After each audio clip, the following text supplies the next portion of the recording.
We all dream, every night, 4 or 5 times.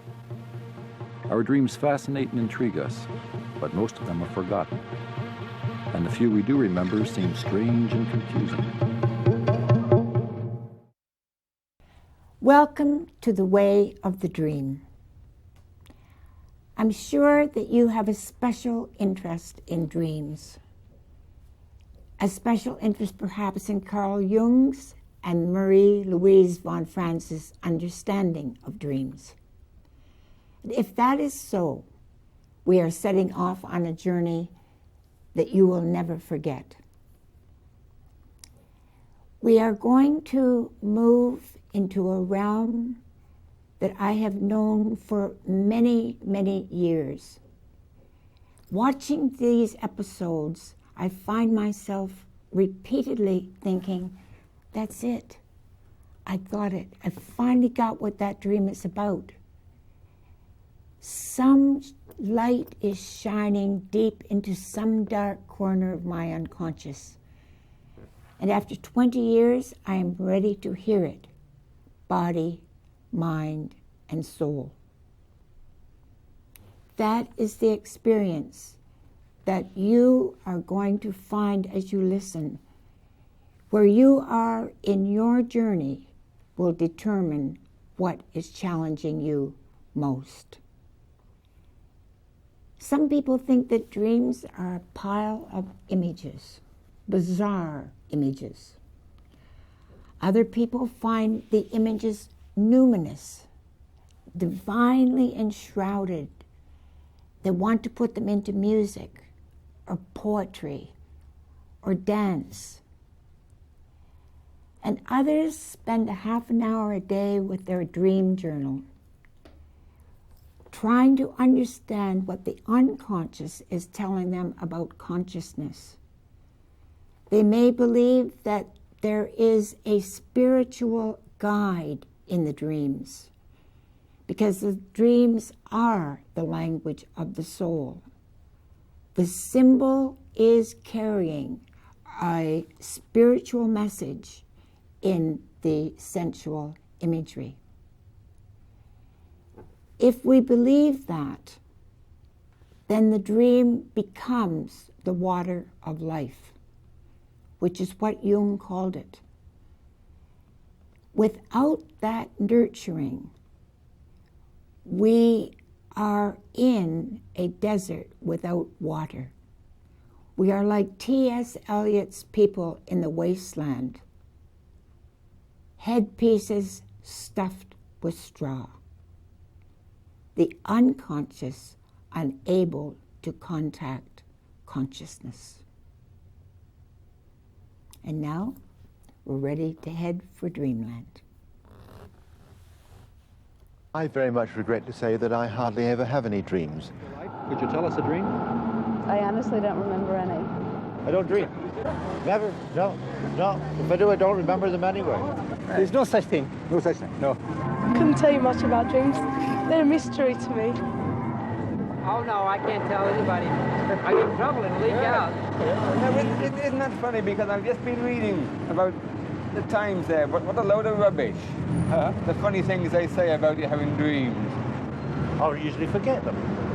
I don't go to bed every night thinking, oh, am I going to have a dream tonight? Goody. Well, actually, I haven't had a good one in years. Dreams? I don't dream that. You dream about a broad, you'll ever get a wet dream. I don't dream. Yes, the fact. My dreams. Oh my God. They are important. Yes, I think so. Why are they important? I think, sometimes you think about the different things during the day, and so I think it doesn't come out. So it's very good when it does come out during night. From my experience, sometimes dreams can be just a result of having had too much for dinner. Well, there must be some reason for them. I don't know what they do. I have dreams every night. I dream every night, but I don't know what. I can't associate any significance with them. Sometimes remember frightening ones when you're being chased or something like that. I used to have nightmares when I was small, but not anymore. I mean, they're just sort of, visions.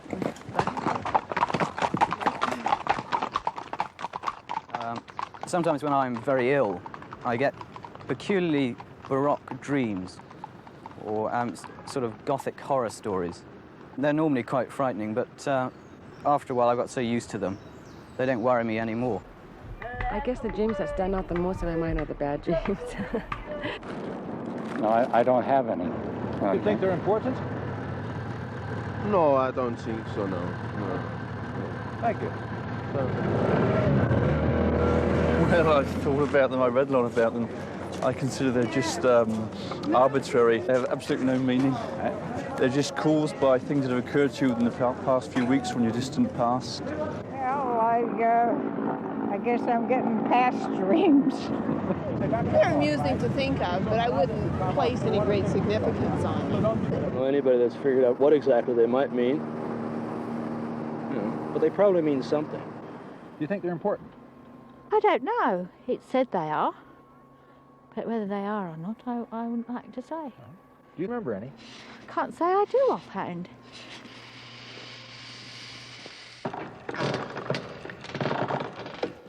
You guys got to be crazy. Why would anybody be doing a documentary on dreams? I can't associate any significance with it. I certainly do, like everyone does, but I do not remember my dreams. Not often. Not often. I very much forget them in the morning. I hardly ever have them. I don't believe that it's important for my life, what I'm dreaming in the night. I don't believe that I've even that dreamt it's I was important. dancing with Humphrey Bogart when he hadn't got a stitch on. How about that?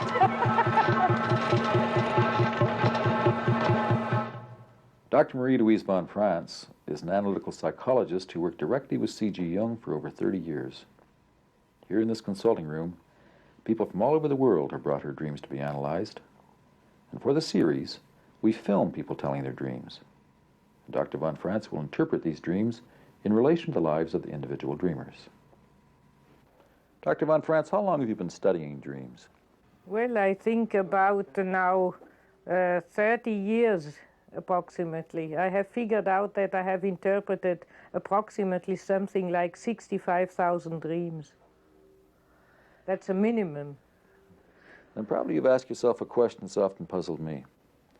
When I go to sleep, I enter a void. I don't exist.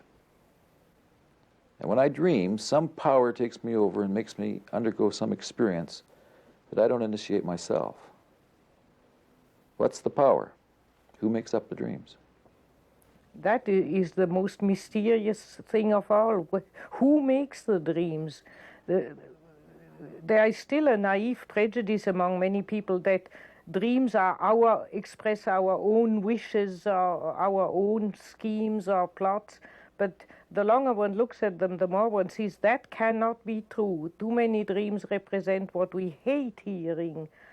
I have nightmares, not dreams, nightmares. One time I jumped out of bed about 2 feet. I landed on my butt on the floor. I always had this one recurring dream when I was little. Tell us. Yeah, it's a dream that I got rolled up in a window shade and my head's sticking out one end. It's not funny, my feet are at the other end and it's falling and falling and falling. And I can't scream, I have no voice. And right as I almost hit the floor, I wake up. The basis from which dreams originate seem to be rather, let's call it with a vague expression, nature. Nature itself. It's a natural phenomenon. We take dream like being like a tree or a wild pig or something. We cannot say what makes a wild pig. Well, if we believe in God, then we'll say God makes the wild pigs. But about that, it is that unknown power or mysterious force which makes all existence. The best perhaps is to call it with a vague expression, the Godhead or nature, which in such a vague sense that we don't pin it down to anything special because we just don't know. The only thing by observing dreams for a long time is that we see it has a superior intelligence in it. Perhaps you have seen that in some of the dreams, the wisdom and the intelligence and the guiding cleverness with which dreams lead us. They show us where we are wrong, they show us where we are unadapted, they warn us from danger, they predict some future events in our life, they They hint at the deeper meaning of our life. They convey to us illuminating insights. I remember the ones that make me most comfortable. I'm sure there's a lot that I have that I block out. If you want to remember a dream, you have to write it down immediately when you wake up. And they'll tell you a lot about how you really feel. I have children, and sometimes I'll dream about my kids getting lost, you know, and then I get real frantic in my dreams. I have a bad dream. But then when I try to tell myself, you know, figure out why I had that dream, sometimes it's because I feel guilty for not spending enough time with them, and they're home supervising themselves. And so it's kind of making me like my conscience coming to life, you know, making me aware of what I was subconsciously thinking of throughout the day. Dreams are compensation, and I suppose useful if you can remember them in finding out what kind of games you're playing with yourself, and then you can do something about it. And that's how I see dreams.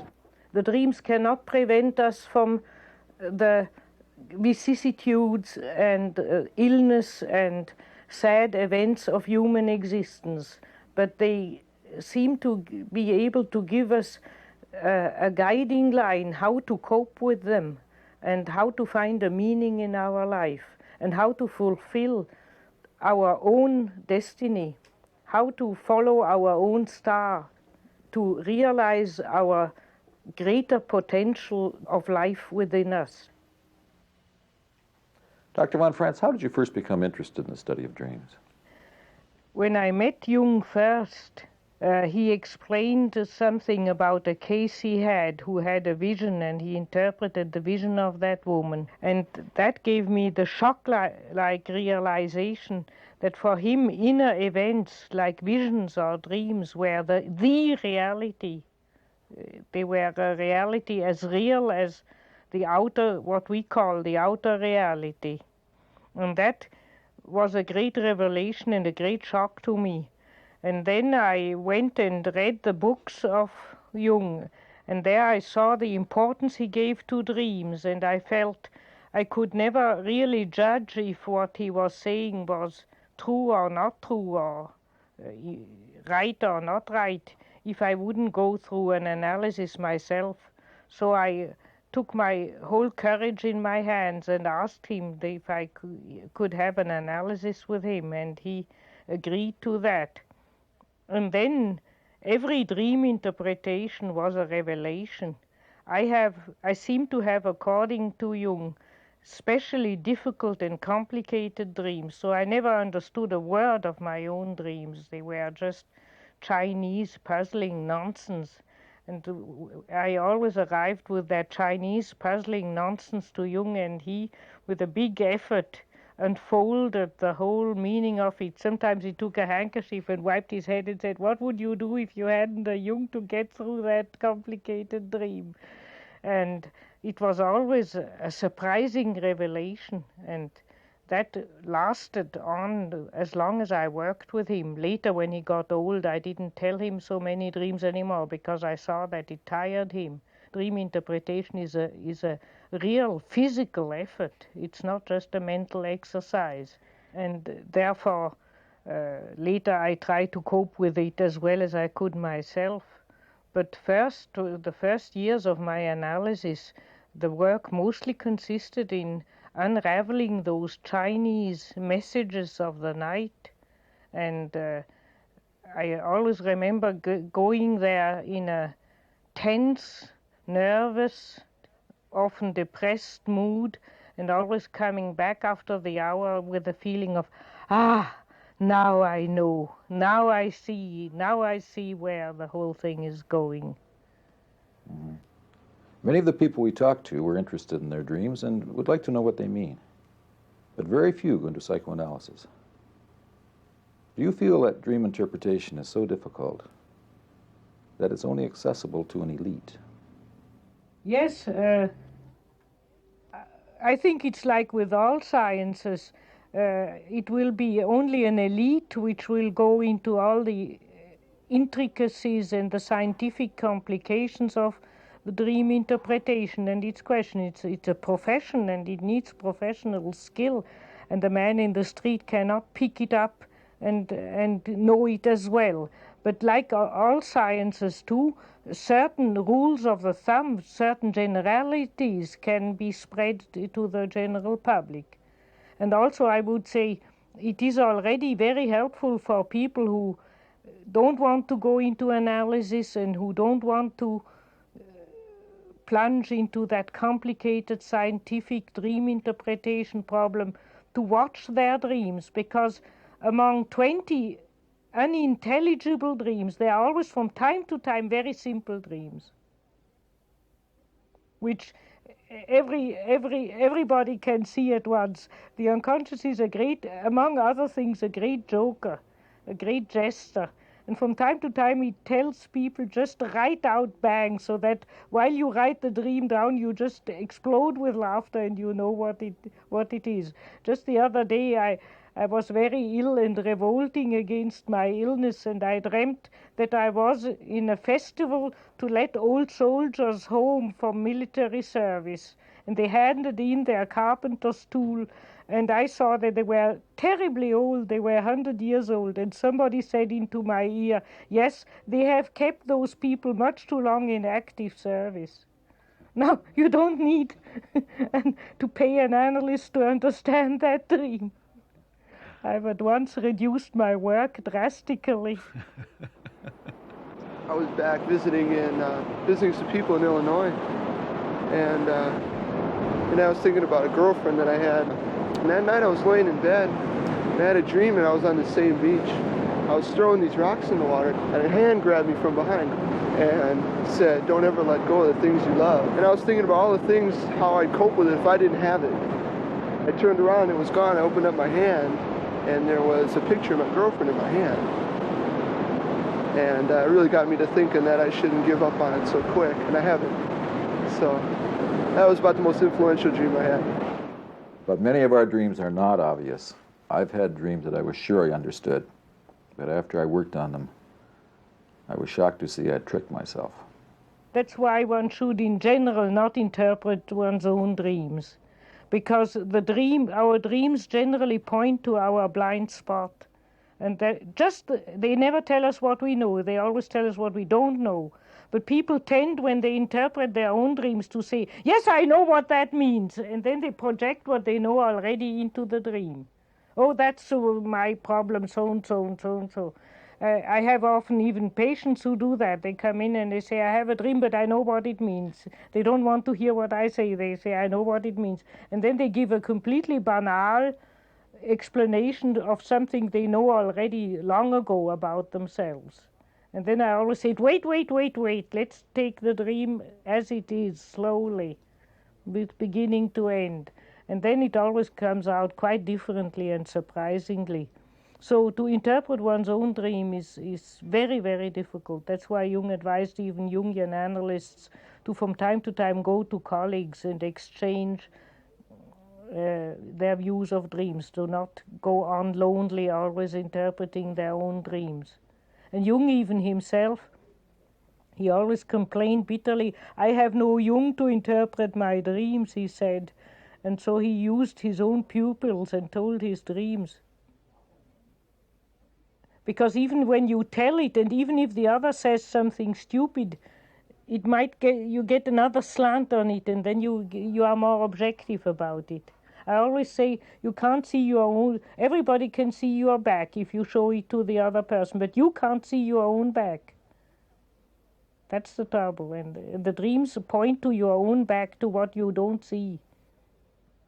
And you have to, so to speak, stand on your head to understand your own dreams. That's the great difficulty.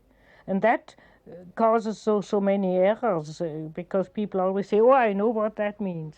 I had a schizophrenic patient, she came always with a ready-made interpretation. And it was always a complete banal outer nonsense. She took it out of such kitchen dream books. Oh, it means that I'll get some money, or it means I'll get that job, or I won't get that job, and so on. And the dreams had nothing to do with it. But if it's so beneficial to look behind your own back, then why is it that so many people resist taking the dream world seriously? The unconscious itself can devour the human being. The dream world That is why the dream world has not... We now are discovering that the dream world is the most beneficent thing on earth, and that attending one's dream is the healthiest thing one can do. But why then has mankind also always been afraid of the dream world? There is a good reason for it. The dream world can also devour us by the way of daydreaming, of spinning neurotic fantasies, or by spinning, chasing unrealistic ideas. You have only to go into a lunatic asylum to see the victims of the dream world. One is living in the dream that he's Napoleon, sitting for 20 years like that in an asylum. Another, when you begin to talk to him, tells you confidently that he's really Jesus Christ, but nobody seems to understand him, and so on. They have been swallowed by the dream world. And that's why the devouring, when we speak of the devouring unconscious, of the devouring mother, it is that dangerous aspect of the dream world. The dream world is only beneficent and healing if we have a dialogue with this, but we are in actual life. We must not forget living. The actual real life and the duties of actual real living must not be neglected. As soon as one begins to neglect outer life, one's own body, eating, doing one's ordinary job, and so on, then the dream world becomes dangerous. It can suck us away from reality and spin us into some neurotic or even psychotic unreality, into a fantasy world which is not constructive. So the dream world is only positive if it is in a living dialogue and in balance with a actually lived life. We've talked about the positive effect of dreams and their power to transform people's lives. Have you had dreams yourself which changed the course of your life? Yes, I had many dreams which changed my life and which I experienced as a great revelation which changed the course of my life. But I had really only one dream which I think is the biggest dream of my life, and that dream I dreamt between having met Jung and between having asked him for analysis. When I was still 18, and in the Christmas night I had a big, what Jung would call an archetypal dream, a religious dream, and that I consider still today the biggest dream of my life. But it is a very long mythological descent in the underworld. One could sum it up as a descent into Hades in the underworld and in finding the mystical water of alchemy and discovering that and coming back with it, a kind of shamanistic journey into the underworld and into the land of death. And that I consider the biggest dream I ever had. I woke up deeply shaken. I was so shaken that I couldn't get up for a few hours. I had to stay in bed shivering till I had the courage to get up and put my clothes on again. And I told that dream Jung, but he never interpreted it to me. He only said, I knew you had something to do with alchemy. Just when I met you, I knew that was so, and now we see. And so that laid the basis of my collaboration with Jung on the symbolism of alchemy. Excuse me, we're doing a documentary film on dreams. You got to be kidding. No. On dreams. On dreams, yeah. What do you think about dreams? What do I think about dreams? I think they're nice. You think you pay attention to your own dreams? What do you mean, do I pay attention to them? Do you remember any of your dreams? Oh, sure. Why? Why do I remember them? Yeah. I don't know. Why do you remember that you go to sleep and you wake up? Can you recall them? What do you mean? Well, sure. Tell us one. Oh, excuse me. You have the usual flying dreams, I suppose. For some reason or the other, every once in a while I find myself flying around in an Edsel. Don't ask me why. Now, you make an Edsel. I can't help it. You guys got to be crazy. Why would anybody be doing a documentary on dreams? Tell us about the Edsel. How well does the Edsel fly? Oh, it's great. It's great. The only thing is, when you're flying, you have to be sure that you keep on thinking about flying, because if you don't, the thing comes down. Did it ever crash on you? Oh, no, just sort of floats down. You know, Edsels. Thanks very much. Enjoy it, gentlemen. You really are crazy.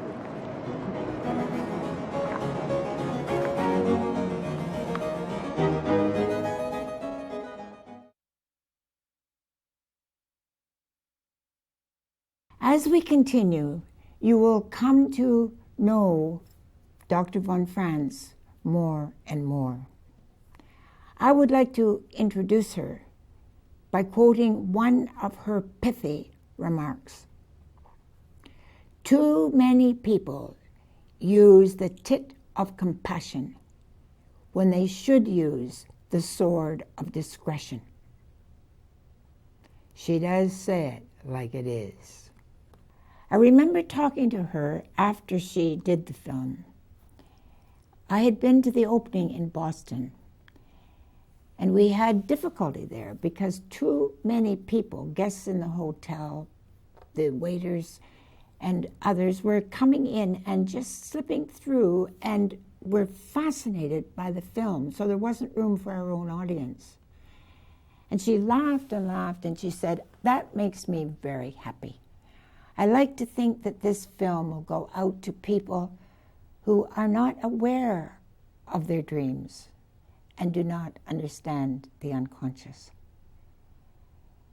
I am honored to introduce this woman, to have you share her wisdom, her sense of humor, and her profound humanness. I am honored to bring The Way of the Dream with Marie-Louise von Franz.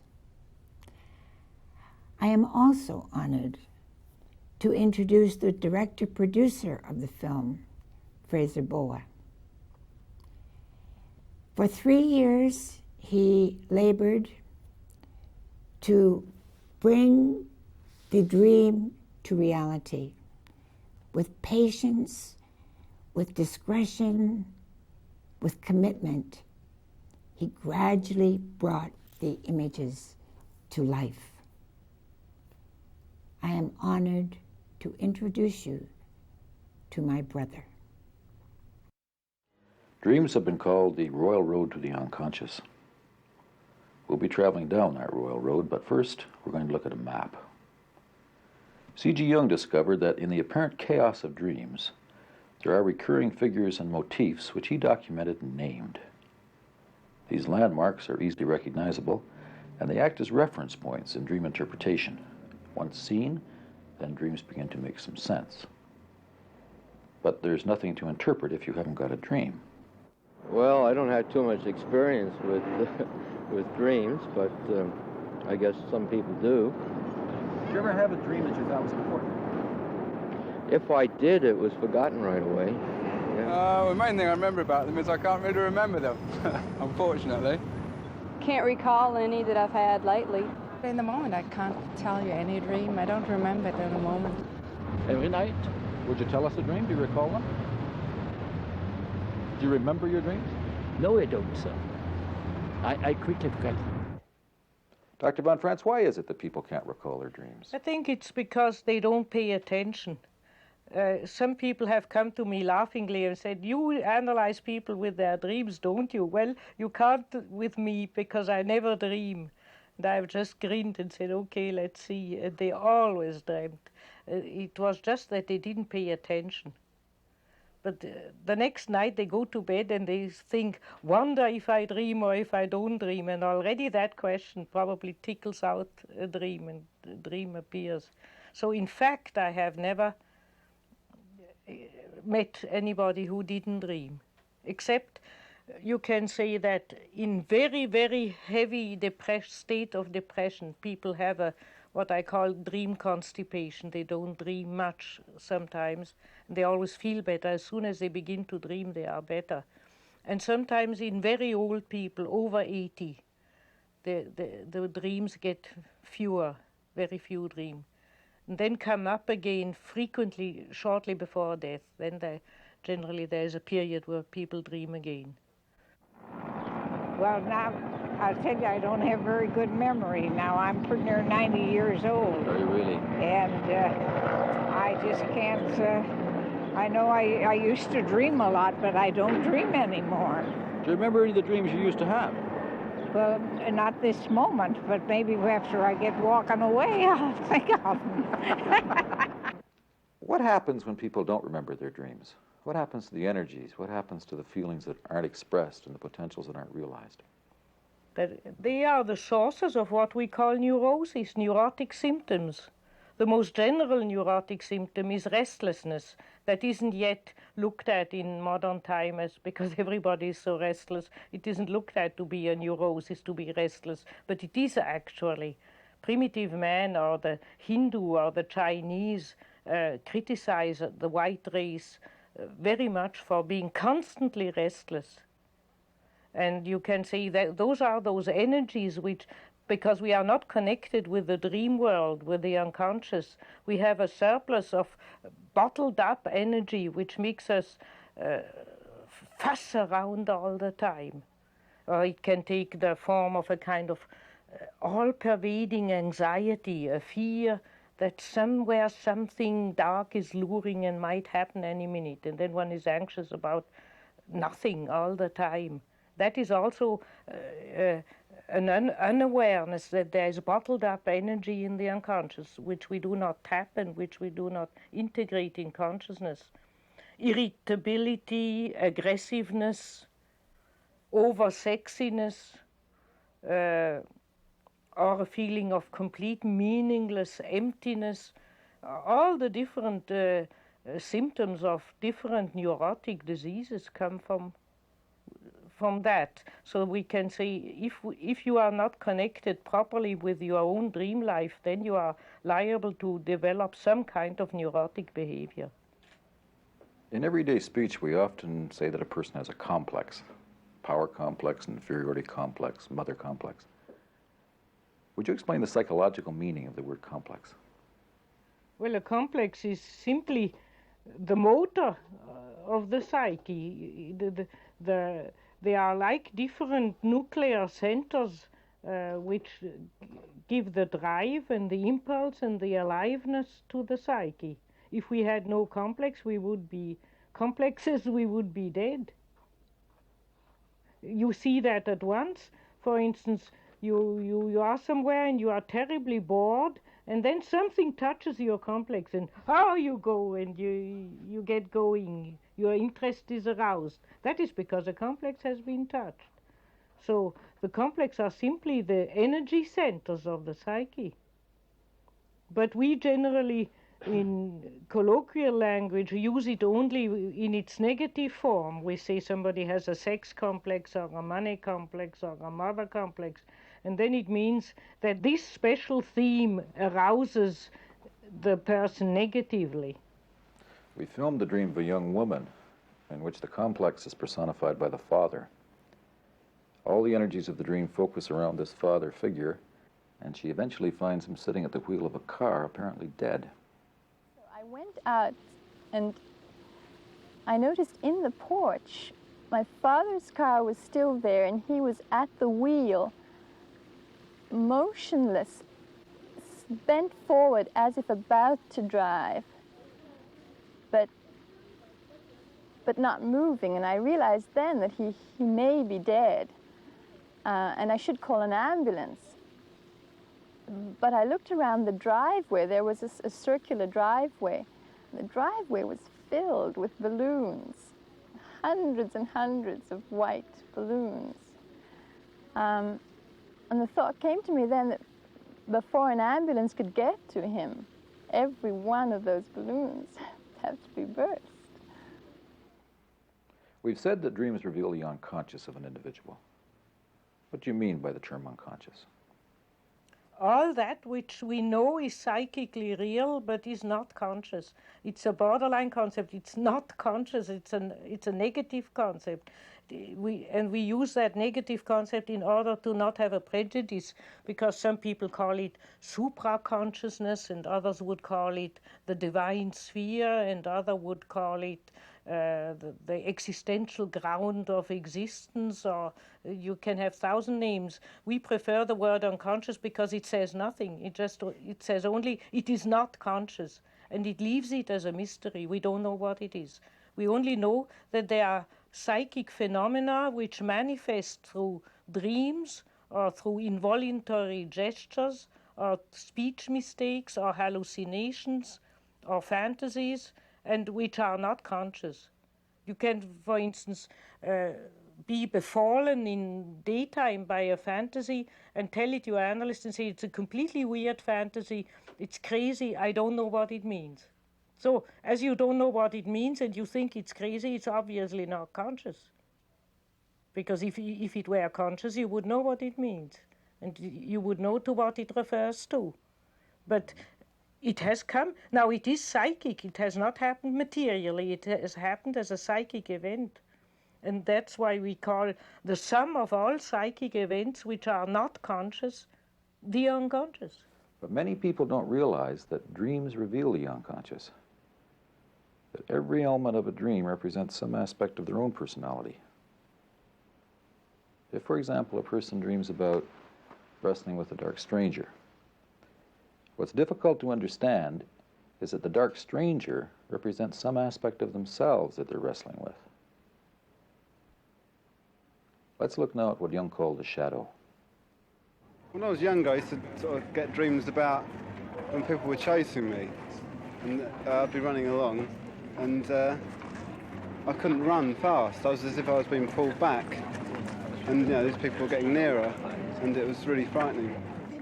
One typical nightmare is that one is pursued by some terrible or demonic or unknown power, and one runs and runs for one's life, and knowing all the time in the dream that finally they will get one. And you hide, and you can't hide, and they will see you, and you look for another hiding place, and they will discover you again, and you run and run. Persecution always means something wants to come to us. The only way to meet a persecuting demon is to turn around and to say, here I am, what do you want from me? Then the nightmarish pursuer generally changes face.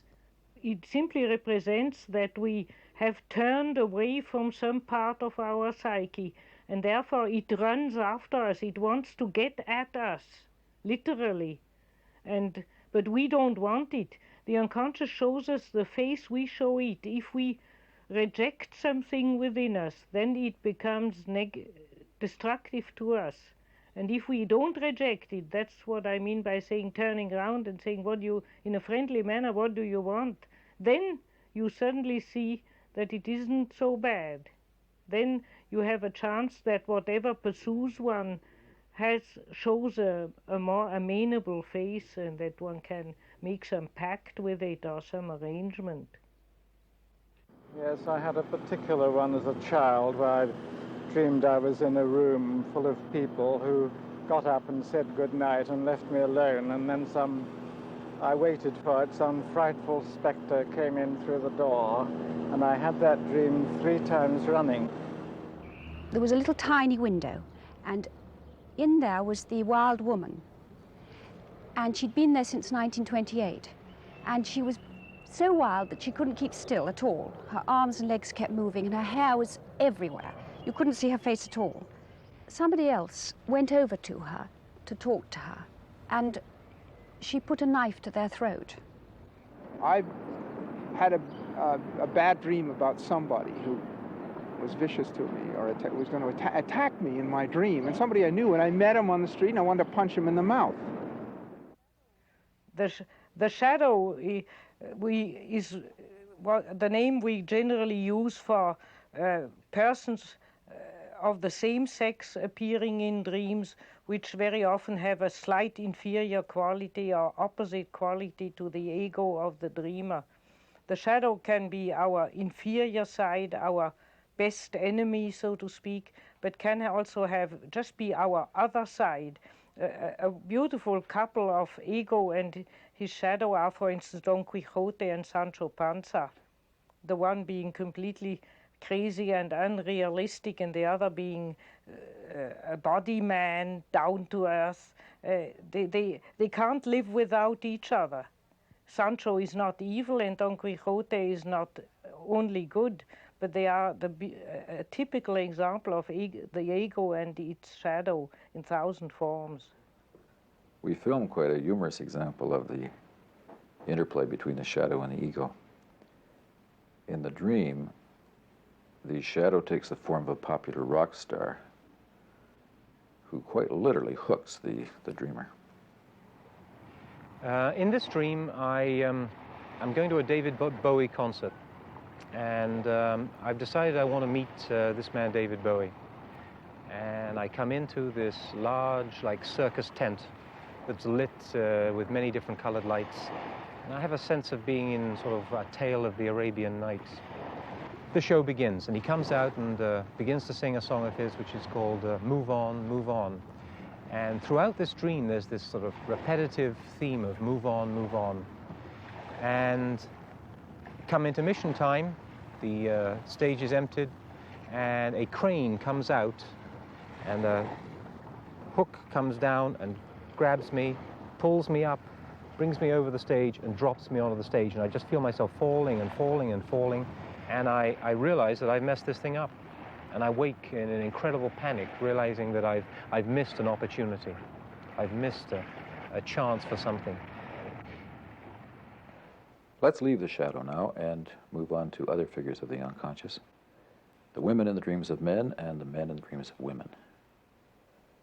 Jung says that, psychologically speaking, every man has an inner woman and every woman has an inner man. Many people find that a difficult concept to understand. Well, we well know that we are born from genes, and that only the predominance of male or female genes make the gender of a child. And there are even androgynous creatures sometimes where even nature can't make up quite their mind what to produce, a man or a woman. And even every man has breasts and nipples on the breasts, and, so to speak, a sketched feminine side, and the woman has a clitoris and a sketched masculine side, and the same is true for the psyche.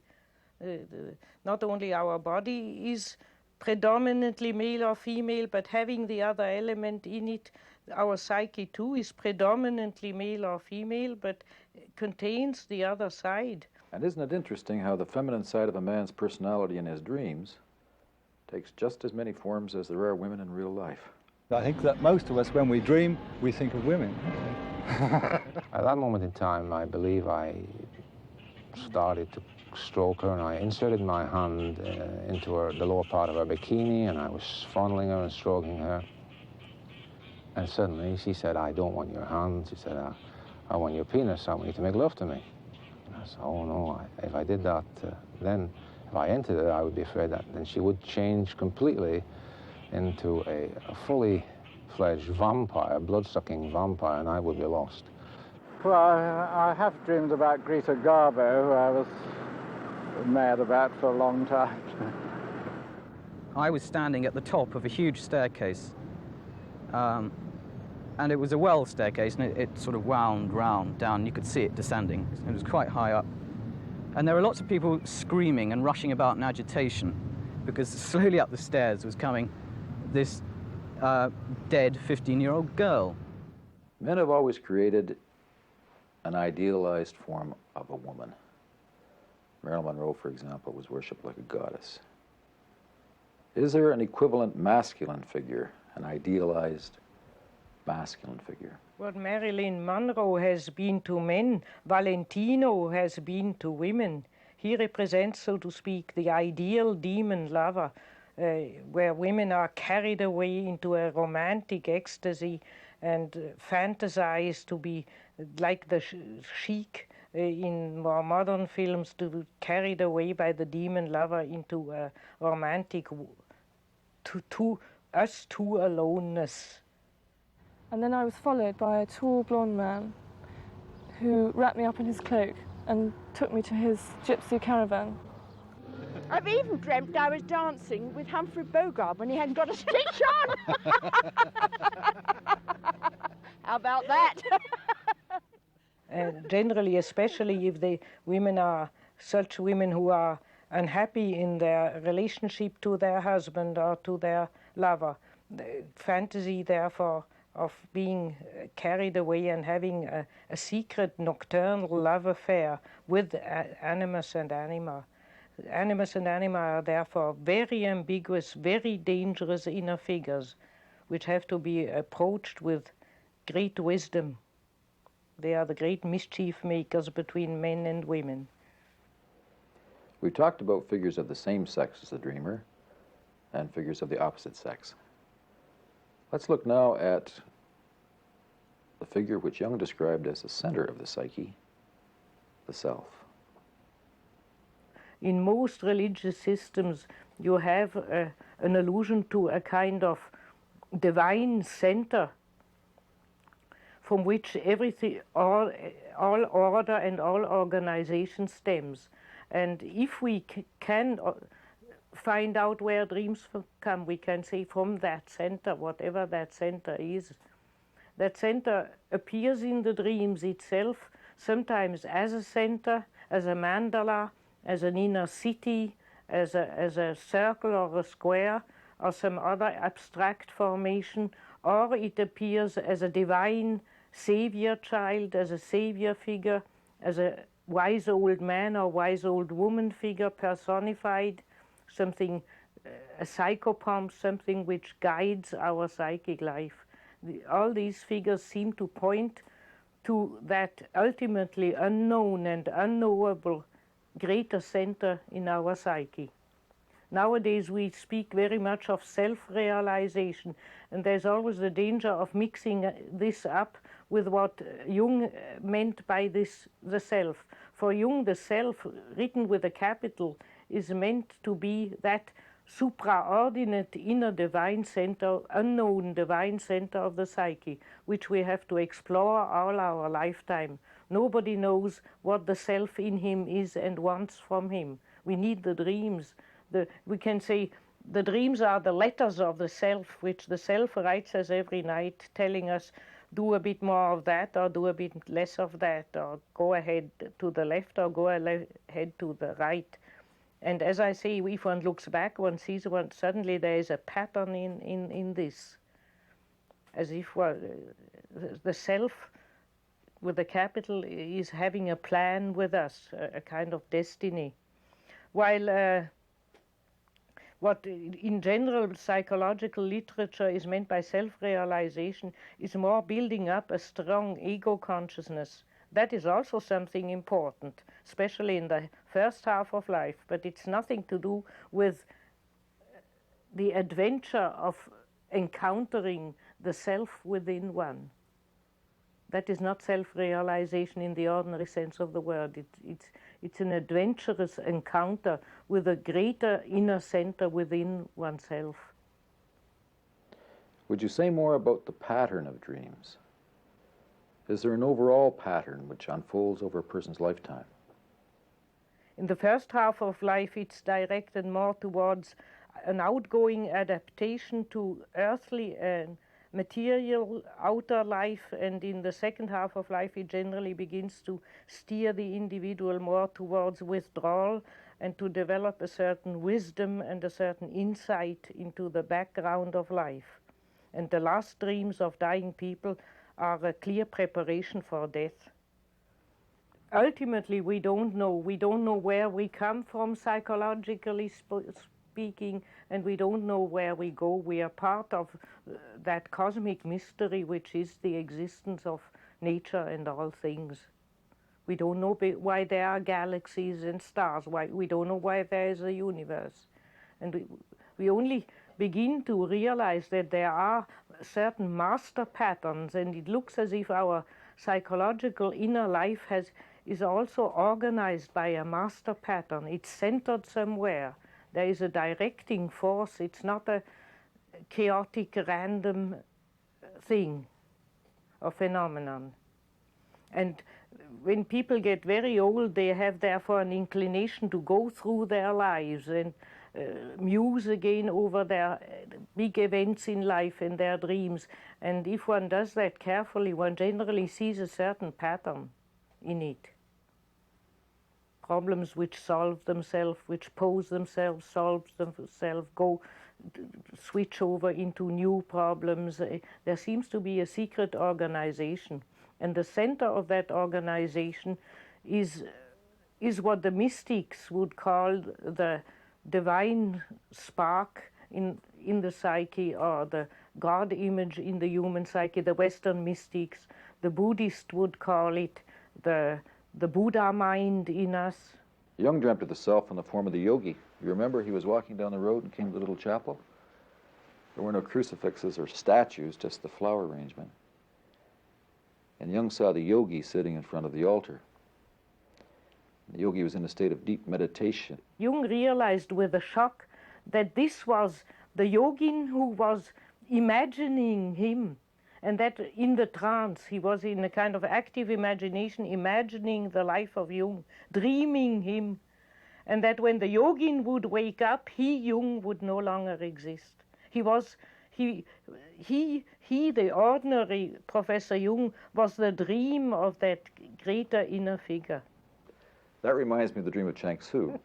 He dreamt that he was a butterfly, and now he's puzzling all the time. Is he a man who dreamt that he was a butterfly, or is he a butterfly who dreamt that he was a man? That is very true. We cannot figure that out. A butterfly is a symbol of the soul. Are we the dream of the self, or is the self our dream? We don't know.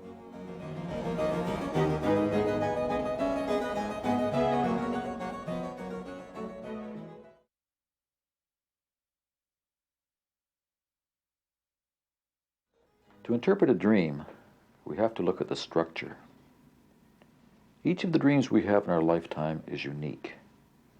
Some seem straightforward and others more complex, but each is spontaneous and unpredictable. It's surprising, therefore, to realize that dreams do have a structure, an actual framework around which the dream is organized. And when we start to trace the outline of that structure, then the random flow of images and events starts to make sense. Excuse me. We're doing a documentary film on dreams. Oh, really? Yes. And you're interested in dreams? Yes. Why? Why? Because I'm interested in my life, and I believe they reveal my life to me. Tell us a dream. I fly often. How do you fly? Do you have a motor, or do you just fly with your arms? Do you have to flap your arms? Nah, it's mental. Mental. Just think about leaving, and I do. Do you think dreams are important? Aye, that they certainly be. I write them down often. Why? Aye, because they tell your future or tell how you are feeling. Most definitely. Can you think of an example of your own dreams which told you something of the future?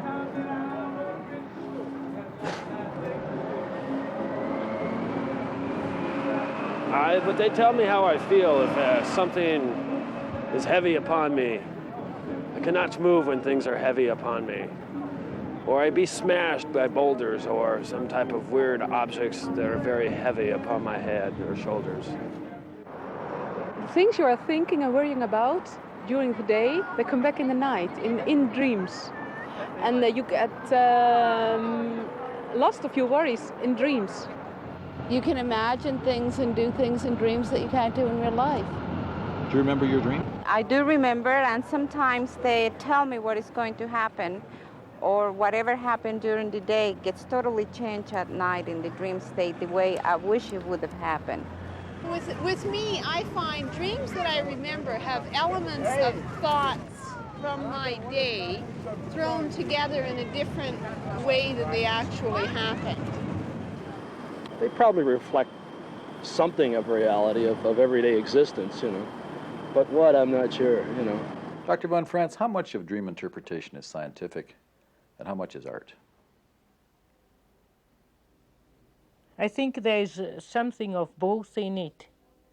there's a lot of, Jung has really laid down a lot of helpful rules which are purely technical or scientific, which you can apply according to rules of thumb. And whenever I don't understand a dream, I go back to them. I say, now, what is the exposition of the dream? What is the setting up? What is the association? And so on. By collecting the association, you can generally get quite far with the technique. But naturally, there's additionally, especially through long practice, is a kind of practitioner's skill which you develop, which you can't impart to a beginner. It's like an old carpenter. He cannot tell a young carpenter. He tells him how to use the tools and how to measure and how to cut the wood, but there's a certain touch of the wood which he can't convey to the beginner. The beginner has to work 20 years with wood, and then he'll have the same kind of touch. And when one has interpreted many dreams and puzzled about many dreams, one gets a certain hang of it, so to speak, professional skill, which has to do with feeling and with a mediumistic feeling, with an empathy also into the other person. People everywhere are intrigued by their dreams and want to know what they mean. Well, they give me different feelings, you know, they're emotional, dreams are, but I can't, you know, I don't understand what they do. Because they're part of you, because I dream them, they're obviously part of me, but they're a part of me I have absolutely no connection with at all. I think they're fun. Interesting. I mean, I like analyzing them. Like, not that I know what they mean, but it's fun to try to find meaning. In Jungian psychology, we have a technique, and that is we compare it to a drama. We take the exposition, the naming of the problem, the peripetia, that would be the ups and downs of the story, and the lysis, the solution or catastrophe. And if I don't understand the dream, I use that schematic. I say, now what's the introduction? I had a dream that I was walking down by a small lake, and I saw these three women who wanted to go into the lake, but I felt that I needed to caution them. I felt there was something ominous in the lake. I'm walking through very deep snow. On my right, there is quite a high fence. And as I'm walking along, I'm thinking, if violence is going to break out, what am I going to do? I was in a village hall organizing a concert or something. Once I was up at the clouds, like just all these fluffy clouds. Sat just in the clouds there and had tea with somebody.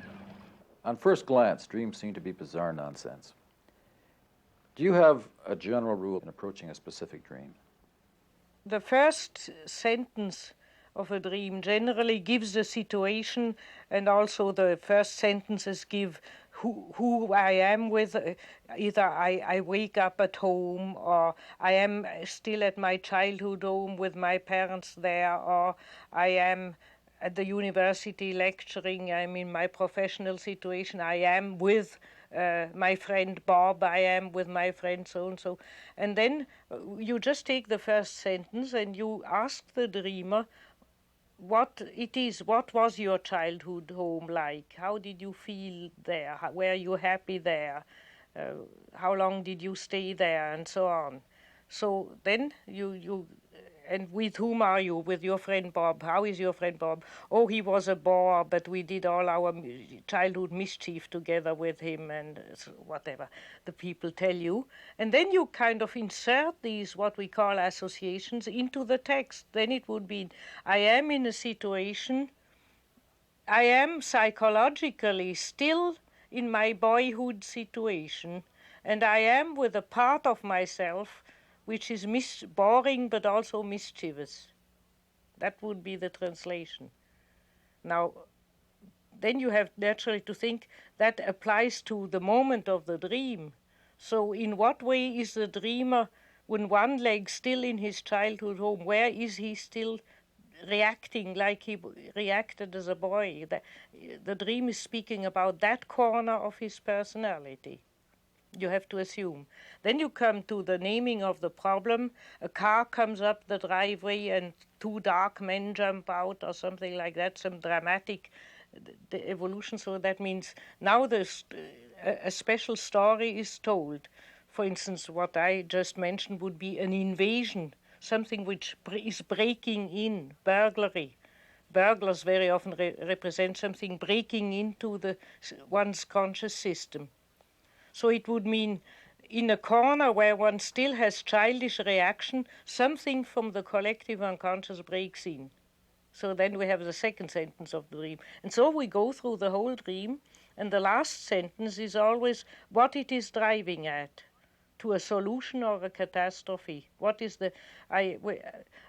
I generally know this rule of interpretation so well that I kind of follow it half unconsciously, but I always specially attend to the last sentence of the dream, because some dreams peter out and they are not favorable. They mean that the unconscious itself has no solution. But otherwise, if you wake up with a cry or something happens at the end of the dream, that's the solution. That's what gives you the waking shock. That has to be specially realized. I went back into the water and came face to face with what I thought would be a creature.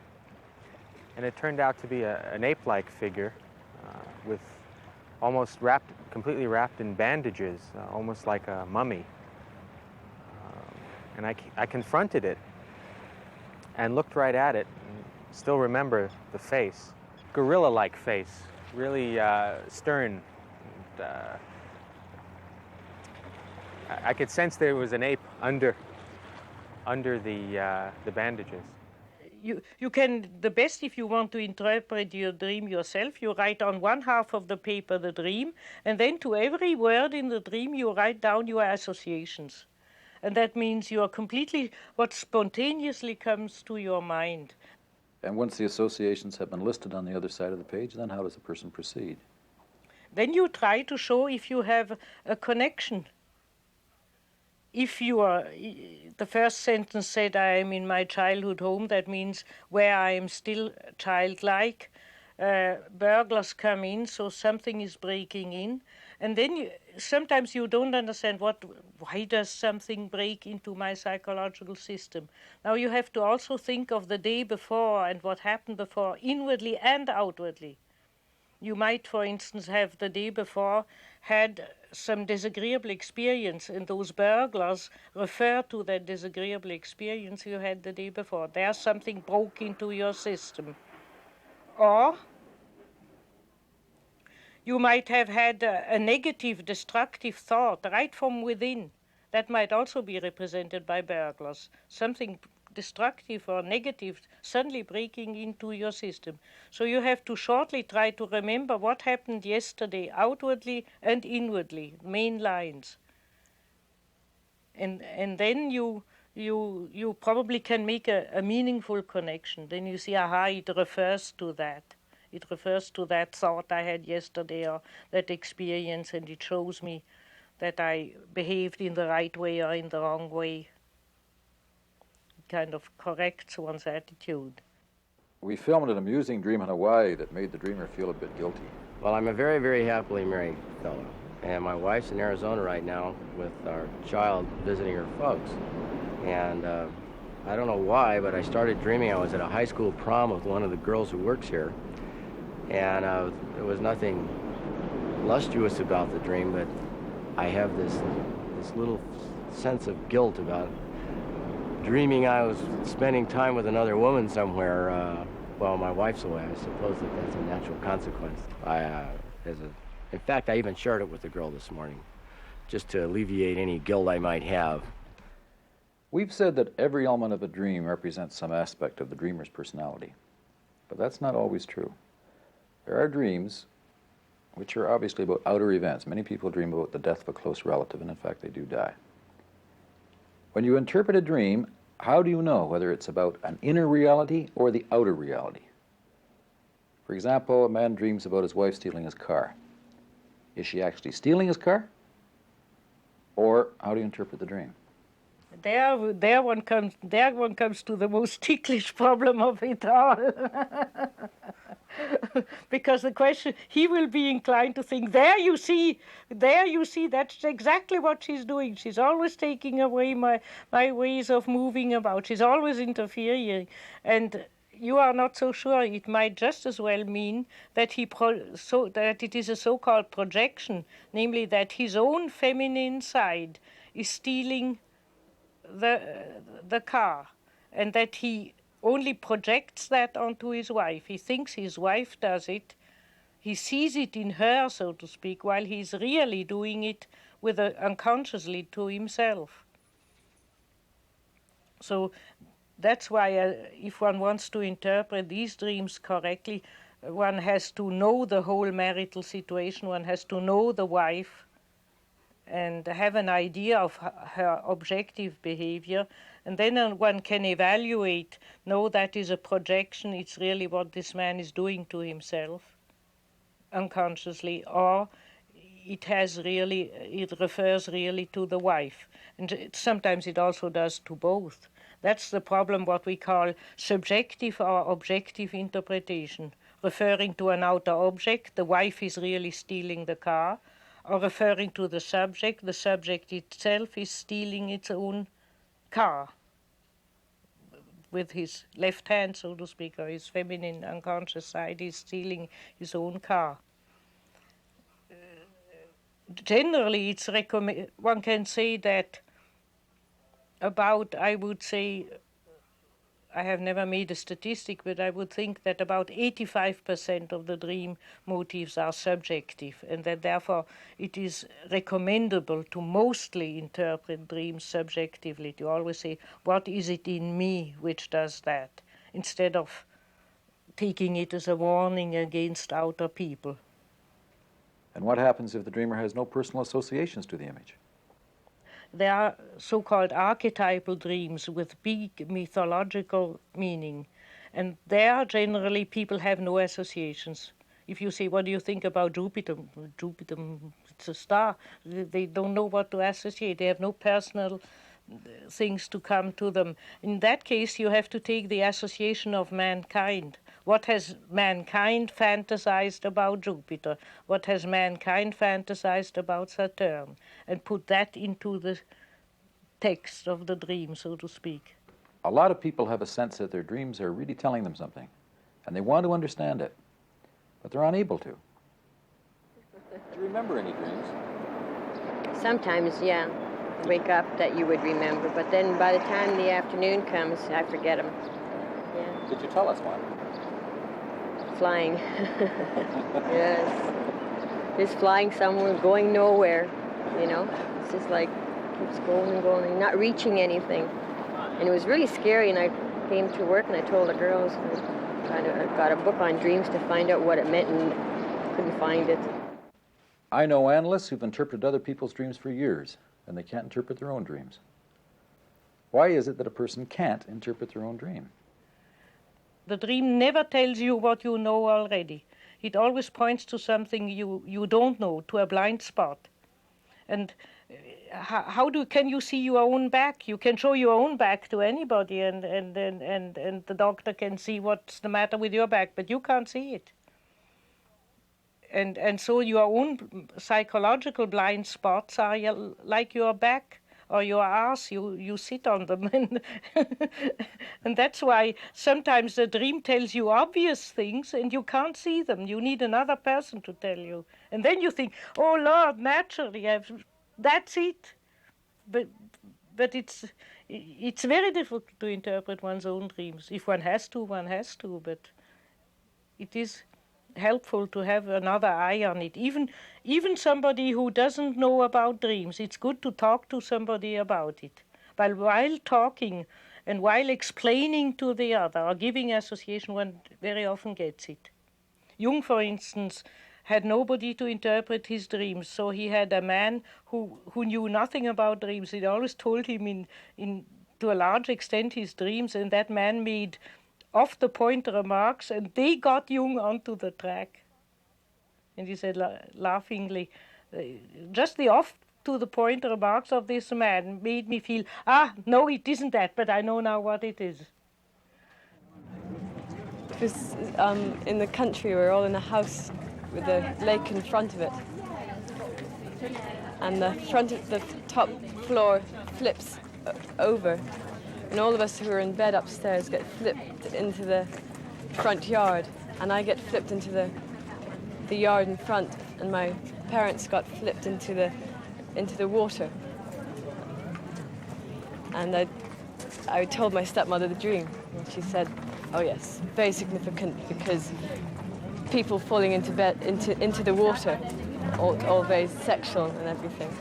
What I didn't tell her was that when she'd fallen in, she and my father were making love at the time, and that I didn't quite make it into the water, and I didn't quite make it into the sea of life or something. Yeah, I dreamt I was catching a fish, and every time it keeps slipping away. I mean, that means pregnancy, It was my girlfriend. Many people use dream dictionaries to interpret dreams. What do you think of these books? I think they are very, very bad, because they get you off the track. Because generally it's a static interpretation. A snake means an illness or means the death of a relative.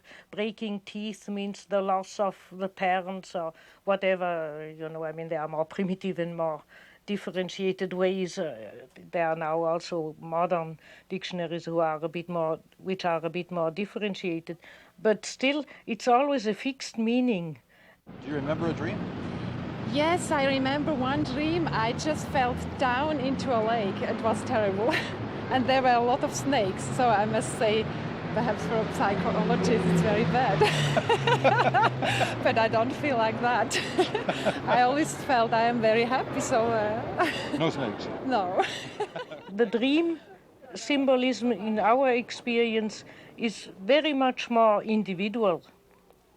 It is always what that symbol means to me and what I have experienced with it, which counts. And therefore, one can sometimes let oneself be inspired by looking at one of those modern dictionaries to see what all possibilities, what the snake can all mean or what the peacock can all mean. But then I had to always return to say, what does it mean to me? And that is always much more specific. Of what value are dreams in your work as an analyst? I don't work with anything else. In our way of thought, we only operate with dreams, because the dreams are what comes out of the dreamer. The great danger of all psychological helping profession is that one interferes with the other person's life, that one has... Think, for instance, of the idea, what is normal? You have an idea of normality and you think the other should become normal. That's interference, that's a power attitude. Perhaps destiny or God or whatever you want to call the greater powers in the world don't want this man to be normal. How do I know that he or she ought to be normal? And on top of it, normal what I think is normal. My bourgeois ideas of normality, forced upon a poor human being who is destined to be very different.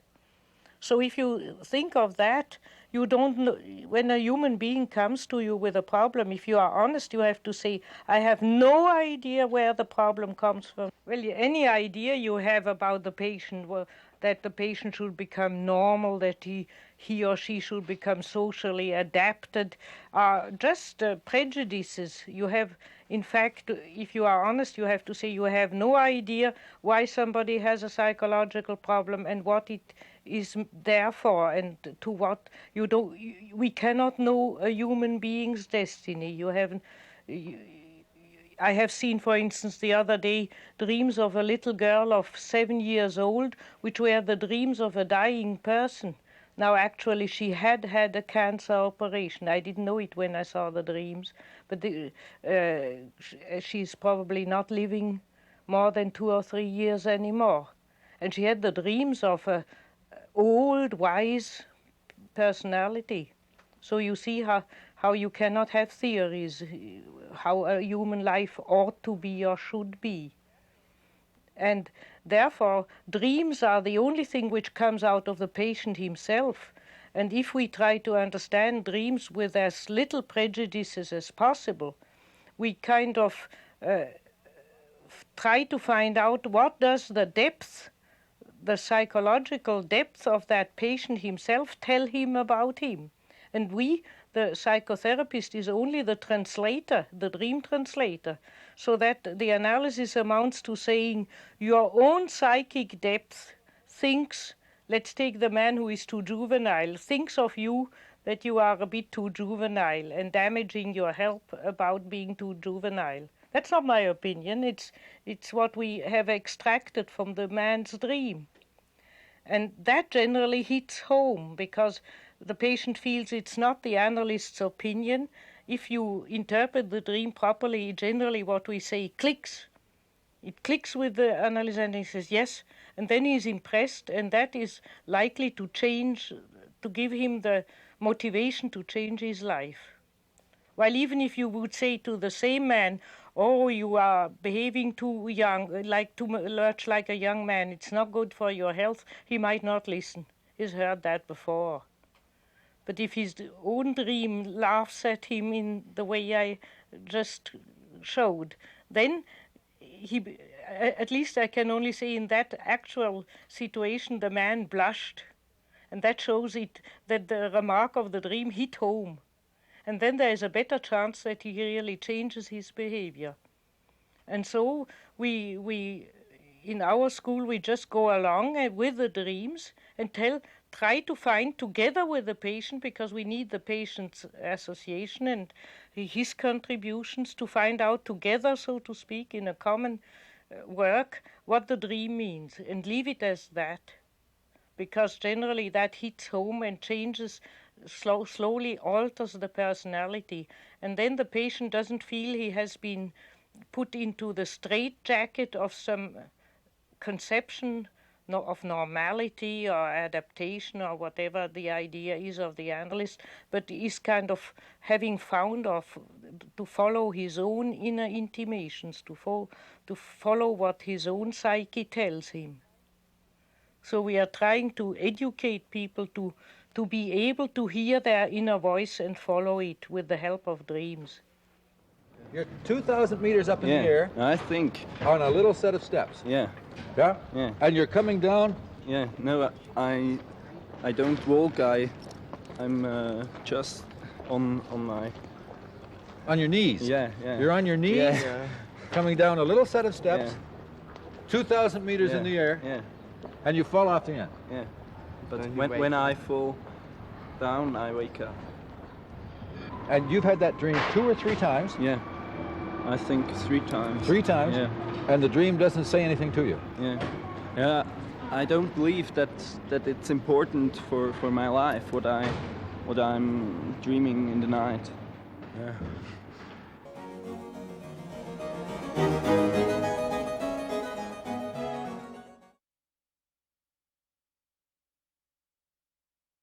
Why do we put such emphasis on the living symbol? In the extraordinary process of dream making, the sensation comes in on the flesh, on the body, and it is carried through the transmitters, the neurotransmitters, through the various depots where the exchanges take place, and gradually that sensation comes through to the brain. And that astonishing computer takes that sensation and computes it into an image. An exact image, often put together from our past, our present, and our future. I say an exact image because we are left breathless if we follow our dreams and really understand symbol. Symbols are to dreams what words are to language. In sleep, we speak to ourselves in the language of symbols. And the key to dream interpretation is one's knowledge of the symbol. When we're actually in a dream, whatever we experience, flying, falling, killing, makes perfect sense. But later, when we recall a dream, it seems meaningless or bizarre. We no longer understand the symbol. Quite often I dream that I'm flying, which is quite an exhilarating experience, and suddenly it occurs to you that it's faintly ridiculous that you're actually flying. I start running faster and faster and faster. I don't use my arms much. I don't have any other support except just my body. I flap my arms a little bit, and the longer leaps I take, the higher and the higher and the higher I go. If you're talking about having dreams when you're sleeping, things like being caught in outer space on a deserted planet. I've flown. It's a high, right? It's an excellent high. Like when you're up there, you're all by yourself, and you feel that there's nobody around you. But that's, again, it's another dream. I was in a grassy meadow, and it was a very warm day, and I felt very comfortable and happy. And then gradually my feeling changed, and I became edgy and nervous, and this grew even more, and I felt quite panicky and scared. But I was terrified. And I knew that by my left foot was a snake, before I'd even seen it.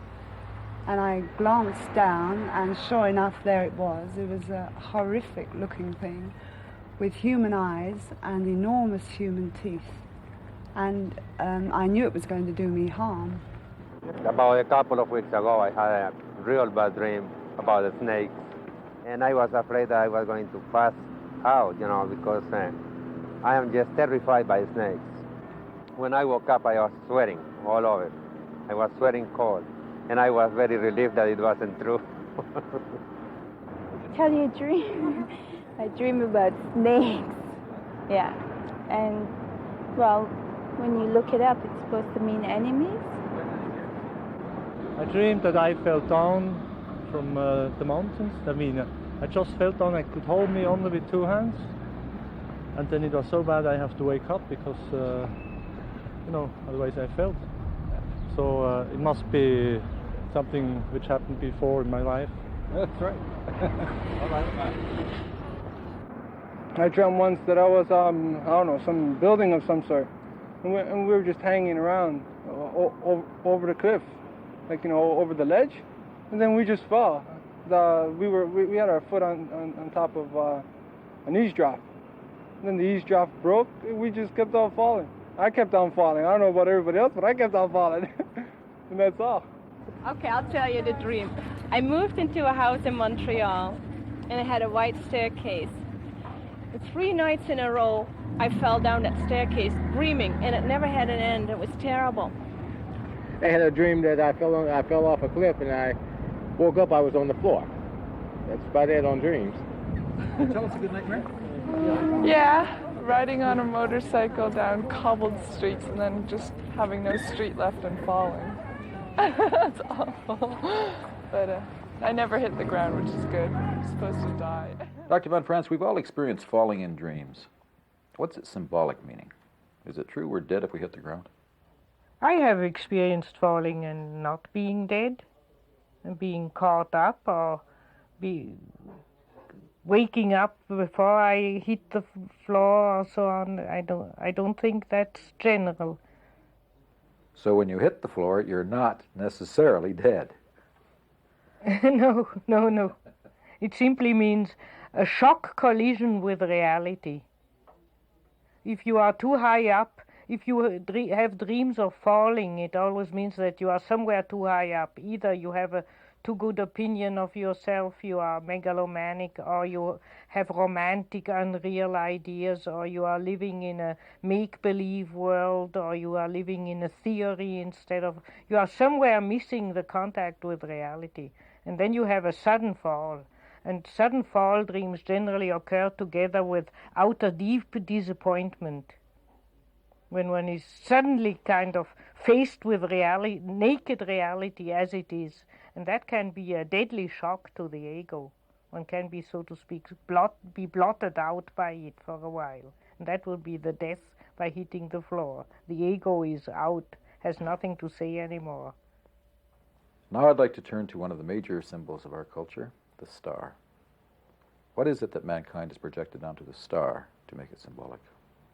The realm of the stars was always looked at to be the realm of the eternal divine beings, and therefore in many parts of the world there is the folklore tradition that when you see a shooting star shoot down, that is the moment the soul comes to earth and the child is born.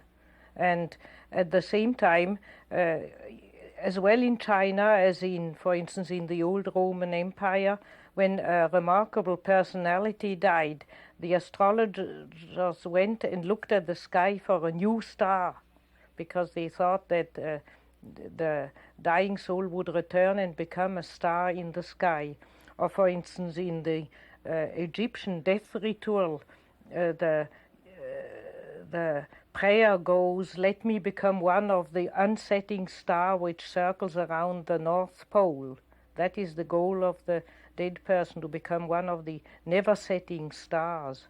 So the star has to do with uniqueness, with the uniqueness and the eternity of the uniqueness of a personality.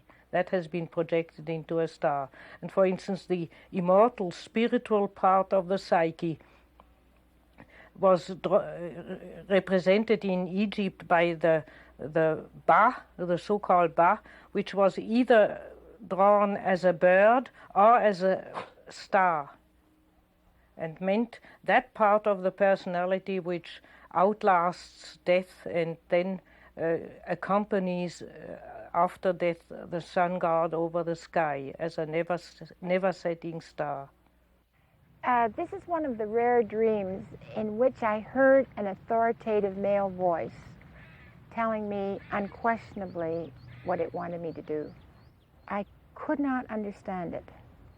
And a voice said to me, "This is your lodestar." Will you tell us about the Star of Bethlehem? That fits exactly into that context, namely that when a remarkable, outstanding personality is born, a new star appears bright star appears in the sky, and that's how the Magi, the three kings, interpreted it at once. When they saw the Star of Bethlehem, they knew now some outstanding, important personality is born on earth. And that's why they went to see the child. That fitted the general viewpoint of the time. Everybody would have concluded that at that time. A new star, that means somewhere somebody, an emperor or a great ruler or a personality who changes the whole fate of mankind, has come to earth. I'd like you to interpret a dream now in which the star is the central image. It's the most ancient dream in the history of mankind, the dream of Gilgamesh, king of the ancient walled city of Uruk. Gilgamesh was a powerful leader, and they felt his dream was important enough to be inscribed in stone. Here's the dream. In the middle of the night, I walked proudly up and down among my people. There were stars in the sky. Suddenly, one of the stars of the sky god Anu fell upon me. I tried to lift it, but it was too heavy for me. All Uruk assembled around this star, and the people kissed its feet. Can such an ancient dream have meaning for us today? This dream is about 4,600 years old, and still we can find modern parallels. The language of the unconscious has changed much less than the language of human consciousness has. And so if we interpret this dream from a modern standpoint, we could say that up till the moment where the star fell upon Gilgamesh, he fulfilled a collective role of the king. He was the hero and the king, and that he probably was a very ambitious man. He made a big career. He's the typical man who follows up ambitiously and successfully a collective pattern. Nowadays he would be a great politician or a movie star or somebody, a man who has followed up certain collective alleys and reached a goal. Such a person, looked at from within, is generally very not individual. He's fulfilling a collective role and fulfilling a role of power, reacting in a very collective way. The star, on the contrary, represents, as we saw before, the uniqueness, because every soul has one star in heaven. And we can say that up till now, Gilgamesh, with all his collective power achievements, has not yet done anything unique. On the contrary, he has only filled out a typical pattern of the hero king. And now, presumably about in the middle of life, because that's when the most frequently it occurs, something changes. While he's walking around the people, so to speak, proudly of his own power position, collective power position, from the sky falls a star on his back and turns to be a very heavy load. That is the moment where the unique destiny befalls him, literally, falls upon his back. That means from now on one's back one carries a load, and that means he has now, just as Christ had to carry his cross, he has now to carry like his cross the burden of having to become himself, to become the unique, chosen individual he was meant to be, and which he had avoided by being an ambitious collective man up till now. And that proves not to be a glorious call, but to be a heavy burden to him. Now, the star means also the immortal soul of man, the eternal. For instance, in Egypt, that part which survives after death freely in the Egyptian world beyond is the bar soul, which is drawn as a star. The star is the eternal kernel of the human psyche, and has always represented that, the unique, eternal man within us. And so he has now to follow his unique destiny instead of fulfilling a collective role. But the people kiss the star's feet. They prosternate themselves before the star, so that it means the real greatness is, there is probably Gilgamesh, up till the star fell upon him, also thought he was a great man. He was a king, he was a hero, he was the fortress of his people. And now he has to see, not he is not much. What the people worship is that star stone, that greater thing in him. So that in that dream there is also a little teaching for Gilgamesh. Don't take all the honor people give you for yourself. Don't lap up the compliments they give you for yourself. It is that star upon you, and that is your heaviest load, your necessity to become a unique individual. That's what they worship in you, not you. And so from then on, Gilgamesh becomes the servant of his unique, heroic task, the search for immortality. Very few people follow their own star today. Why? It is easier to admire a great personality and become a pupil or follower of a guru or a religious prophet or an admirer of a big official personality, a president of the states, or give your life for a general whom you admire.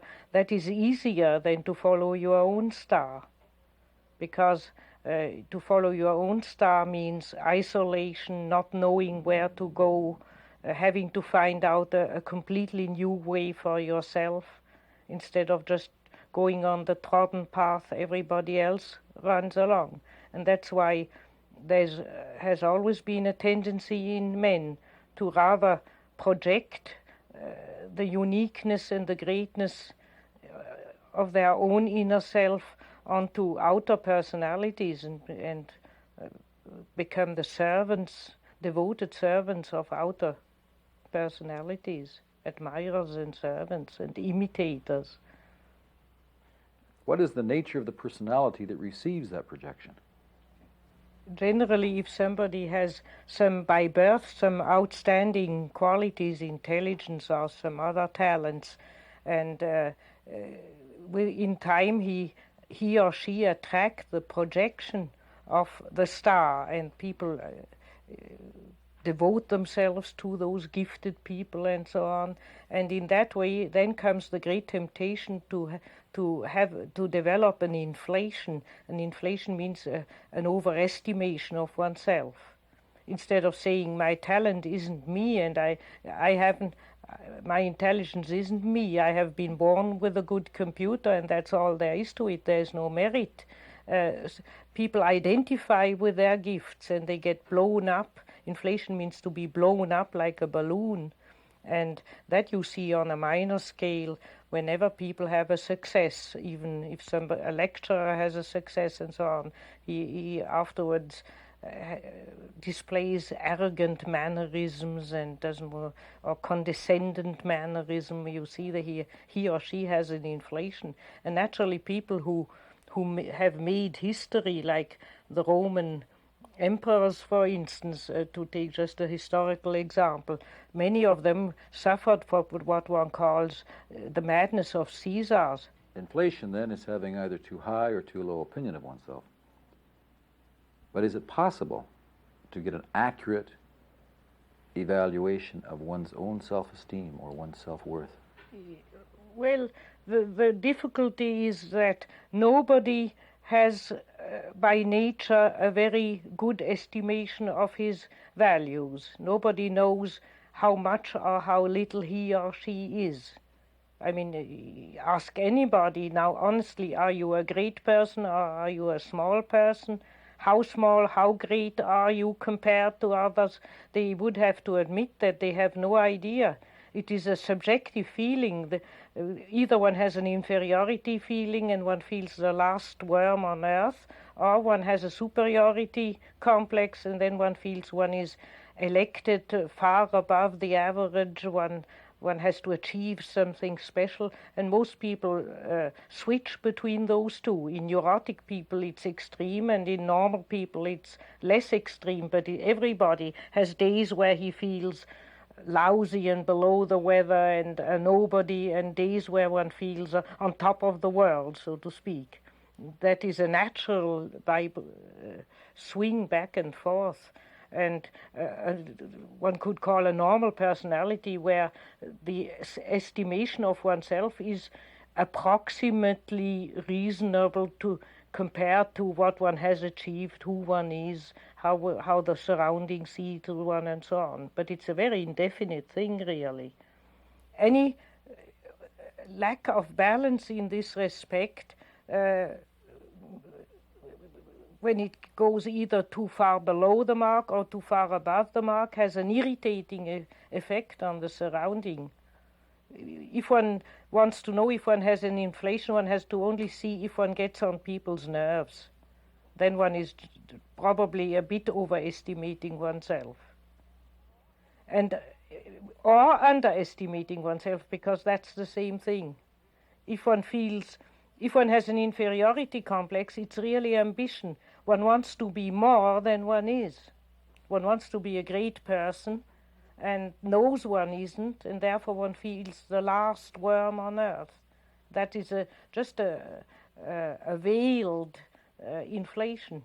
Inferiority is a veiled inflation, and therefore also gets on people's nerves. When people sometimes come in and say, oh, well, I don't know, I can't do it. How do you think I can do this? I'm not capable, I'm so stupid, I can't think, and so on. Now, stop that nonsense. Get on with your job. They are really making a conceited dance in form of calling themselves incapable. So it has, again, this irritating effect. So the only measure one can have, because nobody knows who is in the last view of life, before God, so to speak, who is important or who is not important. Nobody knows. I'd like to return to something we talked about earlier. You said that it's easier for an individual to follow in someone else's footsteps than to find their own way.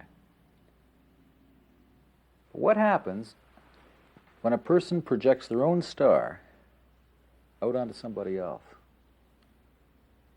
When they project the self out onto another person? Let's first see the positive side. If the self is projected,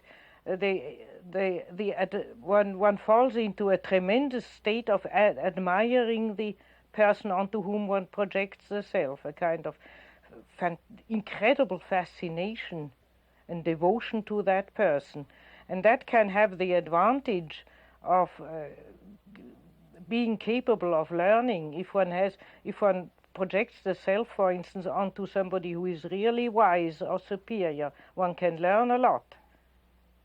That is even the secret of many miraculous cures, that people project the self onto a healer personality, and in the incredible fascination and faith they have into that healer personality, from that faith they are cured from all sorts of psychological or psychosomatic illnesses. So then it serves as a vehicle of promoting the individual. Much more frequently, however,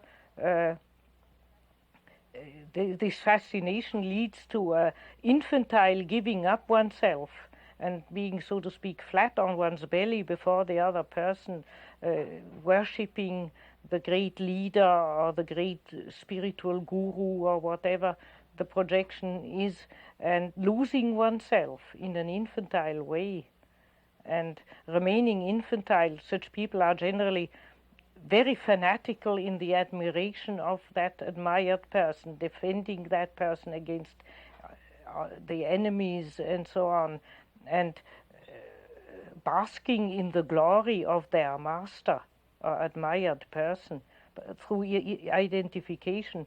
And that saves these people from making an effort themselves. The great man or the great woman out there is going to do it all for me, and my task is to only applaud and admire the thing. I have to make no effort to become more intelligent or more wise or more independent myself. So it can just annihilate the personality and make them infantile instead of make them grow up and develop them. It naturally depends a bit from the person onto whom the projection of the self falls. If that person has an inflation and misuses it to breed admirers and followers, it has disastrous consequences. But I know also that there are in the Far East sometimes masters who know about the dangers of the infantile dependence and send those novices and pupils back to their own inner task and don't take the projection, so to speak. The psychology of one individual can be reflected in an entire society. What happens then to the collective if the self is projected? Well, then you have either monarchies or leader dictatorships. The kings of all countries, down even to the chief of a primitive tribe, are carriers of the symbol of the self. And you have all the advantages and disadvantages of a monarchical system. The advantages are that such a tribe or population has a unifying symbol of the self which holds them together. That is a projected symbol of the self, and because it's such a deeply rooted need in man to have such a symbol, living symbol of the self. Naturally, for Catholics, the Pope very often represents the symbol of the self. as being more of a spiritual leadership than worldly leadership. But that's a split situation in the West. But because there is such a need, you have now, since monarchy has been mostly abolished, we have all the dictators, Napoleon, Hitler. We have always these leader figures which show that people want again or need to project the self onto some leader figure. And that, according to Jung, is an infantile gesture. It's because we want to remain children. We don't want to take the responsibility. Democracy is a very difficult task because it puts the responsibility on everybody. And most people don't want to take political responsibility. They don't want to wreck their brains, but they prefer to think the father state will do it all right. So one likes to project onto a leader. We have a group of leaders, and they are father figures, and they are the self, and they do it all right. Just mental and psychological laziness. Laziness. Laziness is, Jung once said, that's the greatest passion of mankind, even greater than power and sex and anything.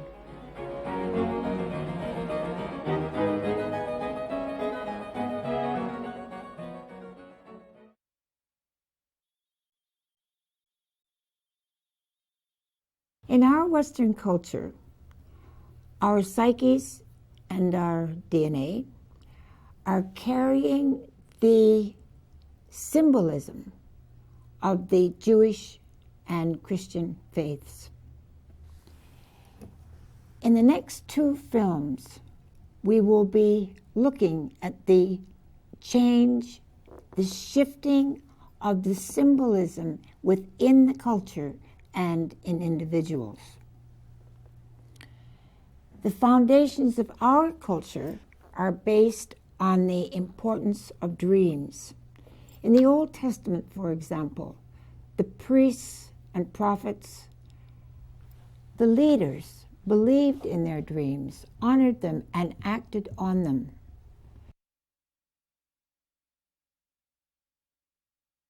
Today we ignore the importance of dreams. We rarely listen to what they're saying. In fact, we've even forgotten their language. Paradoxically, throughout our religious history, dreams played a central role in determining the fate of mankind. They were thought to be the voice of God. Dr. von Franz, let's look first at some biblical dreams. A dream which changed the history of the Jewish nation, the dream of Jacob's ladder. And Jacob dreamed that there was a ladder reaching from the earth up to heaven. And the angels of the Lord were ascending and descending on it. The Lord stood above the ladder and said, "The land on which you lie I will give to you and your descendants. And by your descendants shall all the families of the earth bless themselves. Behold, I am with you and will keep you wherever you go."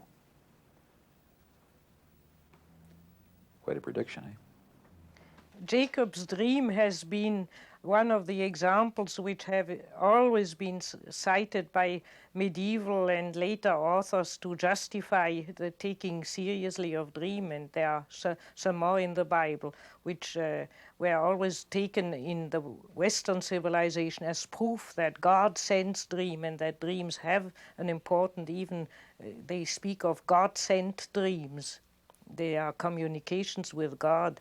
Now Jacob goes to a certain place near Haran, and there, because the sun set, he lies down and puts a stone as a pillow under his head. And that certain place is mentioned again at the end of the text, that Jacob said, this is truly the house of God, and so on.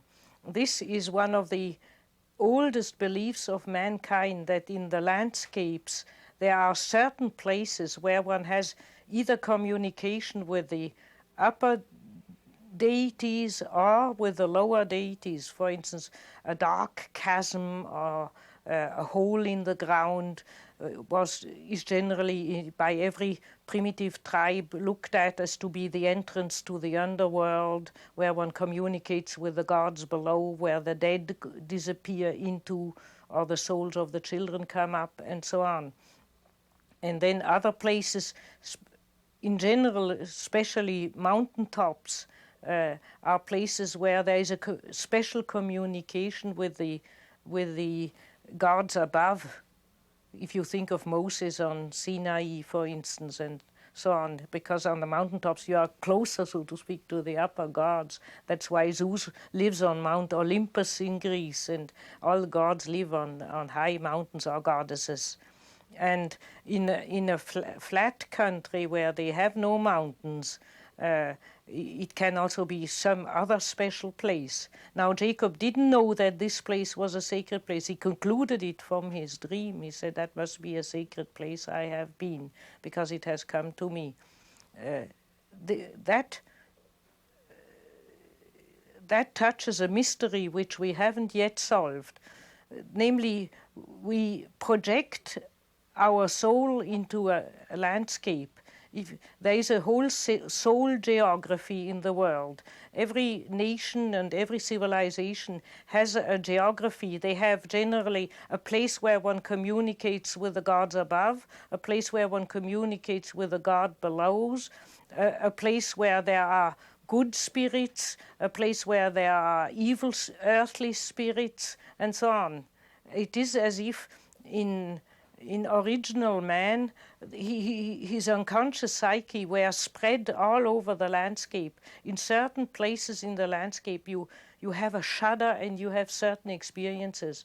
The Romans still knew that. They called that the genius loci, the spirit of the place.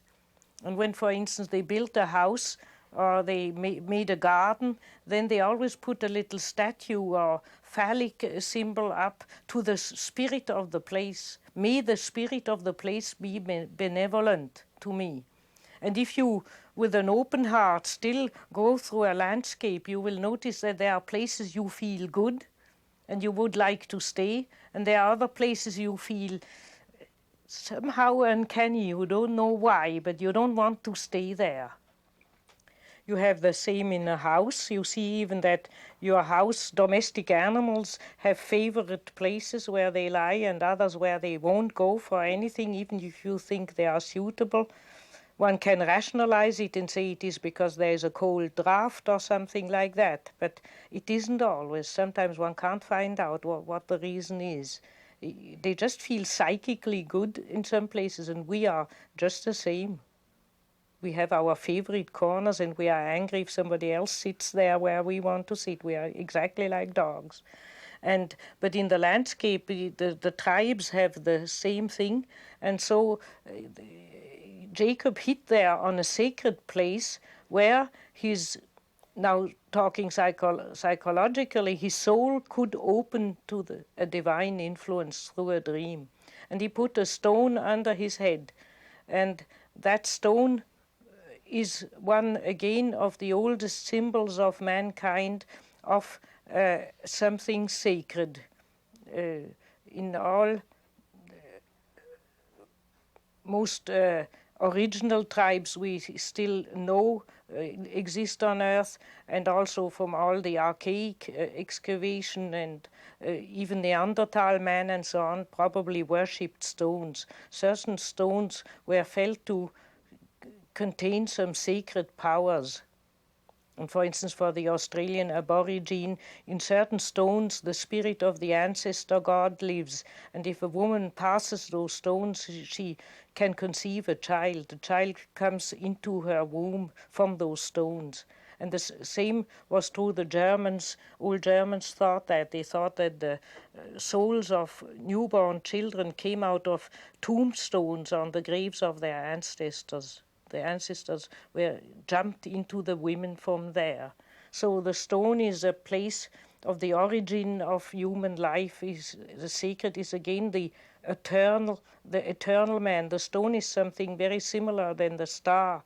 It has to do with the eternal, everlasting substance of the human being. That was projected into the stone. So with this sacred stone, which is a primitive thing under his head, a kind of fetish, which makes him capable of connecting with the beyond, Jacob goes asleep and the sun sets. The setting of the sun could be interpreted as the blotting out of consciousness. He goes deep in the unconscious, he goes asleep. And in that moment he sees a ladder going up to the sky. Now this famous Jacob's ladder, on which angels go up and down, is the motif of a continuous connection with the realm of the gods. For instance, in the shamans and the medicine men of most countries, in their initiation, they climb a tree or they climb a ladder or they climb on a rope up into what they say the sky. It's naturally only a few meters what they do in reality. And with the idea of going up into the ghost world and into the world of the gods and having the connection. And for instance, the medicine men in Tibet and China of old were called the master of the cord, because only they had that connection. They could climb up to the sky. And in other places it is a tree or a ladder. Simply one of the means to go up step by step and have a connection with the divine world. But later, in the Renaissance and in 17th century, Jacob's ladder was interpreted as being the sounds and vowels, or to be the different qualities of the world, or the different numbers of the world. There were all systems which projected into that ladder as being, but the basic idea is a continuous, constant connection with the powers of the unconscious, the divine powers of the unconscious. You could say the dream itself is such a ladder. It connects us with the depth of our psyche, with the unknown depth of our psyche. Every dream is a rung on a ladder, so to speak. And the angels are the messengers of God, so he can receive messages, and there the Lord predicts him the future. That belongs to the historical situation that dreams were mostly attended as means to predict the future or to know the future. And there the Lord predicts Jacob that he and his descendants will spread over the earth and the Lord will be with them. He receives a confirmation that God is with him. And that gives him the courage to go on. And that's why when he wakes up, he calls this place the house of the Lord, Beit El, and puts a stone there as a mark. The stones have always been marker of sacred place. That's an age-old habit of mankind, and goes on from there. When you use the word God, what do you mean psychologically? Psychologically, I'm using the words anything which impresses a human being as completely overwhelming, so that the genuine reaction one has is to prostrate oneself to the floor, to venerate it, to fear it. It's what is fascinating, frightening, or positively overwhelming in a sort of blissful rapture. Anything which you can say, what sweeps a human being completely from its feet, that is always been called God. Are you using the word gods in the same way? In the same way, yes. Only it means that in polytheistic religions they characterize different ways of being overwhelmed by terror. Then it is, for instance, Shiva the destroyer, or overwhelmed by bliss, then you are overwhelmed rather by Vishnu or so on. But in all polytheistic religions there are always assurances that really all those many gods are one. And when you have a monotheistic religion, like in Christianity, they are secretly more. For instance, we have Trinity and saints and angels. There's always a secret polytheistic. So monotheism and polytheism always interpenetrate each other. Sometimes the accent is more on the one, and sometimes the accent is more on the many who are one. Are the gods alive and well in suburbia? The gods are. The gods are nowadays everywhere where one doesn't expect them, and mostly in the desert. They are, for instance, in the bottle of alcohol, or in the LSD, or in some other addiction, Or the Wotan, the god of rage, is, for instance, in terrorists. A terrorist, generally, if you analyze him, is just dedicated to an overwhelming rage. And the rage has him. He has not the rage has him. So that is his god. So we have an innumerable amount of gods, but because we don't venerate them and we don't look at them, they are mostly nasty. That's why, for instance, if somebody has his god in a brandy bottle, you have to find for him a relationship to a spiritual god. You have to drive out the negative spirit by a positive spirit. In Jacob's dream, angels bring in messages from God. Obviously, people back then believed in angels. But what aspect of the psyche do they represent? Are angels still alive today, or did they all die? Well, I can tell what happened to me and my friend Miss Hannah. We were driving into town, and suddenly she stepped on the brakes so that I flew into the window. And I looked around. There was nothing around. At that moment, a child behind a car made itself loose and ran right in front of our car, but we had already stopped. And I said to Miss Hannah, how on earth did you do that? The child wasn't visible when you stopped. It wasn't yet visible at all. And she said, something in me told me, brake at once, brake at once. I don't know what that was. Now, historical man would have said, an angel told me that. My protecting angel told me that.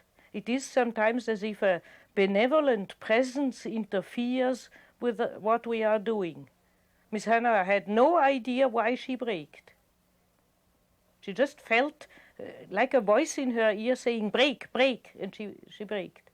Now, people sometimes fall down from a roof and get caught up by a tree branch, or they have a bad car accident where theoretically they should be dead and they are practically unhurt.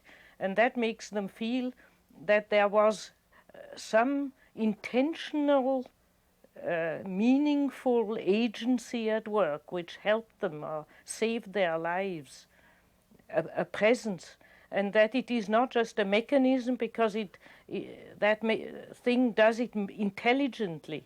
That's why one feels it's like a personality helping one, something personal, something protecting or personal. We have also naturally evil angels which can lead us down the road of destruction.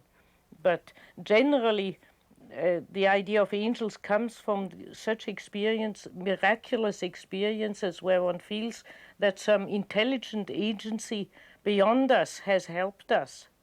Now, one feels a present. The angel has also sometimes to do with the idea of a double. Most primitive people in primitive civilizations believe that we have somewhere living in the bush or also invisibly accompanying us behind us a greater personality, an invisible double. Now, we would say that's a personification of the unconscious, of the maker of dreams. And if one sees that double actually in reality outside, then it is generally a symptom of death, primitives say, because they think that we are, as long as we live on earth, split. We have a consciousness, a restricted consciousness, which is the thing we would now call our ego consciousness, and we have a greater personality, invisible personality, which lives behind us or somewhere in the bush, and which so only appears at certain moments. And if a primitive is saved in such a miraculous way from an accident, he would think that his double has done it. So the double and the angel protecting angel have a lot to do with each other. It's always this same experience that something more intelligent and greater than your ego is alive in you, and sometimes makes you do things or arranges your fate against your own will and against your own planning. And that is an experience I think everybody has had in his life sometimes. And naturally, in higher religions, that was then transformed into the teaching that there are angels and that everybody has a good angel protecting him, and sometimes also an evil angel trying to seduce him or her. It is the battle of powers, half personified powers in the unconscious within us, for which we are not responsible and which were understood as messengers with God. The angels have the function. Primitive man thought that God has not the possibility of looking after everything himself, so the angels are his delegates who look after his creatures. Many medieval paintings often show angels as messengers of dreams. They show the dreamer and then the angel bringing the dream down from heaven.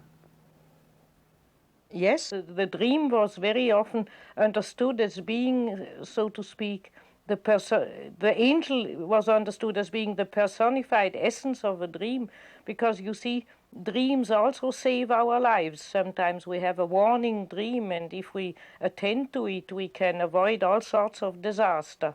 I, for instance, would never take a flight if I had a disastrous dream the night before, because I think if the unconscious takes the trouble to give me a warning dream, I should attend to it. Our unconscious, and we cannot explain that, but it is a fact that it does know more than we know. That it is as if the unconscious of the human being is expanded into outer nature and has informations which we cannot have. And therefore in dreams you get sometimes warnings or informations about things you cannot possibly know. In Jacob's dream, an inner authority gives him direction for the rest of his life. We talked earlier about how that inner authority can be projected out onto an individual or a great personality. Can it also be projected onto a cause or an ideology? Yes, you can either project on a personality of a spiritual or worldly leader, or it can be an ideology, an ism, or a religious conviction, which you also then look at to be the highest goal and dictating important factor of your life. That is just as possible. That's why wherever you have fanatical beliefs, be it in religion or an ideological system, you have this projected outer star, so to speak, which you follow. Can you give us some examples of leaders on whom people have projected their star? Hitler was a malefic star, so to speak, to whom thousands of Germans followed. And Christ was a beneficent star whom millions followed. There are naturally false prophets and good leaders, bad leaders, and even that history decides, and if one looks closer, even the good leaders have some drawbacks, and it is not so clear, but you have the same when somebody elects a guru or has a too great transference to his psychotherapist or so on. It's always having projected the star, the uniqueness of the personality onto the other, and being fascinated by the person out there instead of following it within. And how would that apply to movie stars? Just in that sense. For instance, a feminine movie star, you see how all the teenagers of the world try to dress in the same way and style their hair in the same way. It is the star, it is the ideal, the feminine personality they would like to become, or therefore they even try to imitate. And the same with male movie stars. That while generally movie stars also start the whole clothes fashion and so on, everybody imitates them. It is, so to speak, the ideal man or the ideal woman they represent. And as the ideal changes every 5-10 years, there are always new stars with a new style which then appeal to a new generation or to other people, to be a model personality, so to speak, for everybody. Is it a good thing or a bad thing? I think it's neither a good thing nor a bad thing. It depends on what one does with it. For instance, you can say that if the British hadn't, in those hard times during the last World War, projected their star on Churchill and have had complete belief and courage, which gave them courage, they would have probably not stood through the ordeal. So Churchill, being the star of the British nation in a dark time, saved the British nation. So in that case, it had a beneficent effect.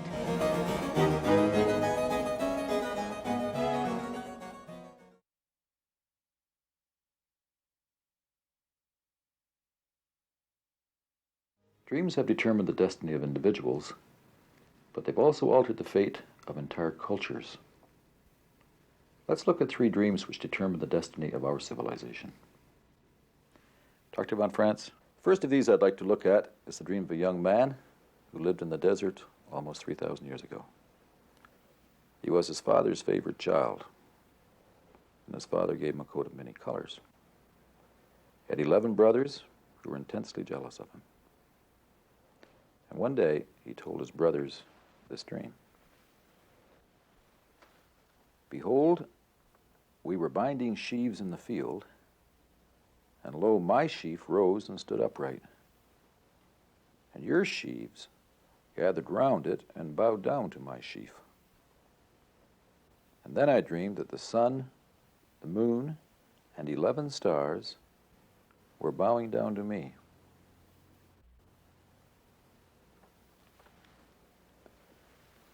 Would you show us how this dream reveals Joseph's destiny? Joseph was a bit naive to tell his family his dreams, because though they probably didn't interpret them consciously, they were hit by them and got angry. Namely, the first dream says that the sheaves of wheat bow before him. Now, the sheaves of wheat have been in those times a simile of the generations of human life. There is, for instance, a whole symbolism in Egypt, and you have allusions to it also in the Bible, that man is like wheat. He blossoms, he is cut by death, and from the roots he sprouts again. So the cycle of life and death and eternal, returning to eternal life has been always projected into the wheat. You have that also in the Greek Eleusinian mysteries. You have it in the biblical saying that if the corn doesn't fall onto the earth, it doesn't bear fruit, and so on. So there is the idea. So if he dreams that the sheaves of wheat bow before him, it would mean that the whole earthly life, the vegetation and the earthly life, and with it the human beings, the tribes of human beings, would bow before him. It is a dream which shows his inner election to become a leader, a leading, outstanding personality. And naturally, some people further remote might fall for that and admire him and follow him and imitate him in the sense we mentioned before. But the family generally hates a family member to be a genius or to be outstanding or different.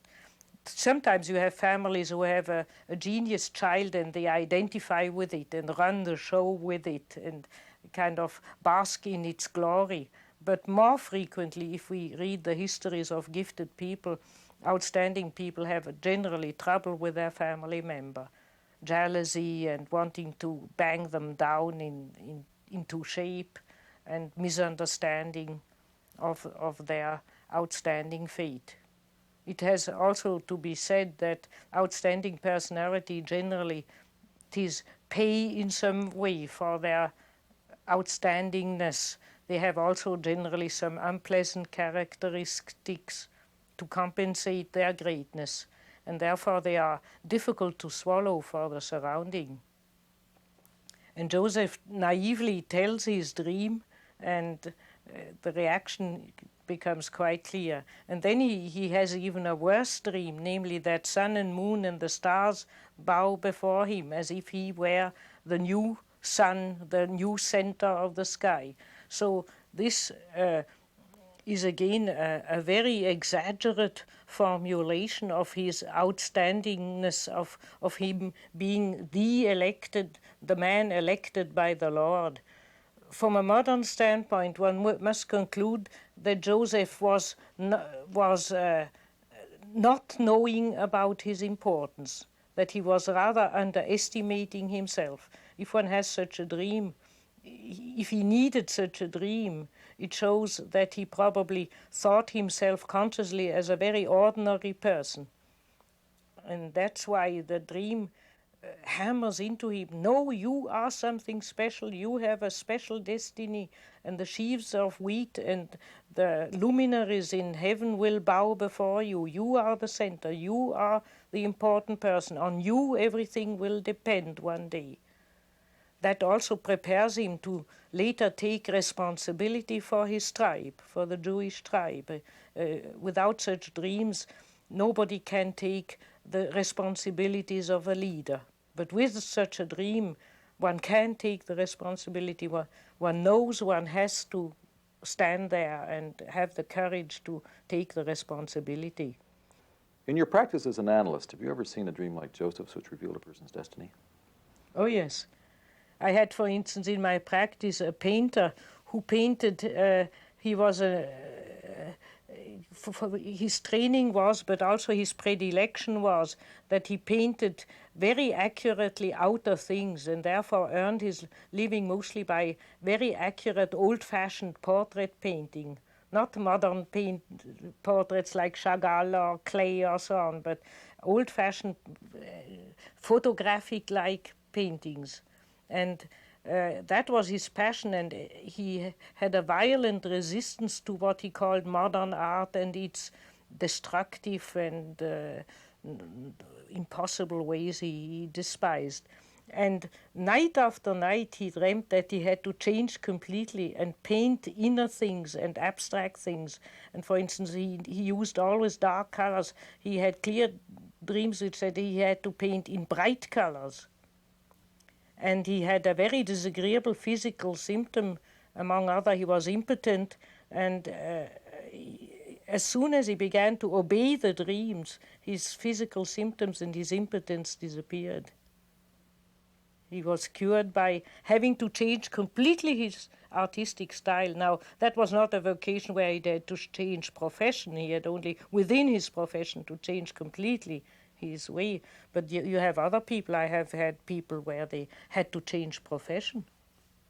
They had to become writers, or they had to give up everything and do something else instead. That's naturally always a terrible moment of fear and crisis, but what we call a vocation, a call, to have a call to do something, that occurs very often. And quite frequently, the neurosis of people comes from the fact that they don't have listened to their call. Joseph later became quite a dream interpreter. Here's the dream of the Pharaoh, which he interpreted. Pharaoh dreamed he was standing by the Nile, and behold, 7 cows, sleek and fat, came up out of the river and fed in the reed grass. And 7 other cows, gaunt and thin, came up out of the Nile and ate up the 7 fat cows.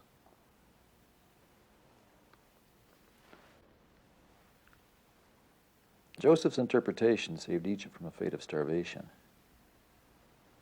Can you explain how he made that interpretation? If we want to understand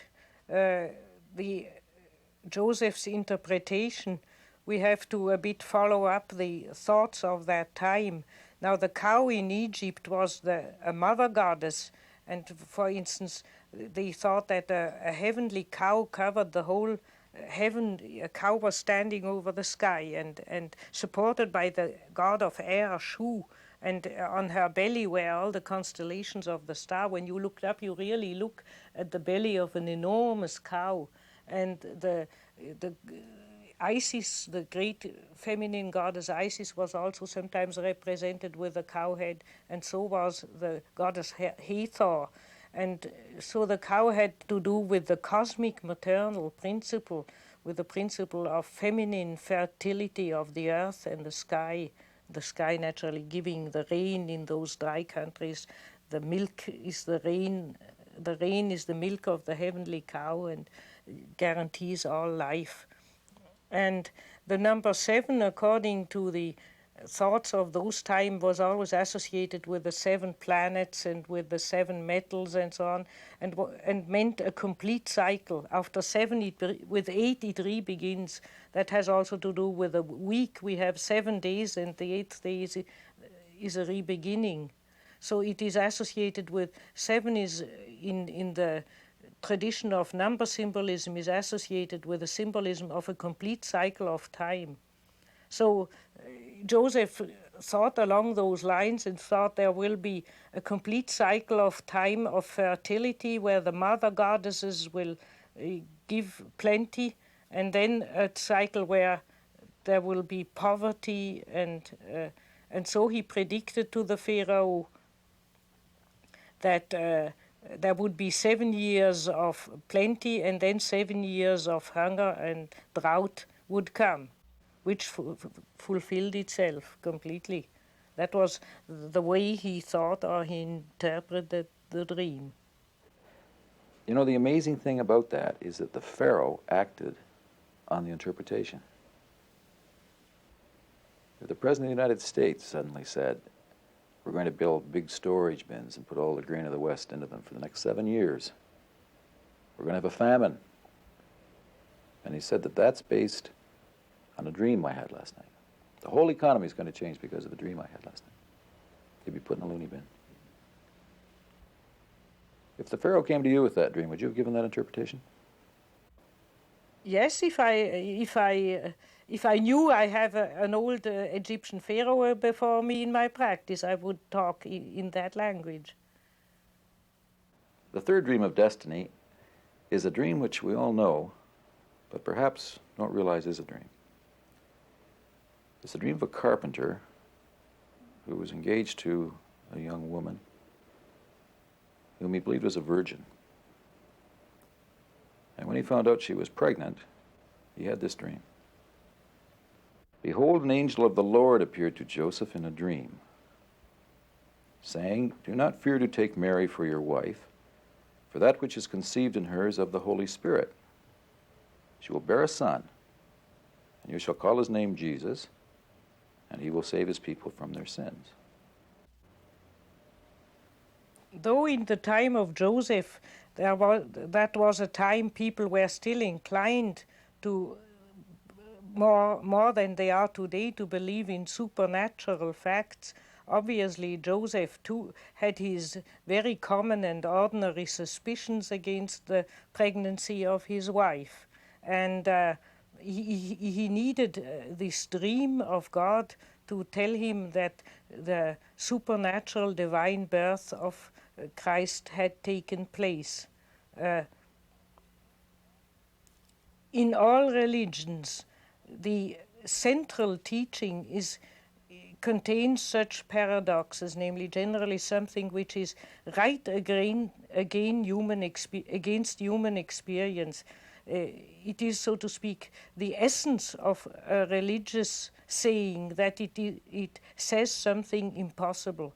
And this asserts the superiority of the spirit over matter.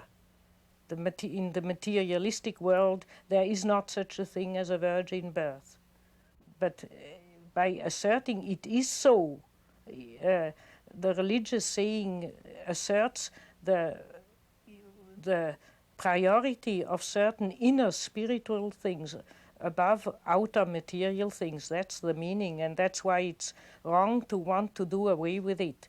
And you find the same thing in dreams. Whenever people are too rational and materialistic, then the dreams point out something completely supernatural. I remember the dream of a woman who dreamt that she saw on the floor a little mechanical animal made of diamonds, but which was alive and walked around. And she consulted Jung about it, and he said, that is to prove to you that the impossible is possible, that you are still too rational, you think such a thing cannot happen. You are not open to miracles. And there are miracles, there are in the realm of the psychic realities, miracles can happen. And that the dreams assert generally by asserting the impossible. And say, look, you think that's impossible, and just that does exist in the realm of the psyche. It doesn't exist in the realm of matter, but it does exist in the realm of the psyche.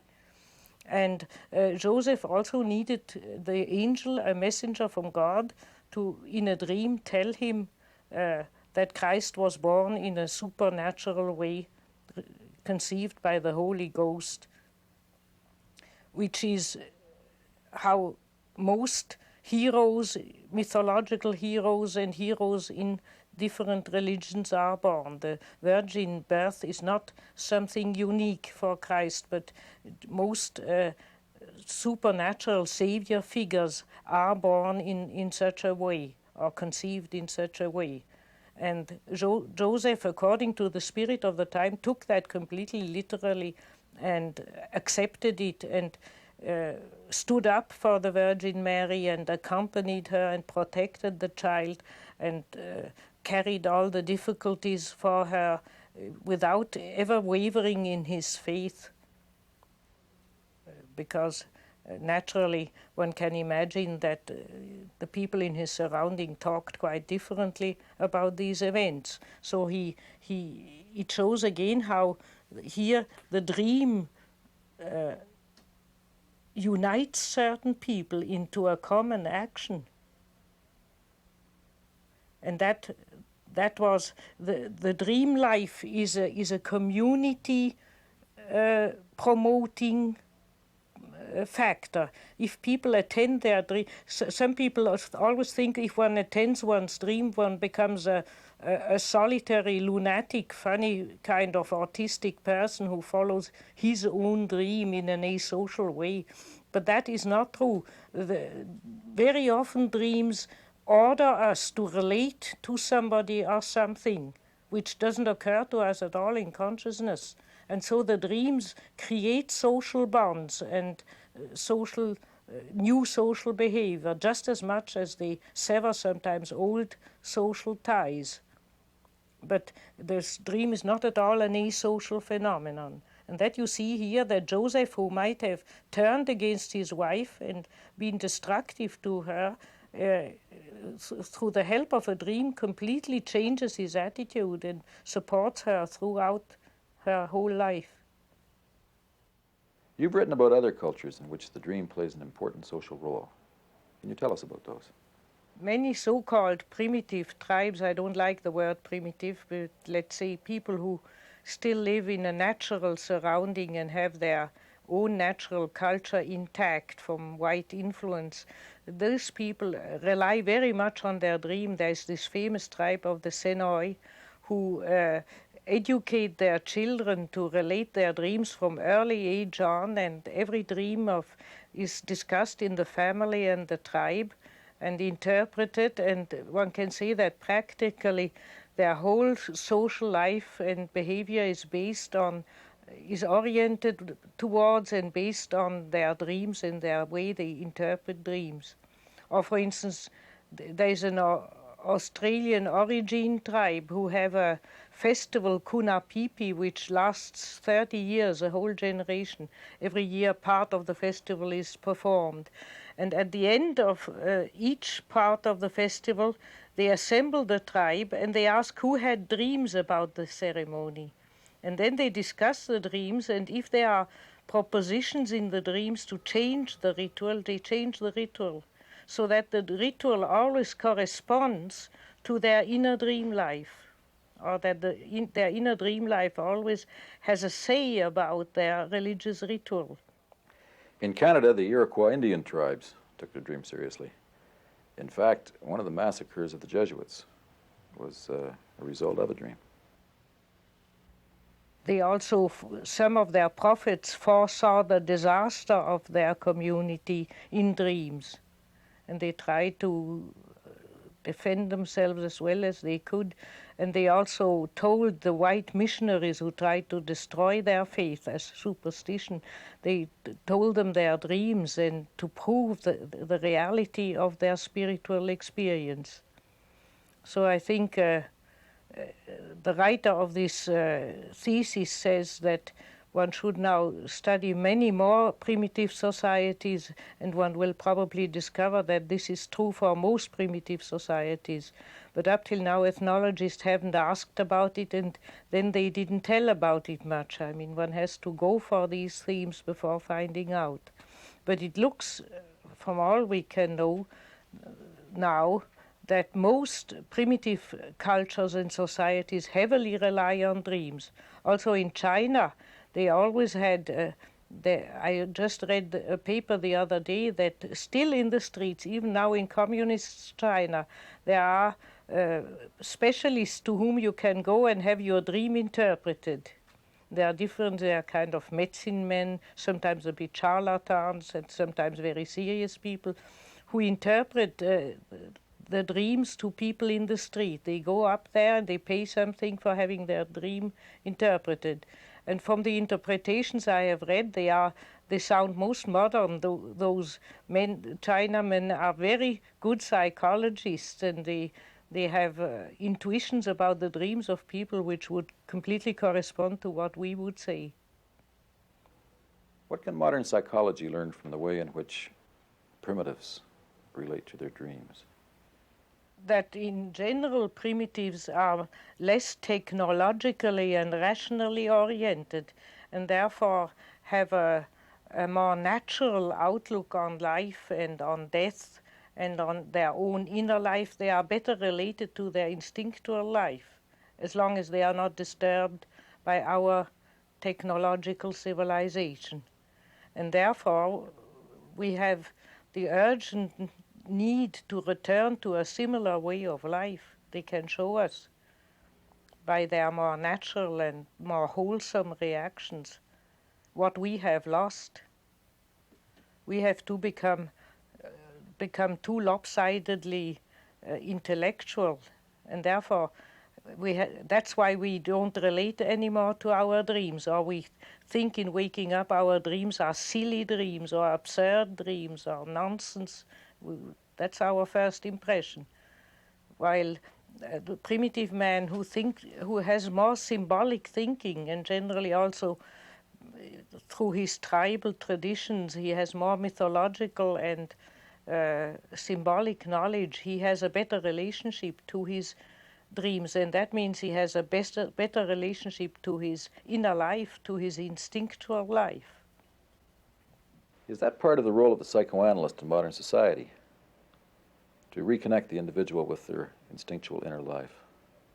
That's why in Jungian therapy, the offer for the patient is that he can establish a unique relationship, and that one offers him a unique relationship, which is not a technique of therapy or a certain way of approaching or looking at the other, but a personal encounter. And that's why Jung said, forget all psychological theories when you meet the patient. Just meet him with your heart and your mind as a unique human being. And then it doesn't become boring. Every encounter is an adventure. And what role does the dream play in this? The dream does that. Among the over 60,000 dreams I've interpreted, I've never met two same dreams. The dream is always unique and comes always uniquely at the right moment, at a certain moment. And that's the message of the powers of the instinct, of the powers of the collective unconscious, the message which comes that night through at that moment, and is a message which is meant for you. The dream is a message which is, the alchemists would say, is a message from the unique to the unique. Namely from the divine center of the psyche to the unique individual one is and to the unique situation one is in. And that's why you can never predict dreams. You can never go to bed and say, I'll probably dream about this and that. It never comes off. You will always dream about something completely different. So at the source of the dream there is a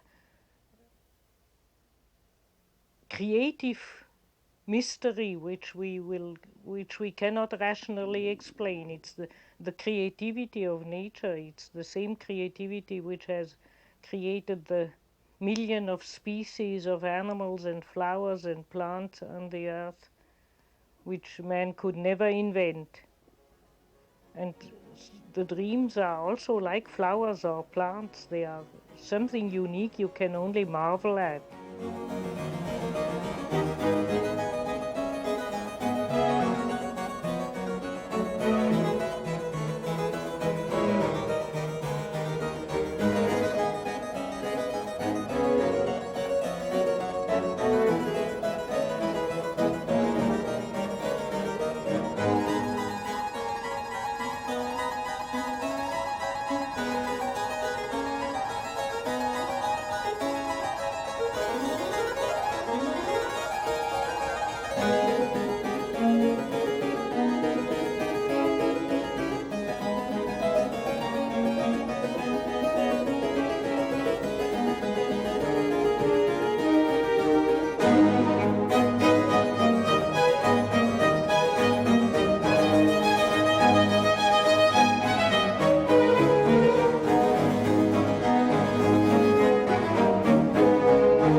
Perhaps it would be helpful at this time to look at a model of Jung's understanding of the psyche.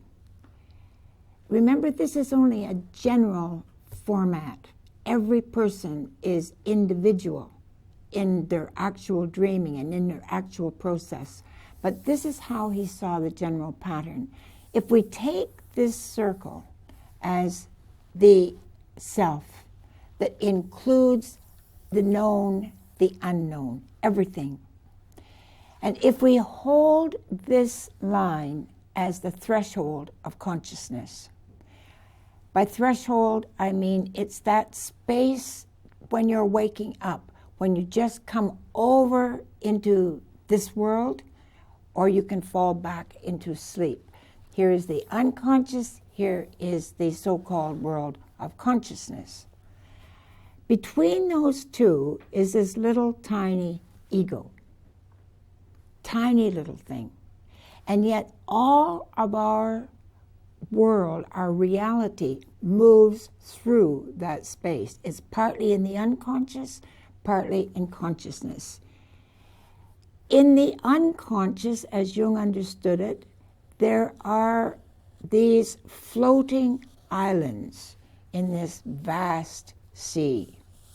And these are known as the complexes. They are energy centers, and they have at their core what he calls archetypes.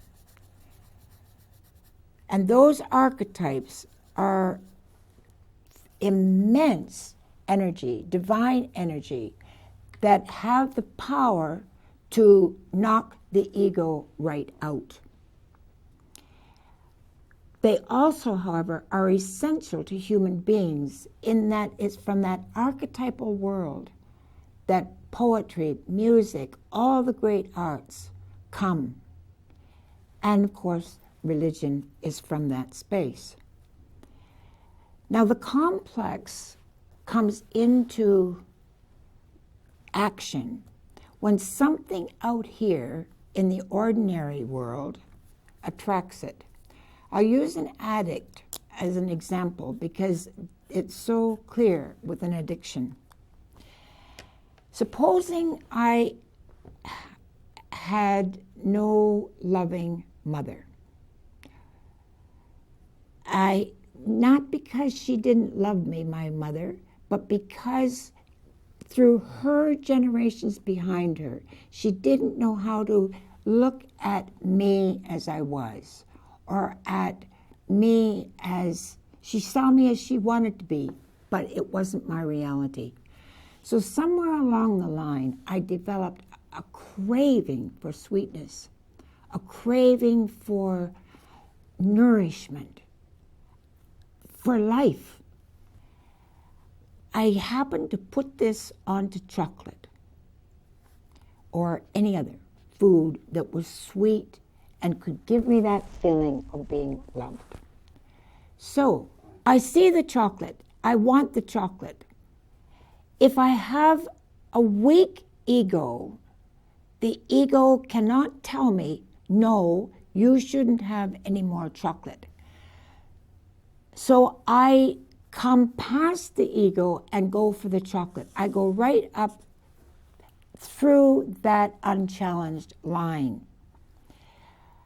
Supposing I try to say to myself, I won't have the chocolate. It may be that the archetype will say, I will. And I don't care what you think, what your ego wants to do, I want the chocolate. I've always had the chocolate. I always will have it, and I will go direct to the chocolate. The ego has been wiped out, and we are really in a complex situation. From the Jungian point of view, this is a very dangerous space to be in, because the ego has lost its power, the complex is taken over, and the archetypal energy is at work. Now, in a well-working psyche, the ego is strong enough to hold that complex in abeyance. And yes, let it develop, let it mature, but not to allow the archetype to take over. The archetype will be more powerful than the ego later on. When, for example, you have an ego strong enough to write, well trained that it can play music, and the ego can be forgotten while the archetypal energy is moving through. Or in prayer, for example, the ego is out of the road, the prayer is coming through. The archetypal energy is essential to life in the dimension that we as human beings relate to it. The tragedy in our culture is that so many people do not believe in symbolic language. And so they try to satisfy a spiritual yearning with a physical food or alcohol or drugs or silk underwear, whatever the addiction is. That cannot work. There is no satiation point for a spiritual longing by physical means. So long as that symbol is not alive as a living symbol, it cannot do its work to bring us into our totality.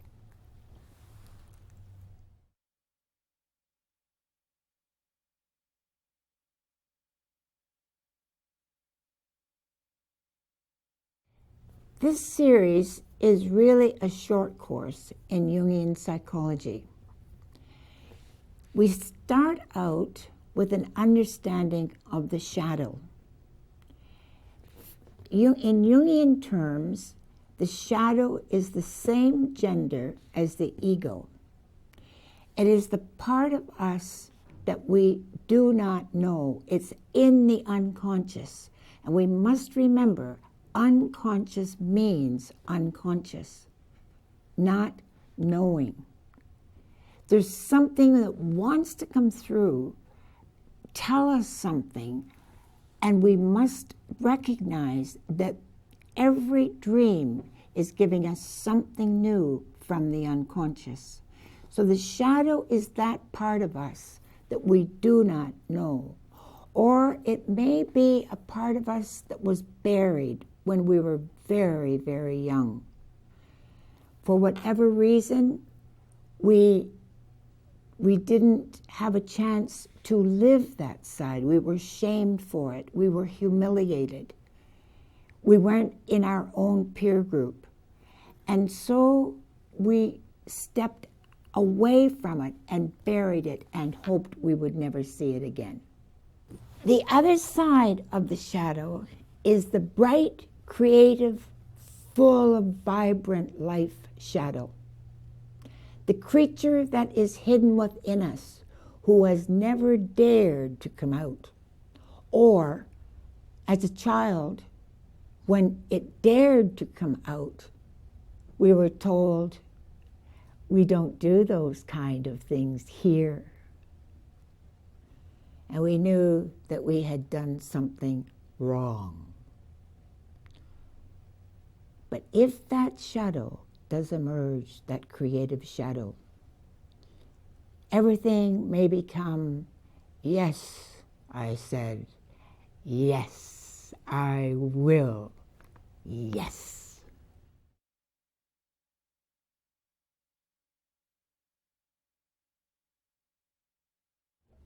Physical energy works like psychic energy. For example, if we take these two little magnets, and I have the like poles, and I'm trying to bring those poles together, they absolutely refuse to meld. If I bring the negative, it's instantaneous. They automatically want to clip into each other. Think of yourself at a party, and you see someone and you say, of all the people at this party, that's the one I don't want to get involved with. But all the time you know where he is in the room, and he knows where you are in the room.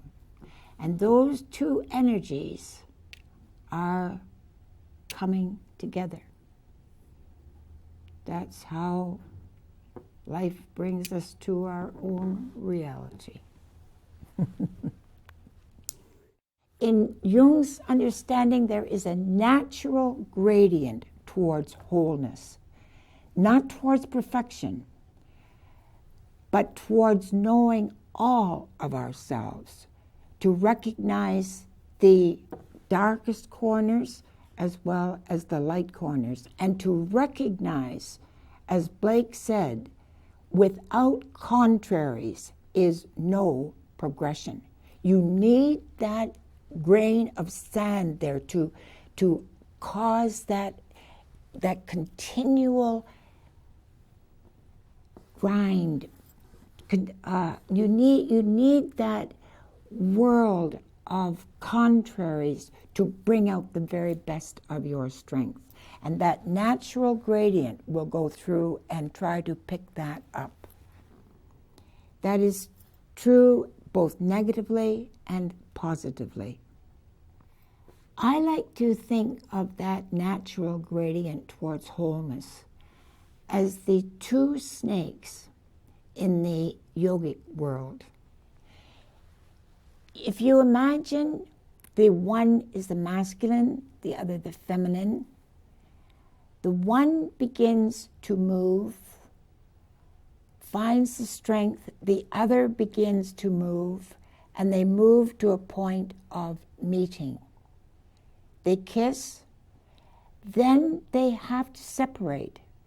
The one may become stronger, the other is then forced into a place of strength, and they work their way through till they come again to meeting. And again they kiss, recognize each other, and again they must separate. And so they go through that third round. And at the top, they meet in the divine embrace. The process is a natural evolution of growing together, separating, opening into a further individuality so that each is allowed to come to their own wholeness within and within the relationship.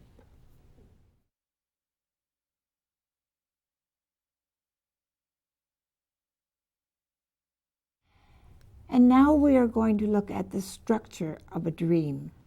I think it's very important to realize that the archetypal structure in narrative is the same in a simple dream as it is in a classical play. It is in us that structuring of the archetypal energy. Take, for example, Macbeth. Very simple plot. We have the introduction, the rising action. I'm sure you all learned this in grade 12. The climax, the denouement, and the end of the dream is the lysis. That little part on the end that tells us where the energy wants to go. There are 5 parts to a classical play. And if we could remember the entire dream, there would be 5 parts there, but very few of us can remember them. Most of us just get the lysis. But that is very, very important, as you will see in a moment. In the introduction, we are given the characters, the plot, and the setting. We see that there may be some kind of conflict developing even in the introduction, but it is highlighted as it moves through the rising action. 2 conflicting energies begin to meet. Then they come to the climax. And something happens there that turns the energy of the play. So you begin to see whether the outcome is going to be good for the hero, quotation marks, or whether he is going to be destroyed. For example, Macbeth, everything seems to be going on his side until he gets to this climax. And Macbeth makes a decision. And here is what he says. I am in blood steeped in so far that should I wade no more, returning were as tedious as go o'er. Strange things I have in head which will to hand, which must be acted ere they may be scanned. That is his decision, and the rest of the play is the outcome of that decision. It is a tragedy. So that tragedy begins to develop in what is known as the denouement, and gradually he comes to the place where he loses all. His head is taken off. In the lysis of the play, we know that there's going to be a new king. We know who that's going to be, and the hero is dead. Now, in a dream, this lysis is terribly important. Let me give you an example. A man dreams that he's been walking through a jungle, and he's been into one ambush after another in that jungle. And he goes through the jungle cutting off one big leaf. steps through. He has no idea where he's going. But he just keeps cutting off one leaf. And gradually he comes to a river. And he is so happy to be at the river. Finally, he's finished with the jungle. He looks across the river, and behold, there's a jungle on the other side. That does him in. He can't go any further. And then he realizes that somebody has been cutting through the jungle on the other side, coming to meet him. That divine presence has been coming through on the other side, and so he has the strength to go on. The lysis will carry the energy into the next place of action. Often we only get the lysis of the dream, but if we get even that, we know where our energy is trying to go.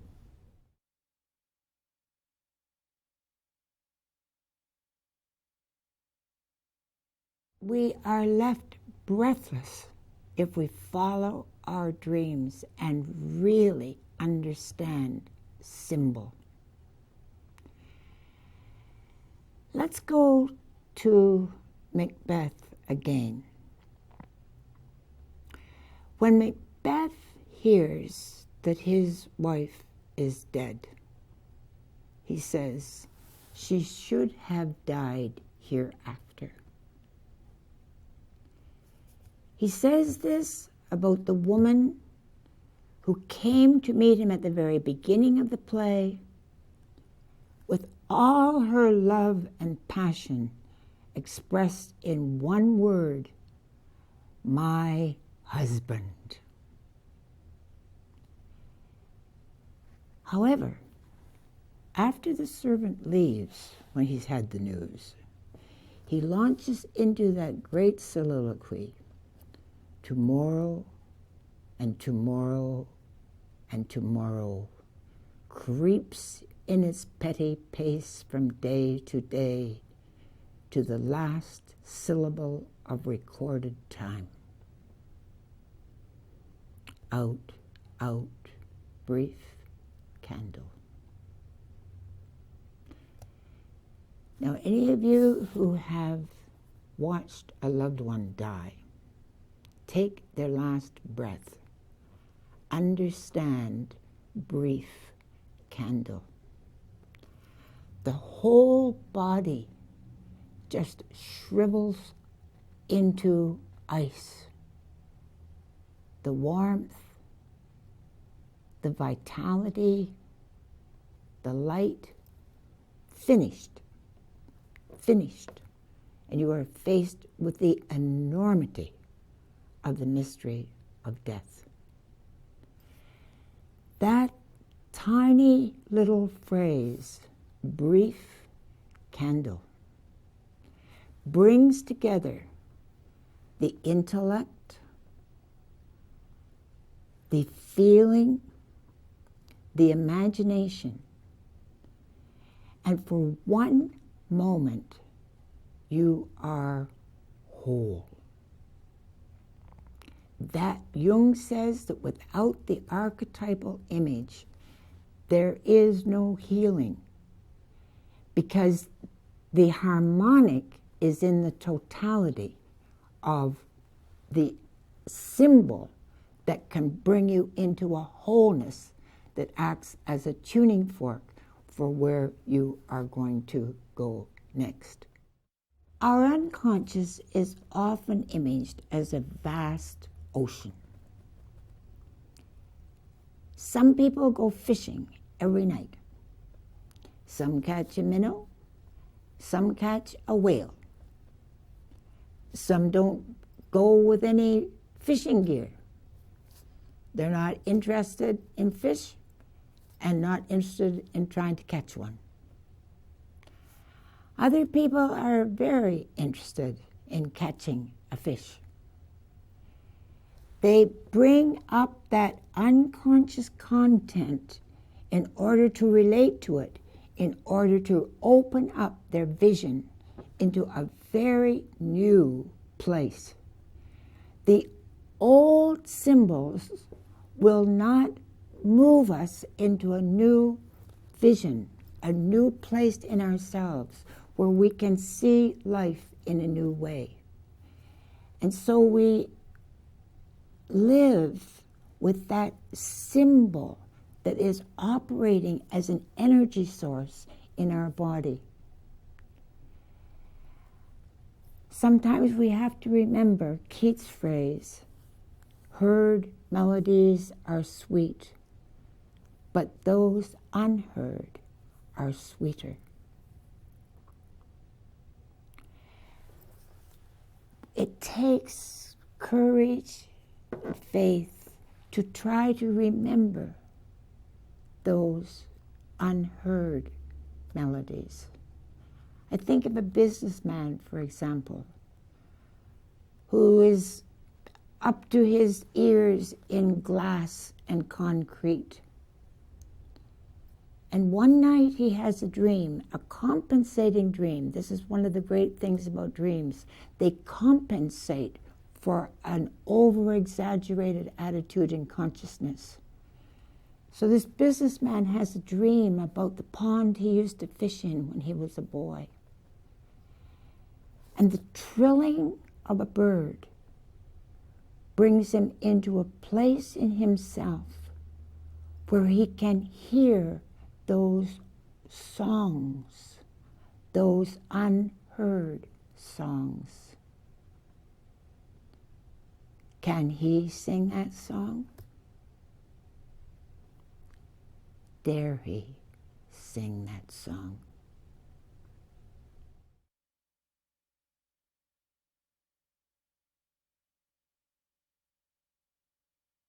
In our Western culture, our psyches and our DNA are filled with Christian and Jewish symbolism. It is really important when you're studying dreams that you recognize your own heritage and honor it, because it will be manifesting in ways that you could never have imagined. It is important when you are looking at a culture and the individuals within that culture that you look into the foundations. For example, in our culture, the foundations have been in dreams. In the Jewish world, in the Old Testament, kings, prophets, leaders listened to their dreams. In the New Testament, Mary listened to the inner voice, bore a divine child, and her husband Joseph was told to take the mother and child to Egypt in a dream. He obeyed and saved their lives. The great biblical figures wrestled with their angels, and they either surrendered or found a new meaning for their lives. It's no small thing to be met by an angel, especially if the angel wants you to do something that the ego does not want to do. Sooner or later, we realize that we are walking down a path. As my dear old Dr. Bennett used to say, well, Mrs. Woodman, you're going to walk that path whether you like it or not. You can either go like a squealing pig being dragged to the slaughter, or you can muster as much dignity and grace as you can.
with our framework well in place, we turn now to the interpretation of modern dreams. Beginning with men, we see how dreams reveal an unlived shadow side. The shadow is the same gender as the dreamer. I think it's really important that we recognize, too, that in our society, when the feminine is mentioned, people tend to think we are talking about women. But in this process of integration, in the individuation process, it is the relationship to the feminine within that is determining the relationship to the feminine without. Inside everyone lurks the shadow. Behind the mask we wear for others, beneath the face we show ourselves, lives an unknown side of our personality. At night, when we lie helpless in our sleep, its image confronts us face to face. Well, it was about 4 years ago, and I was in residential work, and I had a breakdown. And my mother, who'd been dead then about 13, 14 years, every night I kept dreaming of her, and somewhere up above me, she kept beckoning me to go to her. And I kept saying, no, I'm not ready to come yet. And she kept saying, you've got to come, I want you, I want you. And I said, well, you never wanted me when you was alive, and I'm not leaving Bob, and that's my husband. And this went on for weeks and weeks and weeks. And in the end, in one of my dreams, I told my mother all the things I'd felt about her when she was alive, and got it all off my chest, and I didn't have any more. But it was awful because I was frightened to go to sleep because I knew, this dream would recur every night. But she didn't want me when she was alive, and I thought, well, no way you're going to get me now. So it really was horrible. Yeah. Dr. von Franz, dreams show us our unlived life through the figure of the shadow. Psychologically, what is the meaning of the word shadow? That is simply a name we use for the fact that most people are not fully aware of all their personality traits. We like to imagine ourselves as being intelligent or generous or good-natured or practically gifted and whatnot.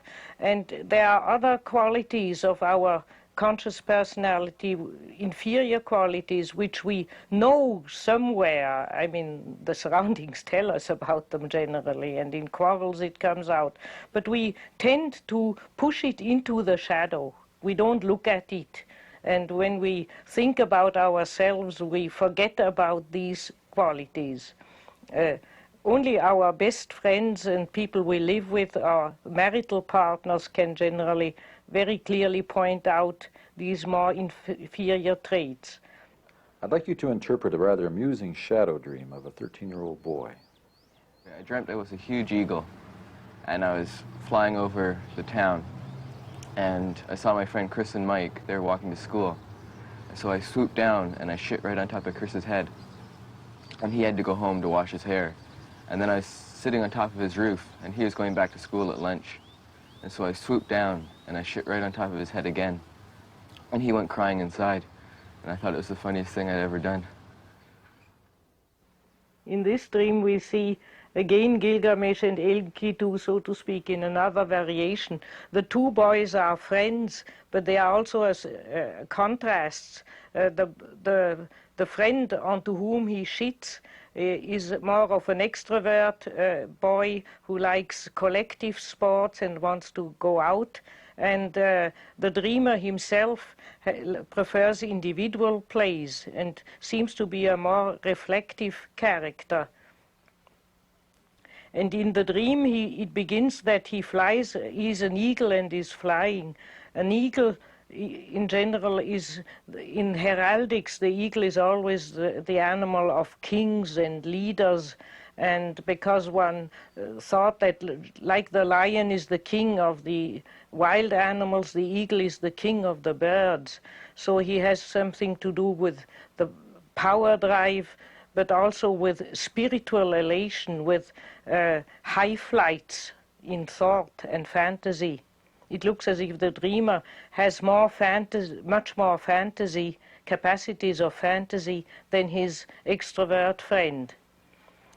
Now all introvert individualists secretly envy the extrovert because the extrovert is more successful collectively, and generally introverts have a certain feeling of inferiority towards extroverts. Extroverts have them too towards the other, but they never admit it. But the introverts generally admit that they envy the worldly successful friend. And therefore, in the dream, the balance is restored, that our dreamer as an eagle succeeds in shitting on his friend's head, and by that humiliating him. He has to go and get Mama's help, and he has naturally an elated feeling of triumph. One could look at the dream a bit suspiciously and say there's also a little warning in it that he shouldn't elevate himself too much above the friend, but I think it rather means a compensation, that he feels a bit uncertain or inferior towards his friend, and therefore the dream shows him the possibility, look here, you are the real eagle, you can shit on his head, so that's no problem. Can the shadow also take a positive form? Because of wanting to play a social role, most people identify more with their positive qualities, and therefore the shadow is generally more awkward, inferior, sometimes a bit evil, or socially unadapted. But that is not always so. There are people who prefer to live their worst side, and then their shadow is positive.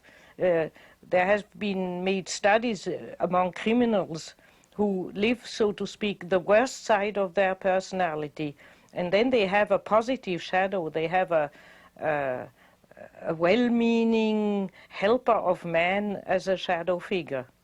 But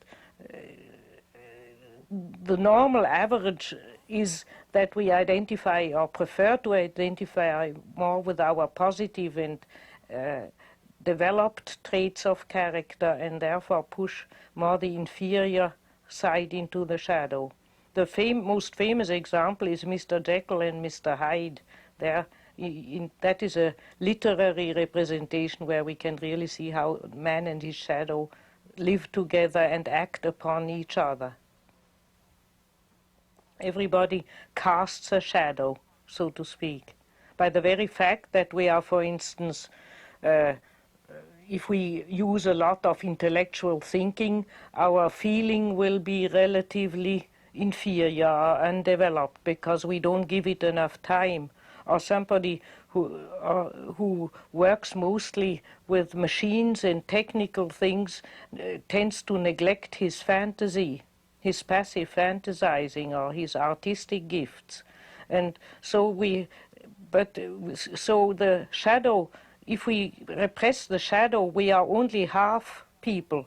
That's why there are in literature such tales that the devil steals the shadow from people, and then they are, so to speak, in the claws of the devil, because we need a shadow. The shadow is what keeps us down to earth, which reminds us of our incompleteness, and which also provides us with complementations. We would be very poor if we were only what we imagine to be.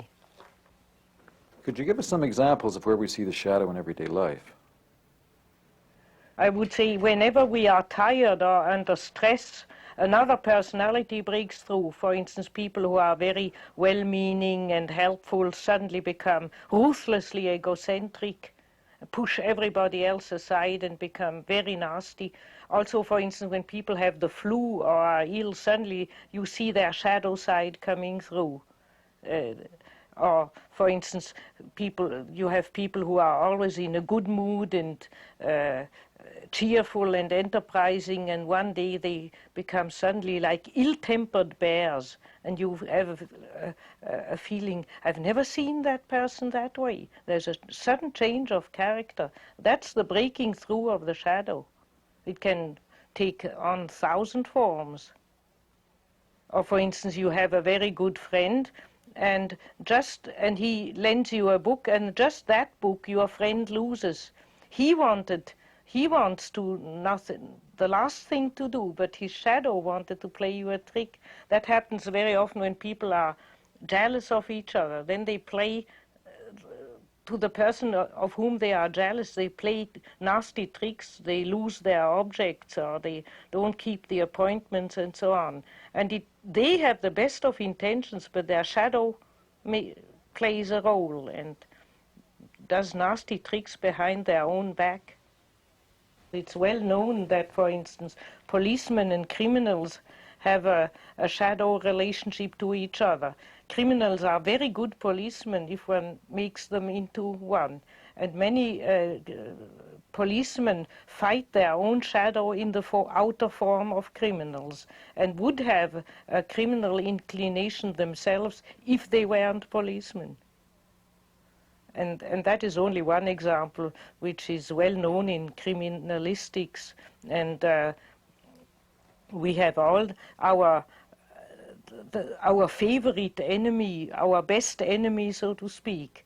That is generally our shadow. We have to, if somebody gets on one's nerves without reason, if somebody does some harm to you, then you can't say it's natural that you hate him or her. But if somebody doesn't do special harm to you, and you just feel madly irritated every time that person enters the room, you could just spit at them, then you can be sure that's the shadow. The best way then is to sit down and write a little paper on the characteristic of that person, and then look at it and say, that's me. I have done that once when I was 18, and I blushed so that I was sweating blue in the face when I had done that. It's a real shock to see one's shadow.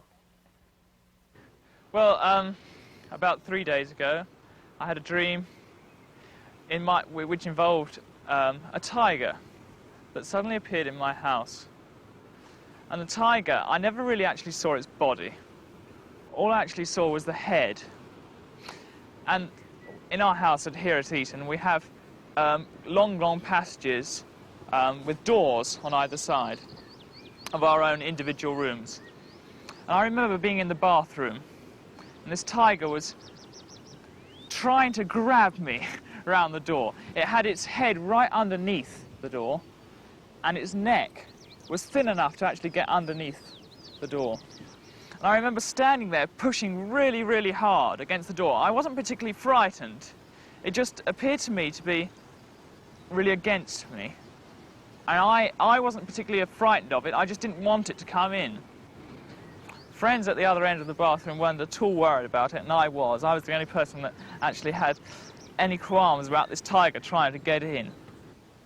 The more the people are righteous and therefore never leave their shadow side, the more they project it. The others are always the evildoers, and that's where they live in a constant righteous indignation and really hunting down their own shadow in the form of the outer person. I just can't stand it if someone's got it wrong and I know that I've got it right. You know, I do have a temper, yeah. Clergymen are very problematic natures because the community expects them to always be mild and friendly and helpful and virtuous, and the poor man or woman has a shadow too naturally. So then they can't live their shadow, and if they live it, the whole community howls against them, and so they generally spend their relationship to evil by seeing it in other people and preaching against it. Is that too poisonous? Dr. von Franz, why are we so often chased or threatened in our dreams? very often shadow figures pursue us, burglars or all sorts of enemies pursue us. And in general, one can say that if something in the dream pursues us, it wants to come to us. If only we could, it demonstrates that something which belongs to us and wants to come towards us, but we are afraid of it. And by being afraid, we lend it an evil figure. Could we turn round and accept it, it would probably become more benevolent. Naturally, all rules about dream interpretation are paradoxical. We are sometimes pursued by powers in the unconscious where in the dream we can only escape. It is right to escape. There are destructive tendencies in the psyche which we have to avoid. But 80% of what pursues us in dream really wants to come towards us. I had the damnedest dream. I was up at the cottage out in the woods with my then girlfriend, who's now my wife, and a mutual friend of ours who helped build the cottage, in fact. He's a really down-to-earth, woodsy kind of fella. Really, really good person. And the three of us are up there in the woods, and suddenly this hairy ape creature appears again. And it's making a pass at my girlfriend. And I didn't like that at all, and I was ready to lunge at it, when this friend of ours puts his hand on my shoulder and says, "Wait a minute, I'll help you we'll take care of this together, and we'll get rid of him." And I looked around and I said, "No, I'll deal with him." My girlfriend, right? So I went out at this hairy ape creature, and I started talking to it, telling it, "No, you can't have her. She's mine." And it turned out to be quite reasonable. I was quite surprised, and it turned around and walked back into the woods. The shadow is not at all 100% evil. I have already mentioned that in criminals sometimes they have even noble personalities as a shadow. But even in the ordinary man in our civilization, the shadow is very often a kind of harmless brute, or the more natural man, the man without good manners. The nature person, but not at all an evil person, and even something which likable and very important to have with one. Our ego and is by our education forced to wear a lot of masks and to behave in a unnatural form, and therefore we repress all sorts of natural animal reactions and simple human reactions out of politeness and good manners and whatever the situation requires. For people to learn to know their shadow and to live their shadow a bit more, it makes them generally more accessible and more natural and more round and human altogether. People without shadow who are perfect inflict an inferiority on their surrounding and irritate their surrounding. And that's why one is so relieved if something nasty happens to them and say, "Thank God he's also only human." I've noticed that analysts try to be very correct with their patients, but sometimes there's a slip-off.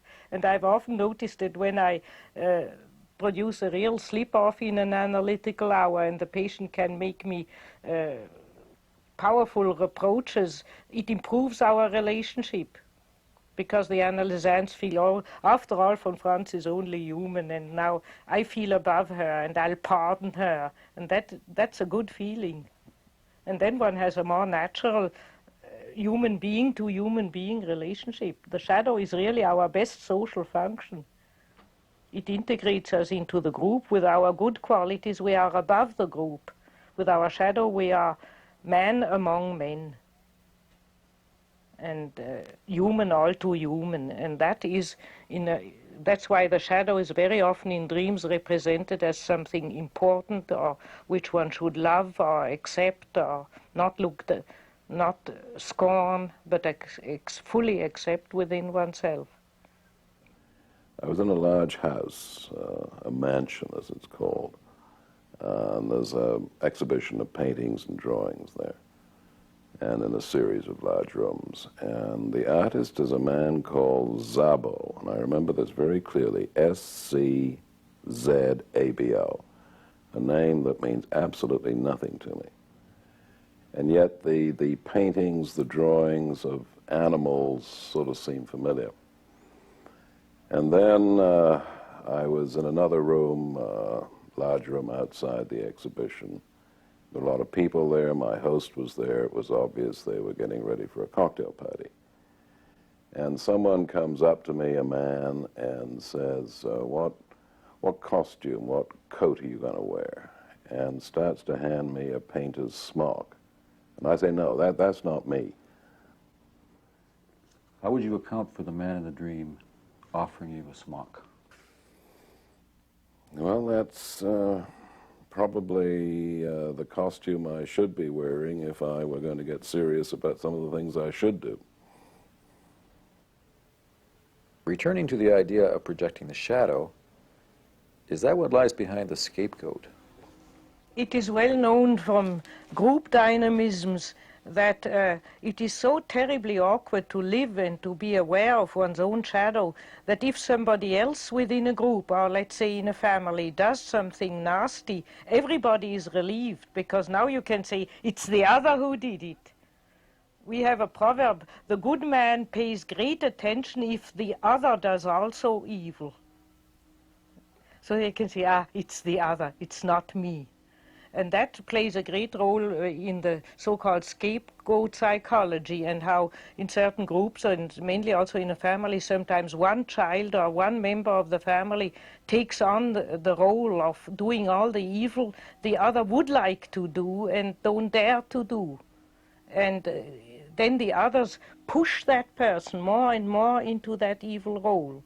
And probably even in the criminal in society has a similar role. He's like a negative redeemer. He redeems society from having to face its own shadow, because then they can say, it's that fellow who did the murder. I only wished to do it, but didn't dare to do it. And so if somebody has a weak personality, a weak ego, he can even succumb to suggestions and act out shadow things which other people really wish or desire. It's very difficult. In the shadow side of our personality, we are very much mixed up with the surrounding world, and it's very difficult, and therefore it is very important to know our shadow and to keep it out of the group phenomenon. Otherwise we weigh down our surrounding with all our unlived nasty qualities. And that's why, for instance, in the antiquity, the old Greeks and the old Jews and many other populations have the idea of a purification of the community by choosing some people as scapegoats and sacrificing them or driving them out into the desert, and they take all the sins of the community with them. They carry the projection, they are the shadow, they pay for it, and then the others feel, so to speak, all right again. And perhaps some people can also remember that at a party, as they say, the devil suddenly got into them, and with a little bit of alcohol they suddenly misbehave terribly, and the next morning when they wake up they can't understand how they did all these things and said all these things they said. That is generally not only a breakthrough of their own shadow, but of the group shadow. The evil of, they acted out not only their own evil, but the evil of all other people as well. Would you talk about Nazi Germany in that regard? They projected mainly the shadow onto the Jews. That was the scapegoat. And they called the Jews, they accused the Jews mainly of being greedy for money, sensuously seducing and defiling all their women and striving for world power. Now, the Nazis clearly strove for world power. Money was their aim number one. Even if a Jew gave a lot of money, then he wasn't elected to be not a Jew.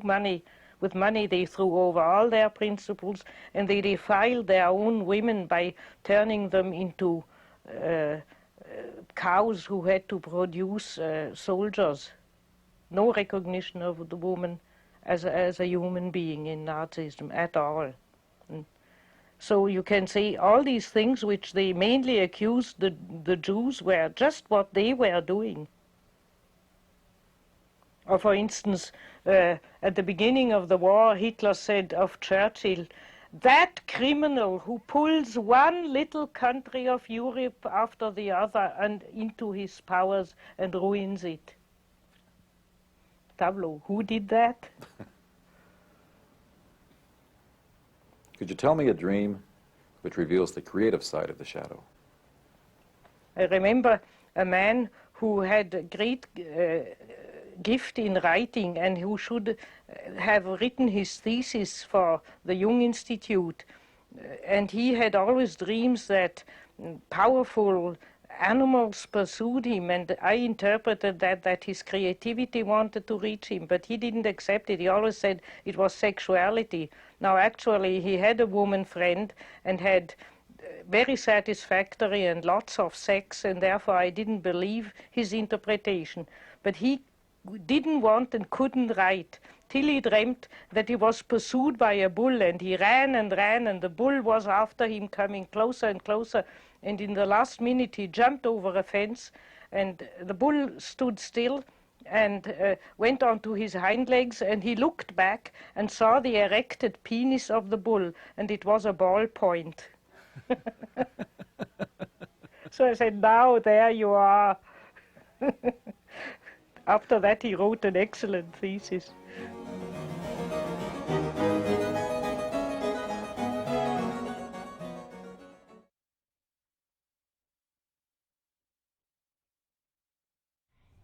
In working with the mother archetype, it's very important to remember that the feminine is a force of nature, an energy that can either give life or take it away. Children attempting to function in an atmosphere that cannot sustain life suffer bodily and psychically. They fear life itself. The compensating dream will be of a loving mother. Now, other children blessed with parents who are able to give them the honey of life may have strong, positive feminine images compensating for the loss in the culture. The one is an individual loss, the other a cultural loss. The full moon is one of those radiant images that can bring the dreamer into himself, then take him off the ground into a universal world of stars and spheres, and he can become lost in the harmony of that space. It is very important with such dreams that you recognize the compensation essential to stay on the ground and not be lost in the harmony of the spheres. Every man has a girl of his dreams, a divine image of beauty and perfection. Jung called a man's inner woman his anima, which is Latin for soul. She animates life. She can inspire a man or devour him, but whether he likes it or not, it's the male's fate to pursue his soul through life. We're constantly searching for the girl of our dreams. Oh, last night I dreamed that his girlfriend showed up at the kite stand today, and we were all going to go out on the boat. We were supposed to go out on his brother's boat, and I thought she showed up, and I thought it was really strange because yesterday he told her to go fly a kite, not, he didn't want to be with her anymore. And I thought, here she is again. That's all I remember. Dreams I have good ones. My dreams are usually things sexual. They usually come true. Yeah. Usually about my girlfriends. The normal dreams of a man are surely about wives, you see. That is absolutely normal. Do you have any dreams? Yeah, wet ones. Wet ones. All the time. This was a fairly nasty idea, but she came up slowly towards me, and she sat down next to me, you see. And at this moment I became acutely aware of her presence because I could feel her wet leg against my wet leg, and I could feel my heart beating against this. Do you have a dream girl? Oh yeah, I got a dream girl. Who's your dream girl? Malena. Malena. Malena. Oh, I forgot her last name. She's gonna kill me. Brown, suntan, brown, blue eyes, blonde, typical Californian girl. That's why we're here. No, I can't. I have to see her.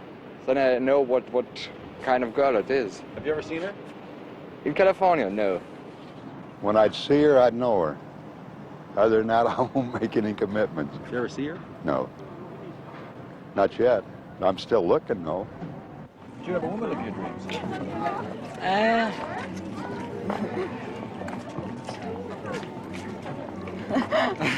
I'm not sorry.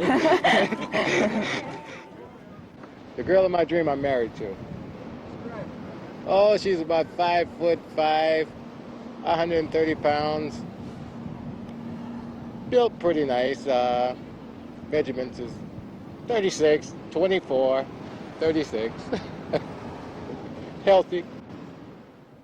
I was walking along a city street in the rain, mid-afternoon, with a friend. I don't know who the friend was, except that it was a man. We looked up, and to the left, to our left, was an empty window, dark. To the right was another window in which sat a young woman in her early 20s. She had long, mousy brown hair pulled back in a ponytail. It was greasy and almost dead. Her face, too, was dead. There was no expression in it at all. She simply sat staring out into the street, and yet not staring at anything. There was no focus in her eyes.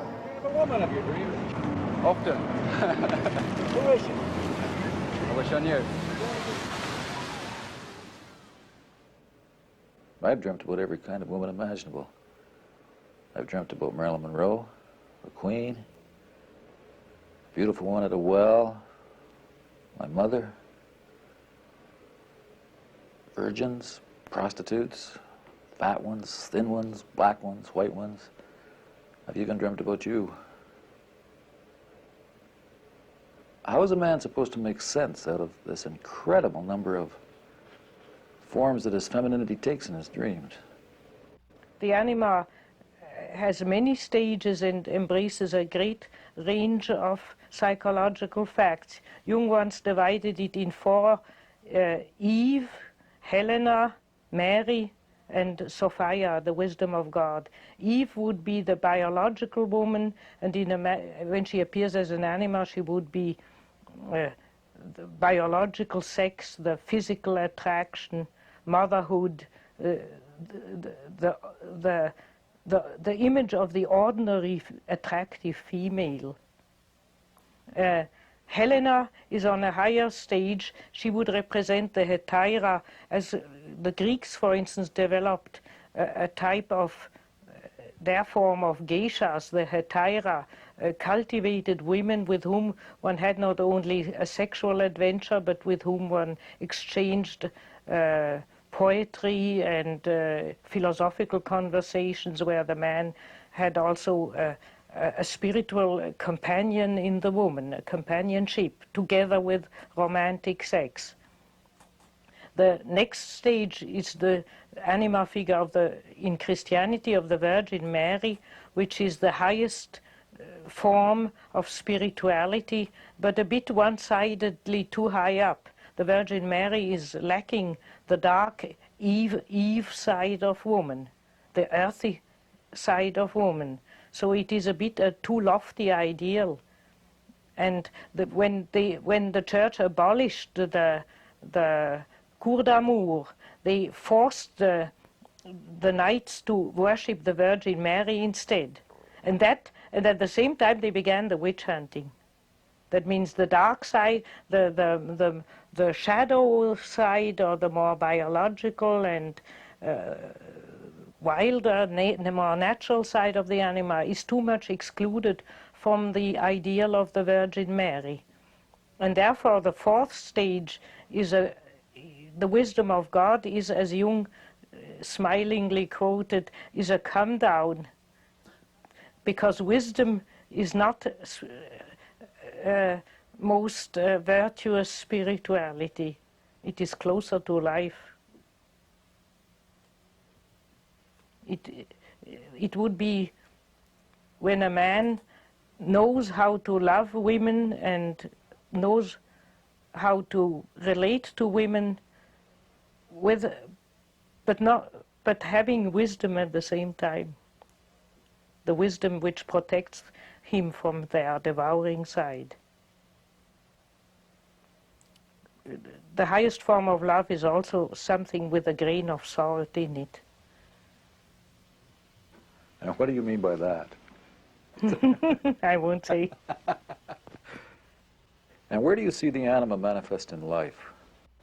On a primitive level, it appears in men generally as an element of romantic, unreal, mostly sexual fantasies.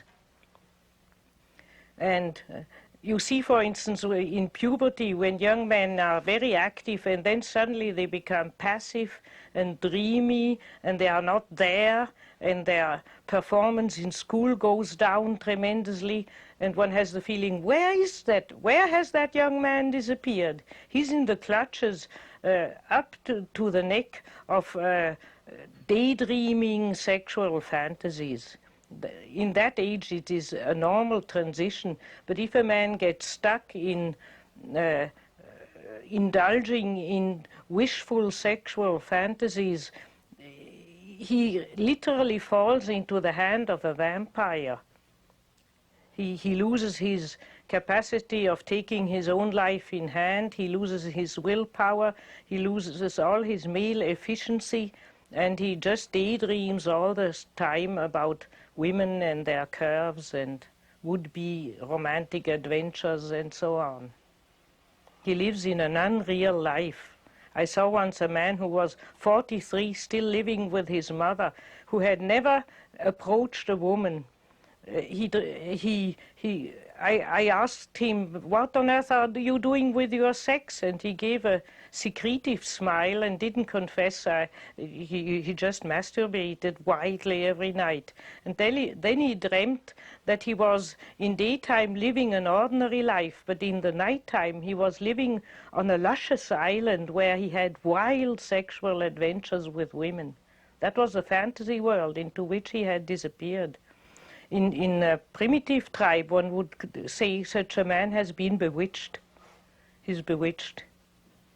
We would say he's locked into an infantile attitude to life. He's being devoured by the mother. Would you tell us some of the rituals which primitive societies had to break that dependency on the symbolic mother? All the big transitions in life are in all societies have been accompanied by so-called what Genep calls rite de passage, rites of transition, to make a ritual to help people to make the step over the threshold. Now, the most famous one, which has been studied mostly by ethnologists, is the ritual of initiation, where the young men are initiated into the secrets of the tribal law and into the secrets of sexuality. And they have to leave mother and their home. They are secluded in the bush. They are symbolically devoured by a maternal monster. They are reborn. They have to generally stand a lot of tortures they are sometimes also homosexually assaulted by the older men with the idea of injecting them masculinity.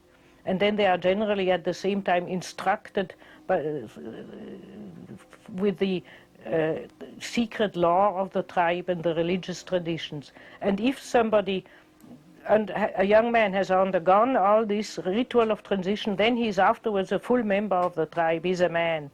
And many tribes call the ones who are afraid, who are for some other reason not initiated, they say, he's not initiated, he's an animal. Meaning he has remained completely unconscious, he has remained in an unconscious animal conditions. He has not really made the step to being human. Are there any societies where there is no rite of passage, where men remain in that state of dependency on the mother, where they stay animals? Well, we have not many sociological matriarchies, but I read once a book about a South American Indian tribe where there was actually sociological, not religious, but sociological matriarchy. And there, the women were happy, fat whores, ordering the men about, and the men were lean, submissive, nervous creatures who were planting the fields and doing the work for the women, kind of porters' figures. And positively, wealth, the world of the drives, sexuality, earthly happiness was blossoming. And negatively, there was no spirit whatsoever. A world of total stupidity, so to speak, of only living. Living very agreeably, but not thinking or having any ideas or spiritual realizations at all. And the men accordingly unhappy and submissive and rather poor creatures. But generally, these things balance back and forth. There will be another generation of men who will, in male protest again, put the things into a middle position, or try to put the things in a middle position. It seems to be, the ideal seems to be not that either the men dominate or the women dominate, but that there is a kind of equal relationship, a balance of opposites. And this demon woman, this devouring mother, how does she come together in a man's unconscious in the first place? The devouring mother on the personal level would be the fact that many women who are over-caring for their children try to keep them back from life. It begins by being anxious. Don't do that, it's dangerous. Don't do that, it's dangerous. Don't go to play out with the boys. You could fall and wound, or you get hit over the head. And by trying to keep the children too much in their clutches, and then we speak of devouring mothers.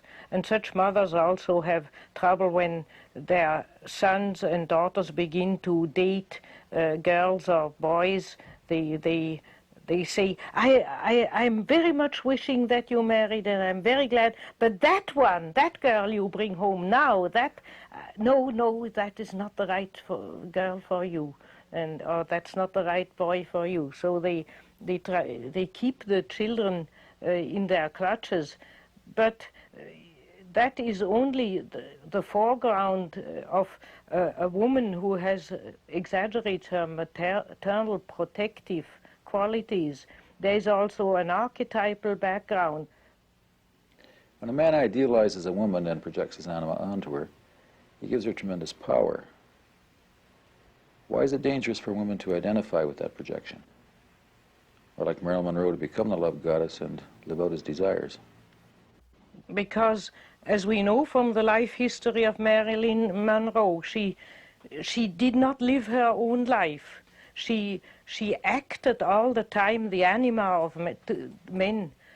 Generally, there are women, and that is ultimately due to the power drive. When women discover that if they are beautiful, they can exert a magic power over men, then they take to acting all the time the anima. We are even in our jargon sometimes talking about anima women.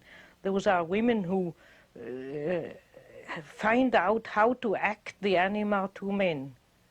And because this is not love, but pure power drive, it is destructive to the men and to themselves. Because it's using the guise of love for worldly power.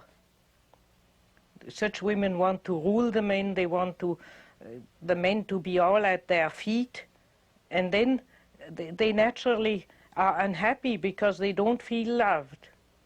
I remember when I was young, sometimes when a man projected his anima onto me and was pursuing me and giving me presents and so on, I had the distinct feeling, but that fellow doesn't know me at all. He's chasing an image. I wanted to look back. Who is he chasing? It's not me. Me as a human being he doesn't see. And so if a woman falls into the trap of acting out the anima, she can exert a tremendous power over men. But at the same time, inwardly, she's frustrated because those men love her image, they don't love her. So she's really very lonely underneath. And that's what caught up with poor Marilyn Monroe. And does this woman who's playing the anima, does she just fulfill the man's needs? Anything he wants, she does, or how does it work? It works as long as it is an adventure or a love affair. Then she fills out his needs. But when he has to live with her, if he marries her and has to live with her in everyday life, then comes the trouble. A, she will play the anima to all the other men as well, and he'll not like that. And secondly, he'll suddenly discover that underneath that beautiful mask, there is no human being. There's no warmth. There's no possibility of a human relationship.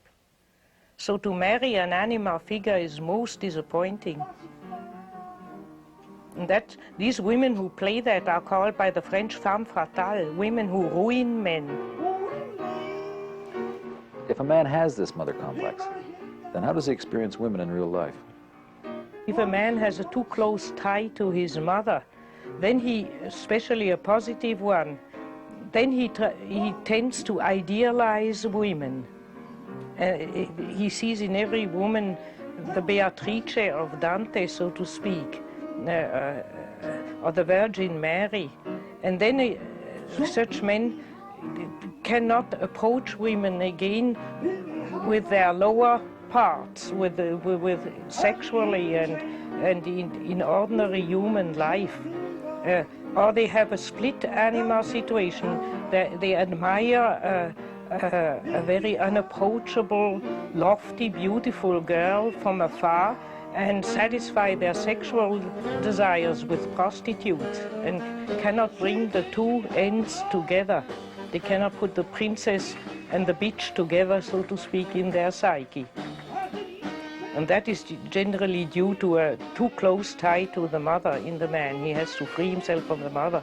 That's why, for instance, in one of the famous examples of such a princess in the tower, Rapunzel, she's imprisoned by a witch. It's the mother figure behind the scene, which brings forth the constellation. And then both lovers cannot meet on earth. And only when Rapunzel has come down on earth and he has erred around in the desert in misery and pain can they finally meet.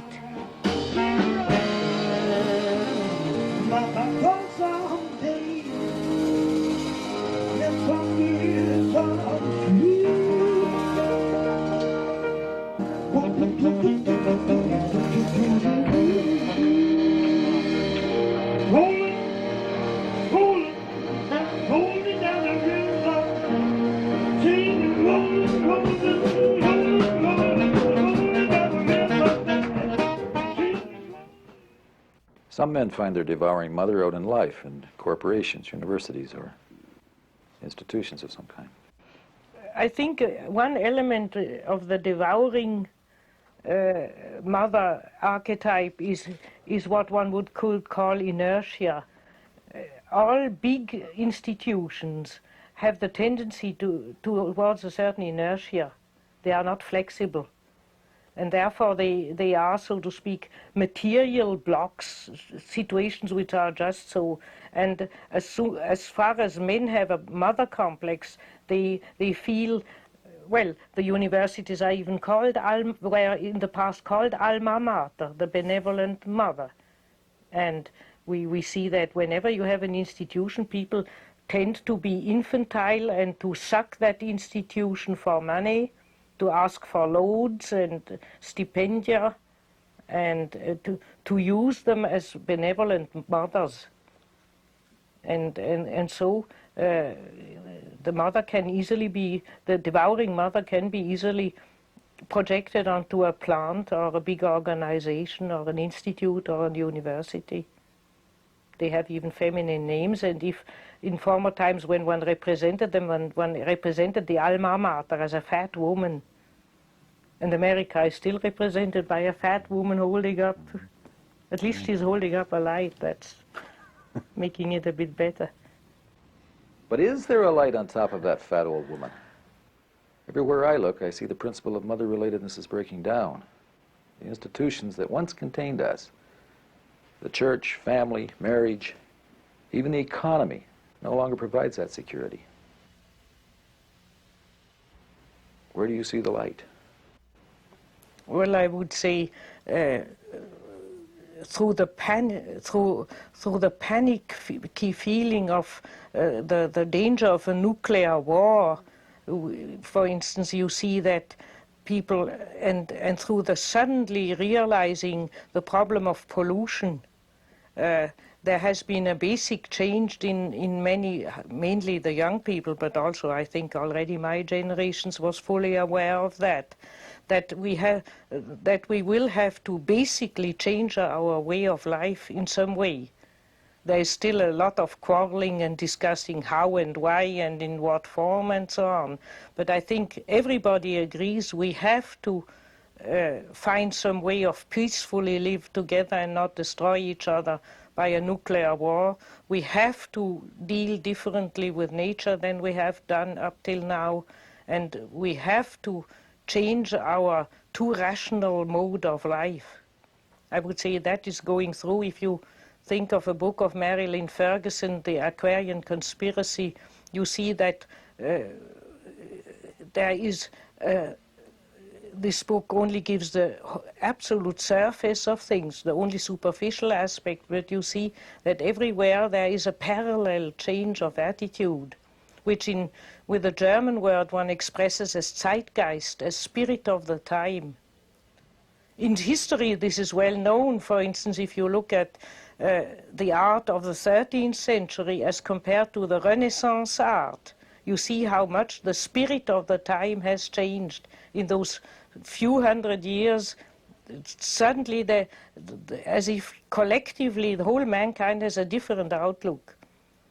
In the medieval art, everything is concentrated on the divine. There's no perspective, there's practically no landscape, there's no representation of animals, trees, and worldly things. And then in the Renaissance, suddenly this switch to discovering nature, the human body, the perspective of space and of space, the different building.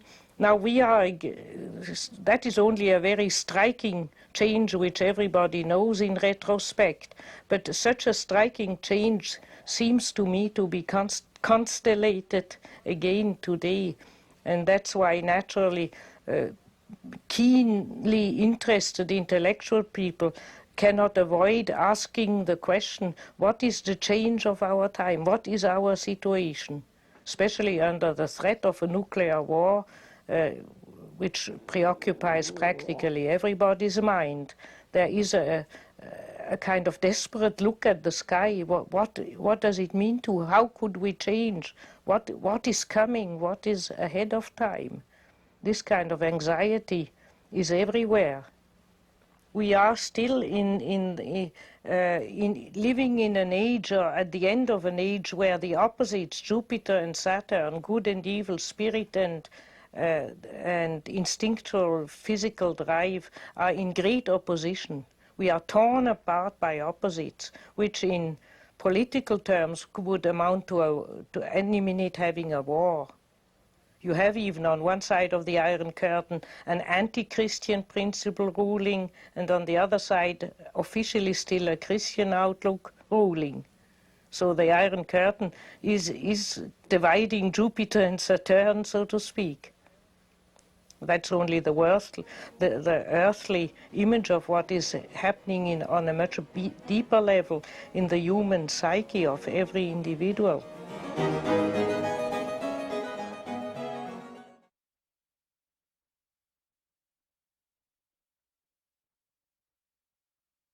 Mother Nature is the womb of all life. She gives endlessly without reservation. But she's also the tomb. She kills and devours all living things. In childhood, a man looks to his mother to fulfill his needs. But on entering adulthood, he puts behind those childhood expectations. The passage isn't easy, and many men get stuck. They remain eternal sons, locked in a state of dependency on the mother. The passage rite is called slaying the dragon.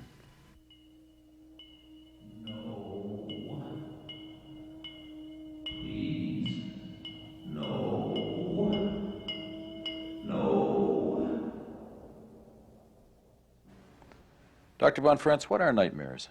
Why do we have them? Well, nightmares are really, you could say,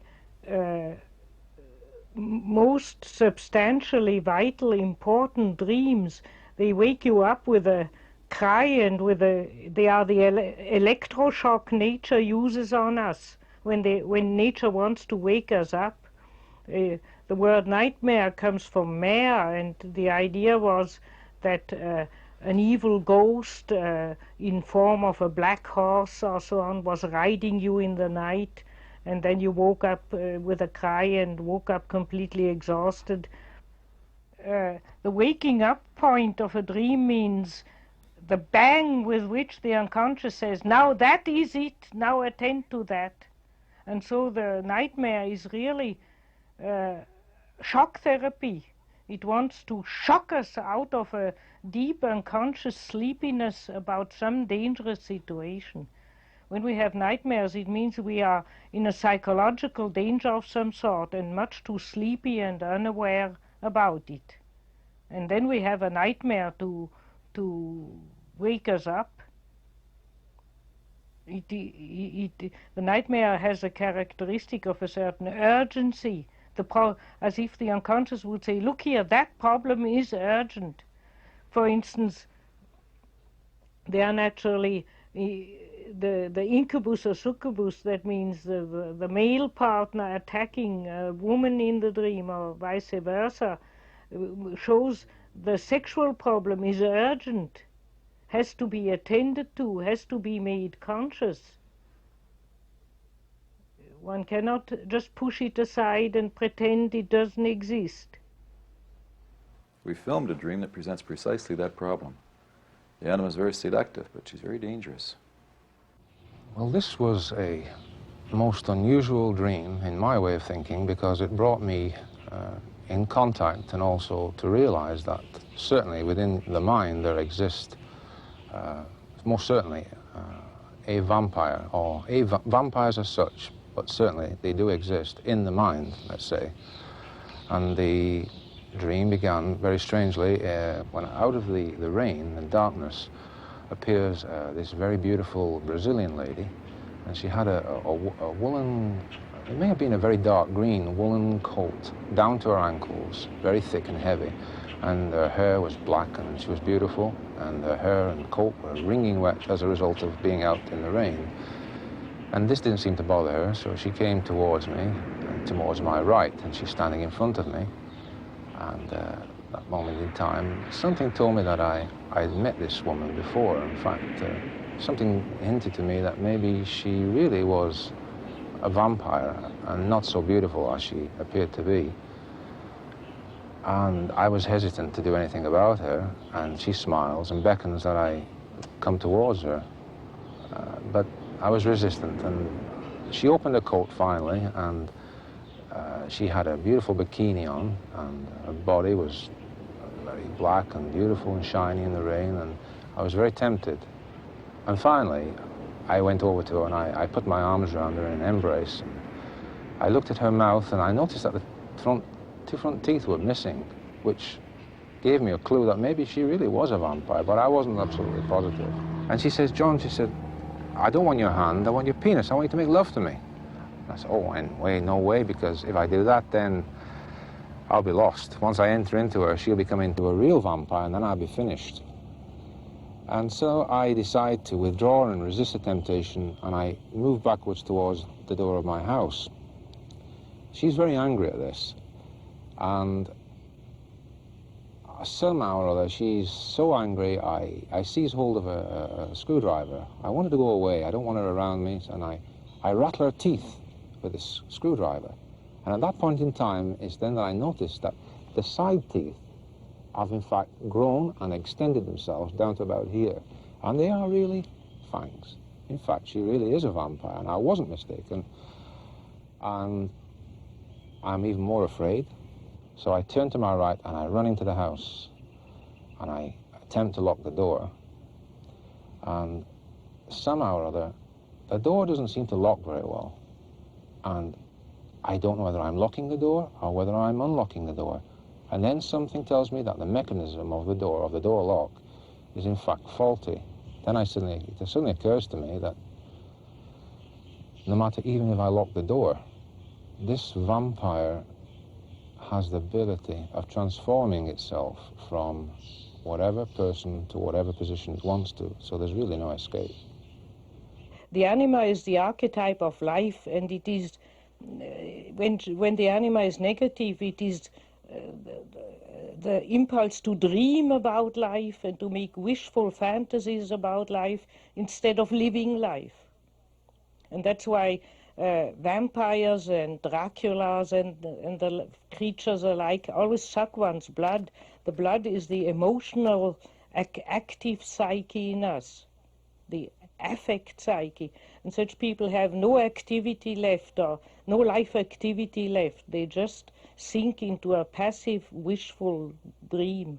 The dream tries to tell him it's a ghost which is haunting me, because actually he's haunted not by reality, he's haunted by a fantasy, which is draining his whole psychic energy. At the end of the dream, the man's unable to escape from the vampire that's going to suck the blood out of him. How would you interpret that? That is really the characteristic of most negative or split-off complexes. If we reject or split off some complex of our psyche, then it begins to sap our energy secretly, behind our back, so to speak. And then it turns slowly into what is aptly represented by the image of the vampire, something which attacks us in the night and sucks all our blood. People feel they don't know, they come into analysis and they say, I feel listless, I just feel tired, I just don't want to do anything, I wake up already in the morning depressed, nothing means anything to me anymore. We could answer to them, you are probably sucked by a vampire, you are bloodless, you have no life impulse, no pleasure in life anymore, no interest or anything. And then you generally find that this vampire is just a split-off complex which has been split off so radically and so powerfully that it can only sap energy anymore. It cannot manifest in any other way anymore. Why are the movies about death goddesses and vampires so popular? I think all movies which touch essential psychological facts, the movies nowadays more or less replace the fairy tale telling and the myth telling. It's our modern form of myth and fairy tales.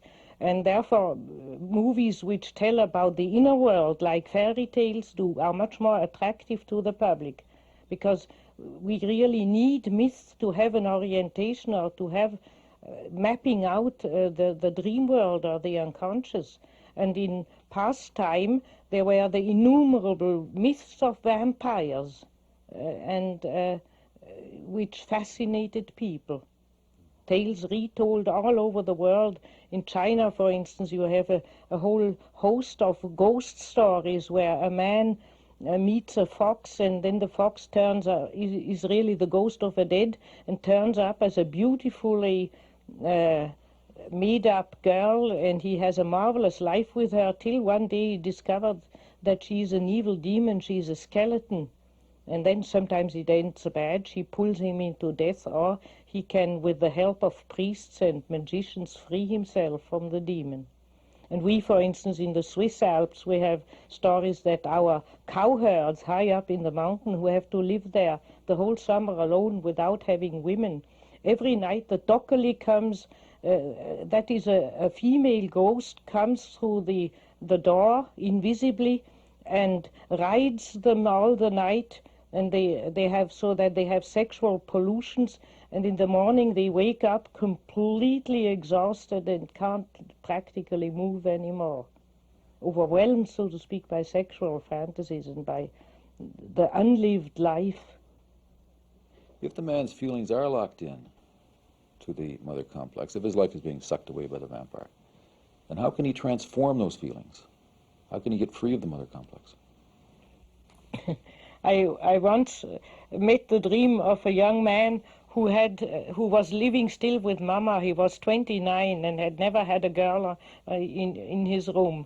And so we seriously discussed the possibility of getting a room outside his mother's home. And he was terrified. He was a very sensitive, delicate boy, and his mother was a very brutal, strong personality, and he was just terrified of the moment to tell Mother, look here, I'm going to take a room outside and I'm not going to live with you anymore. And when he was kind of trying to make up his mind, he dreamt that he had to slay the dragon. So that, in that case, it means actually that though it seems such a, to us, little thing to tell Mother, I have to room, for him that was slaying the dragon. It was overcoming a monstrous neurotic difficulty within himself. His whole mother complex, and not only facing the scene of his actual mother, but overcoming also the inertia and the anxiousness of his own mother complex. His mother had sowed in him an anxiousness, a fear of life. He had to overcome a terrific fear of life to make that step. And that is an archetypal motif all over the place, that the young man has to do the heroic deed of killing his mother, or the mother dragon, or the mother demon, which is what is anxious or lazy or afraid of living a masculine life. Now I'd like to introduce you to one of my women. She was in a dream that I had when I was studying here in Zurich. And I think I might be interested in what you have to say about her. In this dream, I was walking beside a jungle area, and a rolling green sort of veldt land beside the jungle, with a gorgeous black woman. And we had known each other for a long time, some way or other, and I called her my goddess. It was my pet name for her. And she said, I've got a problem. And I didn't understand what she meant. And she took her dress and bared her shoulder, and she was peeling from the sun. And under, where the top skin came off, underneath the black, it was white. And she said, if I keep seeing you, it's going to happen all over my body. She said, I've got to talk to my mother and get some advice from her on what to do. And I didn't know what to do, and we walked on, and there were some farm implements still by this jungle, and all of a sudden 2 black guys came running out of the jungle, and they were going to take her back to the village in the jungle. And I said to them, hell, I'd rather die than have that happen. You're not going to do that. And they just came at me. And I said, I mean it. And I said, I'll fight you, but you're not going to take her back. And I had some crazy, wild courage that I wish I had for real life. And I took these 2 guys on, and I woke up winning. I was winning, and it really felt good when I woke up. This transformation of this beautiful black woman on a hot summer day reminds one of very old tradition. If you remember, the Song of Solomon begins, I am black but beautiful, or daughters of Zion, and so on. There is the black Shulamite who is transformed also later, according to medieval tradition, into a white woman. She's redeemed by Christ into becoming a white woman by her bridegroom. And this motif has played a tremendous role also in the legend of the Queen of Sheba, the ancestress of the Ethiopian kings. She's a black woman who came to meet Solomon, and she was identified with the Shulamite of the Song of Solomon, and she was a Negroess who was the beloved of a white man. And that has always fascinated Western mythology. This transformation, this meeting the black woman and transforming her into a white woman in time. You have it also in the Grail legend, where in Wolfram von Eschenbach, Feirefies, the best friend and half-brother of Parzival, marries Bella Cane. She's the daughter of a white man and a black woman, and she's speckled black and white, and has a speckled son, Feirefies. The mixing of black and white, the mixing of the opposites of the light and the dark. In alchemy, in alchemical tradition, also the transformation of the Shulamite or the Queen of Sheba plays a tremendous role. It's one of the big recurring fantasies of the alchemists, that the first matter which they want to transform into gold is black, and is compared to a black woman which takes off her skin or black garment and then transforms into pure gold. And here she has a golden white skin. There is even the allusion to the gold, to this transformation. These black garments represent a typical feature of an undeveloped inner anima figure. That would mean that his whole capacity of love is mostly autoerotic. When a man has not developed his anima, his feminine side is generally very narcissistic. That's what women painfully feel, that when a man in love is meowing under her window like a tomcat in love, he really loves his own fantasy. He loves his own being in love. But there's a long way for him to learn to love her and not enjoying his own being in love. And if you read in literature a young man, when he generally discovers the experience of love, it's mostly a completely autoerotic fantasy, out of which he has, through a painful development, learned to love the woman not as the object of his romantic fantasies, but as a human partner. What does this inner transformation mean in terms of the man's relationship to an actual woman in outer life? The peeling of the black anima and their transformation in a white golden anima is the transformation of the loving capacities of a man, of a transformation of his eros, from a primitive autoerotic fantasy into a true human capacity for love. As soon as this transformation takes place, he then is attacked by primitives who want to keep the woman, that she should remain black and stay with the blacks in a black village. So there is a strong primitive tendency to relapse again into the old attitude. But the dreamer can successfully fight it off. What happens if the man's feelings are not transformed? If he stays locked into the maternal mode of relationship with a woman fulfilling his needs and fantasies, or a corporation or an institution or a university, some other substitute? Is he in fact living out the Oedipal myth? The Oedipal myth is a very complicated thing, in spite of what the Freudians say. And one cannot really look at it separately from the Greek tradition. When a man has to overcome the mother demon, and that was the moment when Oedipus had to answer the riddle of the Sphinx, who is a maternal mother demon, a devouring mother figure. He did it by giving a witty intellectual answer. That is a way how certain men escape the devouring mother. They do not slay the dragon, they outwit the dragon, so to speak. Nowadays, those are the men who study theoretical physics and become very intelligent and knowing all the mathematics, and therefore having a masculine realm of their own where their mother cannot follow them. They build up a kind of mental masculine world. Such an escape into the intellectual or scientific realm has been, for instance, done by the society around Socrates and Plato in Greece.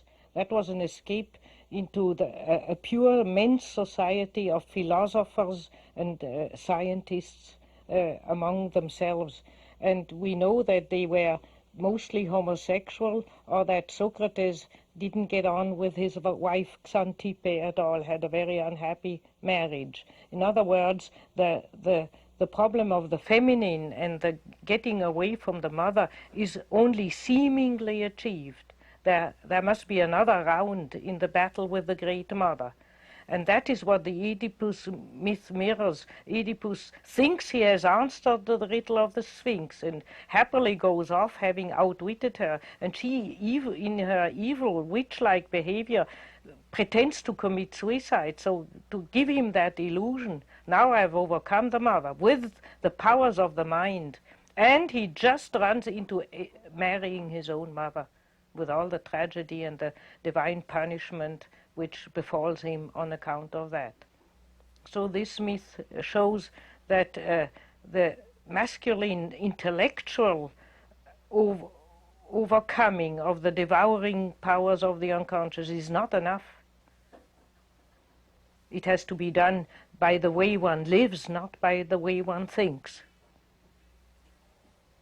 Just as it wouldn't help the young man who has to take a room for himself to understand that he has a mother complex and that all his neurotic symptoms comes from his mother tie. He has to actually take the other room and stand the battle. If he takes the other room, does he have to understand why he's doing it? Yes, certainly. Otherwise, at the next occasion, when he runs out of money, he moves back to Mama again. Perhaps he finds a disagreeable landlady in his first room, so he moves back home again. He has to understand why he does it, and that it is vitally essential for him, that it is not just a technical change in his life.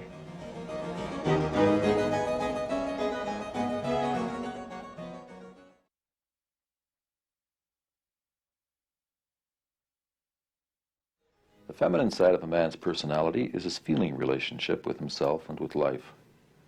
And we have many symbols in our society which carry the projection of men's feelings. The poet Shelley, for example, he projected his feelings of loneliness and alienation onto the moon. He asked if she was pale from weariness of climbing heaven. The moon also carries the projection of a rising feminine in this dream of a university professor. I was driving in a car with a young woman. At the beginning of the dream, she seemed to be a particular person I know, who, in fact, former student of mine. And the central part of the dream involved an episode where I could look out through the top of the car, it was at night, and see the whole dome of the sky very vividly. And the stars seemed to be extremely close. I could see them not as points of light, but as spheres, as solid spheres. And I could make out all kinds of details, such as the rings on planets like Saturn and Jupiter, which one wouldn't normally see. Even in the dream itself, I remember being very, very struck by this, very impressed by this. I remember remarking to my companion that it would be a beautiful night for going for a walk. This dream begins, I'm driving by night with a female companion. therefore, he is not at home. He's not in his professional situation at the university. He's not milling around in a pub with other people. He is driving at night with a female companion. And there one could then ask him, how does one feel in such a situation? That's a situation where one relaxes, where one puts aside one's daily worries.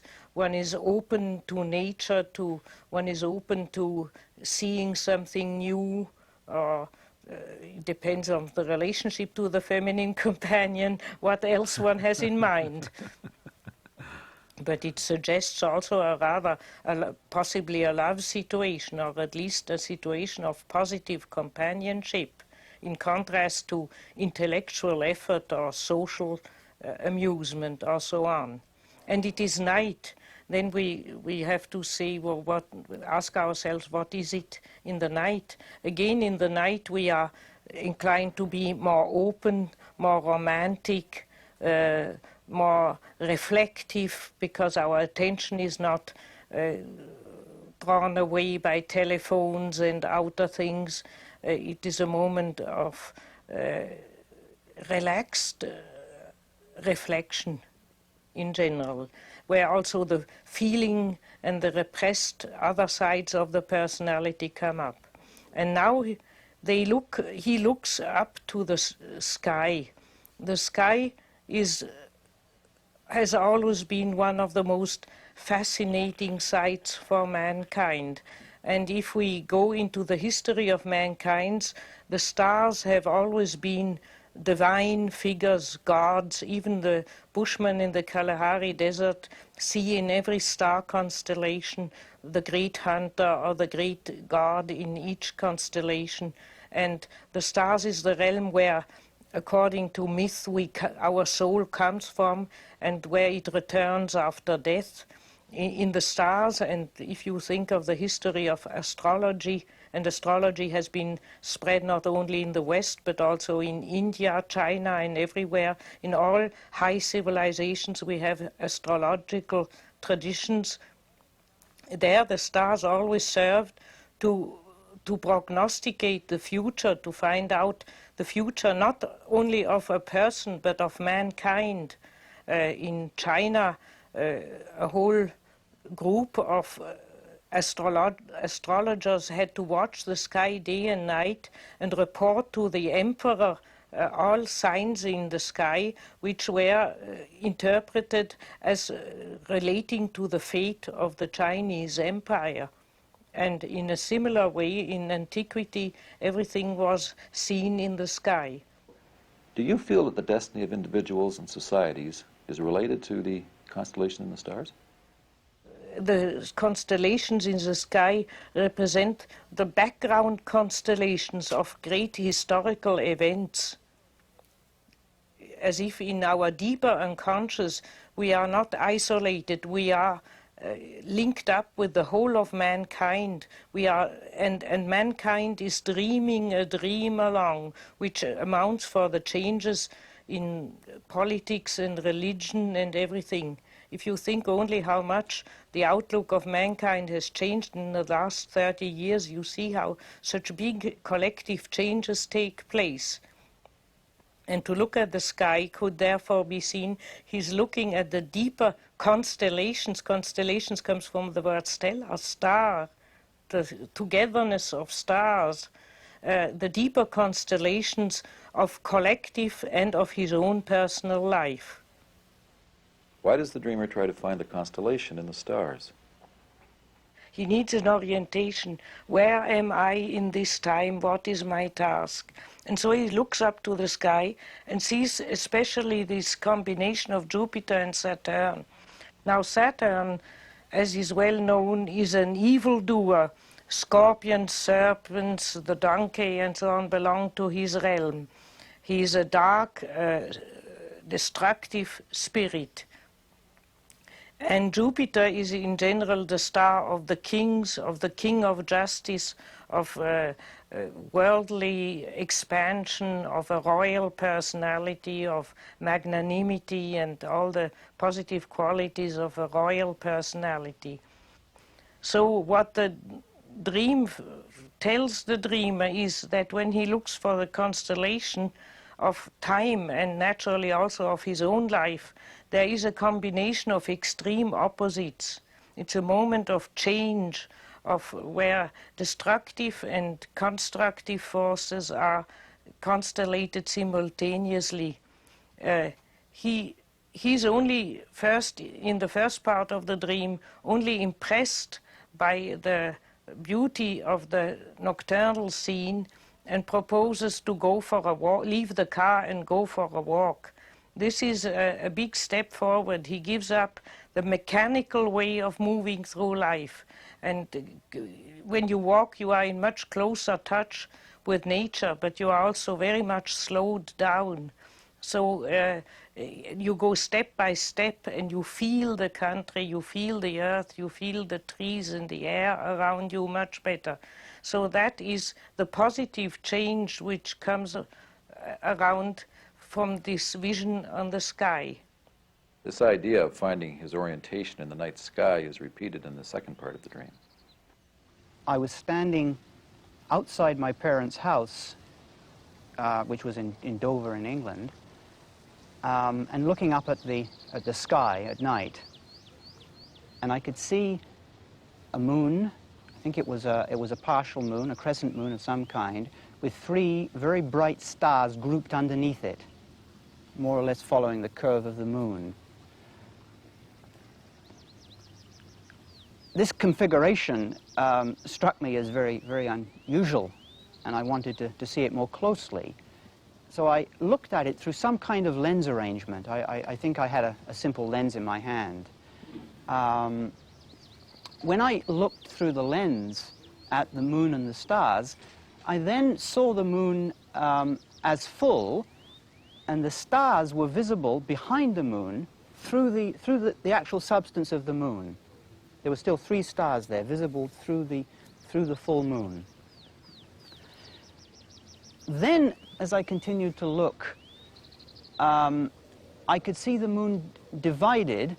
It was like the moon appears when it's crescent, but you can see the ghost form of the full moon continuing round the crescent. But the two parts were more completely balanced. They were both substantial. I thought of the division of the moon in this way as some kind of yin-yang symbol. This is the analogy that came to mind.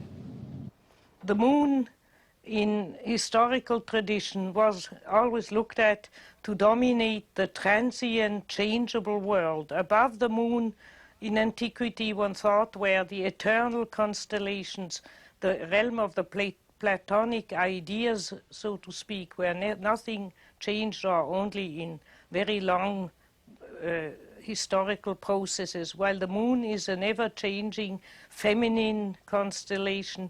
It rules over the menstruation of women, of birth and death on earth, over the animals, the tides, and so on. This again can be seen as a collective situation, namely the coming up of the feminine archetype. The whole liberation movement of women on one side, but also a strong feminine element coming up in the psychology of men, is a typical characteristic of our time, and that is shown in this constellation of the moon. The moon is now dominant. And the 3 stars? I would think that the 3 stars represent the Christian Trinity, which are 3 male divine powers, and the 4th element is the moon, the feminine, which is excluded. And when the Christian tradition is characterized as being purely patriarchal and purely spirit-oriented. It does not include the feminine, the earth, the body, and all that element which is now coming up.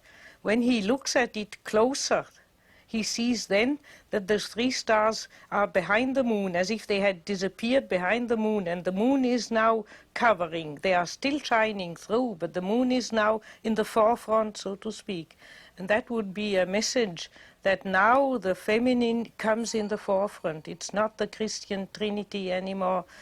The Christian Trinity is not eclipsed, but it has to step into the background behind the feminine principle of the moon. But how does the dream portray the balance between the feminine and masculine principles? He associates, even in the dream, the drawing of the full moon and the dividing line to where the actual new moon is as the yin-yang symbol, the well-known symbol of the play of opposites in Taoistic philosophy. In that case, the dark side would be dominant and very close to topple over again to the light side. That would be, so to speak, the crucial moment of time where the dark side is dominant in our times and now will turn over to a new light. At this point in the dream, I went inside the house, and as soon as I'd gone inside, I had the feeling of being a little child again. I was being left alone in the house, and I was worried about the door being locked securely. But at the back of the house, there were no stars visible. In fact, the sky still had the reddish glow of sunset. In fact, the whole of the sky had that deep red glow. I noticed at the back of the house there was some activity going on. My father, in fact, was there unloading some kind of material from a truck at the back of the house. He seemed to be bringing in sand or coal, something like that. For this type of intellectual man, the tasks of everyday life, cooking, sewing, looking after the kitchen things and money and so on, is a heavy burden, and sand generally carries the association of meaninglessness and sterile earthly things. So to him, up till now, the earth is meaningless, sterile, a bother, so to speak, which he drags along if he has to and would like to avoid it. That is already has been the problem of his father, and now he had to look after that problem of his father, and it is as if the dream says the father is with you. That problem of your father is with you too. You too have this problem. And suddenly the scene switched, but the lorry is unloaded, and that would mean more of that coal or sand is coming. The heaps and heaps of earthly things are going to accumulate, which he will have to deal with. And that is due to the fact that the moon is now dominating the scene. Now the feminine, the changing world is important. And the moon has also to do with the body, and the feminine has to do with the body. Now he has to attend his physical life. The scene then changed again in the dream, and this time I was in some kind of jet plane or rocket ship, very, very high up. The stratosphere is the identification that came to mind. The sky was still had that deep reddish glow to it. I was stretched out full length in the rocket ship, somehow constrained by having my thumbs hooked into two rings. I was alone in this craft, except I had the sense that my father was also there. I knew he was there, although there was no explicit communication between us. At various points while we were on this flight, other similar rocket ships' craft came very close, terrifyingly close, in fact, but they never hit us. There was no danger of apparently of a collision. Then I became very, very frightened about something. I couldn't quite identify what the problem was. There was some physical sensation that was affecting me. I thought maybe it was hunger or thirst, and it didn't seem to be that. And eventually I decided it was the extreme rarefication of the air, that it was difficult to breathe. That has to do with the fact that the dreamer is a professor and that he has obviously a brilliant mind and a far-sighted mind, somebody who doesn't bother about little things but goes really for the essentials of the problem in modern literature and his field. But he himself within that spaceship is terribly confined, especially his thumbs are tied and he can practically not move, and it feels suddenly terribly uncomfortable. The thumb if you think of the fairy tale figure of the thumbling, is the dwarf of the fingers and has mainly to do with creativity, with the creative fantasy. And up till now, he has obviously confined his own creativity. Perhaps he should become a writer on his own instead of studying the writing of other people, or in some other way become more artistically creative. The thumbling or the thumb is also the trickster.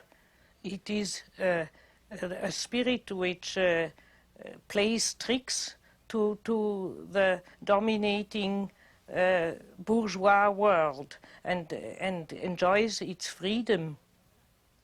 All this side, the trickster side, the mischievous side, and the creative side of his personality has been completely confined, probably through his professional situation, and should now be liberated. And so he suddenly realizes that he's confined in his intellectual realm and that the air is very thin to breathe. That we can leave as it is. The air in high-up university circles is very thin to breathe, and the creativity is hampered. So the positive message he receives from the dream in the end, the last sentence is always the solution, if there is a solution, says that he realizes he has to come down to Earth. He has to leave the spaceship and turn to Earth. Would you talk about how the dream relates not just to his own personal life, but to the much larger problem with the feminine in our time? The dream mainly first answers questions which he must have had in his conscious mind, namely deep questions. What is the situation of our time? In what kind of age do we live? If you are concerned with modern literature, this naturally haunts you too, because the whole of modern literature is concerned with the problem of our time, or most of it.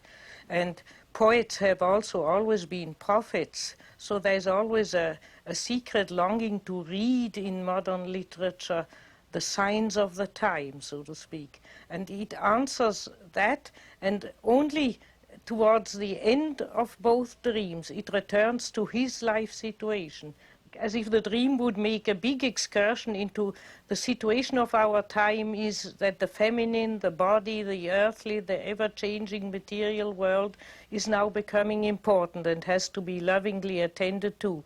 And then the dream would go on, and for you that means you should come out of your spaceship and return to Earth. This dream closely parallels the dream of King Gilgamesh that we looked at earlier. It seems strange that the dream of an ancient Sumerian king could be so closely connected to the problems of a modern dreamer. Would you compare the two dreams? The dreamer of this modern dream also is in the situation where the first half of life, the tasks of the first half of life have been fulfilled, and now he's looking to the sky for orientation. And the first thing he sees is the conjunction of Jupiter and Saturn, which hasn't yet directly to do with him, but only tells him that he belongs to the age of extreme opposites, and that Saturn, who is more linked with the animal man and the drives, and the spiritual man are in opposition, or are in Christianity not united. And then comes the second part of his dream where he sees the moon, the feminine principle, and after that he realizes suddenly that he is in a spaceship and has to go down to Earth. We can say that this realization at the end of his dream that he has to come down to earth, is exactly what Gilgamesh had to realize after the star had fallen upon him. Namely, he had to realize and make friends with the earthly man, who, by the way, in Gilgamesh epic, first attacked Gilgamesh. Enkidu attacked Gilgamesh, and they first had a big battle before they made friends, and then went for their heroic journey together. And so we can expect that this dreamer too will now have to meet the earthly man, alluded to in the figure of his father, who is carrying a sack of sand or coals. That is the load of earthly tasks and bodily existence that he has to realize before he can go on to fulfill his fate. And his fate will have to do with an integration of the feminine principle, which is the moon. That is different to this Gilgamesh epic. At that time, the matriarchal world of unconsciousness had to be overcome by the hero. And nowadays, 4,000 years later, the situation is reversed. The feminine principle has to be integrated. But in both situations, the star and the appearance of the star has to do with the fact of trying to read or realize the unique meaning of one's own importance within the cosmos. We are just a particle of dust somewhere on a particle, living on a particle of dust somewhere in the cosmic universe. And if we look from scientific and collective standards at our life, it is completely transient and meaningless. But if we look within and if we look at the stars, then we come to realize that within that cosmic infiniteness, we have a unique task to fulfill, which we generally experience as what we call the meaning of our life.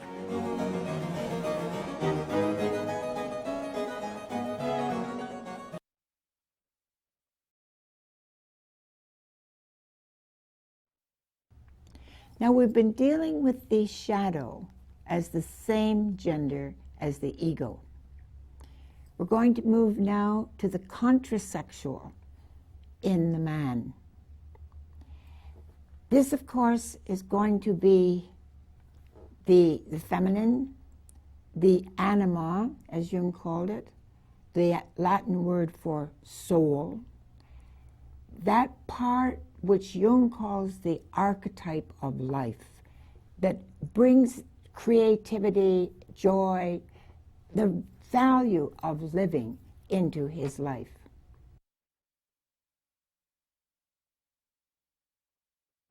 The anima in her developed form connects a man to the source of his being. That is, his feelings are individual. They're connected to who he really is. They're not just reactions to outer life. In these dreams, we're going to see the feminine component of the male psyche transforming into a link that connects the dreamer to the source of life. This dreamer uses music to help understand his dreams. Lady, lady, on the cross, was it I that crucified you? And am I too up there beside you, like a robber to deride you, luster mixed with dross? Pregnant lady on the cross, will the man-child that's within you, bursting forth all stiffening sinews, live his life but not unpin you, gain but at what a cost? In this act I play the pilot, lifting the curtain for a start. Author and producer, there's nothing finer than to be both audience and stage designer.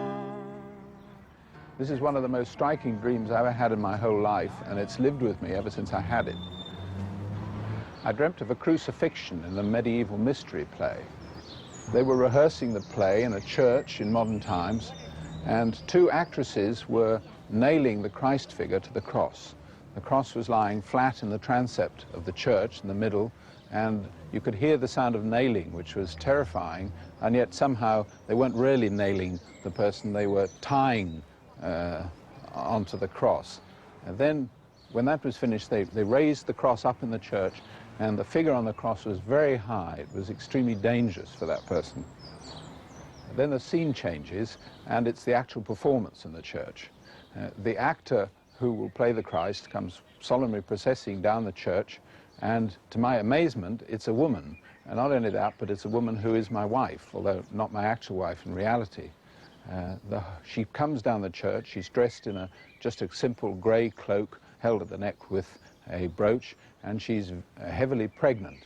The whole crucifixion scene is repeated as in the rehearsal, and she's raised up high. It's very moving and absolutely magnificent.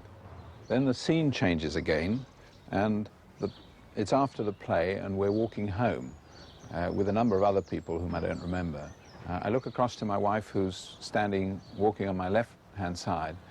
She has fair, short-cropped hair and a slim, boyish figure despite the pregnancy, and she reminded me, I thought afterwards, very much of the actress Jean Seberg in the film of Joan of Arc. As I look at her, I'm filled with pride and love for her, but none of this I say to her. I keep it all to myself, and then the dream ends. That's quite a dream. Before we go into the dream, we have to look at the fact that the main figure of the dream is the wife of the dreamer, but it's not his actual wife. It is another figure which he later associates with Joan of Arc and who is pregnant. So if somebody dreams of his husband or wife and they look quite differently, they are a different figure, it means the inner wife or the inner husband. In other words, the main animus or anima figure to whom they are, so to speak, always married inwardly. It's the inner marriage and the inner wife. And here the dream runs that first there is a kind of mystery play which enacts the crucifixion of Christ. But it's only acting. It is a bit dangerous because the cross is high, but actually it's only acting. This illustrates exactly the situation of the religious situation of our time. Christianity has become, on one way, a historical reminiscence for most people. A mystery play reenacts medieval plays in a medieval form, so as if we would rehearse some of our historical past, and also it is an outer imitation. There has always been the problem that the churches have taught us to imitate Christ in the wrong way, namely to imitate his outer actions. I would rather call that to ape Christ. And this aping of Christ has not gone under our skin. We have not become Christianized. If you look at the history of the Western world and its wars and bloody fights, you see that the Christianization has not reached us at all. We are Christians with our lips and outwardly, but when it comes to psychological facts, we are complete pagan barbarians. And that is because we only ape Christ outwardly. We make pious historical reminiscences, we read the Gospels, we have the Gospels repeated in church, and nobody is reached by it, or many people are not reached by it, are not touched. It doesn't go under their skin at all. Peter, how do you approach your own dreams to give them meaning? Well, I approach my own dreams by trying to learn as much about them and their setting as I can to begin with. That's to say, for instance, with regard to this dream, I had in fact been to a performance of a passion play in a church earlier in the year, and so some of the that situation will come into what I feel about the dream and so forth. For another example, I must work out what I feel about this Jean Seberg kind of boyish, womanish figure that seems to be important for me, not only in this dream but in others that I've had, and so forth. I try and work around what I know about the motifs in the dream. Then I try and get to, it's important for me to try and move the dream around, to try and get bits that I don't know, because the dream is certainly trying to tell me something that I don't know. And so one way of doing this is to paint pictures of it. I, in fact, painted a picture of this dream. But for me, the most important way that I've always used is to write songs about my dreams, to take, perhaps not the whole dream, but to take a piece of the dream as the beginnings, the origins of a song, which I write with just using the guitar and strum to myself. And then, once I've got the song, then I look at the song and see in what way has the song expanded the dream, in what way has it moved me on, in what way has it got me deeper into that actual image of the woman on the cross, the pregnant woman on the cross. Lady, lady on the cross, was it I that crucified you? And am I too up there beside you, like a robber to deride you, luster mixed with dross? When I'm down and at a loss, that's the time that I seek to free you. But give me the strength to nail and be you, splayed upon that suffering tree, you pregnant lady of the cross, pregnant lady of the cross, pregnant lady of the cross.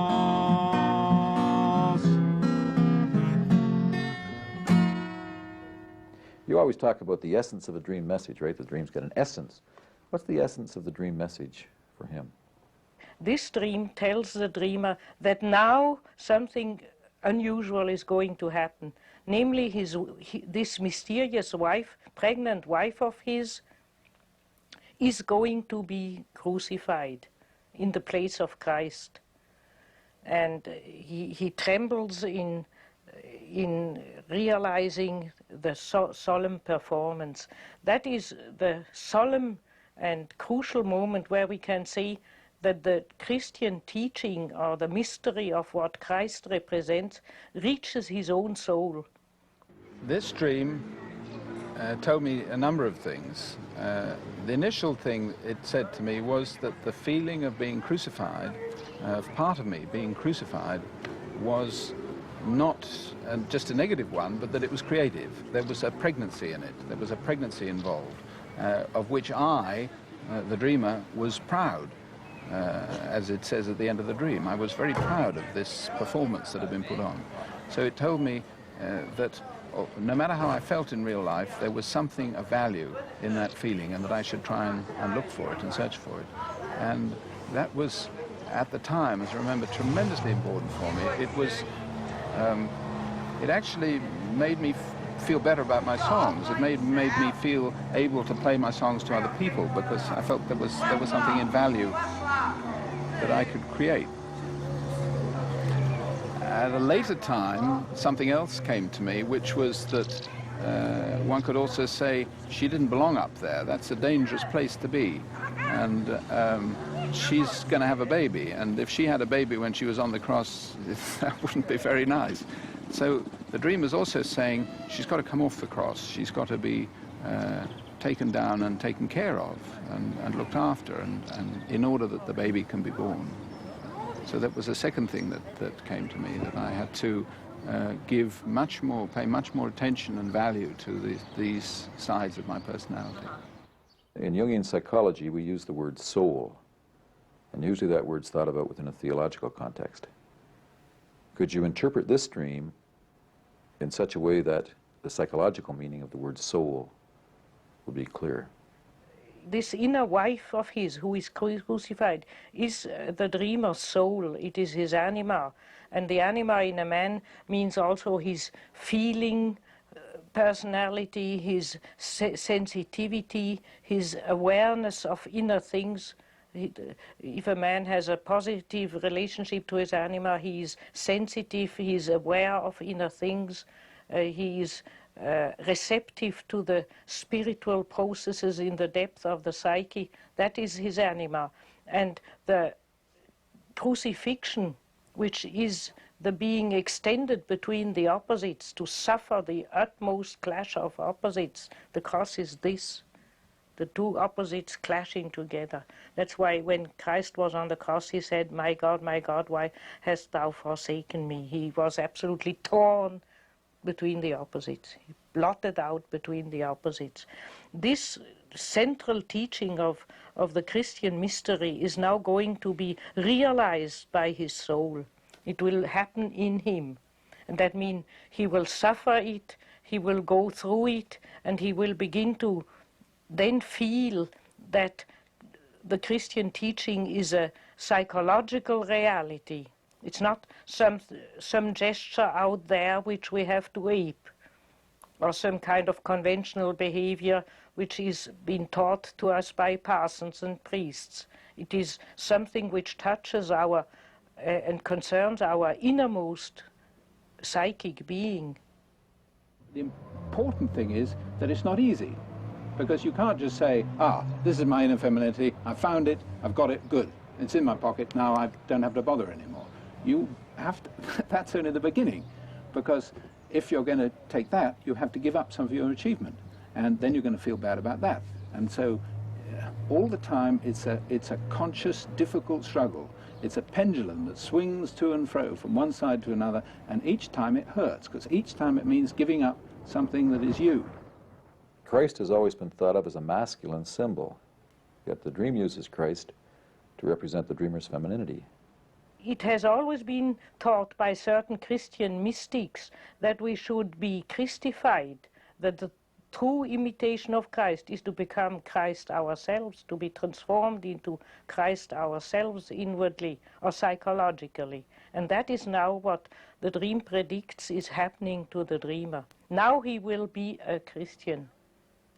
After that experience, he will know what it means to be crucified between the opposite, and he will know what it means to carry his own cross and to carry his own destiny to the ultimate. Christ, in a way, is the model of a man who went alone along with his own fate and carried his own cross and fulfilled his own task without wavering or giving in to any collective pressure. That's why we worship him as a man who has become God, as God having become man in him. He carries out that. And the dreamer is now reached by the Christian teaching is, so to speak, reaching his soul now. He associates this crucified woman with Joan of Arc, which is an appropriate association, because Joan of Arc herself was such a crucified figure.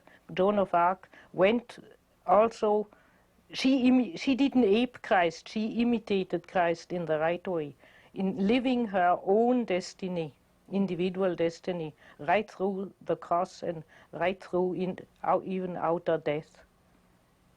I'm curious to know what you'll have to say about this dream. It's, I think, the most beautiful dream I ever had. I dreamt that I was walking along beside this enormous river. Swift current, and the light was flashing back off the water. And I looked up a hill, and on top of the hill was a castle. It was surrounded by a moat. I went across the drawbridge into the castle and into a central courtyard, in the center of which was a well, and a woman was sitting on the wall of this well. and she had a ladle, and she lowered the ladle down into the well and held it out to me. I took it and drank the water, and then she dipped again and gave it to me a second time. And then the third time, she repeated the same procedure. And then I sat down on the edge of the well facing her. She had on this gorgeous blue dress, a very, very beautiful woman. And I just had this feeling of peace. And I woke up. We have seen before that the dream world and the unconscious psyche shows its positive face only to us if we go with life, if we don't refuse to live. We go, we speak of the river often as the flow of life, the flow of time. Time is a river which ends in the ocean of eternity. Life is a river, it begins with a youthful spring and finally ends in the sea of the Godhead, and so on. It's a famous simile for the ever-moving, ever-changing facts of life, which are really the ever-moving changing of our psychic substance which carries us. We think a minute of the strange thing that our ego consciousness is every night blotted out for hours and returns identical the next morning. Why should you not wake up and be somebody else? You are completely continuous yourself. So there's something which carries us through, apparently, which carries our identity through all life. Our body changes its cells. We have practically no old cells in our body left after 7 years, and still we remain ourselves. There's something like an essential psychic substance in us which carries us through in our identity, and that is this mysterious flow of life. That's the river. And there he meets the woman at the well, and one naturally thinks of Christ's conversation with the Samaritan woman. That is also the beautiful historical example of the meeting of the Christ, one of the few meetings where Christ in a meaningful way encounters the feminine and takes up contact with it. What's the meaning of the dream being set in the medieval castle? The anima in her developed form is, in man, the capacity for love, in contrast to the power drive. It is loving for love's sake in the highest form.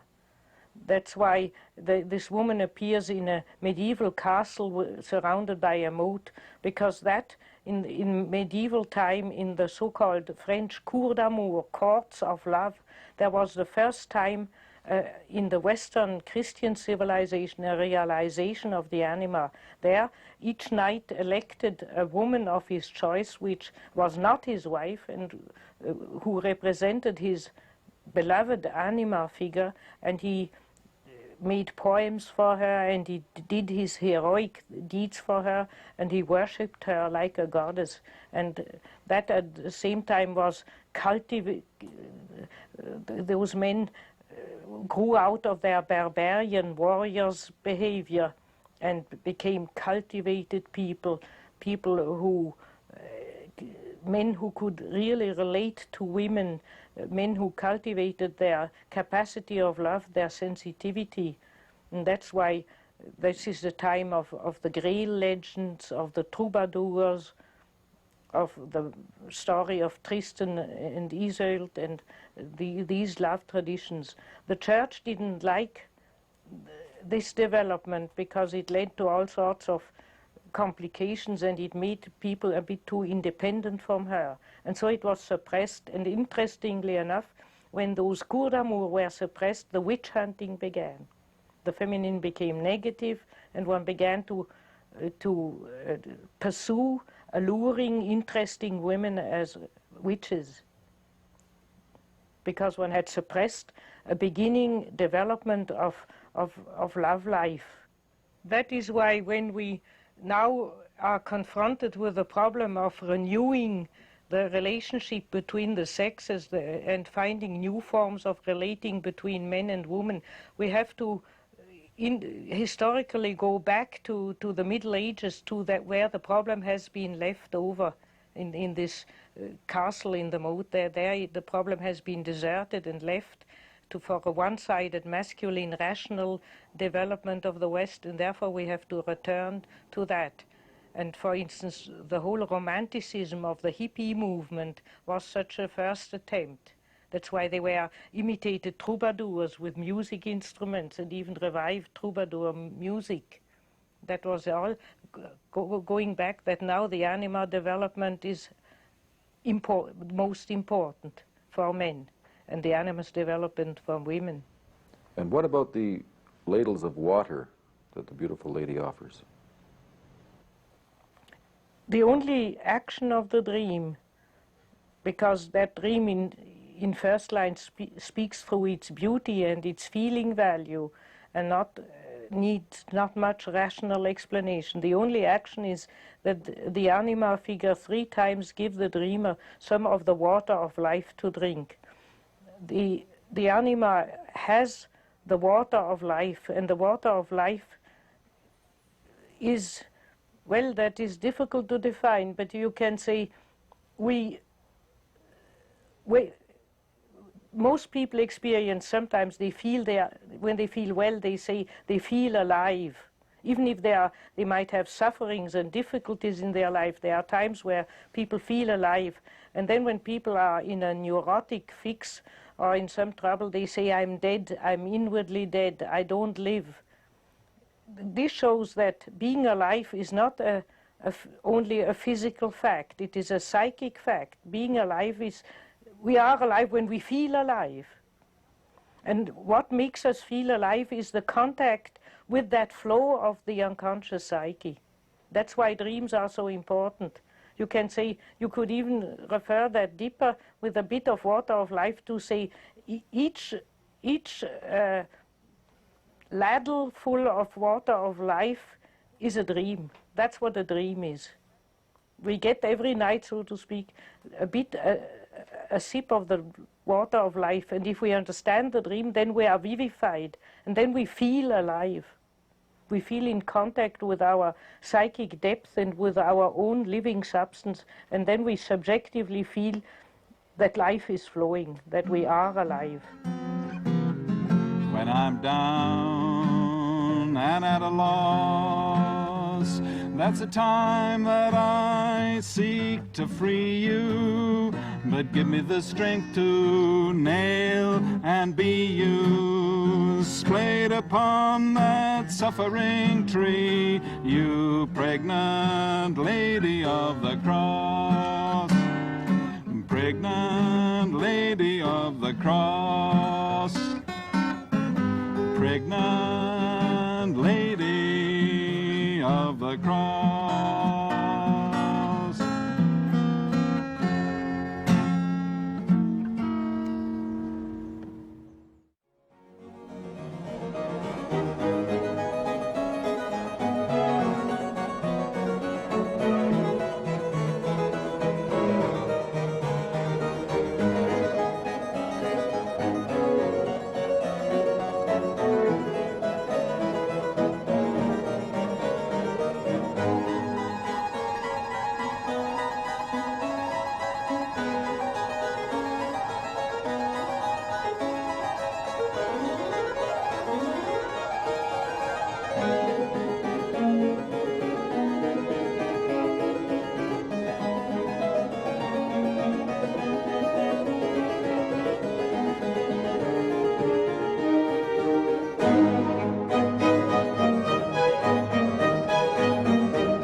I think it is important to note in our culture, when the word feminine is used, people automatically think we're talking about women.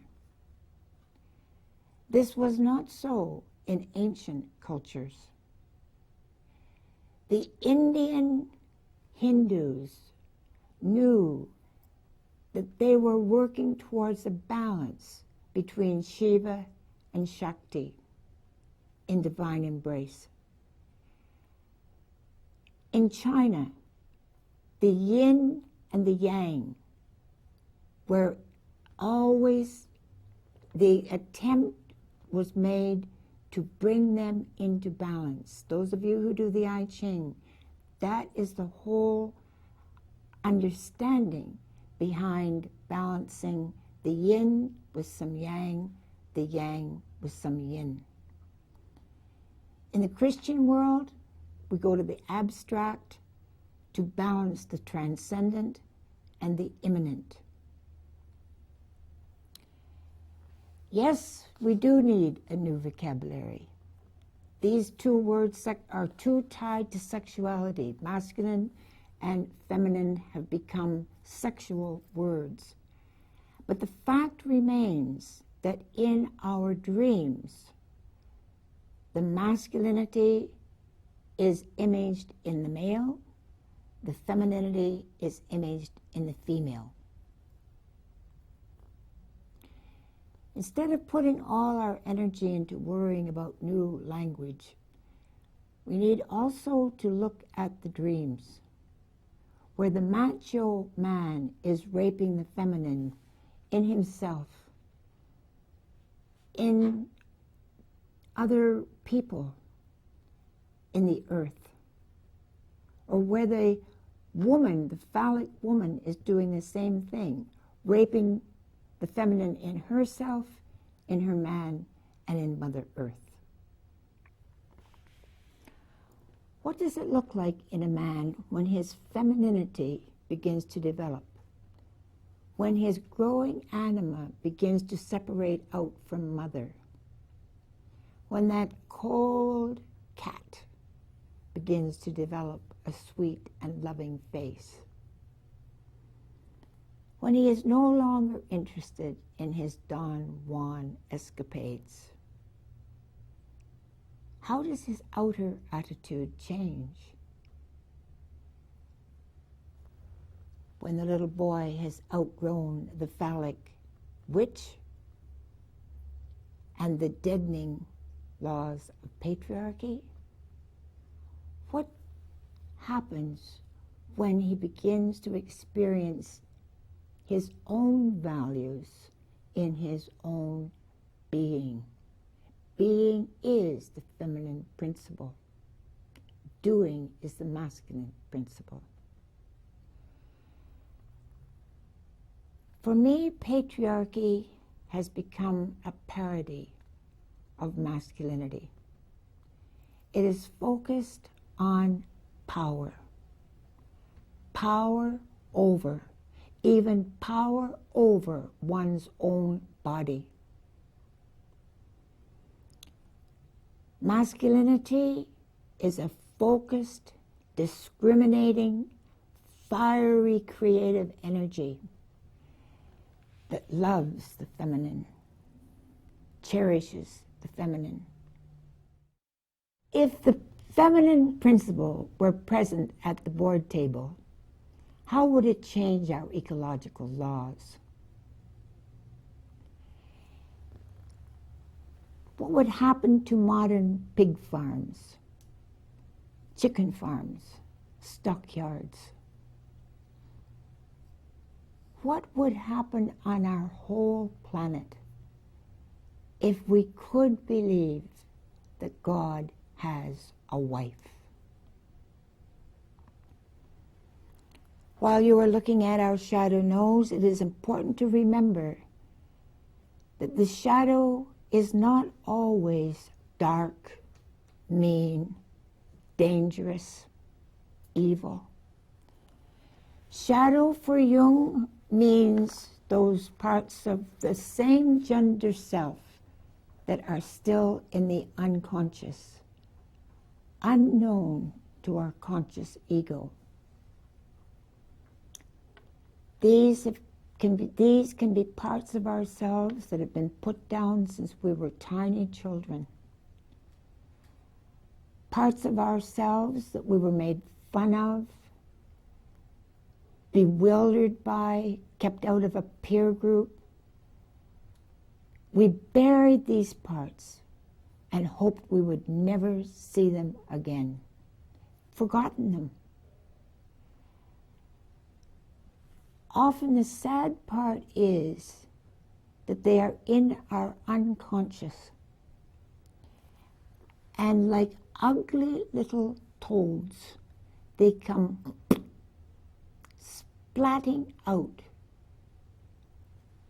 We don't even know we've said them, but we suddenly realize that everyone around us is angry. We don't understand why. It's very important sometimes to talk to each other about our little toads.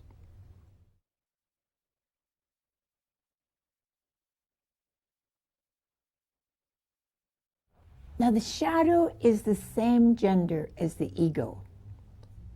We're going to move now to the contrasexual in the man, what Jung calls the anima, the Latin word for soul. This is the part of him that will become the divine inner energy. It can move in several directions. As we look at this anima, she can move, let me use this.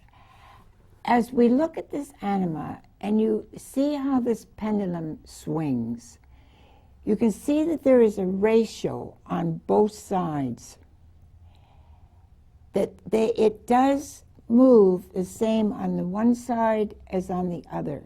Think of a complex that way.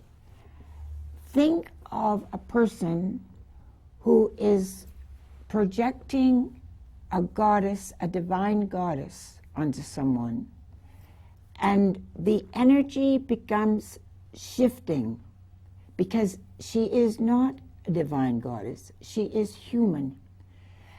But that is a terrible disappointment to the person.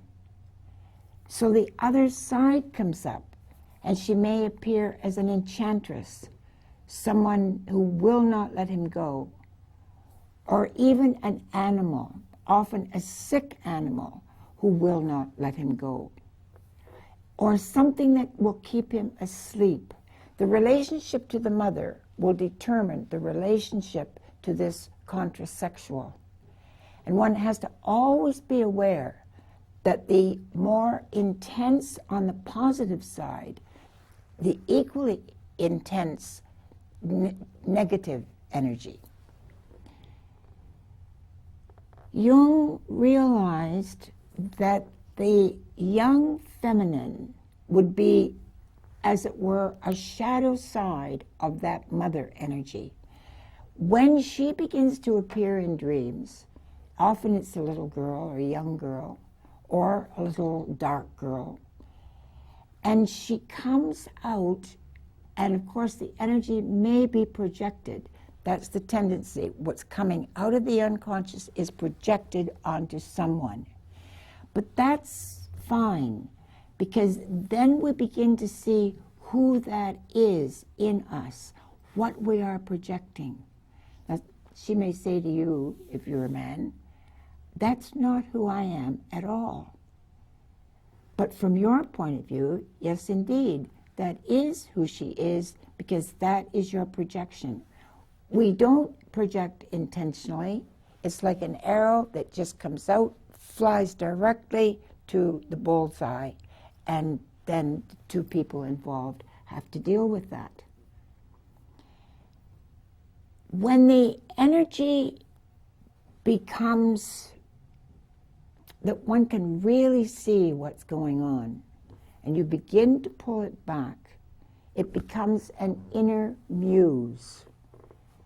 For example, a woman may dream that her husband is going off every night and she's afraid he's having an affair. She can even maybe see the woman in her dreams. Very often he is going to his music studio or someplace where he can write, where he can actually work with his own inner bride. This is very confusing in a relationship. In fact, some of you may say, well, what's the point of all of this?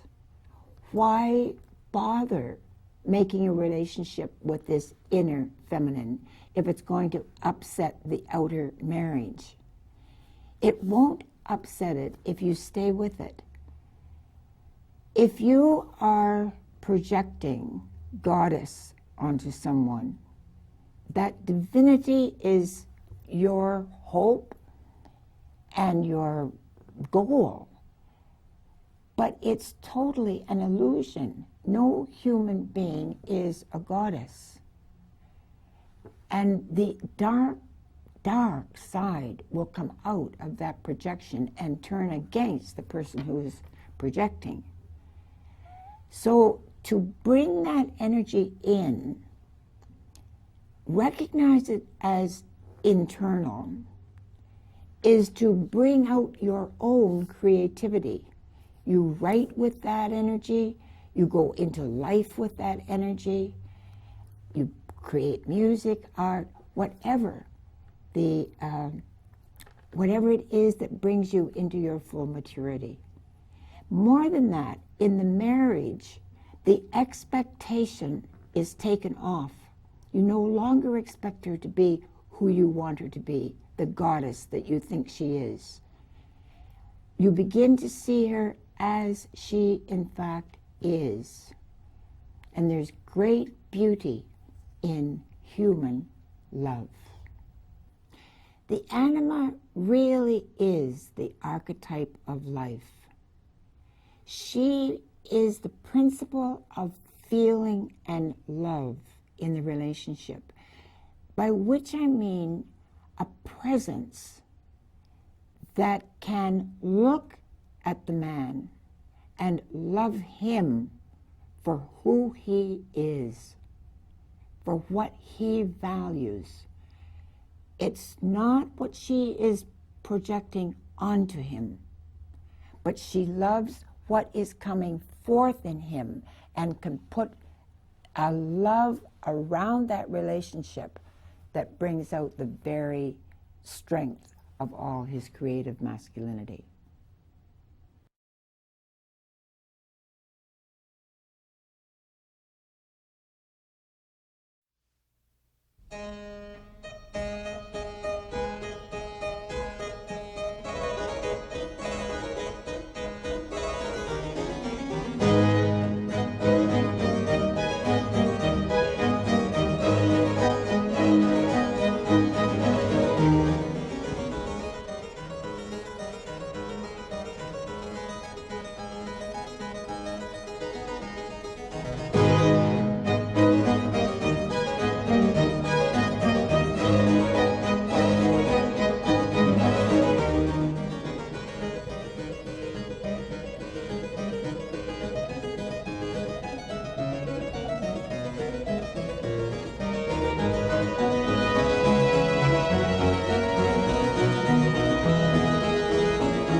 And now we come to the shadow in women, the same sex as the ego.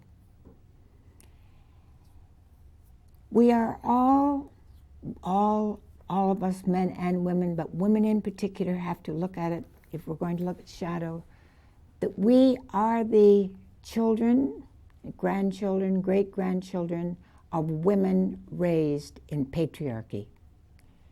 So we are carrying the shadow of patriarchy in our dreams.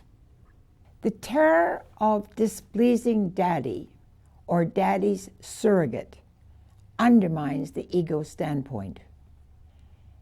As Dr. von Franz says, we cannot see our own shadow.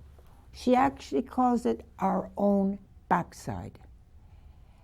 And if the ego could see those unconscious signals that we are putting out, it would find them contemptible.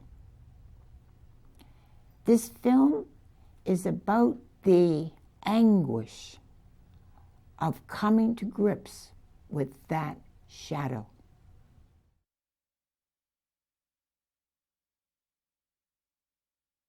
Many women today are fighting to escape the bondage of the patriarchy, under which their identity and feelings of self-esteem rest mainly on their capacity to make themselves desirable.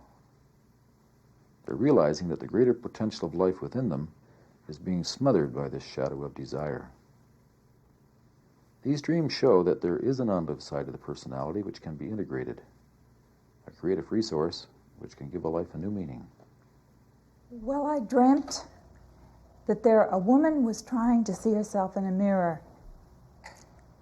And she said, "My husband has taken it away, so he doesn't have to look at me." And her friend, who was a woman, said, "My husband's done the same thing, and I could kill him." And the next thing was the sea, and the figure of a woman floundering in it.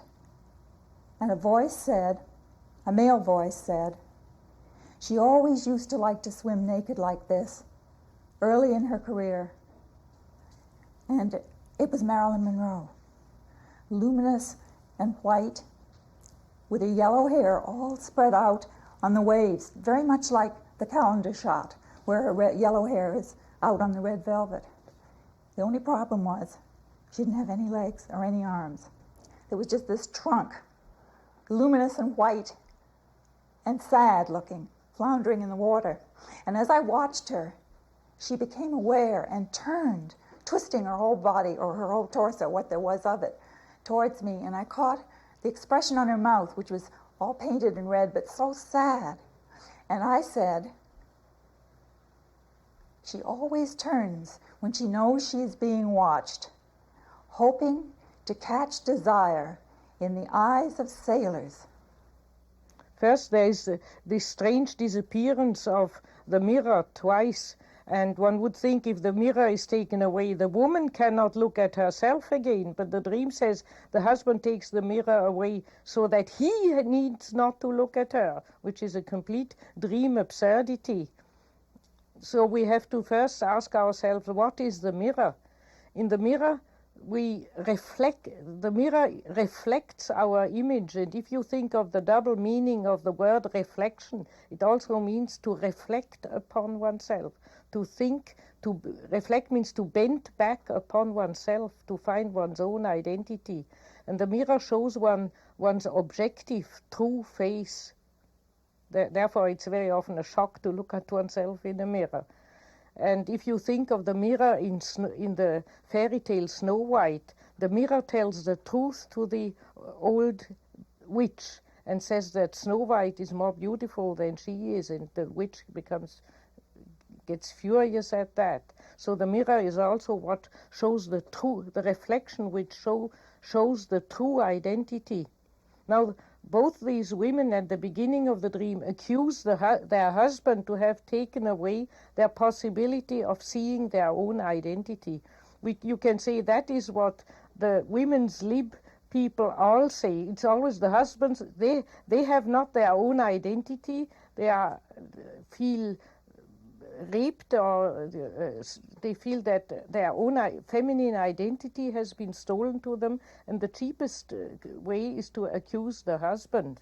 Now, the husband might have contributed to that, because men naturally carry in themselves all sorts of aesthetical and romantic ideas of how an ideal woman should be. Generally, this image they carry within themselves is influenced by their mother. They expect their wife to be, if they love their mother, their wife should be as similar to their mother as possible. If they hated their mother, their wife should be as different from their mother as possible. And that women having a natural tendency to comply to the wishes of their surrounding, to relate personally, women very often feel forced to play a role towards their husband, to fulfill his expectations instead of being themselves. And then they naturally feel bitter, as if the husband had stolen their possibility of being themselves. But in general, it is a projection. It is really that their own ambition or their own animus, that means their masculine drive, their wish for career and ambition, has estranged them from their feminine identity, social life in general, and not the husband. And but the plain result in the dream is a feeling of despair of having lost the mirror, the possibility of seeing oneself how one really is. Well, my association with that immediately, well, there were two plays. One, Streetcar Named Desire, in which Blanche seeks her identity in the kindness of strangers.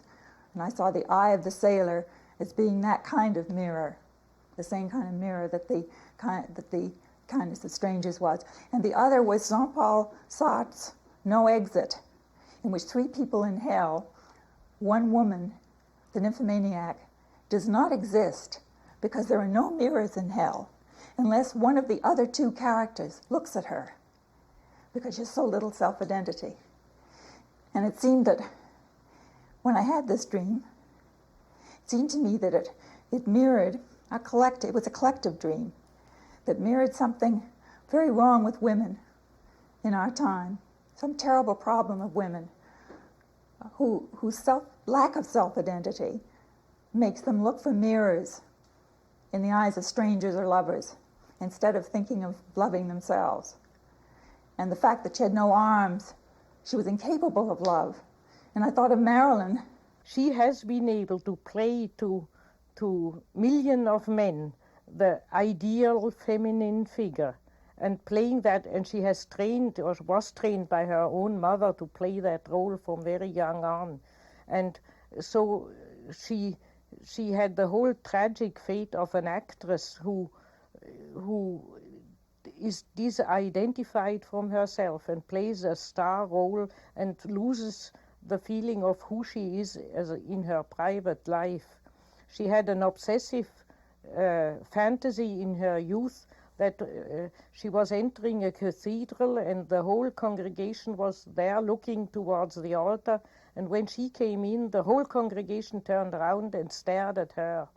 That means nothing less that now she is the goddess. Nobody looks at the altar, the place of where God appears or becomes real or incarnates in the human world. She is the goddess. And this being identified with the goddess is naturally extremely dangerous. That is what we talked about inflation before. And so Marilyn Monroe in reality lost her identity, and that woman in her has died, and the only good thing to do would to give her a decent funeral. But we can also see it from another aspect, because Marilyn Monroe represented for most of the public, as her own fantasy shows, a feminine goddess. And it is because in the Christian churches the feminine goddess is lacking, that certain women or film stars are elevated to divine rank and admired so much. Greta Garbo had the same tragic difficulties, that she was too much deified, and she got frightened by it and ran away from it finally. She had enough. So it is also a problem of our civilization, because we have no official goddess to worship. Certain actresses or beautiful women are worshipped like a goddess instead, and they can't carry that projection. They don't know how to carry that projection. And so you can also say this drowned Marilyn Monroe figure in the dream is the divine woman within the dreamer, which should have developed as a kind of inner divine nucleus of the personality, her star, so to speak, her inner star, which she has lost by making an ordinary worldly career. In that case, Marilyn Monroe should not be buried, but rescued and brought back to life again. Both interpretations seem to contradict each other, but they don't. They are two halves of the same coin. One can see it in both ways. The dream is just ambiguous. He shows that's how it is. Look at it. And what she does with it and how she reacts towards it is still open. And the fact that Marilyn Monroe has no arms or legs? The arms are generally the organs of actions, and the legs are the organs with which we stand in reality, so that divine feminine image cannot act and cannot be anchored in reality. It is completely mutilated. Of course, although I realized that I might participate in this also, I didn't see it as a specifically personal dream until a year later. I suddenly realized that for 50 years I hadn't used my hands. Therefore, I cut off my arms. That's pretty much what I saw in the dream. And I set up my studio and started to work. Well, that's Pygmalion. And that's a Pygmalion daddy who has a very clear idea of what he wants his little girl to be, and he's making her in his own image. She's a little clay pot that's turning into a little clay cat who looks just like Daddy, but she doesn't really, if you look at her face, she doesn't really want to be what he wants her to be. And he's saying, be what I want you to be, damn it. So she probably will grow up to be thinking all the time what Daddy is thinking about what I'm doing, and be dissatisfied with herself if she doesn't live up to his standard. And I think that's women's great problem. This dream occurred almost 3 years after the Marilyn Monroe dream. It's a long dream in 2 parts. Well, I dreamt I came home to my dark living room, and in the middle of the room was a strange, dark-haired, foreign young woman whom I'd never seen before in my life. And I said, "What are you doing here?" And she said that in broken English, that she had come to look after my things while I was away to see nothing was stolen. And I said, "I don't believe you. How dare you intrude into my private place?" And I struck her, first on one cheek and then on the other. And after that, I was surprised at my violence. And she ran away in tears. When we look at this dream, we have to first look at the geography of the place. There is a living room sunk in the floor, low down, and then the bedrooms above. The bedrooms have all the quality of private life, private territory, where she doesn't want to have any intruders. Downstairs on the level floor, or even a bit on a lower level, the dream puts it on a low level, there is her social life. Now, this woman has made a great career, a professional career, and has living a lively social life, and the dream puts that down. That is, so to speak, the ground floor, but the important thing is higher up. There is a problem higher up, so to speak, which would have more priority. The problem is the bed in the bedroom. When she comes up to the bedroom first, she finds this dark-haired unknown intruder, who at the end of the dream is the mother of the violated child. And she's just furious for having somebody unknown intruding into her private life, and slaps the intruder. We don't know who that dark-haired woman is. We can therefore only conclude it is a part of her personality whom she has no idea of, another part of herself whom she doesn't know, and whom she feels strange, and whom she wants to reject within herself, because she's unaccustomed to it. Very often during life we are suddenly assaulted by a new part of our personality, so to speak. We have new kind of feelings or reactions which we never had before, and very often out of sheer habit we hate that. We don't like to change. What's that? Why am I suddenly feeling so differently? And then we feel it's uncanny, and anything uncanny we try to slap down within us, instead of being open and saying, what new feelings or reactions do I have? Let's look at them. But she has this rejection. And then she, in the next part, discovers that this unknown woman she has slapped is a waitress in the downstairs room. So that gives us a little clue who that woman is. That is a part of her femininity who has up till now only concentrated on serving other people instead of looking after herself. And the scene changed to a kind of basement cafeteria under apparently the apartment building I lived in. And there was a lot of confusion, and the manager was instructing the waitresses how to run things. And I noticed that the dark young woman was one of the waitresses. And I looked at the manager, and he had on beige clothes, but I couldn't make out his face. It was all out of focus, like a test site I'd had that morning. I couldn't see the card, and everything was blurred. And it reminded me of that, even in the dream.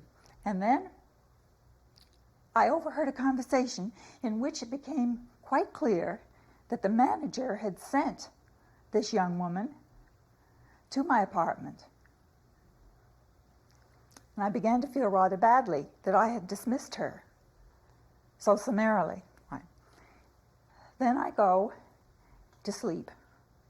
And I'm in my narrow bed in a room of my own, very narrow, very like the room of someone who's left a marriage, that kind of room. And suddenly I wake, and sitting beside the bed in a little tiny chair is a little tiny boy of about 2 years old with pink and white skin. He looks like a little rose petal. He's so exquisite. I lean down to look at him. He's got a little bag of pink and white candies, just the same color he is. And I think he's a sweet baby. He's not disturbing me. He can stay there. So I go on with whatever it was I was doing, and then I turn to look at him again. And he's turned into an older child, a girl, dark instead of blonde, naked, who's eating something with bloody hands. And I notice that her vagina seems to be split open and filled with blood. And I think, oh, how horrible. She's mutilated herself, or has she been violated? And I feel just overwhelming sorrow. And then I realize that she is the child of the dark woman intruder. Then she comes again back to the upstairs bedroom, and the bedroom is very bare and is a cramped hotel room, quite in contrast to her actual bedroom, which is comfortable and wide with armchairs and bookshelves. So it represents her private life, her intimate life, and the dream tells her, look here, there is not enough space, and we know now that space and time are the same thing. Therefore, I would say there's not enough space-time for your private life. This is a woman who probably lives much too extrovertedly her professional life and her social life, and she doesn't take enough room and space and time to be with herself. And so that her psychological bedroom is a cramped hotel room. And the hotel room is also something where strangers live and where strangers can walk in and out. She has no real privacy. She has not a realm of introversion where she can be herself, where she can have her personal secrets. It's all spent away to other people. And part of her femininity, which should look after an inner child, is acting as a waitress to other people. That is like Marilyn Monroe in the other dream being an actress, acting for other people. And here, this one is waiting for other people, serving other people, instead of looking after one's own business. This dark-haired woman should have looked after her little daughter so that she shouldn't be raped, instead of waiting on downstairs. And so the woman discovers with horror who she is, and then she finds in this cramped bedroom a beautiful little boy who is delicate and smiling and absolutely charming, divine little figure. Now, a boy in a woman's dream generally means a new enterprise, and therefore, because boys, if you look at them, young boys are the epitome of doing something all the time in an honest. Jung always said a boy that is the honest enterprise. And that honest enterprise we must therefore probably put together with the fact that she has begun painting. that was her first undertaking where she did something for her own psyche, for her own self, and where there was an honest enterprise which was not looking for success or anything, but doing a thing for its own sake. And that's the little boy, and there something comes into being, a new aspect of her personality comes into being. But that painting is only instrumental, because the little boy then changes into a little girl, and that means this painting she's now doing is not a purpose in it, has no purpose in its own. It is instrumental to bring forth a new part of her feminine personality, of bringing out her femininity, and that is the little girl, her true femininity. That little daughter of the dark-haired woman would be her true feminine identity, which is still very young and growing. Is not. She begins only to have a hunch of that true new identity, and that's why it's still a little girl. And there she discovers with horror that that little girl is bleeding in the vagina and is probably having been raped and violated and ill-treated. Who raped the little girl?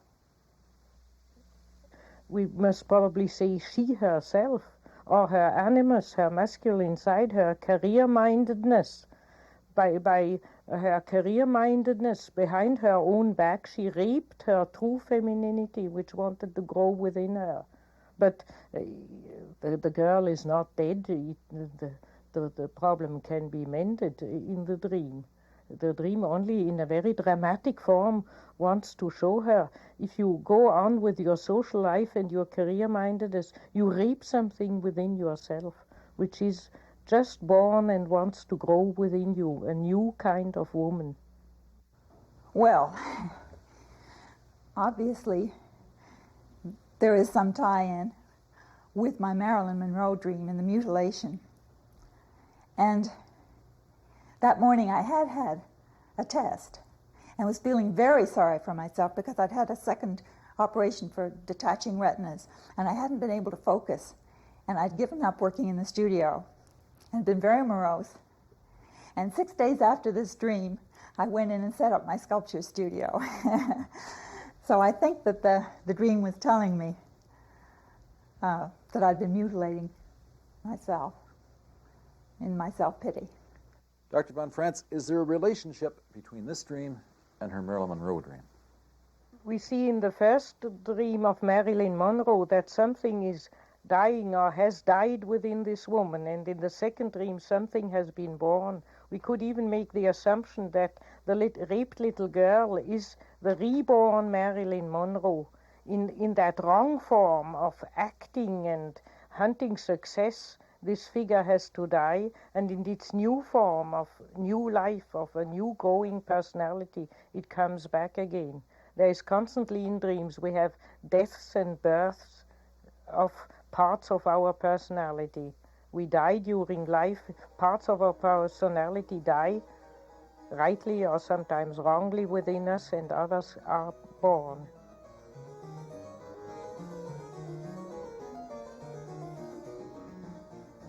This is the monster baby, the little girl that never grew up. In fact, it's probably the little pussycat. She's smoking Pop's Pride. She's a ventriloquist dummy. The ventriloquist is Daddy, and her jaw is chained to his with a little golden chain, which is the death rattle in her hand. She's in a cage. She's in her own little theater. She's a little star. She can't get out of the limelight. She has stars on her shoes and stars on her hat, which is Daddy's hat, of course, the fedora. She wants to shine for Daddy, and her whole life is committed to it, and simply spouts Daddy's opinions and lives by his rules, and thinks she's happy, or she's in a prison. She's a prisoner of it. She's what happens when a woman has no inner identity.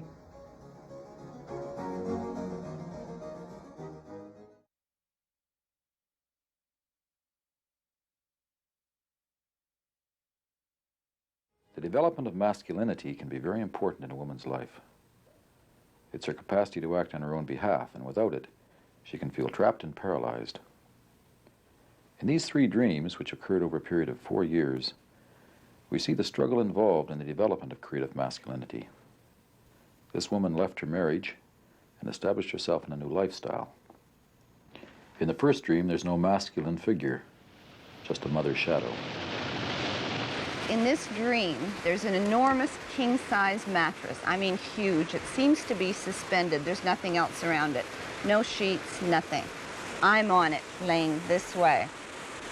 Over to my right, I feel that there's something there. I look over, it's a woman walking along at a distance with 2 Dobermans on leashes, black Dobermans.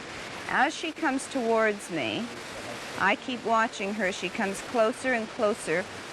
When she gets to about 3 feet beside me, she looks down at me. I have this feeling of really being aware of her looking down at me with disgust.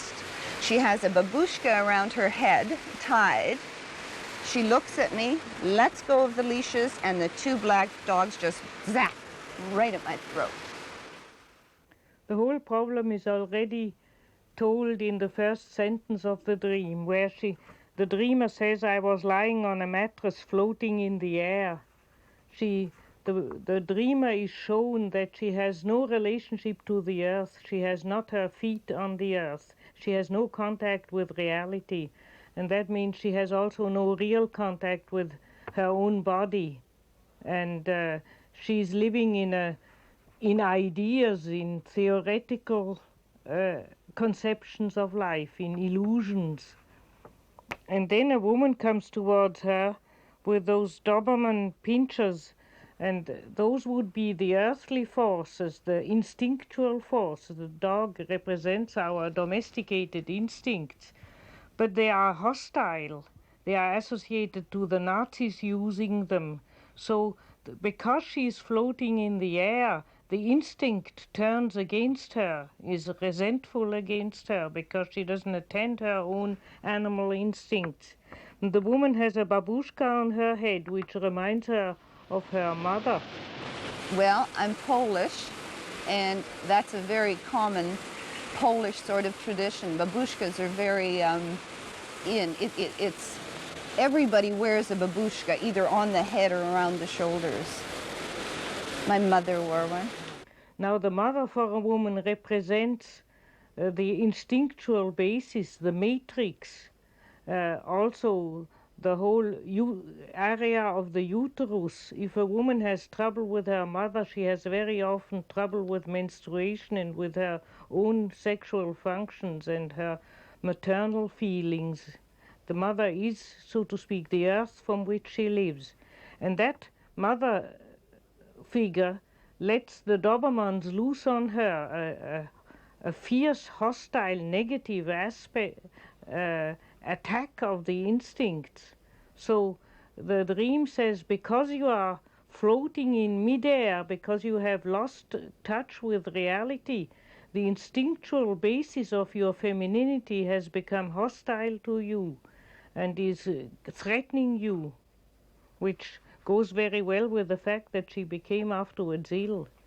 Because if one lives against one's own animal instincts, then illness is in the offing.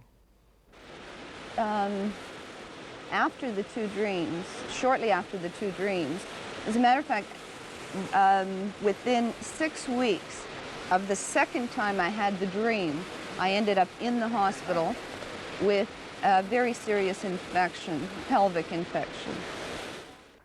The dogs attack the throat. Is there significance to that? Well, I think, first of all, when a dog wants to really kill, he attacks the throat, he bites the artery on the throat. That is the killing movement. So it shows that the dogs mean real business, that they are really not only playfully attacking, but it makes the attack really dangerous. We can also look at the symbolism of the throat, and the throat is, for instance, in the Hinduistic teaching of the chakra centrum, is the center of the word, of the logos, of the spoken word.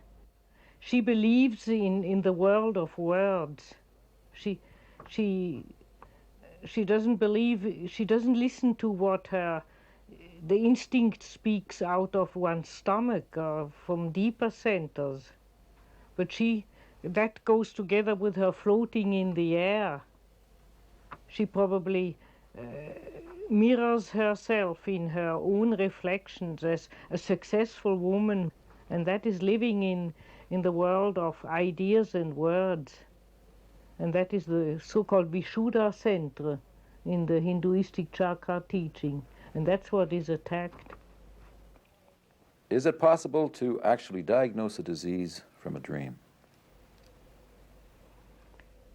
After the event, one can say so, but I wouldn't have dared to say so ahead of time.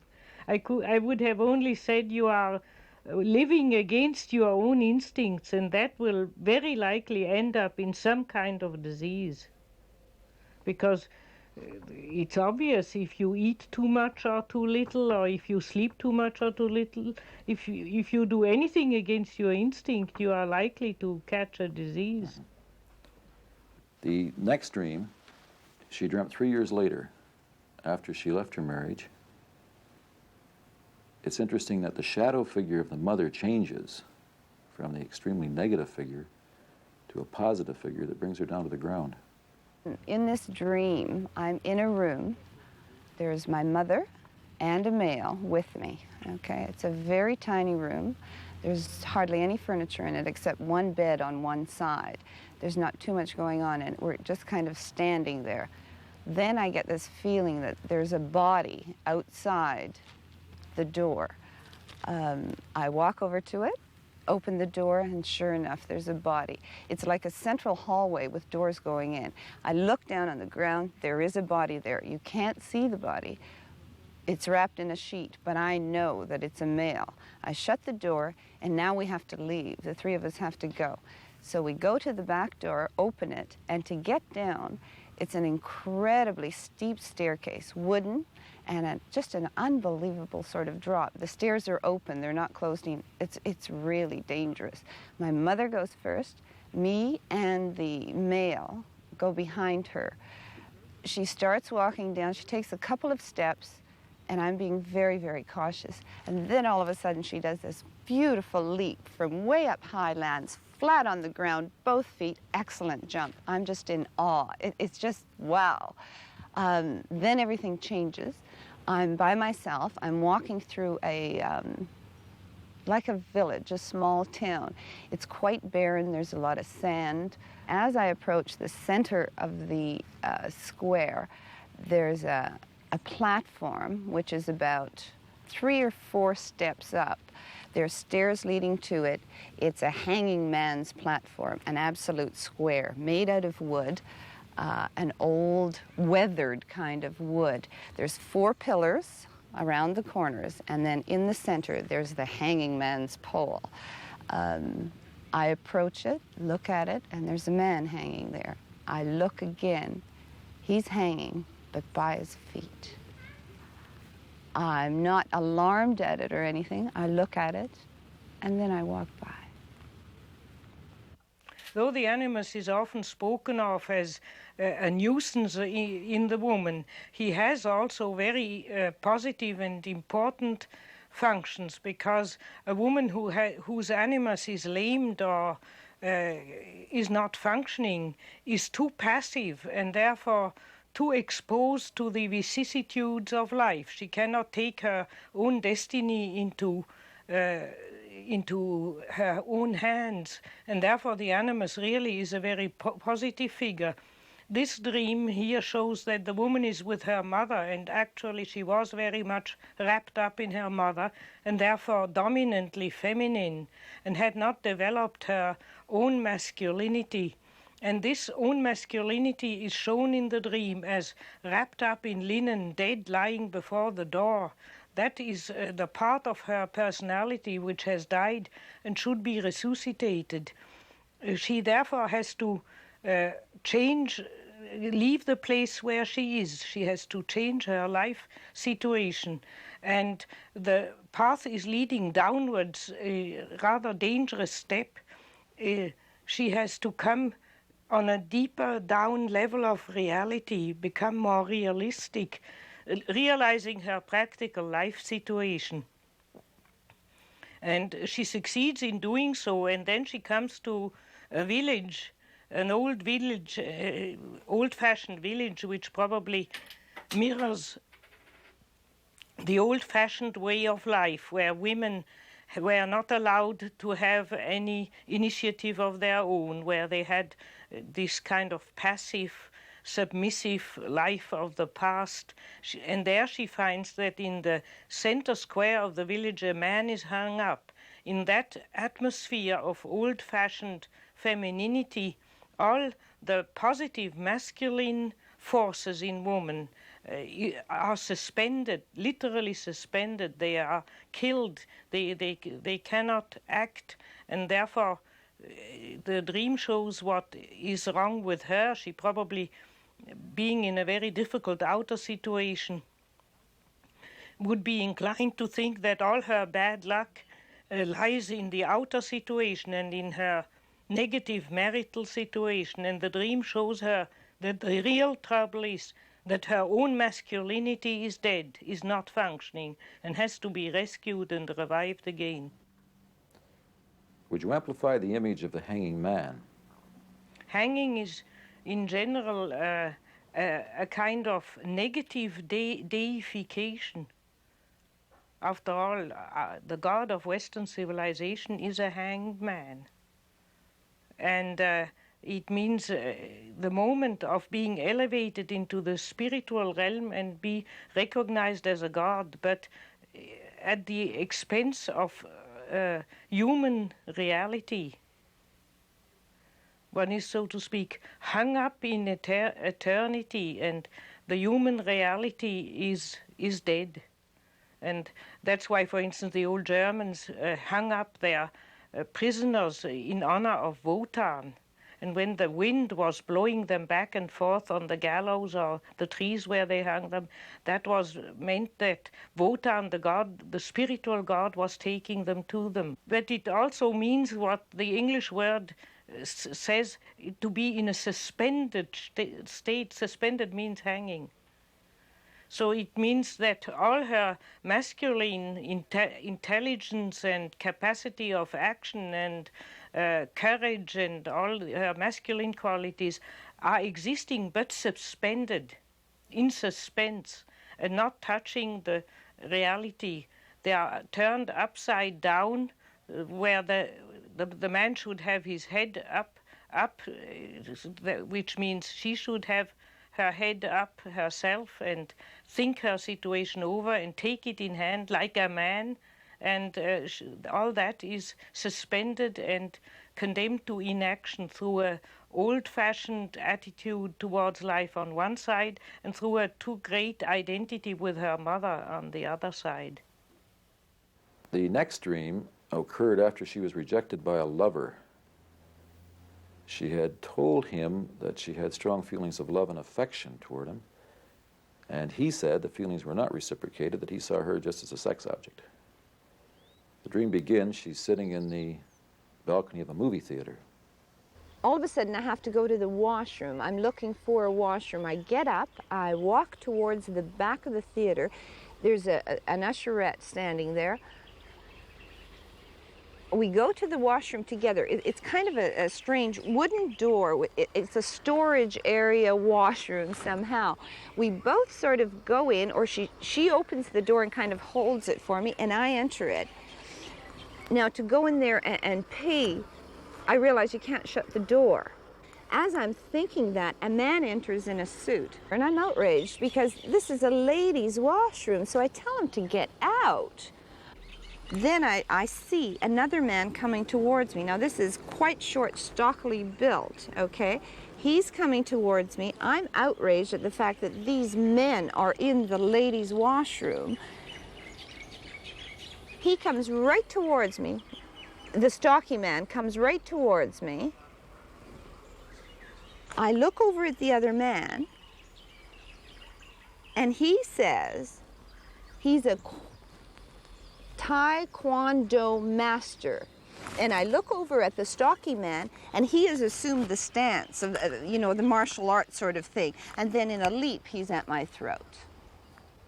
she has been terribly hit before this dream by the negative answer of that partner.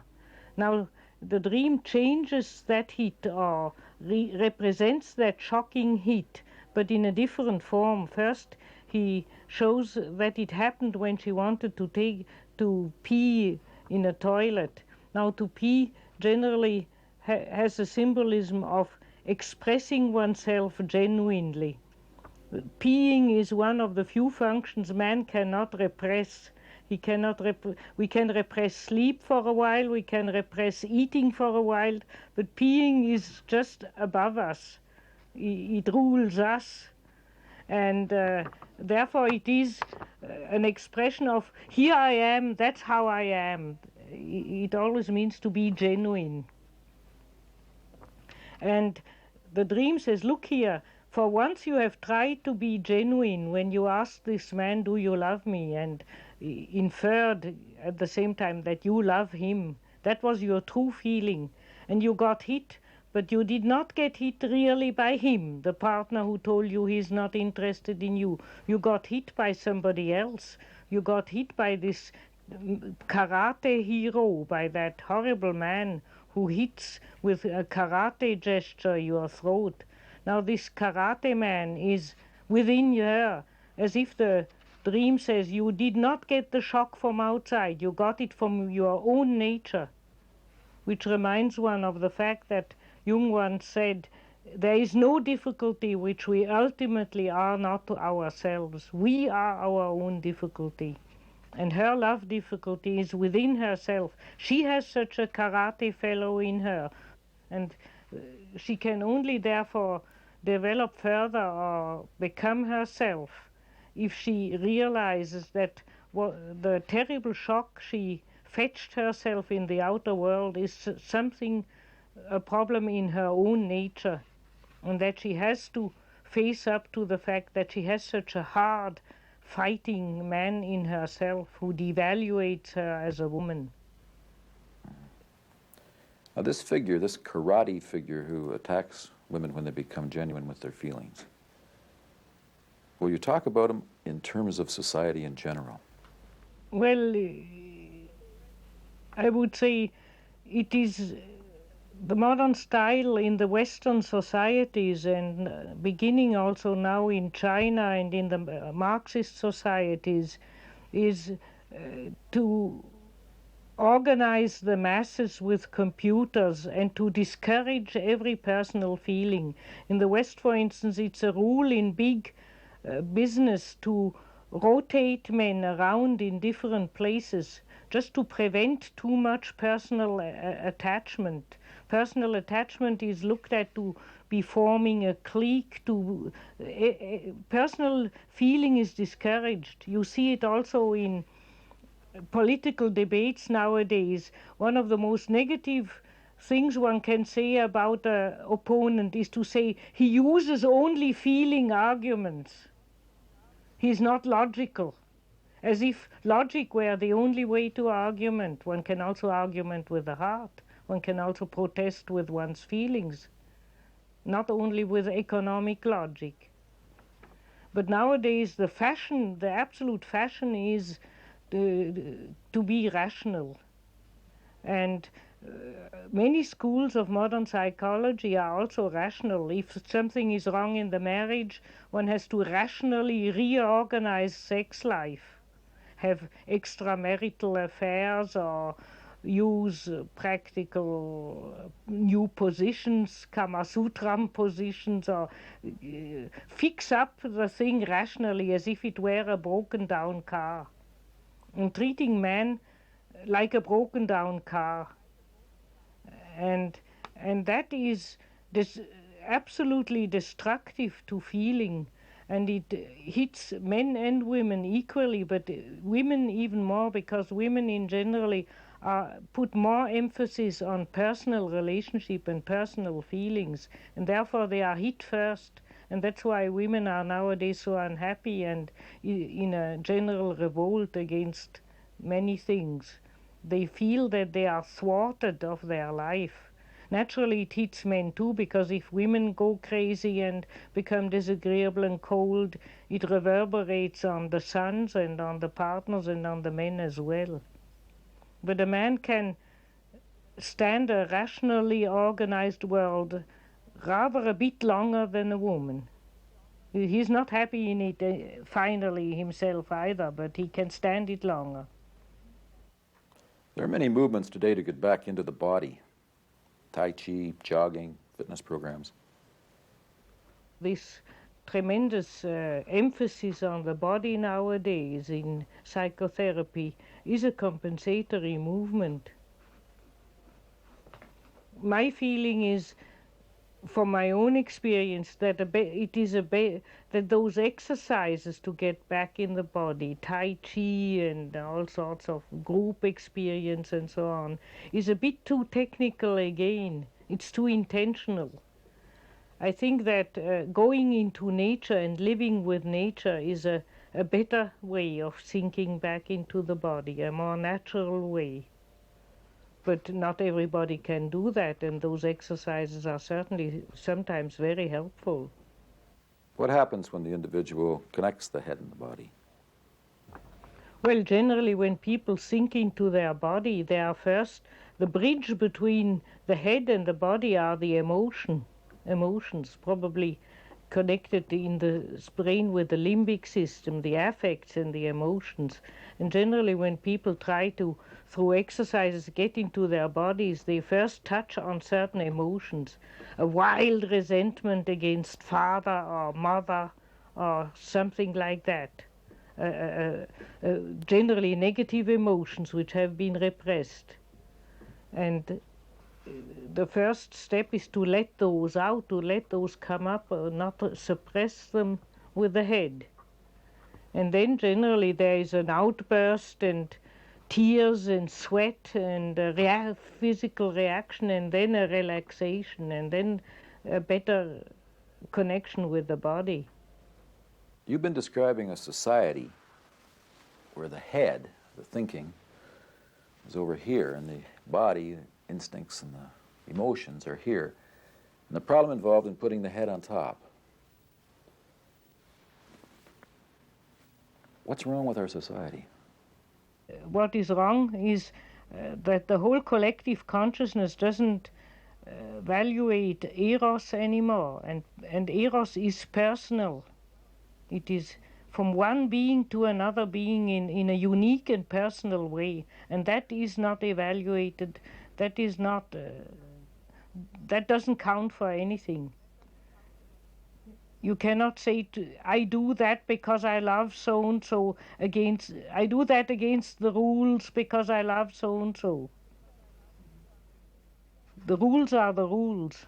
The computer has spilled them out that way, and that's the way it has to be. The whole depersonalization and the whole mass organization of modern society is destructive to feeling. And that drives women mad.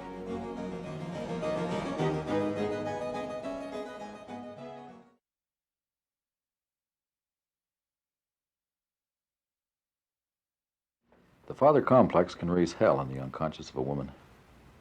His authority is absolute, and he blocks her from contacting her own creative spirit. Here's a dream that shows the animus in a highly negative form, chastising the dreamer and driving her into a state of bitter isolation. She tells the dream in two parts. I'm sitting in a cabin, a remotely placed cabin, and I'm sitting on the floor. I'm brushing the hair of a cat. I can't see the cat, but I know it's got orange fur because I'm pulling the fur of the cat out of the brush. A woman behind me is using the phone.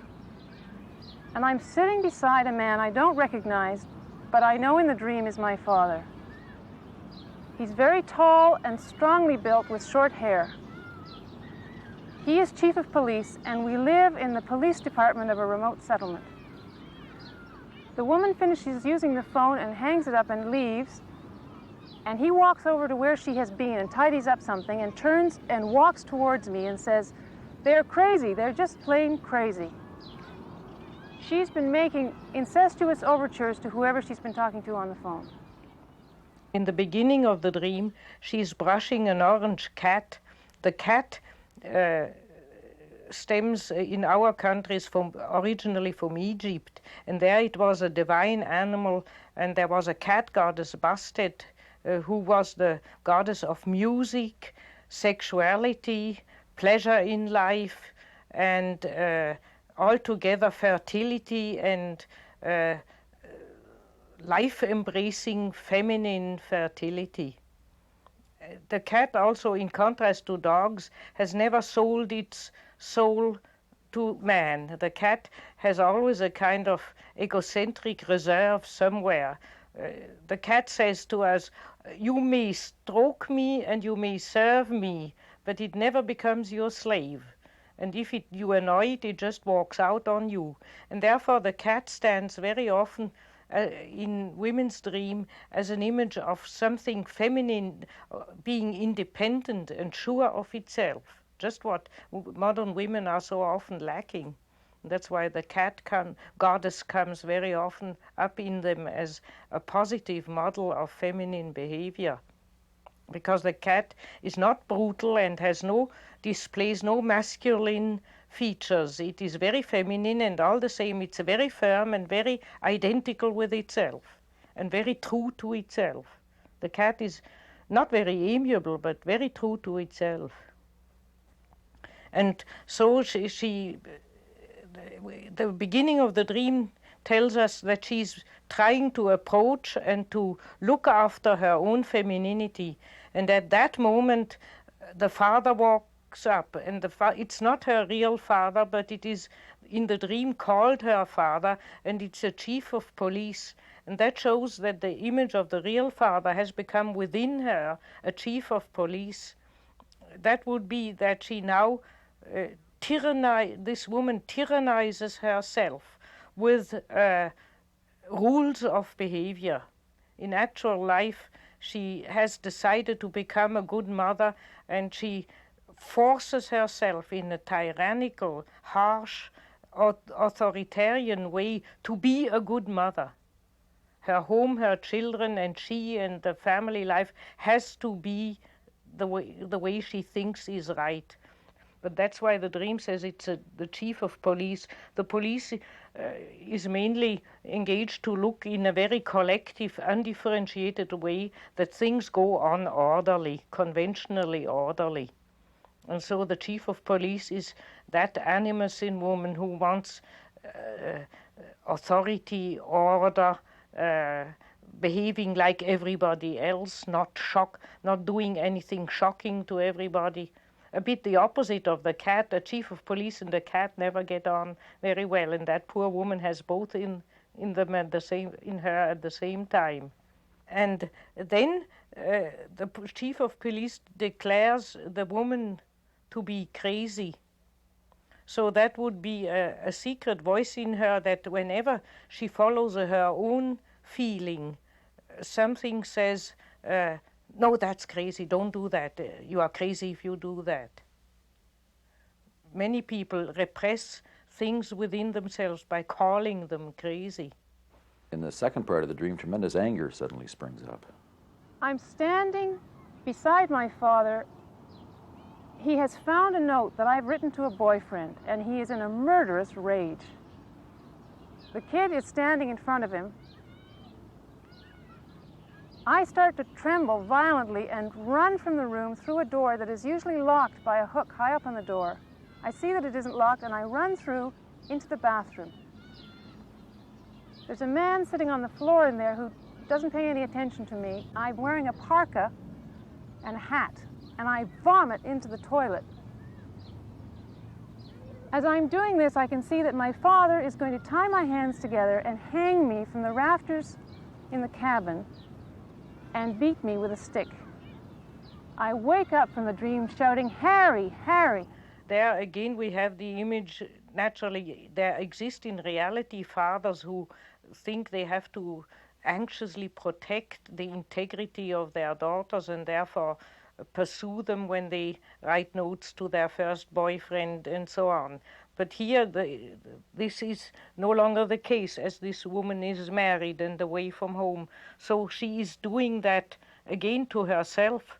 And that is the greatest tragedy about the negative animus, that it always flares up with its power where a woman loves. Whenever a woman loves somebody, or a man or somebody, the animus comes and wants to cut it off. The negative animus tries to cut off women from any kind of relationship by belittling the relationship or calling it crazy or by some other means. The negative animus mainly manifests as a opinionated resistance against having feelings of love. And that's why, especially if a woman has a tendency to fall in love or to be even only interested in a man, then her animus comes up and makes her ruin the relationship. How does a woman experience that inside herself? Subjectively, you don't know, you think you are under a curse. Just when you want to meet the man or talk to the man you love, something makes you make him a scene, a tearful scene. And then you go home and cry and you say, I wanted to have a good relationship to him and now, and then either you project and you say, and he is so nasty to me, or you are a bit more honest and then you say, and just because I want a relationship to him, I have made him a scene. And you just don't know what devil's mechanism makes you do that.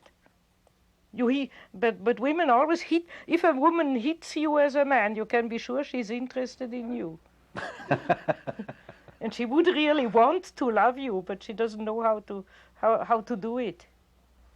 The negative animus behaves here like a jealous lover. He wants to keep the woman and cut her off from all men. That is the typical mechanism when she has some loving feelings towards any man, then comes this, you should not do that animus. Or it's projected. I know the classical case of a woman who once attacked Jung in the analytical hour worse than ever with the animus, and they went into what happened in the hour happened before. Jung had told her, whenever you have a feeling, that's when you attack. She had, on the way to Jung, seen beautiful strawberries, and her first impulse was, let's buy them and bring them to him. And then the animus said, oh, he will say strawberries have an erotic meaning and he'll mock at me. So she didn't buy the strawberries. And then she arrived in a fierce mood and attacked Jung all the hour. Just because she had suppressed the strawberries. Just because if she had bought the strawberries, everything would have gone well, but she had repressed her own feeling. You say that the animus says this to a woman. Subjectively, what does she experience? That a voice is actually talking inside her head? Or what? No, the worst about it is she experiences it as if she thinks it herself. It thinks in her, Jung is going to laugh at the strawberries. And she feels she thinks that. And therefore that is one of the long troubles of analytical work, to make women distinguish between what they really think themselves and what it thinks in them, which they think is their own thoughts. And even when you have worked for years on that, I have sometimes negative thoughts against myself, which I would, if you asked me at the moment, say, yes, that's what I think about myself. And then I have a dream of a man raping me, and then I know, no, that was an evil animus in me who thought that. What's the origin of that voice? Does it have its roots in the relationship with the father? The first man a woman meets is the father, and the father has therefore a very decisive influence on a young girl. If the relationship to the father constellates itself negatively, the girl reacts negatively towards the father. The father might not be an evil man in himself, but the girl might not like him, or the father might be a difficult person. Then there's generally later also difficulties with men, and difficulties to find her own masculine side. In other words, the animus, her own masculinity, is a problem to her. And such a woman also tends to behave towards herself as her father did to her. If the father was tyrannical, later, even if the father has died, the woman tyrannizes herself with ideas and opinions which still come from the father image. And so the detachment from the father and the relationship to the father plays always a big role in the development of a woman. Can the negative animus interfere in the woman's relationship with her children in the same way? The animus actually does interfere with the maternal feelings in certain women when they have not a strong maternal instinct. Then, for instance, the chief of police tells them that they should not get angry. Let's say a child misbehaves and whines and spills the soup over the plate, and then it is a natural reaction to get angry and to shout a bit. If it doesn't go too far, it's quite normal for a child to accept that. But then the chief of police says, no, that's not good education, the child will have a trauma, and then she swallows it and gets angry and does something much worse to the child. That's why in this dream the woman goes to the toilet and vomits. She obviously swallows too much, which she can't swallow, which she should not swallow. You vomit if you have eaten something you shouldn't eat, and which your stomach refuses. She stomachs too much. So I would have the guess that very often her children annoy her, and instead of howling on top of your voice, you are impossible brats, go to hell, she swallows everything. And children like strong reactions if they are carried by a loving undertone.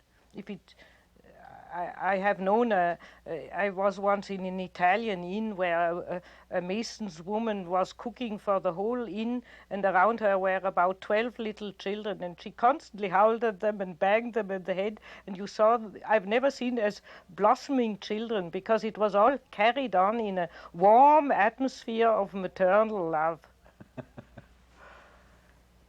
Can you give us an example of a well-known negative animus figure? Well, the classical example of the destructive animus whom the woman has at all costs to escape is the famous fairy tale of Bluebeard, where she gets into the hands of into a castle where the owner, she discovers, secretly has cut up and slaughtered all his former wives. And when she discovers this terrible secret, she can only just with the help of her brothers escape again. So that is the classical image of the destructive animus. If a woman cannot escape these self-destructive and self-annihilating thoughts, it might even lead to a severe psychological disturbance, or at least such women who can't escape their Bluebeard become generally isolated, bitter women who have no men loving them and find no partner and live in bitter isolation, if not worse situation. These women are stripped of their capacity for human love and affection. It has to do with the animus, namely with that they allow self-destructive opinion, impulses, actions to rape their psychological personality. They rape, so to speak, themselves with the animus. I have, for instance, often when I have indulged in destructive thoughts about myself or about my work, dreamt of being pursued by hostile men. The dream saying those negative thoughts are not you, they are hostile animi in you, and you should run away from these kind of thoughts.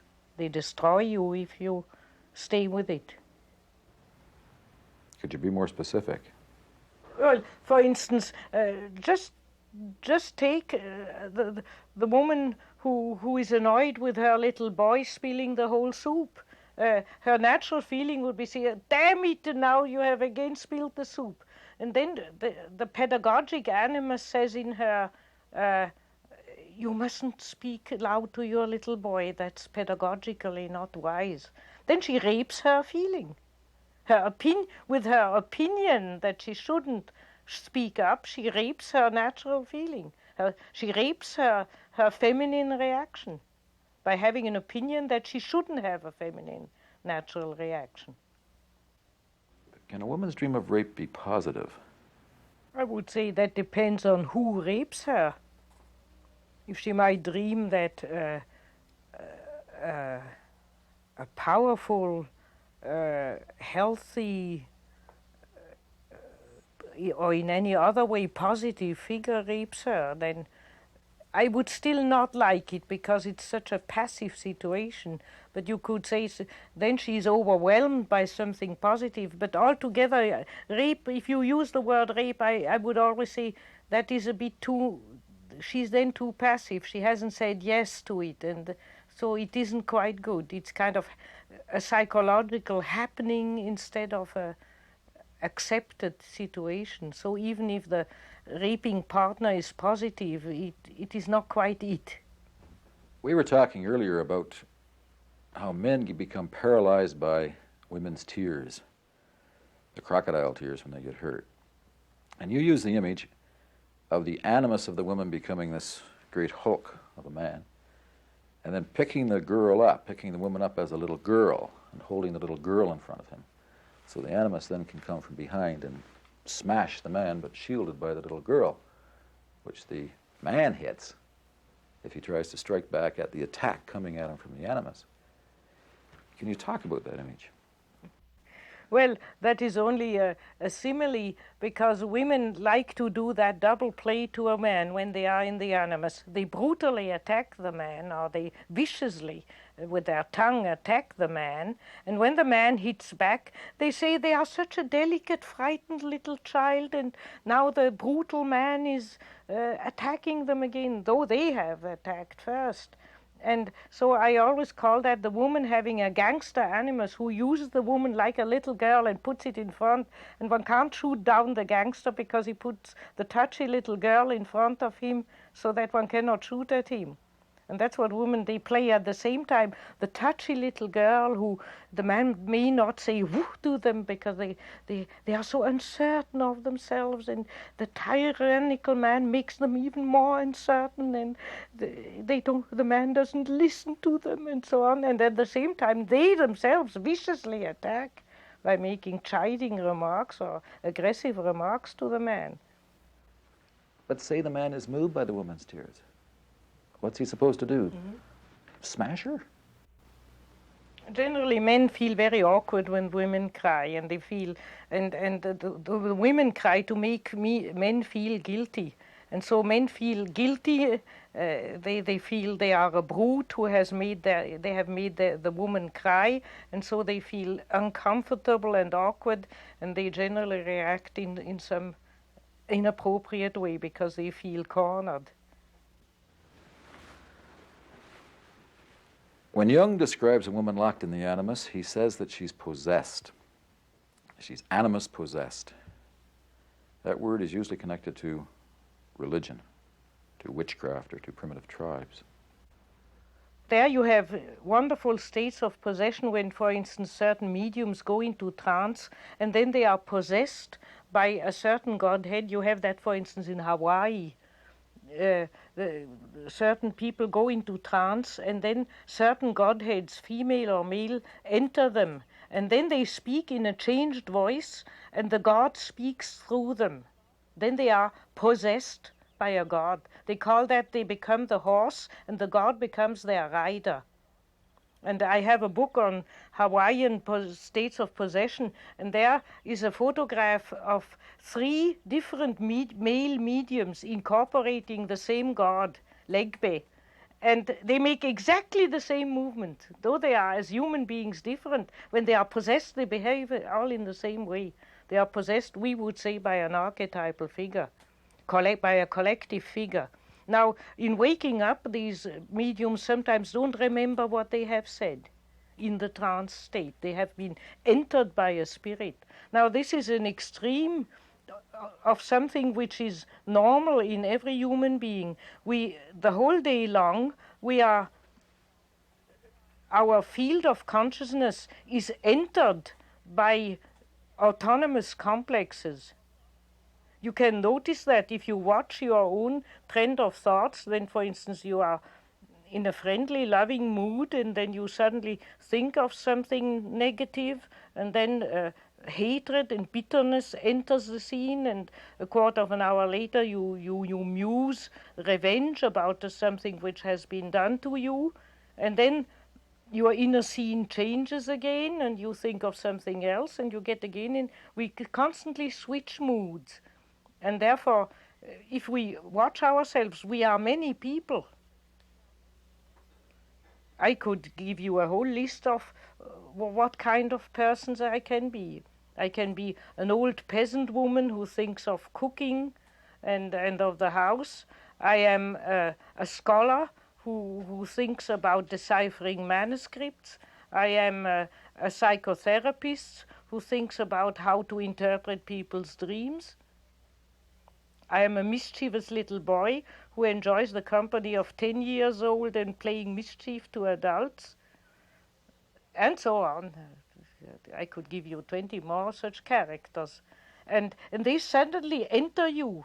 And that's a kind. And if you know it, you can steer it. You can, for instance, keep them out of your system or play them and put them aside again. But if you are possessed, it means they enter you involuntarily and you act it out involuntarily. Now, for instance, the mischievous person I can call up and send back to sleep again when I feel now there's enough, I can't afford that yet, now. That's not possession. And so that is one of the aims of psychotherapy, to help people to get on with their inner family of souls without getting possessed by them, and to keep a constant identity of themselves. Now, the animus is the most frequent possession in a woman, that she's certainly entered by a mood of male determination, cold, generalizing thinking, opinions, or of an impulse towards rash, brutal, determined action, which is not at all in her feminine character, which changes her character. You even see in a woman when she gets possessed by the animus that her face expression changes, her eyes change, her expression of her mouth changes. I notice that when I get in the animus, I do this. I pull up my shoulders, like somebody who prepares for attacking battle. When I do that, then I know, stop and relax.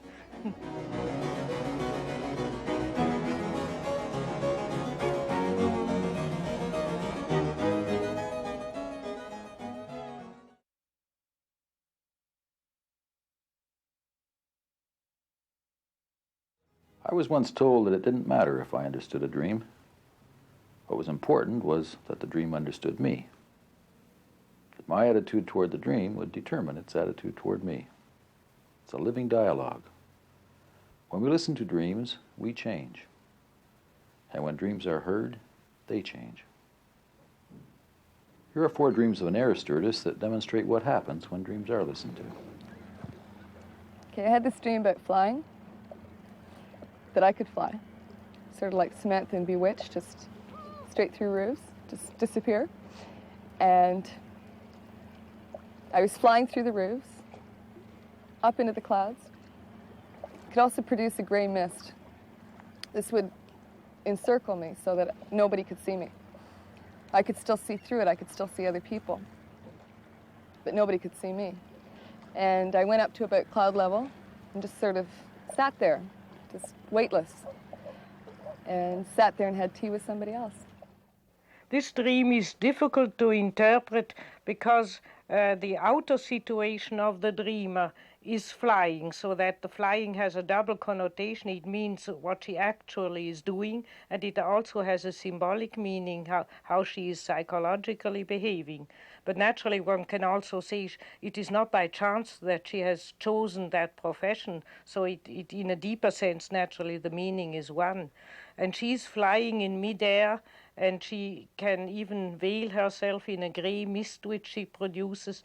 And here I would rather take the slightly negative connotation of the flying, namely this weightless sipping tea on a cloud.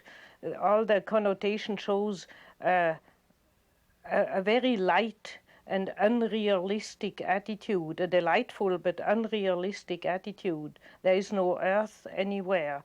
Having a cup of tea is even an expression in English for saying light chatting, light social contact with people, nothing substantial. Tea doesn't nourish, it's a stimulating drink.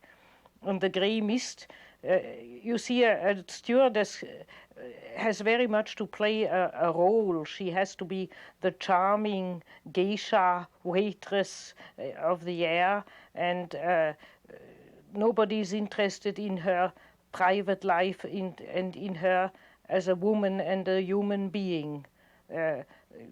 Therefore, there's also a temptation to constantly have slight flirtations, but not very deep-going relationships, which are also very much disturbed by the time program of stewards and stewardesses. It's a very difficult life through the time program. And that's why an extreme comes where she is in prison. I was in a jailhouse, one of the old-fashioned kinds from the Western movies, just the wooden building with the one main desk in it, and behind that you could see just the 2-3 jail cells.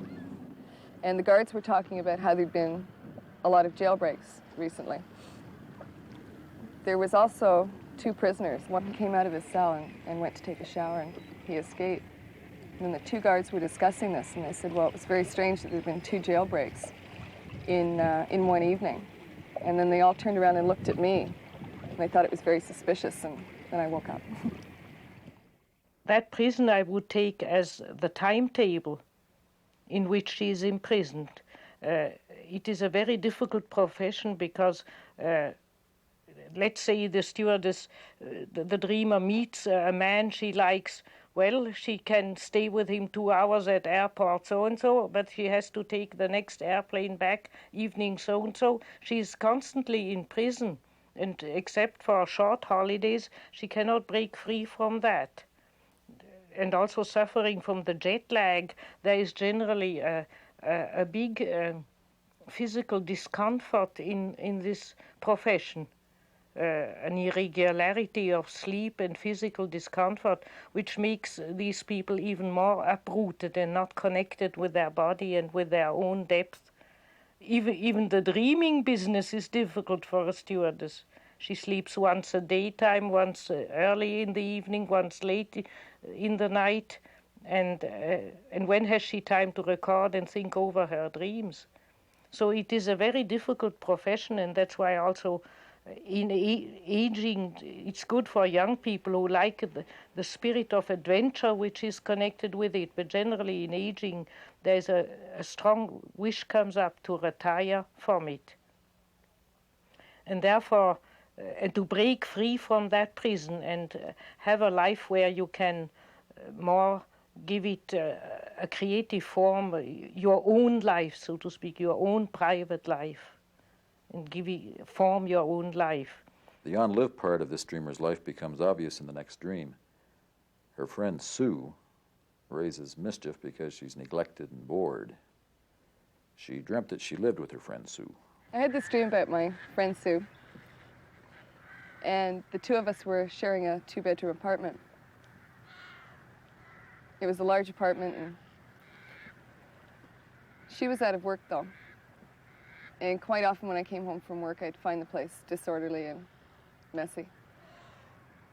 And it really got on my nerves. And this one time I came off a flight, got home, And Sue was there, but she'd spilt some red wine all over this light gray carpet. And I was really annoyed because it stains and it's hard to get out. So we went down to Simpson's and spent a whole day looking for cleaning utensils. It was up to one floor and down to another one, and bought a sponge and some bleach, and finally went home to clean up this mess. Finally got that cleaned up and arguing about it and all, and my mother came up for a visit, and Sue left. And my mother and I were talking about the two-bedroom apartment, and was it really worthwhile having this extra space for the hassle it was causing?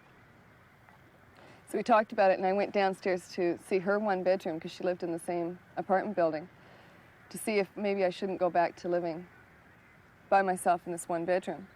So we were talking about that, and then my mother just fades out of the dream. I went back to work and came back from a flight, and I wanted to do my laundry.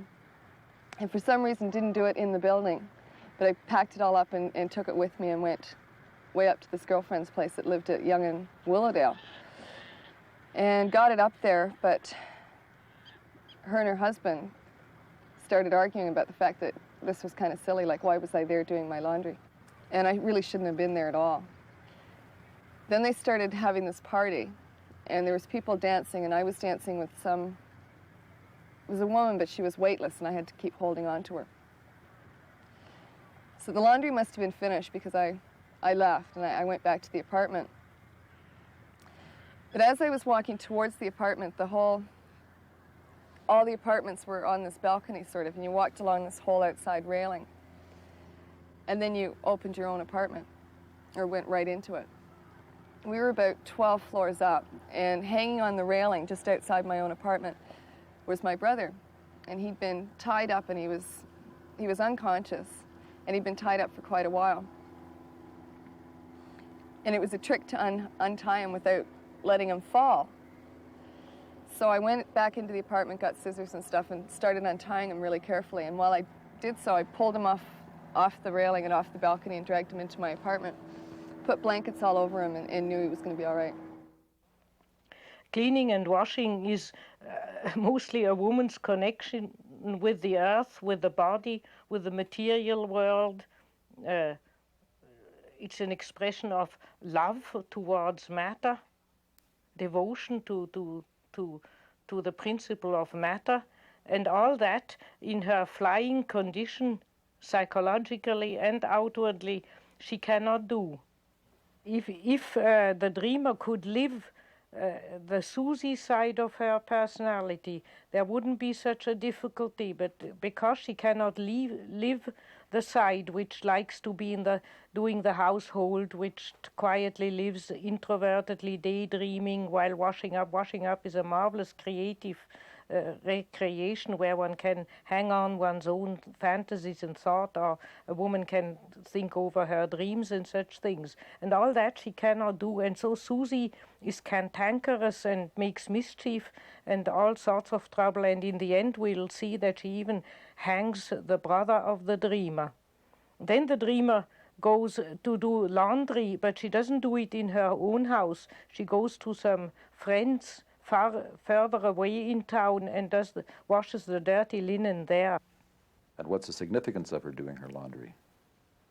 Washing dirty linen is to sort out all the little shadow things one has done, to dwell on them. You see, generally, if we do some mischief against our will, if we do some harm to our friends or forget something important or so, we are for a moment aware of it, but we push it aside, we forget about it as quickly as possible. We said, oh yes, that's annoying, and in the afternoon already one has forgotten, while the good things one remembers all the time. And so one accumulates a lot of dirty linen and has from time to time to do washing. Actually, a psychotherapeutic treatment is mostly washing dirty linen.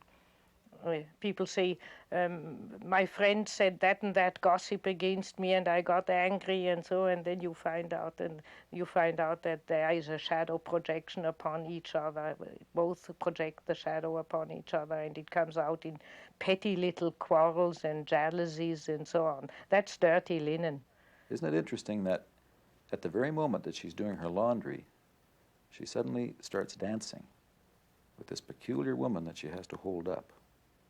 That weightless woman is probably her, again, another shadow figures of her, another part of her personality which has no weight, no substance. We say about somebody what they say has no weight, or they as a personality have no weight.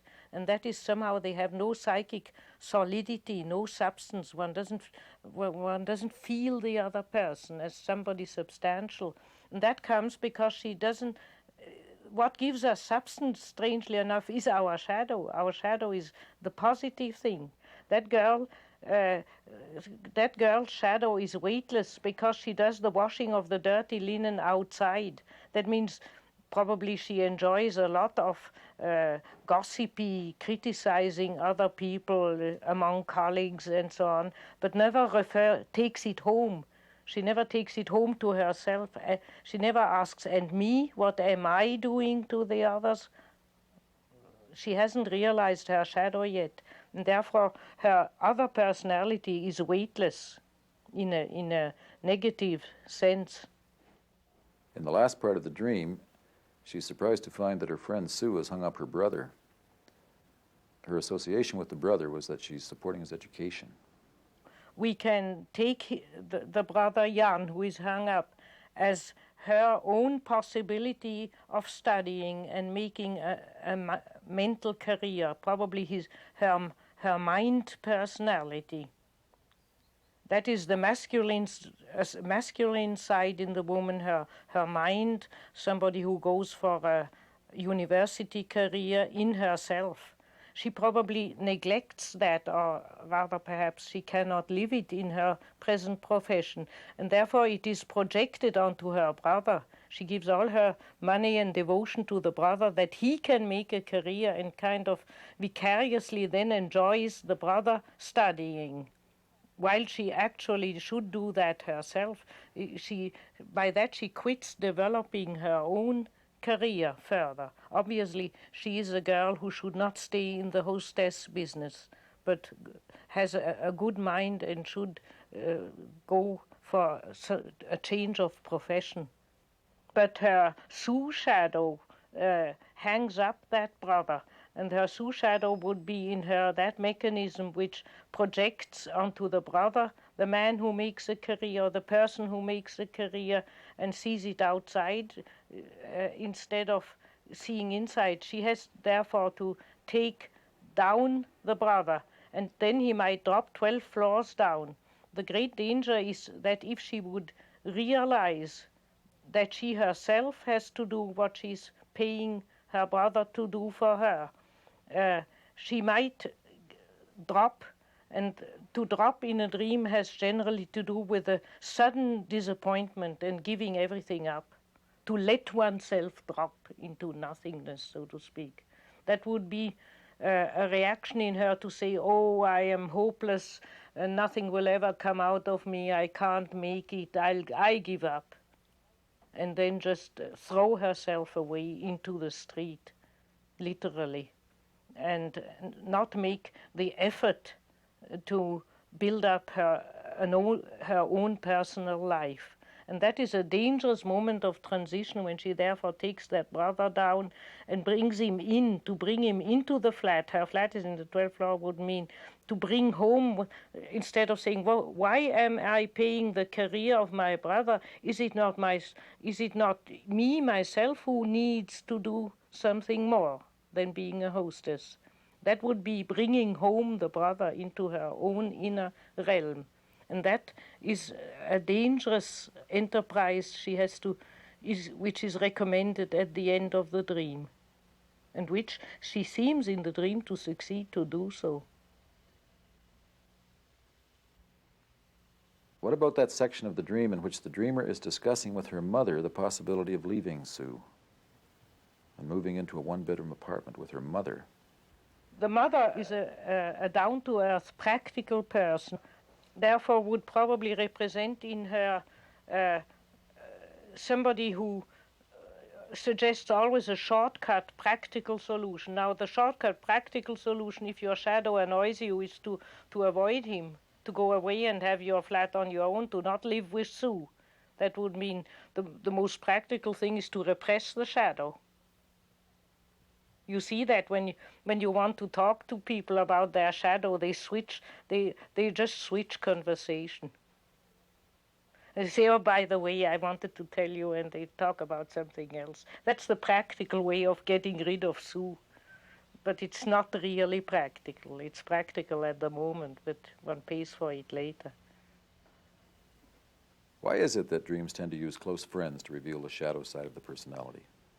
Because generally one makes friends with one shadow figure. Tell me who your friends are, and I have the whole panorama of your good and bad qualities. The bad qualities have also an attraction, a fascination for one. The friend can do the things one cannot do. The friend is generally the person whom one envies. The friend is more elegant, or dances better, or can move about better in outer life, or has depth, and has a better mind or something, and that is fascinating. So there is always a kind of love-hatred with the shadow, and with one's friends. If one hasn't worked on one's shadow, one has with one's friend also generally a love-hatred relationship. In the next dream, the male figure appears in a very negative form, but the dreamer handles him very easily. I had this dream about being at a large airport. It was a large city airport. There's people everywhere. It was very crowded. And there were also a lot of guns. There was people shooting. I don't know. It was a lot of confusion. It was big and it was crowded and it was noisy. There was this one guy that he seemed to have it out for me, kept following me around. And I kept hiding from him. And wherever I went, he would find me. And he kept aiming this rifle at me. And I didn't like it. And I was really frightened. And so I kept hiding. And he'd come back. And at one point, I finally looked at him and I said, listen, I don't want to die. I don't like this stuff with you aiming your rifle at me. And he went away. He got up and left. Now here we have no longer what we call the shadow, because it is a contrasexual figure which turns up, an unknown man who points a rifle at the dreamer. First, there are just rifles everywhere and shooting around, and a scary situation. Now, thinking of the dreamer as a hostess, we can say that she might any minute get into such a situation with the modern terrorist methods and so on, and it probably picks up that situation. The dream picks up that fantasy and brings it into reality, and there is a kind of psychological chaos in her when it comes to the masculine side of her personality. That has to do with the dreamer having had very little contact with her father. And in those cases, in a woman, there is no preformation to relate positively to a man in later life, because the first experience of a man in her life is practically missing. And therefore, one has this chaotic situation. She doesn't know really how men are and how to relate to men. She knows how to put a gray mist around her and appear as the attractive woman to them. But when it comes to establishing a human relationship, she is in falls into a scary chaos. But then one man singles himself out in the situation, which is a progress in the dream, a confrontation with the man, but he's unknown, so it would be the man, how she experiences him outside of herself, and also her own masculinity, being in a woman, knowing what she wants, goal-orientedness, willpower, strength, all these qualities which she needs. Well, the male figure is certainly not hung up in this dream. This man has pointing a rifle at her. A rifle in general is a phallic masculine symbol, and again points to pointedness, to goal orientation, to accurate, to be able to want something and to accurately have it in mind and go for it. That is, in a woman generally, a more unconscious quality, and therefore appears either projected onto men or as an inner masculine figure. And this man points the rifle negatively at her. He threatens her, and she becomes frightened. And then she suddenly realizes that he is responsible for her scary situation, not she. In general, when the counter-sexual inner figure in a woman, the animus, is negative towards her, that takes form in having very sharp negative judgments about oneself. You are nobody, you will never make it, men don't like you, they only want to have sex with you, but nobody loves you, you'll never find a husband, you are not really a good woman, your life will always go on as meaninglessly as it's now, and these kind of destructive thoughts, self-destructive thoughts, which put themselves between her and her femininity and her possibility of relating to an outer man in a positive sense. And therefore, it is a great progress in the dream that she wakes up suddenly and thinks, it's not me, it's that man, and he's responsible. That's as if she could, in that moment, disentangle and realize that those negative thoughts are something outside of her. It's not herself. As if she would say, it's not me thinking that. It's only something in me thinking that, which I need not to believe.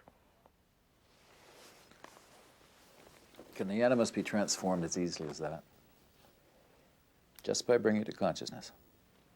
I remember once I dreamt that a murderous burglar came into my bedroom, and I woke up with a cry of fear, and I went through what I had thought the evening before. I had had a very peaceful, quiet day before, which didn't amount for such a terrible dream. And then I remembered that before going to bed, I thought, the book I'm writing is all nonsense and I must throw it away. And I thought, I thought that. Then when I had the dream, I thought, no, I don't think that. It thinks that in me, and I needn't believe it. And I could disentangle from the negative thought. I don't accept it. And the miracle happens in our dream that by realizing this, what is that negative stuff in me, which always says you are nobody and you'll never relate properly to a man, blah, blah, blah, blah. That's not me. At that moment, he gets up and walks away. It's as difficult and as simple as all that. The dream shows her, if only you can wake up and see that this isn't you, you can send that devil who gives you those negative thoughts against you away from you. And then you can develop as a woman.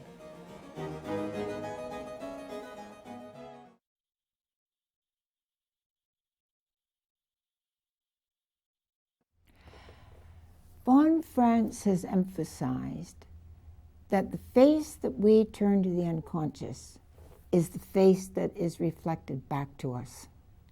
In other words, if we are angry, we often get an angry response back from the unconscious. If we are diffident, the same kind of diffidence comes back to us. It's very important when we feel ourselves being chased by a demon that we stop and hold. Instead of running, some people run for a lifetime away from this thing that is running after them. If we can just stop and turn around and say, what do you want? Bring in all the strength you've got to say it, or to look this thing in the face. It's amazing how you may get an answer, and it will tell you what it wants. It may say, I want to love you. I want to know you. I want you to know me. And the demonic may suddenly become its opposite.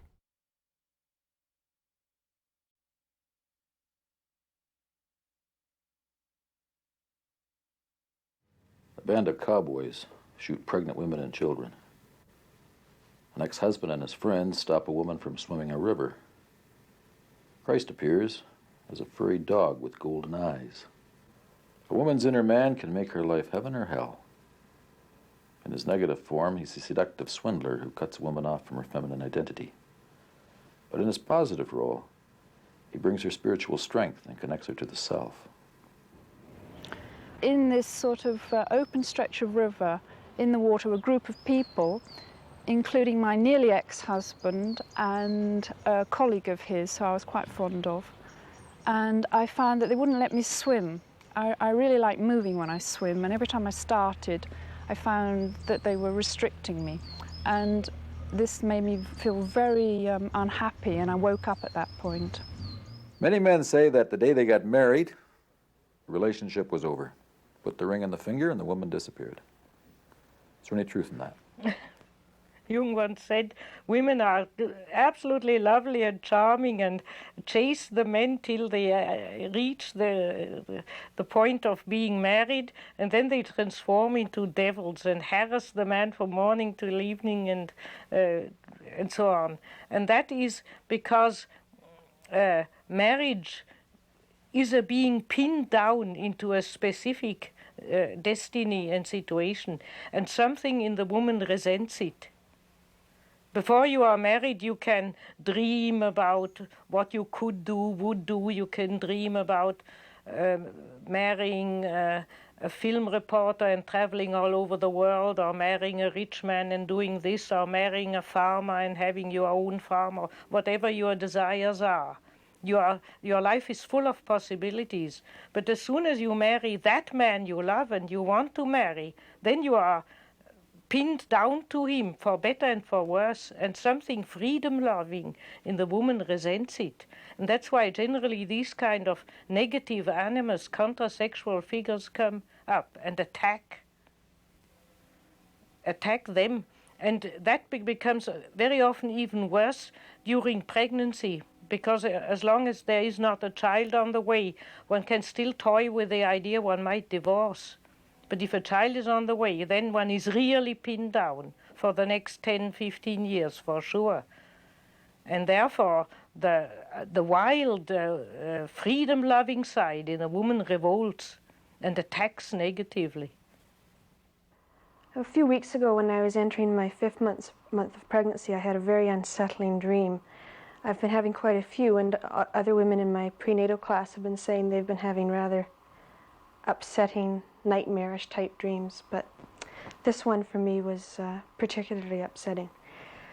I was standing out in a field, and there were fields all around me, nice rolling hills to one side. On my left side there was a farmhouse, a big old farmhouse that could hold a lot of people. And I realized I was part of sort of a ranch farm commune. Just then I looked up to my right and saw some cowboys riding down a hill who were also part of the commune. When they reached the bottom of the hill, they started shooting at people that were coming out of the house, mainly women, children, pregnant women, old people. And I was very upset to see this and asked what they were doing. And they said that the only way they could make a profit was to get rid of the surplus people, that the commune could feed everyone then, but to make a really good profit, they'd have to get rid of some people. This is a typical dream which many pregnant women have. The state of pregnancy, especially for a modern active woman, a very difficult state, because for the sake of pregnancy and for the coming child, the woman should fall into a state of musing, brooding, quietness. Pregnant women should be able to live a quiet rhythm of life, and naturally their own impulse towards action and outer activity comes into conflict with that. In this dream I was coming up Pitchcombe Hill, and I was on a bicycle with a group of friends, and I was amazed by how much puff I had as I was coming up this hill, and I felt full of vitality. I was actually able to overtake some of the people that I was cycling with. When we got near the top of the hill, I noticed great clouds coming over and that we were going to have a storm. Some of the men that I was with suggested that we stop to wait till the storm passed. So we got off our bicycles near the top and looked down across the valley. Then we saw a huge wave in the distance, and out of this wave came some enormous fish which slithered along the ground and came towards us. One of the men that I was with said that he thought they must have come all the way from the South Seas, and then he said that he felt that the Armageddon was coming. At this I felt slight panic, but also a comfortable feeling because I was surrounded by friends and I felt that it would be all right. How can a pregnant woman deal with her negative animus? Generally, the poor husband has to pay for that. He's the one who caused it. He has put her into that pregnant situation and into that pinned-down situation. And modern women then say, now I'm always confined to this flat and I cannot fulfill my personality and I cannot do what I want to do. And it's his fault. Though she wanted to marry him, it's now his fault. And what's the solution to that? That she does as much as she can develop her personality, that she doesn't discard, that she says, now I have my husband and I wanted him and I have a child and I wanted that child and that's all right, but that doesn't prevent me from developing what else I have and want to do. We have to do simply both. Continue to develop your independent personality and accept the earthly confinement in faith. Naturally, one can't have the penny and the cake. I often say to young women, look here, you wanted that husband, you wanted those children, now you can't throw it all over and go to the university and become a university professor. You have to make a compromise. But you can, for instance, study, do some studying in spite of having children, and prepare to later build up a more masculine career when the children are older and go to school, and then there's still a second half of life where a woman can fulfill her more masculine desires, how to live. In this dream, the male figure takes a very different form. Well, in this dream, I was in a very dark, deep cave and swimming. The water was very dark, and at the far end of the cave, there was an enormous rock. And on the rock, there was a small, ginger-colored, furry dog with gold eyes. And the animal was smiling at me. And I knew that this little dog represented the Christ. I don't know how I knew that, but I knew it. Now, this is the idea of the inner Christ in the depth of the soul. He's not out there in the sky, as Christian teaching wants to have it, or in some metaphysical, spiritual realm. He's in the depth of the earth, and the earth is an image for matter, for our body, for our physical existence. And in the cave is, so to speak, has always been a sacred place in former ages, and long after we didn't live anymore in caves, the sanctuaries were still in caves. They were, so to speak, in the womb of the goddess Earth, or the goddess of nature. So the cave is the depth of the inner nature. And the dream says Christ is not some model figure as you have been taught, a spiritual something you have to follow. It is something which you find when you go into the depth of your own being. Then in the womb of Mother Earth you find him. But he appears in a strange form. He appears as a dog. The dog, the zoologist Konrad Lorenz once said, the dog was the greatest and best conquest man ever made, by taming the dog and making him his companion. He's that representative of the animal kingdom who has adapted most to us. I mean, that's why we can take him even into our houses. And compared to the cat, he's much more domesticated. He has really given up his whole way of life and sacrificed it to become our companion. Probably the dogs were accepted by man because of his hunting quality. They helped the hunting gathering societies in the hunting, and later they became the shepherd dogs who were protecting and keeping the herds together, and the watchdog protecting from robbers and burglars and danger. So the dog has become a tremendous cherished helper of man in all his most former important jobs, and therefore he carries the projection of being the companion, the best friend and companion of man, the psychopomp. In modern dreams, very often, or generally, the dog represents also our instinctual nature, which has much more flair. The dog is oriented by his nose. Dogs are short-sighted. They don't see very far, but they hear very well, and their nose is 20 times better than ours. And so he represents the instinctual flair or intuition, where our computerized mind doesn't know any further way. The dog sniffs it. Dogs have a strange relationship to the other world, to the land of the dead and the land of the ghosts and the land where the dreams come from, to that what we call the unconscious, because of their instinctual nature. For instance, in practically all religions of the world, the dog is the guide of the dead in the other world. When the people have died, they have trouble to find the beyond and the land of the ancestors, or the paradise, or the underworld, Miklan, or whatever the beyond of the dead is in every religion. And there's everywhere the idea that there is a dog who has to be used as a guide to bring the dead there. Therefore, in the whole civilizations, older Mongolian civilizations, the dog of the master was always buried with the master, the horse and the dog.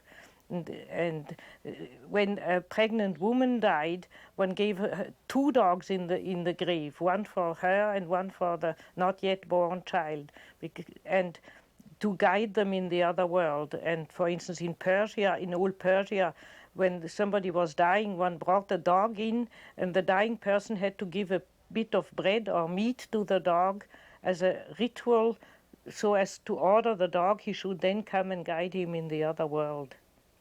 In many places, also in Africa, dogs are sacrificed for that reason on the grave of people.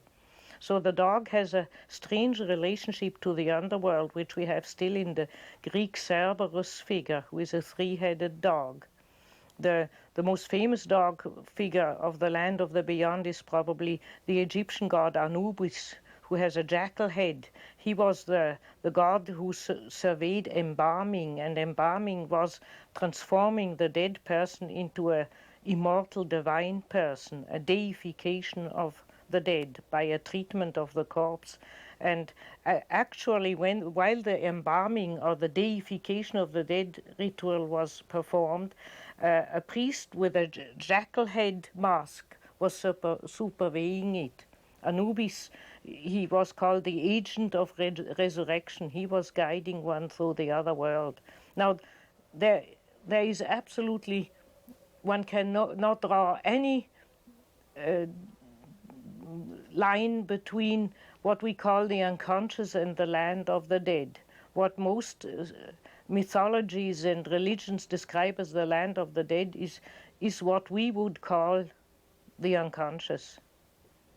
And therefore, you can say the dog is the one leader to the other world, to the dream world. He's the god, the guiding god in the unconscious. And that's why in our dream it is very fitting that Christ is a dog, because he's a guardian of souls. He's what watches over her soul and guides her in the darkness of of the unknown. The golden quality which is stressed in the dream refers to immortality, because gold is the only metal the former people knew which is not corroded by old age or by acids or so on. You can bury gold and you can dig it up after 5,000 years absolutely unaltered, while silver, copper, iron, everything rusts and goes away. And so gold had carried always the projection of immortality, eternity, and highest value, even to the fact that we still have gold as the value standard of our monetary system, though many people say that's quite useless from a practical standpoint. But it has a symbolic value. Gold is the highest value, and that's why in most civilizations the figures of the divine figures are painted in gold or decorated, the statues are decorated with gold, and so on, to stress that it is eternal, shining, immortal, everlasting. And so the woman realizes this golden dog is Christ, so to speak, the way how Christ appears within her. He would be an image of what we call the self, of the inner guiding principle. Is this image of the self masculine or feminine? The dog in this dream is still more or less a masculine figure as identified with Christ, and that is one of the problems of our civilization, that we have no divine feminine figure. If a divine feminine figure appears, it's generally in the form of a kind of earth mother goddess or wise old woman. I just remember a dream of a pregnant woman.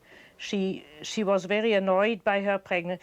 She had a negative relationship to her own mother, and women who have a negative relationship to their own mother generally have also difficulty with pregnancies, vomiting, physical discomfort, resentment against having to have a child, and so on. They don't enjoy pregnancy. And she was one of those women. She felt hot and uncomfortable and was very unhappy during her pregnancy, till she dreamt that she was sitting in the earth in a cave, looking at her pregnant belly. And suddenly she realized that there was a floor above her, transparent floor, and above her was a superior woman. It was actually a woman she knew and onto whom she projected herself. But if we had asked her, she would have said it is a woman who knows more and is a wise woman who knows about the secrets of life. And this wise woman above her was praying to the stars, making a ritual and praying to the stars, and through her prayer, drops of water of life were dripping down from the stars and coming and flowing through the transparent floor and assembling in her womb and quickening and nourishing the child. And she realized that this wise woman, superior woman figure, was helping her to carry the child and so that the child would come out right. And she woke up very relieved, and from then on she could accept her pregnancy. There the self appeared to her in order to help her to fulfill her task as a mother. In this dream, the male figure appears as a disembodied voice. This is one of those rare dreams in which an authoritative male voice told me with absolute certainty what I must do. I was translating Anglo-Saxon, and it came to an extremely difficult passage. I was translating the 2nd chapter of Matthew, and I came to the 2nd verse, and I couldn't understand it. And then a voice said to me, "This is your lodestar." And I woke up. And when I looked up the passage in the Bible, it read, "Where is he that is born King of the Jews? For we have seen his star in the east, and we have come to worship him." And then I looked up the word lodestar in the dictionary, And a lodestar is a guiding star, a star on which one fixes all one's hopes and one's attention. And it acts as a magnet to the soul that's following it. And that dream I had 10 years ago, and the full meaning of it I'm just beginning to realize. She is occupied in translating the Christian revelation which comes from the East into her own psychological setup and language, which is a process of assimilating it, of understanding it in her own way, instead of just believing what she's been told. And there she has difficulty with a passage, that's your lodestar. The lodestar means the guiding star, like the Star of Bethlehem, to which it afterwards alludes quite clearly. It is that passage which alludes to the Star of Bethlehem, which guided the kings towards the newborn little child, Jesus. The guiding star we had already before in Gilgamesh, as being the principle of individuation, one's innermost divine destiny or cosmic destiny, the meaning of one's life, what guides one towards the absolute individual meaning of one's own individual life. And the dreamer has a difficulty first to find that lodestar. But then she discovers that it is Matthew 2:2, which is alluding to the Star of Bethlehem. That means a star which indicates a divine birth. In antiquity, one always thought that if a new bright star appeared in the sky, a future ruler or wise man or great man who would save mankind has appeared on earth. And that is behind the story of the Star of Bethlehem.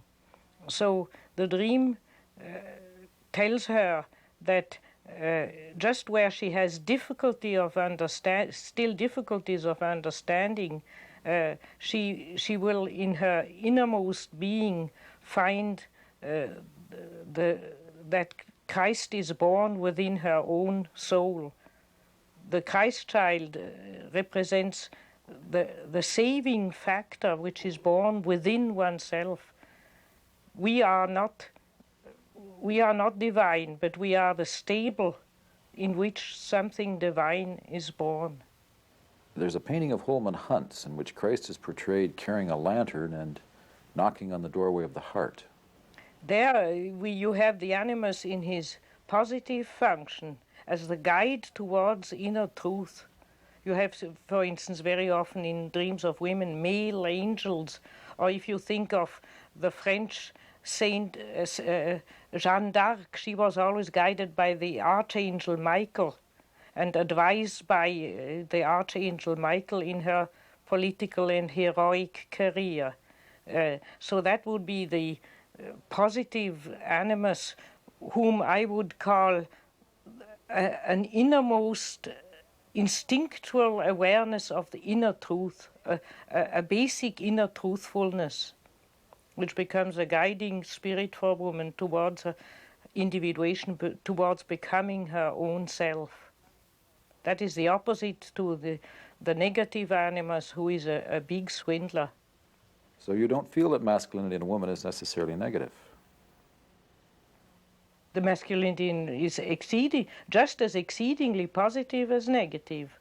It's only in certain aspects negative, and mainly negative when women don't know how to have the wisdom and don't know how to relate to it. A woman who has no animus, has no pep, no enterprise, no intelligence, no initiative. She's a very poor creature. She's just a womb producing children and a hand cooking in the kitchen. That's a woman without animus is nothing. So the animus is just as much an exceedingly positive thing. It is the intelligence, it's the spiritual longing, it's the whole spirituality of woman is connected with the animus. But you can say the animus, therefore, has the range of extension between devil and Holy Ghost.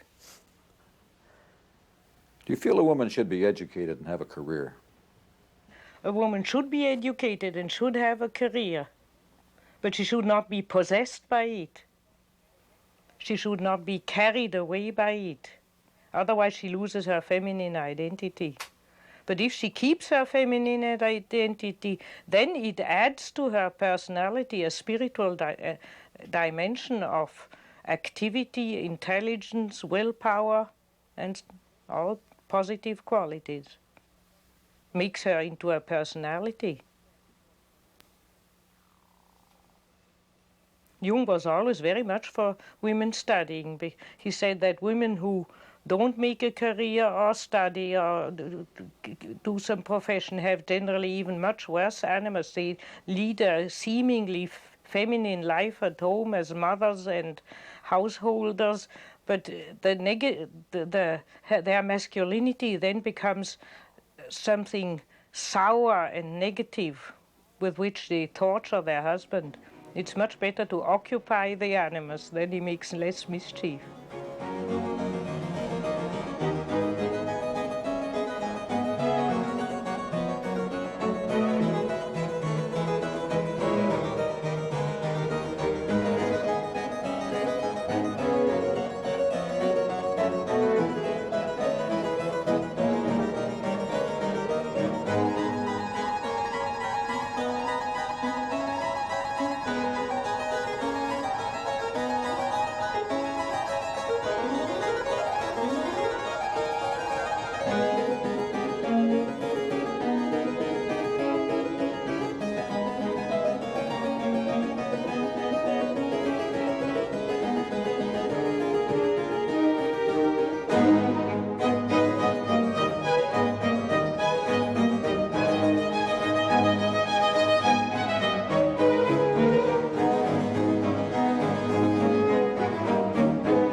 When we were first putting a title on this section, we called it The Shadow of Desire, referring to Tennessee Williams' Streetcar Named Desire. Blanche Dubois in that play is an icon of a woman raised in patriarchy. She lives to please men. She takes her own value of herself by what they think of her. She is obsessed with knowing how she can allure men into what amounts to her trap. For that kind of woman, there is no way of working with the shadow until you recognize that it's the relationship to the Father that is driving her. She is continually being ambushed by that little girl's shadow. Just at the point where she seems to be standing up for herself, being the beautiful woman that she is, something comes in from underneath and cuts her off. She has to please Daddy or Daddy's surrogate. It would frighten her if she had to go in another direction and be who she actually is.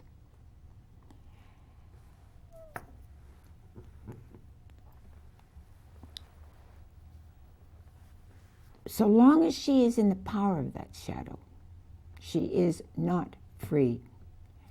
She's going to look for someone who can help her, someone who can put a projection on her to give her life, anything to escape living her own reality, which she can't find because the shadow is bigger than the ego. As Dr. von Franz says, excuse me, we cannot see our own backside.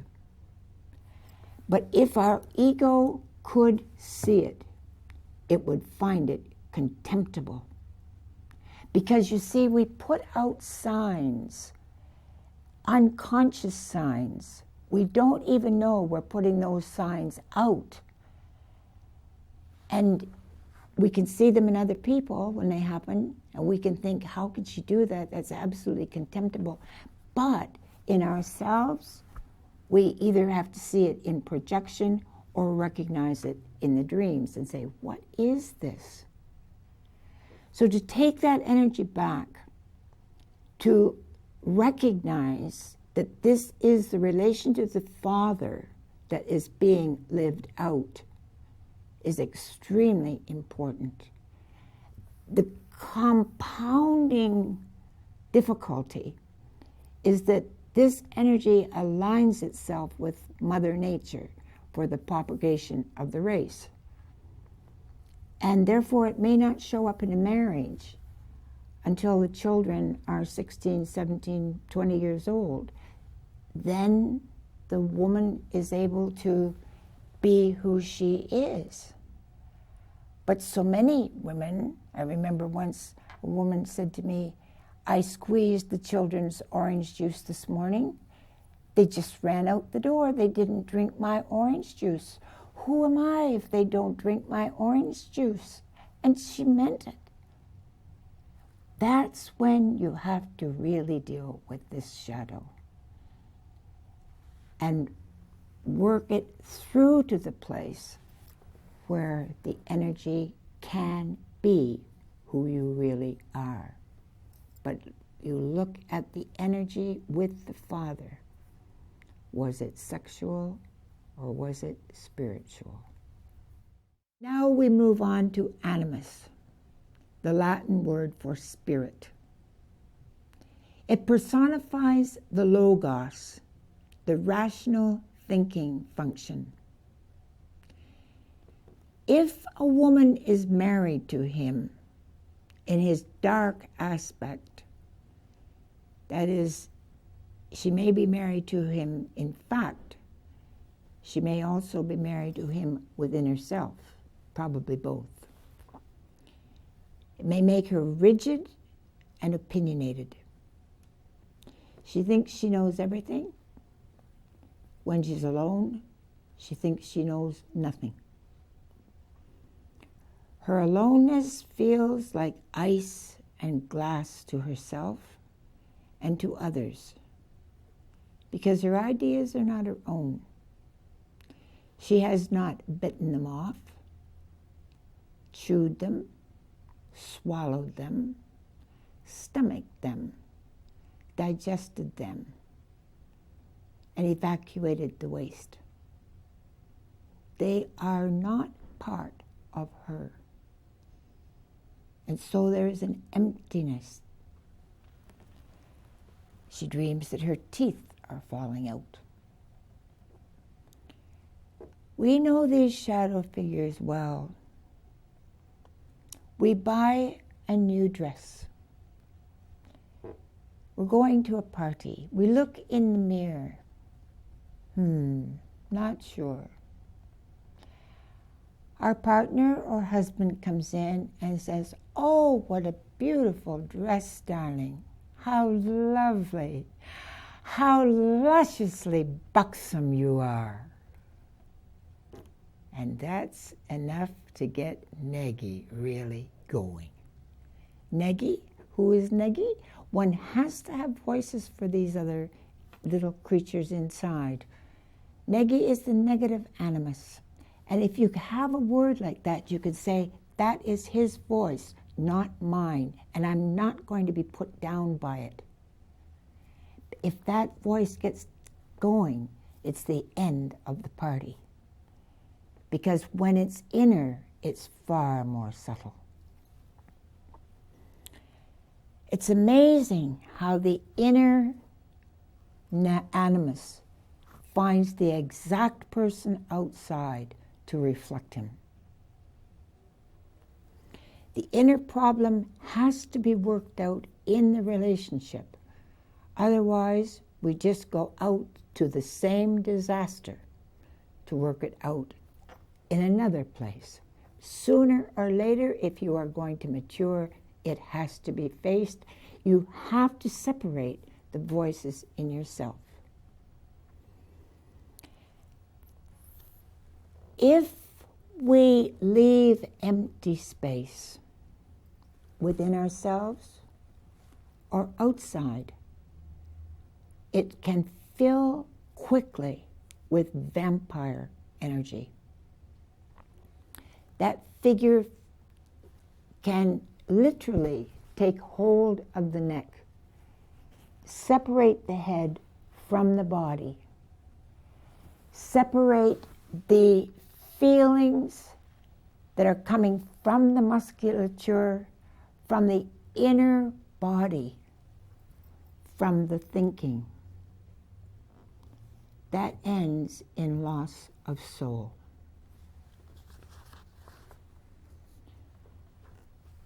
The woman experiences herself as having been raped. Sexuality, loathing, and rage belong together.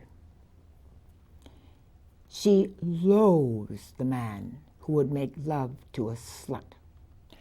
This is where the love of one woman for another is essential for healing. It is also where the Black Madonna can come into a dream with her great beating heart, take the dreamer on her lap, hold her close, and she can know that she can be herself, think how she wants to think, do what she wants to do, and be loved, because that's who she is.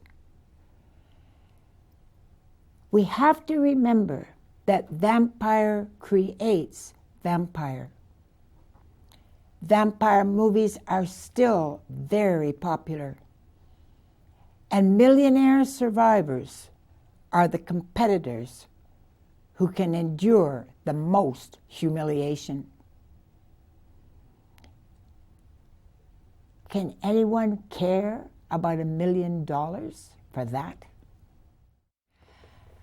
Von Franz has emphasized that the face that we turn to the unconscious is the face that is reflected back to us. In other words, if we are angry, we often get an angry response back from the unconscious. If we are diffident, the same kind of diffidence comes back to us.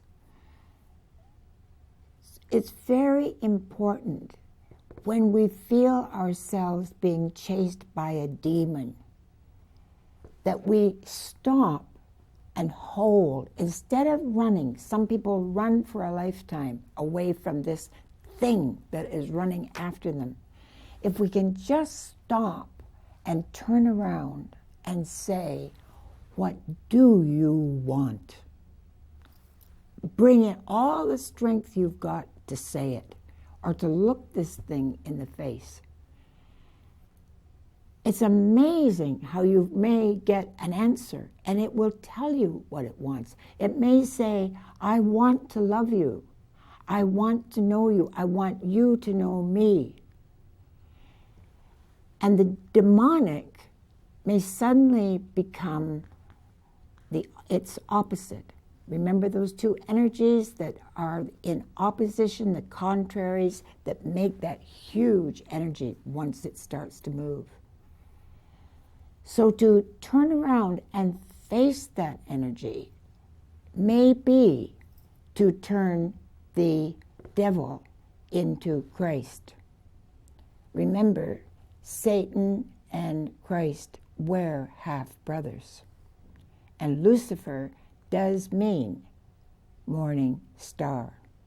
Just to illustrate how alike and how different those two faces are, I want to tell you a story. I had been in analysis about a year, and I suddenly fell into a real despair. No seeming reason for it. But I cannot endure inner chaos. So I decided that I would find out what was wrong with me and figure out how to cure it. I got all the books I needed from the library, and I read day and night for a week. I figured out how all those complexes work, how they bang into each other, how they relate, and I knew what was wrong with me. And I went back to Dr. Bennett, full of joy, to tell him my great findings. And I talked for an hour, as fast as I could talk, and I saw that he was wilting in the chair. But the more he wilted, the faster I talked, and the more I ran over the very top of him. Not thinking, not realizing I was, not wanting to, but he was wilting. And I finally came to the end of my marvelous story with my great joy, realizing that there was some despair still simmering in the cellar. He helped me on with my coat. We went to the elevator. He turned to me and he said, "Mrs. Woodman, if I were you, I would take my animus for a good drink." Now, on the surface, that was a creative thing to do. I did put my animus to work. I did the best I could to come out of the doldrums. But in the actual situation, I rolled over him like an army tank. I left no room to see him, to relate to him in the moment. I simply was consumed with my own energy. This is the tragedy of this kind of negative, I call it the demon lover, because it has the energy to be creative, a fiery spirit. But if it is not related, it is a killer spirit, not only outside, but inside. This is the energy that can move in anorexia, when what should be the life force, the presence that is holding, the love that is holding, giving other people a chance to open into their own being, when that is absent, that energy can lure a woman to her death.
Now we have been looking at the shadow side, the contrasexual side, and how to reconstruct those, all for the purpose of relationship. That is where we are moving in this series. Relationship is the most difficult. To be ourselves in relationship is most difficult. And I tell you, the longer I work at this analysis job, the more I wonder how men and women live on the same planet, let alone share the same home and the same bed. That is God's country. You have no idea what's going to happen there. What we are in now is a new vision of what relationship can be. And Franz says, we have been through the liberation of sexuality. We are now moving into the liberation of the heart.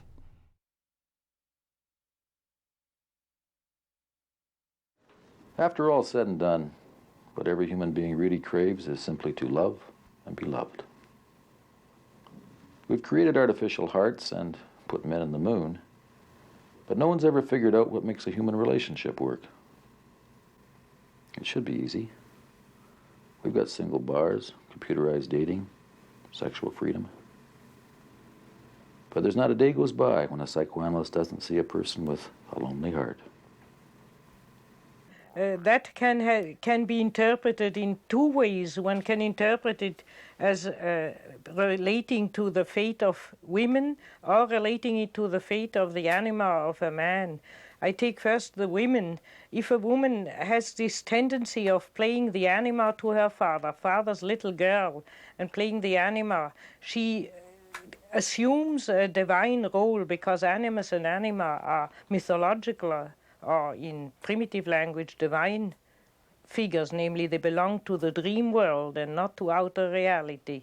And therefore, a daughter who is flirting too much with her father and getting into a too close incestuous relationship with her father generally assumes, has a certain secret inflation. She assumes the dignity of a queen. She assumes that every man has to be at her feet like father, like she managed to bring forth with father.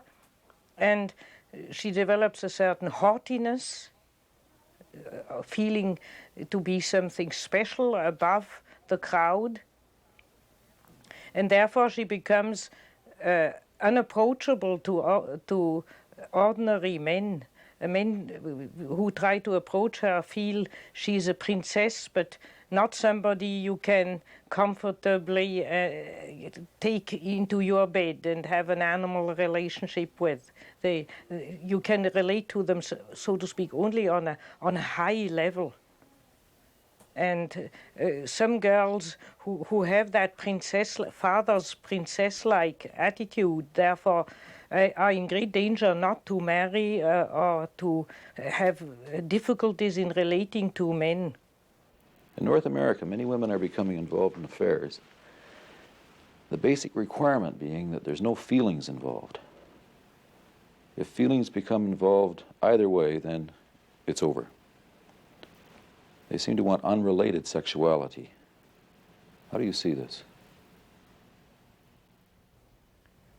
I think it has two roots. One, the deeper root is that many North American women are very unhappy, basically because of the whole way of the social life in North America. It is not enough rooted. People move too much about. Women have very little chance to establish roots to the earth, to a garden, to a house, to a community, to a surrounding where they can stay. It is this constant moving which rather pleases men, but is very unfortunate for women.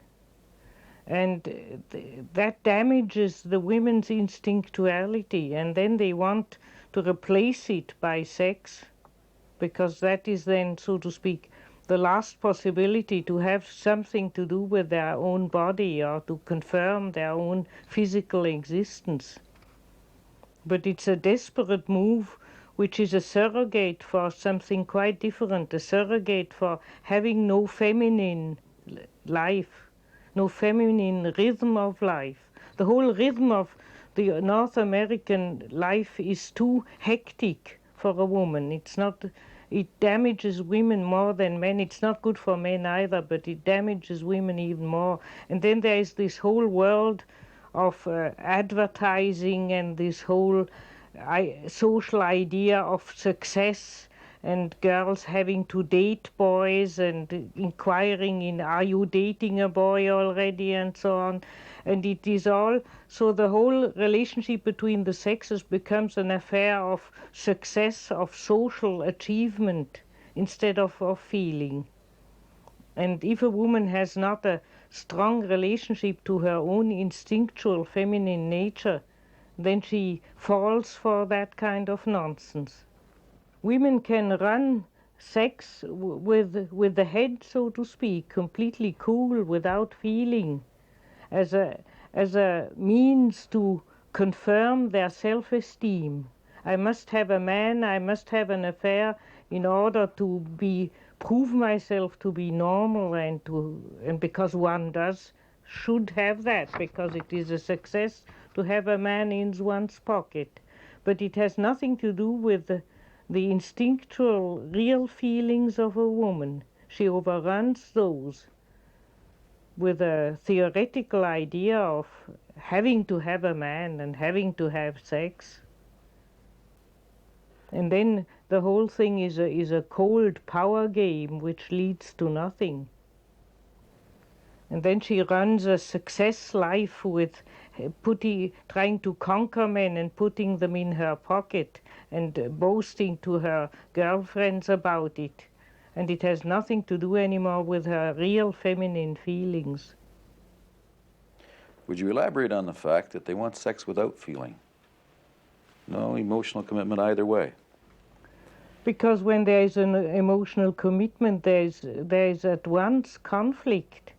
And then one is easily hurt. If one is emotionally and committed with one's feeling to a human being, then one risks a lot of misunderstandings and hurts, because even the best partner will hurt you from time to time. You are exposed, you are vulnerable, you are dependent.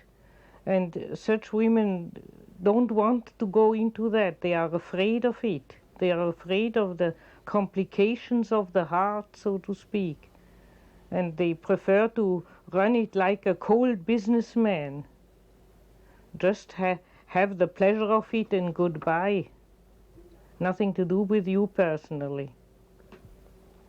Because it is also a rejection of the feminine fate, because it has always been the fate of women to be personally interested in the man and to be therefore vulnerable. And what about losing your partner? What about your partner going away with another woman? What about your partner traveling for years in foreign countries and not returning to you? That is the eternal pain of women, because women want a lasting personal relationship, and men very often do not care about it, or have a life, or lead a life where they cannot care about it too much. They have to attend their own business. And that is a tragedy between men and women. And such women who don't want personal commitment want to escape that tragedy. They want to escape suffering, and they get into much worse suffering naturally. When you talk about the instinct, you're not talking about sexuality per se. The sexual instinct is one instinct, but there are many other instincts as well. There's the instinct of self-preservation, and there are social instincts and aggressive instincts. There's a whole host of different instincts, and the animal represents the totality of the instinctual world. An animal never consists only of sexual desires. A dog, for instance, those Dobermans, they have aggression, they have the need for food, they have the need for affection, they have the need for being with other dogs, and so on and on. And so if a woman singles out the sexual instinct as the only instinct and runs it with her head, then it is contra-instinctual, because it's out of balance. It's choosing one instinct against all the others, which nature never does. Nature keeps a kind of homeostasis or general equilibrium between the instincts and turns one instinct on and then the other off and on and off again. If we observe animal life, it's periodical. There are periods of for the sexual instinct. There are situations for the aggressive instinct. There are situations of the collective herd instinct and so on. And those rhythms are regulated by totality, by the wholeness of the being. So only man is stupid enough that he can pick out one instinct and perform only that one instinctual performance, and then naturally that is against the wholeness of the instinctual world. And then he does harm to his own body and to his whole life. But women's liberation would say that unrelated sexuality is an achievement. Women can do now on a large scale sexually what men have been doing for centuries. Well, I think that as far as there are still Victorian prudishness around, that is a good idea, but it is the least of the problem, because I would say that is now achieved in our modern world.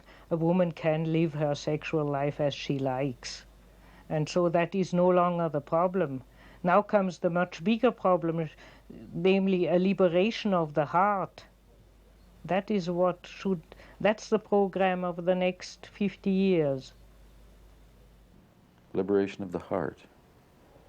There are two possibilities of human connection. The one is technical, by the boss and the employee, the bus conductor and the passenger and so on, and that is organized by rules, and even organized nowadays by psychological rules. There are training programs for managers, how they manage the employees and so on, and that is all rationalized. And the one thing which is always left out is the liking and the disliking, and the feeling reaction. For instance, what does not count, a woman would sometimes like to say, this sounds all very logical, but I have a strong feeling against it. No, nobody would put any attention to that nowadays. If she cannot formulate it as a logical deduction, just to say my feeling tells me, my feeling instinct tells me this is no good, then one just ignores it, one walks over her. And men do the same thing. Men have feelings too, but they ignore them. They think, they have a funny feeling in their stomach, and they think, oh, that is a jet lag or something, and they rationalize it away. They don't listen to the reactions of the heart. And that's what so many so-called primitive people or so-called underdeveloped countries, people of underdeveloped countries, reproach us, quite rightly, because whatever their shortcomings are, they listen more to those feelings. To Australian Aborigine, you could still say, today I have a bad feeling, I won't move out of the camp. Or that fellow seems to make a very good offer to us, but I somehow don't like him, and therefore I'll keep away from him. That you can tell still to an Australian Aborigine, but if you say that to a white American businessman, he'll just think, oh, well, women. On Valentine's Day, little Eros takes out his bow and arrow and dusts it off and flies around and fires into our hearts. And our hearts get lonely, and they get sore, and hearts can break. Have we built in our society a wall of rationality that his arrows can't penetrate? Are we in danger of losing our capacity to love and be loved? I think that is the great problem number one of the Aquarian age, that the only thing which might save us from falling in the East and the West into a rationally over-organized mass society in which the individual is suffocated. And we have those slogans now in politics, too much state, too much organization, and so on. So people are waking up to the fact of what is negative, that the computerizing of humanity, that having too many rules, rules are always impersonal, or they are for everybody. Everybody has to keep the rules and so on. All that massification which comes from the fact of overpopulation. It's not our fault. The overpopulation demands this organization. But that suffocates the individual. While if you study primitive communities or older agricultural communities, everybody knew everybody and knew everybody personally and related to each other personally. For instance, a lot of idiots and mentally sick people didn't need to be internalized because the community just suffered them. They laughed and they said, oh, well, you know, so and so. I even remember in a village I grew up, the first day we moved in, a man came and said, my father is a kleptoman and he steals everything. So if things are stolen from you, please don't go to the police. Just come to me and I'll hand them back to you. So you see, the poor old man, kleptoman, didn't need to go to an asylum. Everybody knew his little fault and corrected it. That is personal relationship. He belonged personally to the community, including his faults. And such a society can, there are less criminals and there are less people ready for the lunatic asylums. Such a community can carry the individual or stand the individual and leave it a certain leeway of freedom with a kind of shrug of shoulder. Oh, well, he is like that or she is like that, in a pardoning shrug of the shoulders. People are taken for what they are, and that's what we have lost, and that's what we have to restore again in some new form.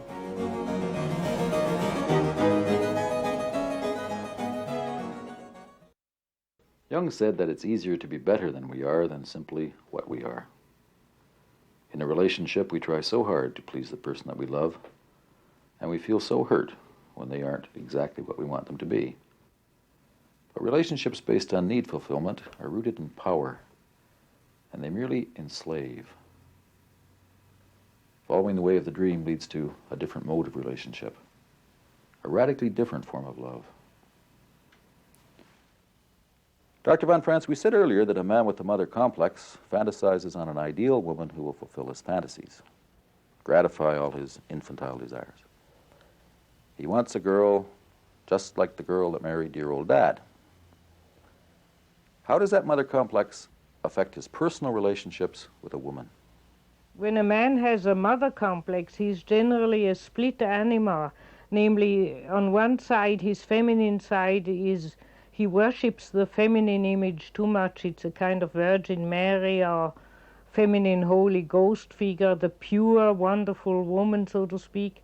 And the other is the prostitute, with whom he has sex, but whom he thoroughly despises. This kind of split in the anima between the Virgin Mary and the prostitute is typical for the mother complex. And such men then, if they have to approach a woman, they don't know how to do it, because the one they admire too much, she's too pure, you can't stretch out your hand and touch her. And the other is easily conquered, but no partner really, just something to have sex with. And such men have also in their own way trouble to relate to women because of that split anima situation. Is promiscuity in a male connected with this split?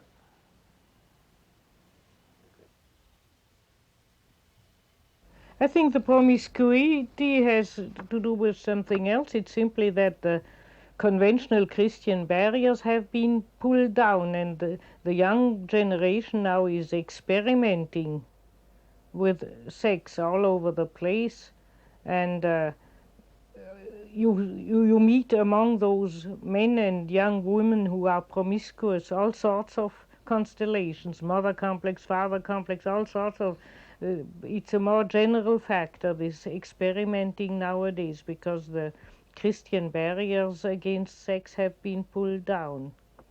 But then in the individual case, such a man would, for instance, date a girl who has a huge father complex and is therefore unapproachable, or a Rapunzel who is unapproachable in a tower, and always hesitate to go closer to her, or would even try to go to bed with her and not succeed.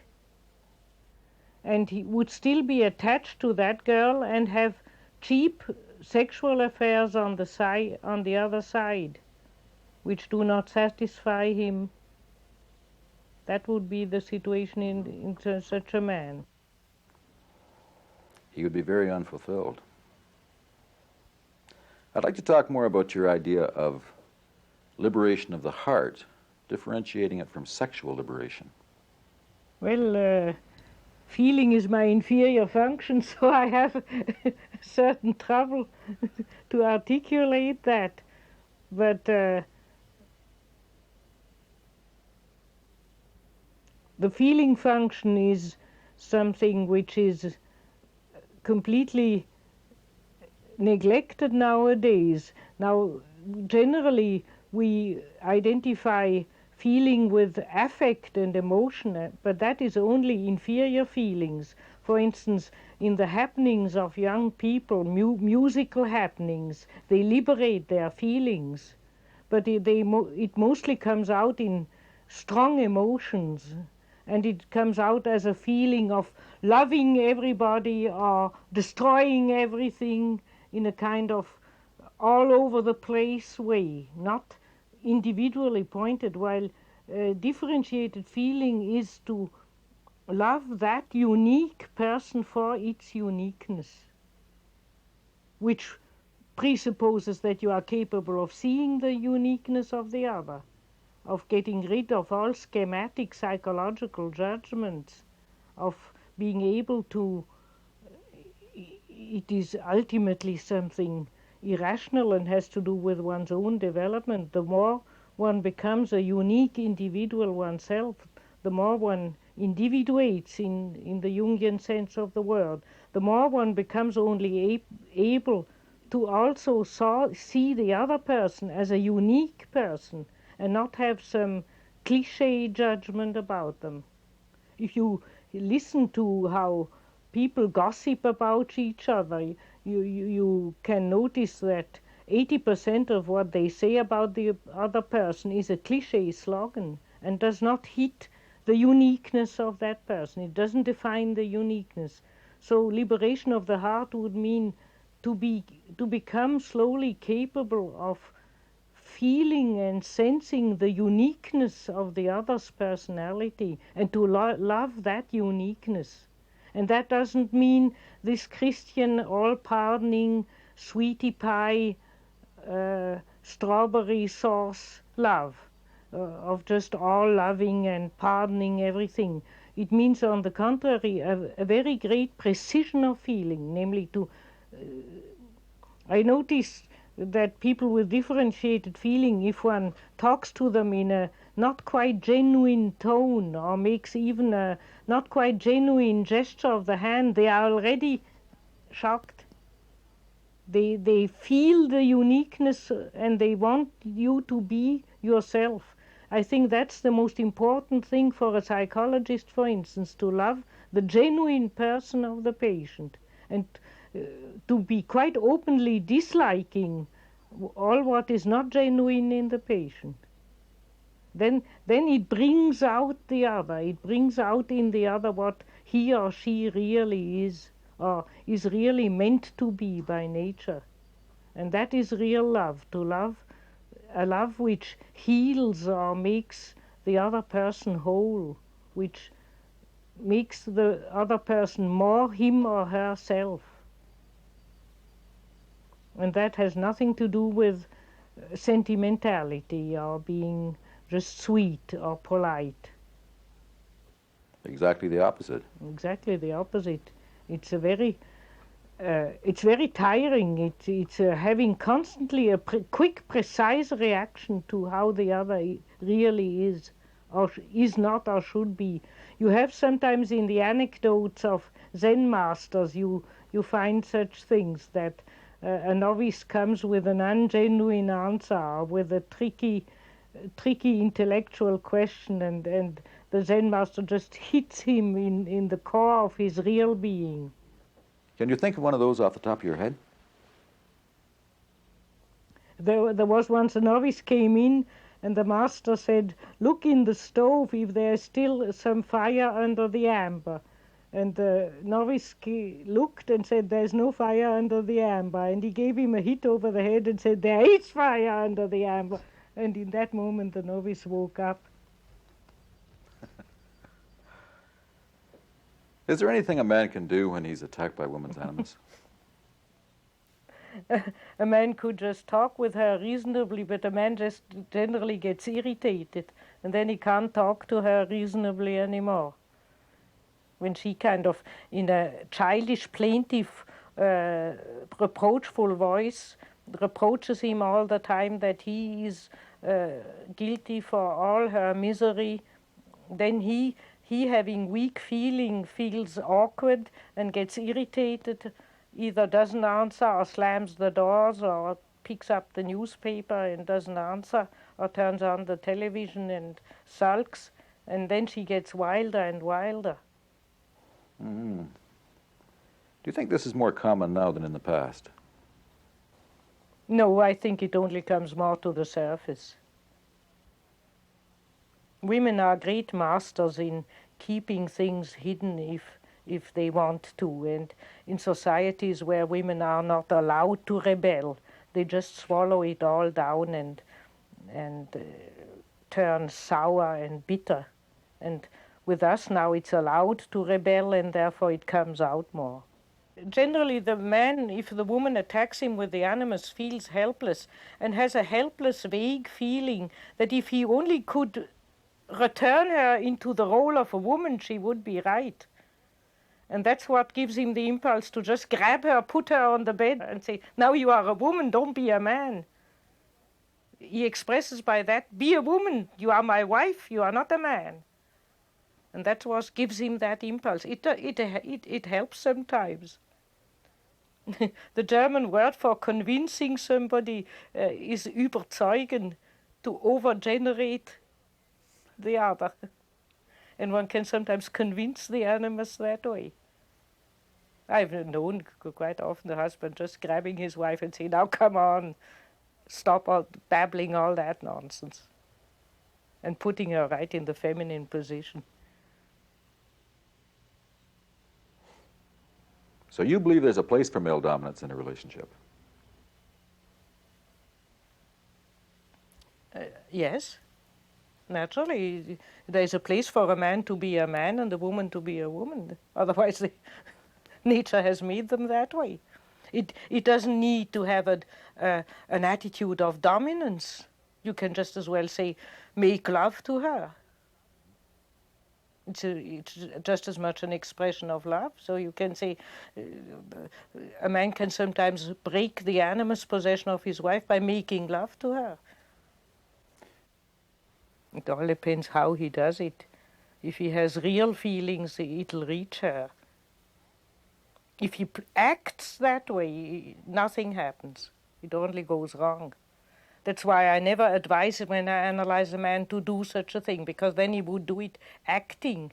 He would act it because I told him, and then it would certainly go wrong. It only goes right if he really has a positive feeling, a wave of positive, warm feeling towards her. Yes, but when the woman's crying and saying, "How can you do this to me? And if you do this, I'm going to leave you," is he supposed to... He's got to sympathize and understand her. He has not to take all that bullshit because it'll only get worse and worse and worse. But he has to, therefore he has to refuse all that nonsense and say, when you talk in that whiny baby way to me, all sorts of nonsense, I'm not even going to listen. But he must at the same time make a gesture that the woman feels if only she were herself, he would love her. For a man to deal with an animus-possessed woman is to love, to give a hand to the woman to say, I love you, I still love you, and to slap the animus at the same time. So that the woman feels, when I'm myself, he still loves me. When I'm not myself, he gets angry. And by that, the man can help the woman out. Then she begins to notice what is herself and what is not herself. We will see it's the same thing with the anima of a man. You disagree with the woman's lib position. You're saying that the woman should just give way to the man. Let the man run it his way. Woman just sits back and suffers. Yeah, but she can do also what she likes, and men have to suffer. I feel there is mutual freedom. Married couples should give each other more mutual freedom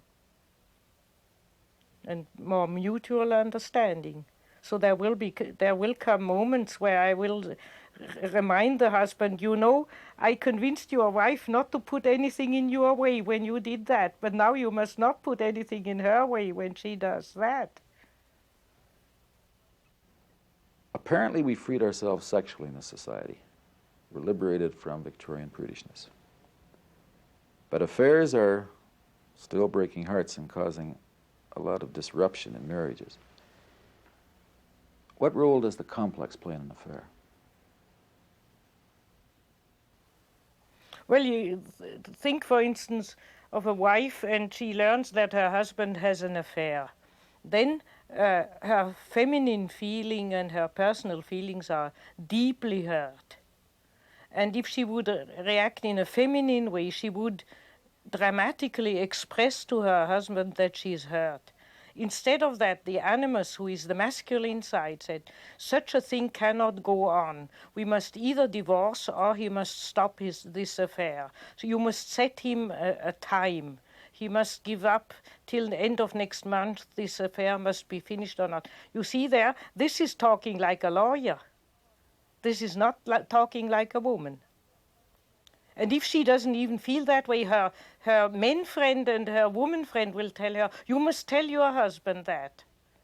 And then she sails and she goes and she tells her husband, look here, this has to stop, this can't go on forever, I can't stand it, you have to make up your mind, talks like a lawyer. Now the husband only vaguely feels, this isn't my wife. This is a lawyer speaking to me. And so he explodes or gets sulky, or men very often, when the women come as a man, they become women, then they sneak out or they begin to lie. And that infuriates her even more, and then you have the classical marriage battle, which is all over the world, the same from China till Canada. You could make a cliche of it, and it's always the same exchange of words. But the woman doesn't notice that she doesn't express her feelings.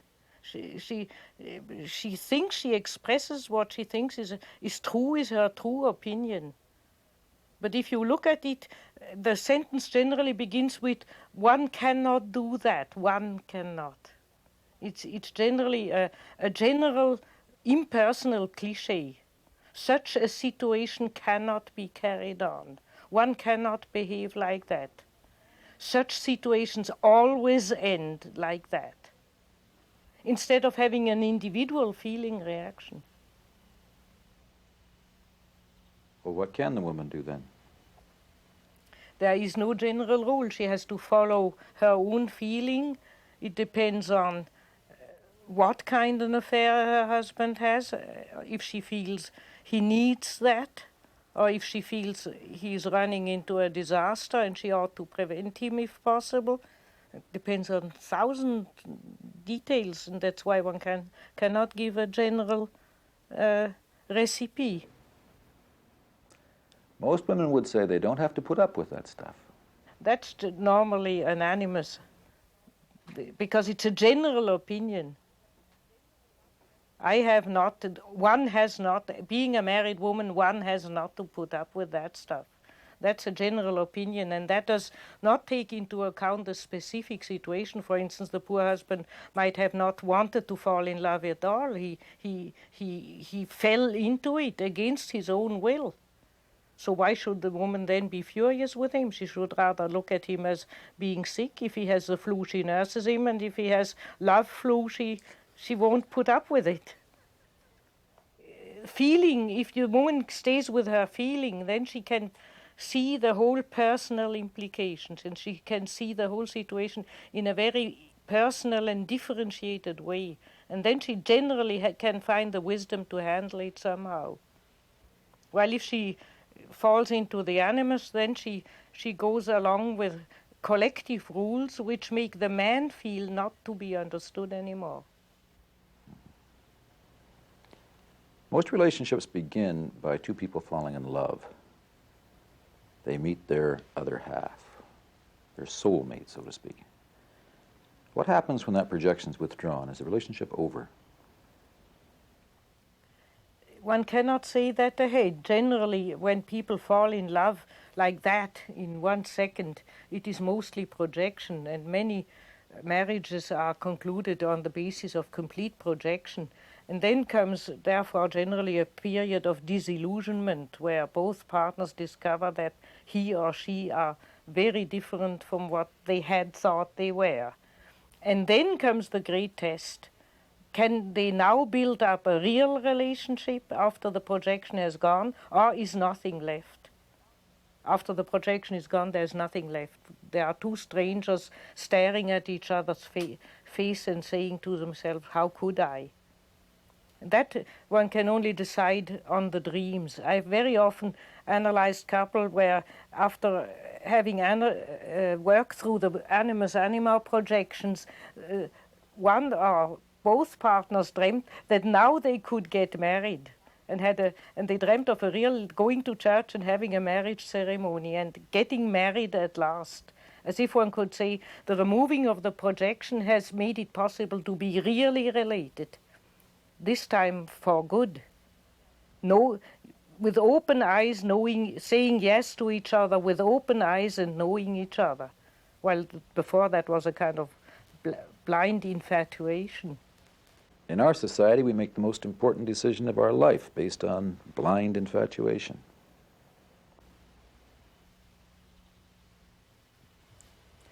Well, I think it's the best possible thing, because otherwise, historically, it's the families who have arranged marriages for money reasons and power reasons and family politic reasons, as it's still partly done in India and has been in good families in China and so on. And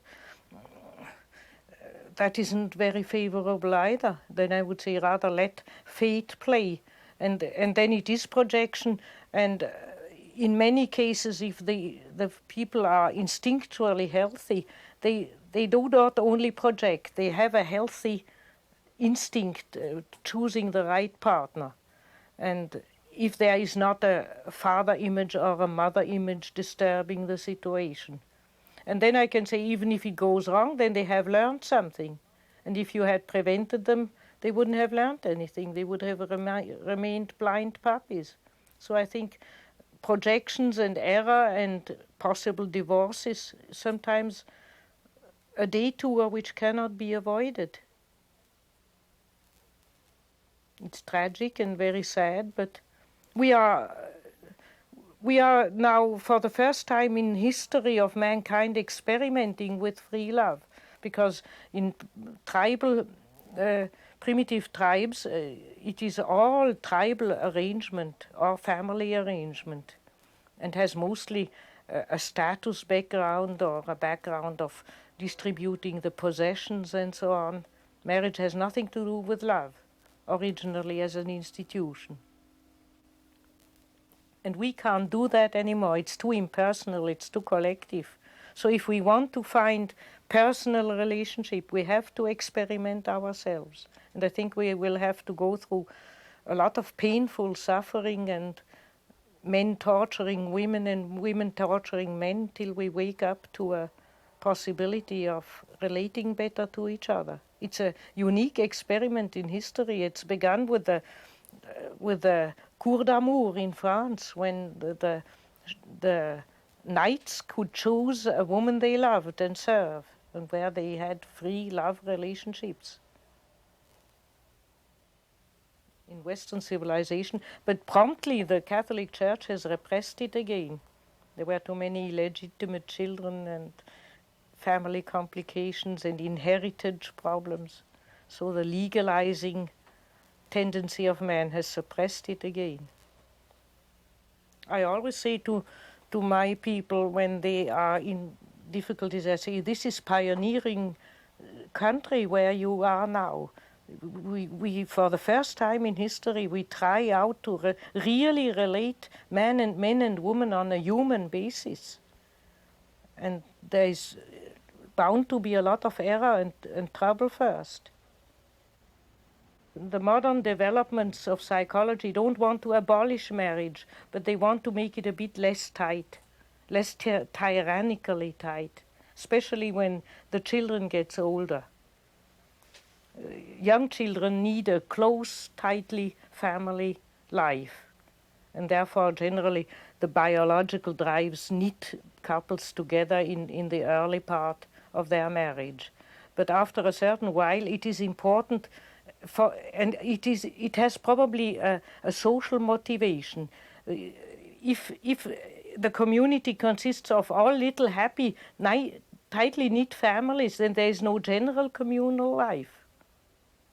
They are all little packages, not relating to each other, only saying my children are better than your children, so to speak. While therefore, when the children get older, there is generally a tendency of the unconscious to not dissolve marriage, but to loosen its to demand more freedom for both partners. So I am for a certain freedom for the men, but just as much for the women. And fidelity? Well, the question is fidelity what the law decides, namely that you may not go to bed with another partner, which might mean nothing. Jung said you can commit adultery sometimes by just looking into somebody's eyes lovingly, and that might mean more than having a bed affair, which means nothing. So what is adultery? What is fidelity?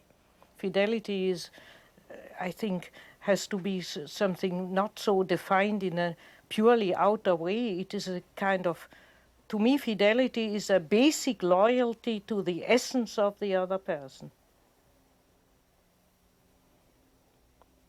A loyalty without compromise to the innermost heart of the other, of the partner. But that doesn't exclude that one takes a certain freedom and leaves the other to have a certain freedom. On the contrary, if one loves the other really, one wants him to be free.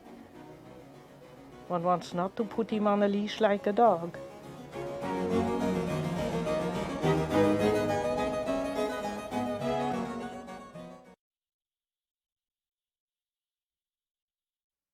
And now we are arriving at the source, what Jung calls the self. The energies that have been coming together throughout this whole program and are held at that core. The divine feminine, the divine masculine in the inner marriage. This is not to say that the energy is static. Indeed, the images of the inner core keep shifting, but the essence is the same.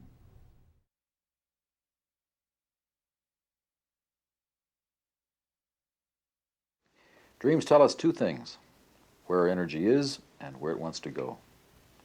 Night after night, over 100,000 during the course of a lifetime. If we look at dreams over a long period of time, we begin to see meaningful connections between them. Dr. von Franz, in your work as an analyst, Have you observed an overall pattern in the dream life of an individual? There is still a lot of study to be done that hasn't been investigated enough. But I have noted my dreams now for 40 years, and I have some of my analysants who have taken down their dreams regularly over years, so that we have an overall look of, let's say, 3,000 dreams. I have here also left from a patient who died about 3,800 dreams. He was a very conscientious noter of dreams. He wrote every dream down. And there you see that it is like making a plait. It is one motif comes, appears and reappears. There is something periodical about it. One of my analysants, for instance, picked out themes of his dreams, the theme of fighting, the theme of the father, the theme of, he was a sportsman of sports, the theme of his main problems, so to speak. And then he noted that they are always coming up, redisappearing, coming up, redisappearing. And one can, if one follows up one strand, one sees how the father problem or the problem of doing sports or something slowly changes through it, as if there's a slow, gradual change. That's why people are very often discouraged and say, I'm still dreaming about father shouting at me. That's a dream I've had at the beginning of my analysis. I haven't developed at all. But I always say, wait a minute, if we look at it very closely, if we follow up all the dreams you had about your father, you will see there is a slight change. The change is very gradual.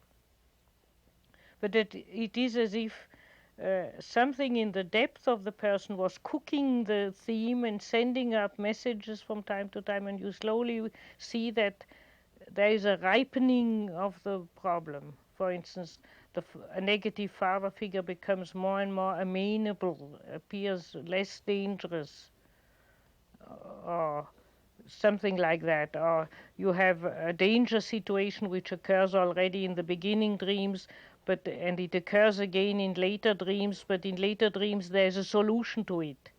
There's a little continuation which ends better.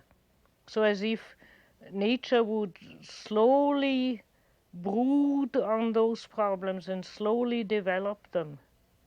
And that's the whole idea of dream interpretation. By interpreting dream, by joining in with the conscious attention, one can speed up that maturing. There is a kind of natural maturing process, or a natural process of working out problems. And analysis is nothing else than to concentrate conscious attention on that natural maturing process, so that it is speeded up. As if you would add fire to it, you would add attention to it, and then it goes faster. Our conscious life seems to go through definite stages of development, childhood, adolescence, etc. Do dreams show a parallel development? There is an essential difference between the dreams of very young people and of aging people. And in the middle of life there is a transition stage where it's mixed up. But you can say that in general, in very young people, the dreams try to help them to adapt to life. There's an outward moving towards adaptation of life to fulfill the love life, the personal ambition, the ego identity of and all these goals of the first half of life. And then the more people are aging after 35, 40 years old, there is an adaptation towards the inner life, finding one's own meaning of life. But nowadays, even that becomes sometimes urgent with young people.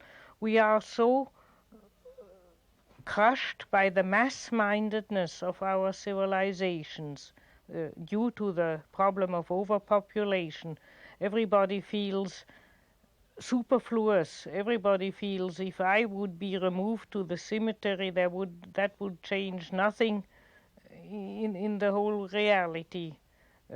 Mankind would just teem on this planet, and there would be just one less who eats the food, and that would be really a blessing.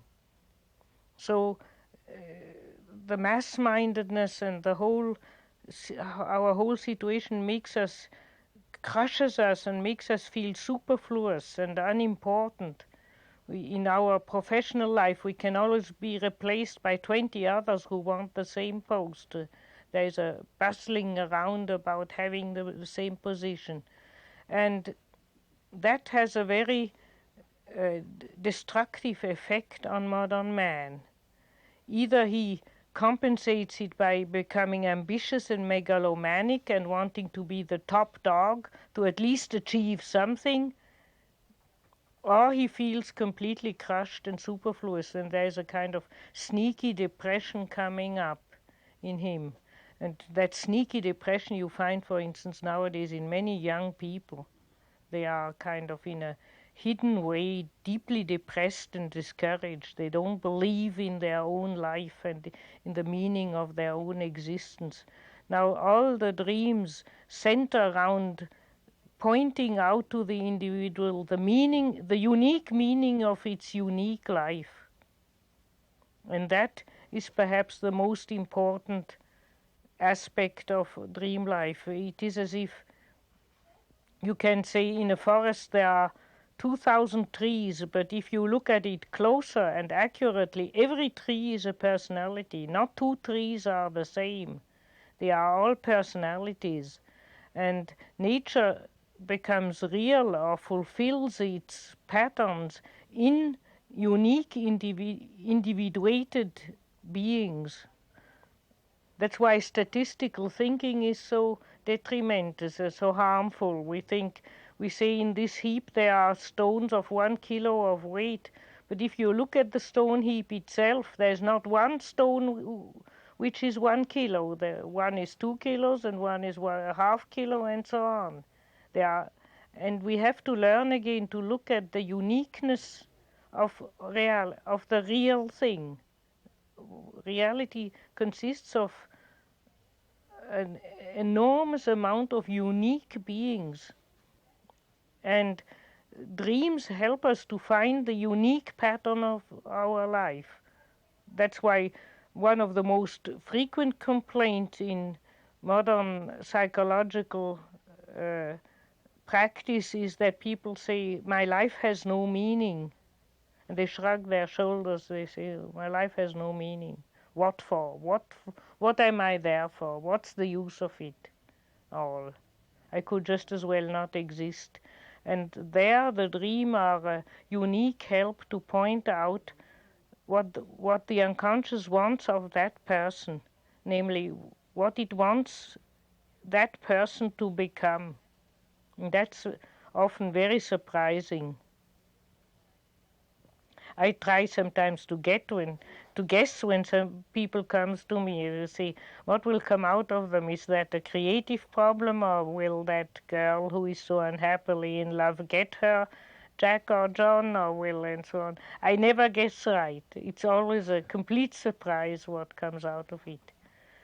But after the event, you see, that is now uniquely the solution for that person.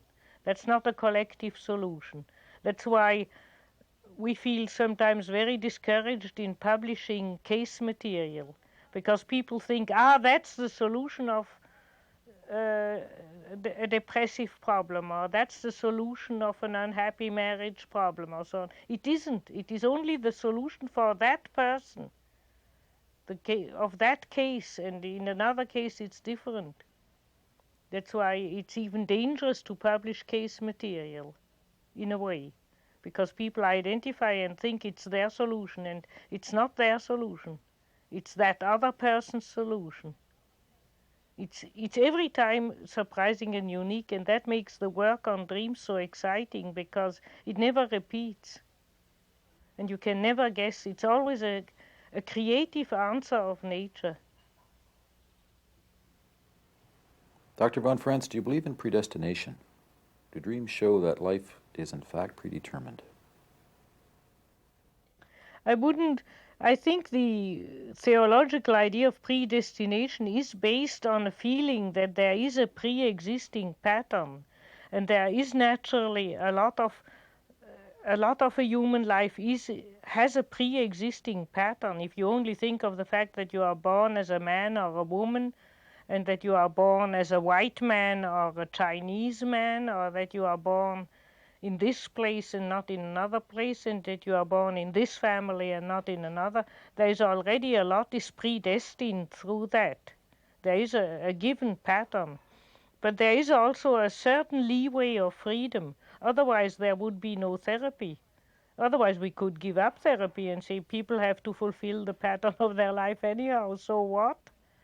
You can't change it. And that's not true. By making the pattern, by reading the pattern through the dreams and making them conscious, we can give it certain turns. We can, in a way, not escape our fate, but we can give it a more positive turn. It makes a difference if we say yes to our fate and fulfill it positively, as if we are resisting it and dragged to it.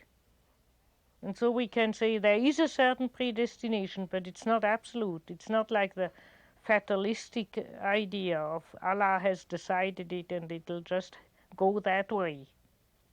We can, and that's why therapy has a meaning. We can, by understanding the pattern of our life, change it a bit and avoid certain negative consequences of it.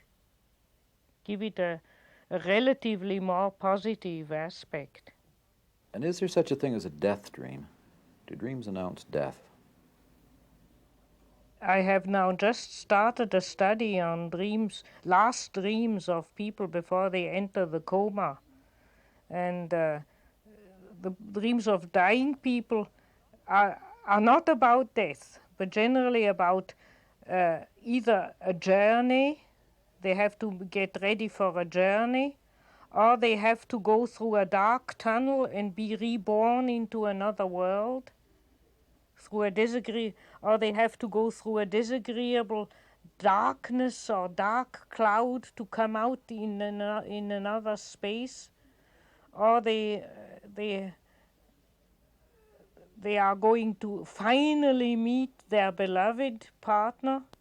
That's the famous motif of the death as a marriage with one's own other inner half.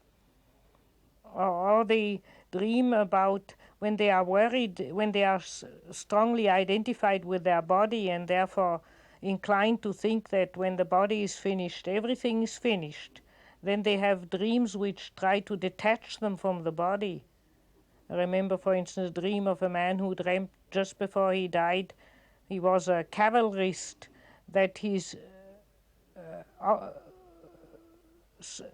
soldier came and said, officer, look at what I have to show you. And he showed him the decaying corpse of his horse.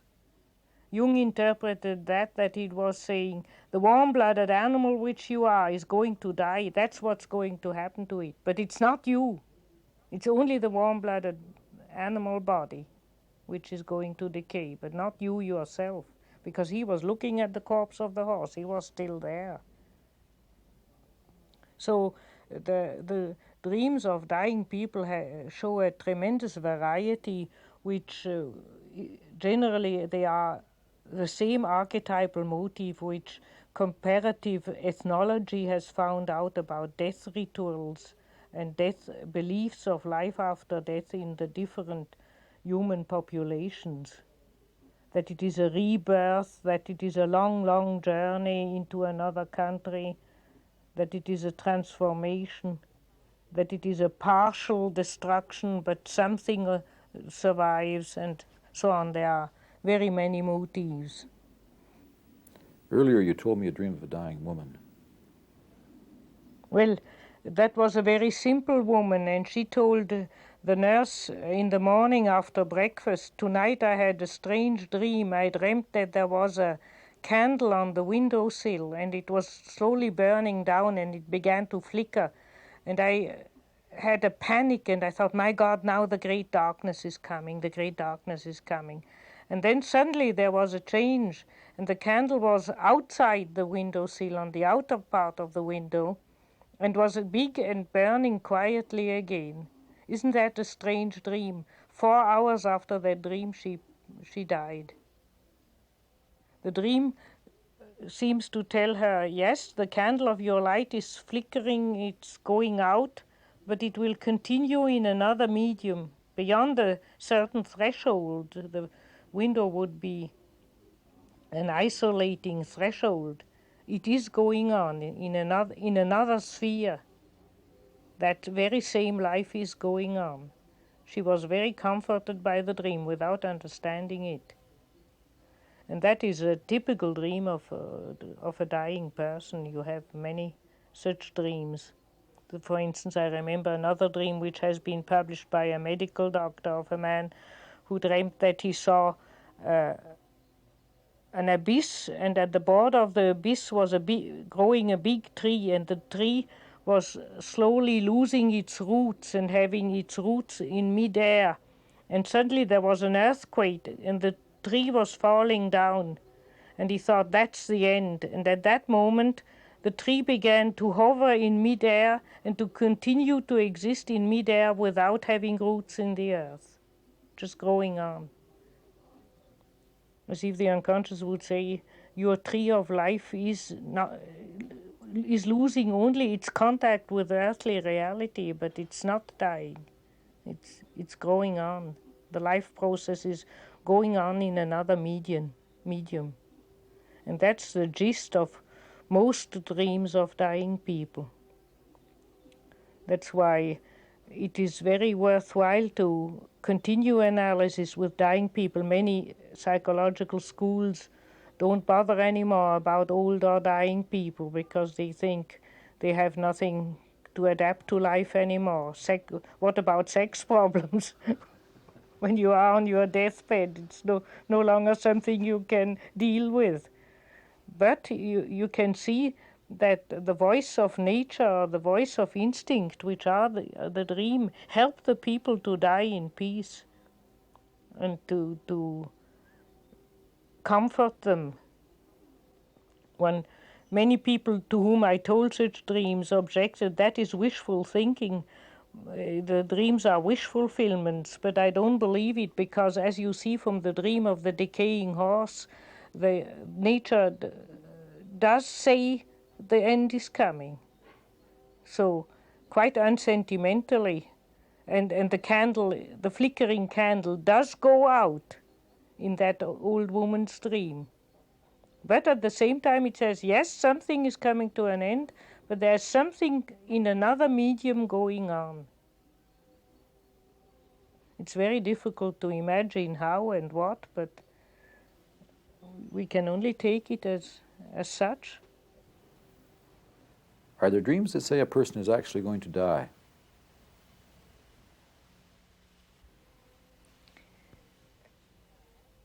Till they are actually dead, you are never quite sure. Because once I had, for instance, the experience of a woman who consulted me, and she had cancer everywhere, all metastases all over the body. And she had shocking death dreams. She dreamt that her watch was stopped, and she brought it to the watchmaker, and he said it can't be repaired anymore. She saw her favorite tree felled in the garden, and it was gone. And I didn't even interpret the dreams to her. She said to me sadly, that clearly says the outcome of my illness. While the doctors told her, you will be better and it'll be all right and so on, in the usual way. But she was sure. She had a terrible shock from that and pulled up her sock and faced her problem. She had a problem she hadn't faced. And I can only say she's still alive after 15 years. So she had death dreams to give her a death shock. But it was like that. She could have died and she could have not died. She chose to, out of shock, she chose to live. And that's why, since I have experienced that, I would say even if people have death dreams, it might only mean that they should face death.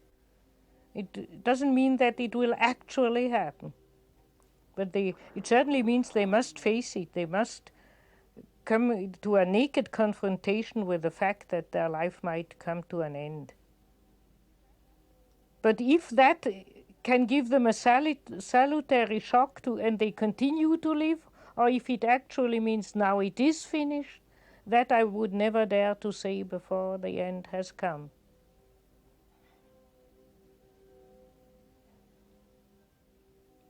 But there is sometimes a kind of uncanny smell around certain dreams where one has the feeling that forebodes death. But that's more a parapsychological, mediumistic feeling one has about it.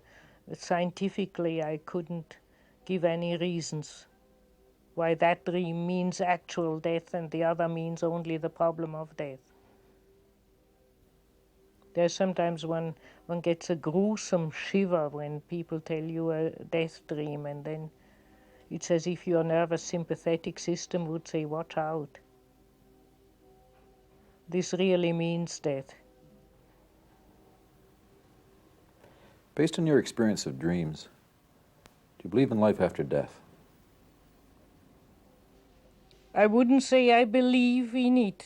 That is a bit too strong. I would say it seems to me from the dreams that there is a life after death. And because I think that dreams do not cheat and are not wish fulfillment, there must be something going on.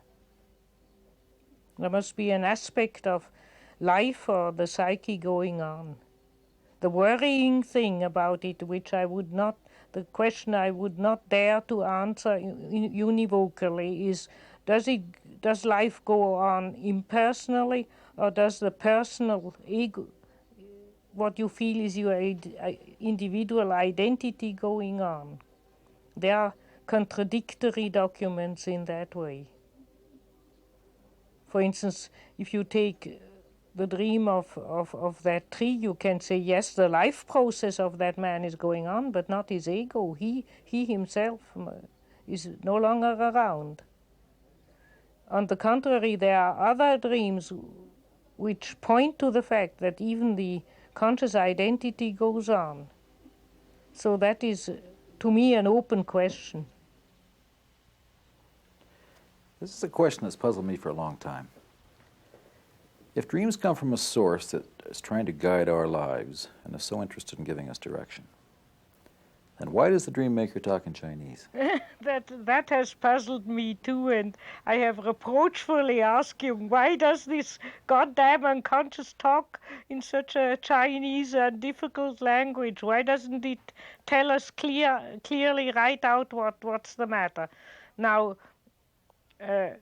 Jung's answer was, it obviously can't. It doesn't speak the language of the rational mind. The rational mind is one thing, and the dreams are the voice of the instinctual animal nature in man. Or even, ultimately, that's a very daring hypothesis, but I'll venture it. The collective unconscious and anorganic atomic matter is probably two aspects of the same thing. So the dreams are ultimately the voice of cosmic matter in us.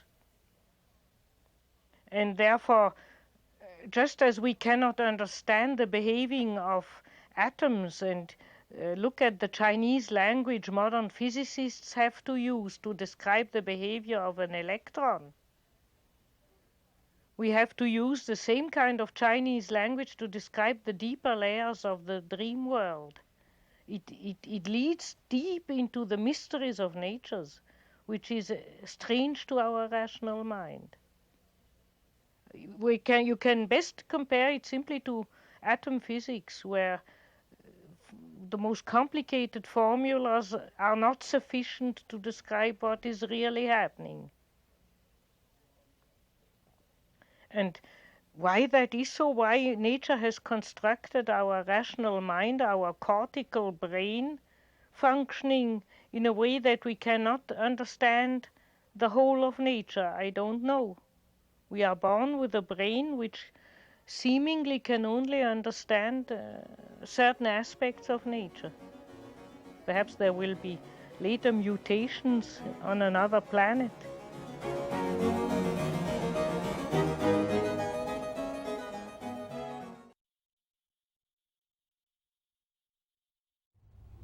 We arrive one night, to our amazement, at a dream such as we never had before.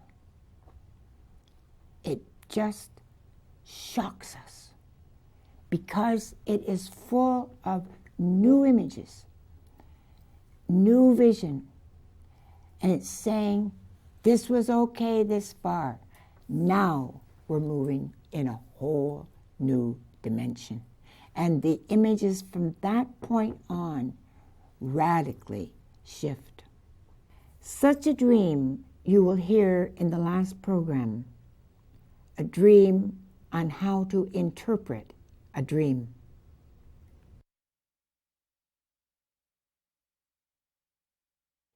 Throughout this series, we've been seeing how dreams act as an inner guide if we establish a dialogue with them.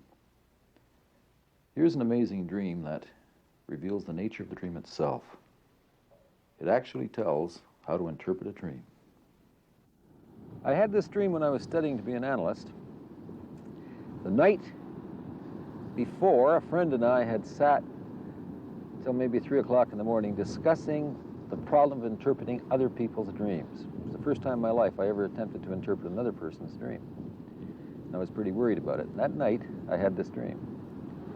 At the beginning of the dream, I was sitting in the center of a square in an old city, on the ground, sort of cross-legged. And a young man came into the square. He had long golden hair flying out behind. He sat down. It was nude to the waist. And we were sitting like this, facing each other in this square. And he told me the dream, and then I would interpret the dream.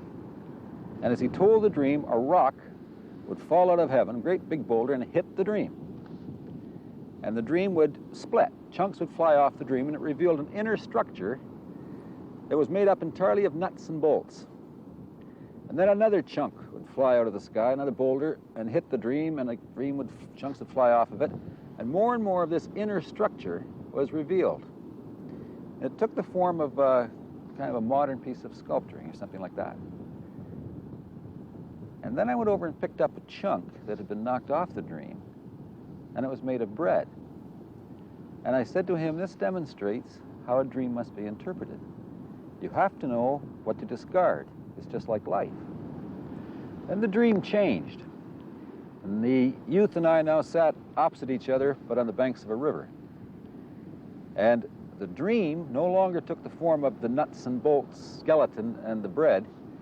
It now took the form of a pyramid, which was made up, the sides of it made up of many, many colors.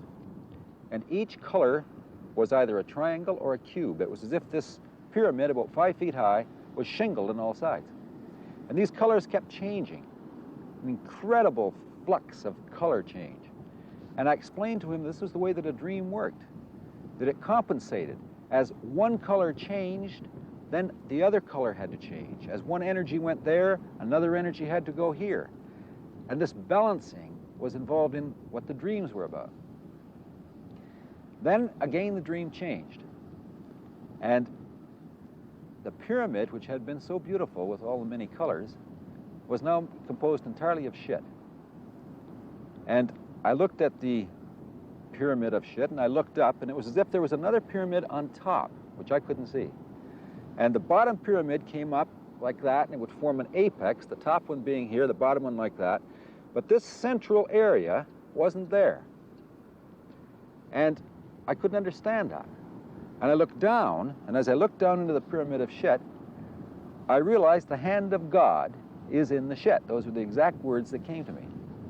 And then I knew why I couldn't see this invisible point, because that glowing white point was the face of God, and no one looks at the face of God and lives.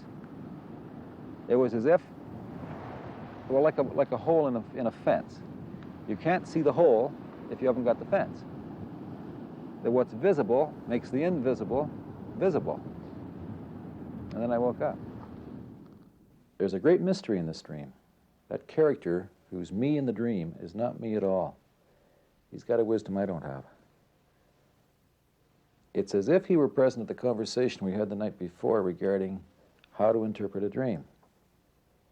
And then he comes up with an answer. Because this is such a vitally important question, the unconscious revealed him that beautiful dream, as if the self, as the sender of the dream, introduced him or itself to him and say, I am the maker of the dream, look what it is. And he first is in the square of a walled city. In Europe in old times, since Roman times, walled cities were always sketched according, laid out according to a cross in the middle, a square or a circle, and a cross in the middle in mandala form. And the original mythological idea behind it was always that the center represented the center of the world. You have that in the pattern of the town of Rome and of all Roman foundations, and later in most medieval towns you have the same layout. It is really a mandala, a world center. So he is in such a square place, so to speak, in the center of human life and human civilization, and there sits that dreamer, the young man who tells the dream, and that is a blonde young man, unknown young man who looks very vital and full of vitality. We could compare him to a sun hero, because the blonde hair generally associates to solar qualities. He's the enlightened one and also the healthy one within him. We could even see in him already an aspect of the self of the personality, because ultimately the self is the dreamer, the sender of the dream, and the interpreter of the dream. And we are only the clown who watches it all, so to speak. Isn't it amazing that we write it, we direct it, we produce it, and we're also the audience? The next section of the dream deals with intuition. A large boulder falls from heaven and hits down. That probably has to be seen together with the fact that he asked himself, how does one interpret dream? Interpreting dream is not an art one can do with one's own rational effort. One depends a bit on the help of the unconscious. One depends on hunches coming from the unconscious which hit the mark. The dream interpretation is to aim in the right way and hit the mark to what clicks in the dreamer. And that's why all sorts, very often when one discusses with people dreams, everybody brings another theory, and one has a feeling, yes, it could mean that, it could mean that, till somebody says something where one says, that's it, now I feel that's it. Then the boulder has fallen from heaven. We don't make that. I always feel when I interpret dreams to people, if the unconscious doesn't give me the right hunch, I'm lost. I can stammer forever. But the unconscious, thank God, is very interested in the understanding of dream and generally helps one to hit the mark. But it is really an act of grace from heaven. And as soon as the interpretation hits the mark, or hits home, as we say, then it turns into bread of life. Whenever we understand a dream properly, we feel nourished. That is, so to speak, the supranatural nourishment we need, insight from the unconscious. That is very often represented in dreams as either the bread of life or the water of life, because it has to understand one's own dreams in the right way. When it hits the mark, one is vivified and nourished, and one has a kind of happy, vivified, satisfied feeling, like after having eaten a good meal.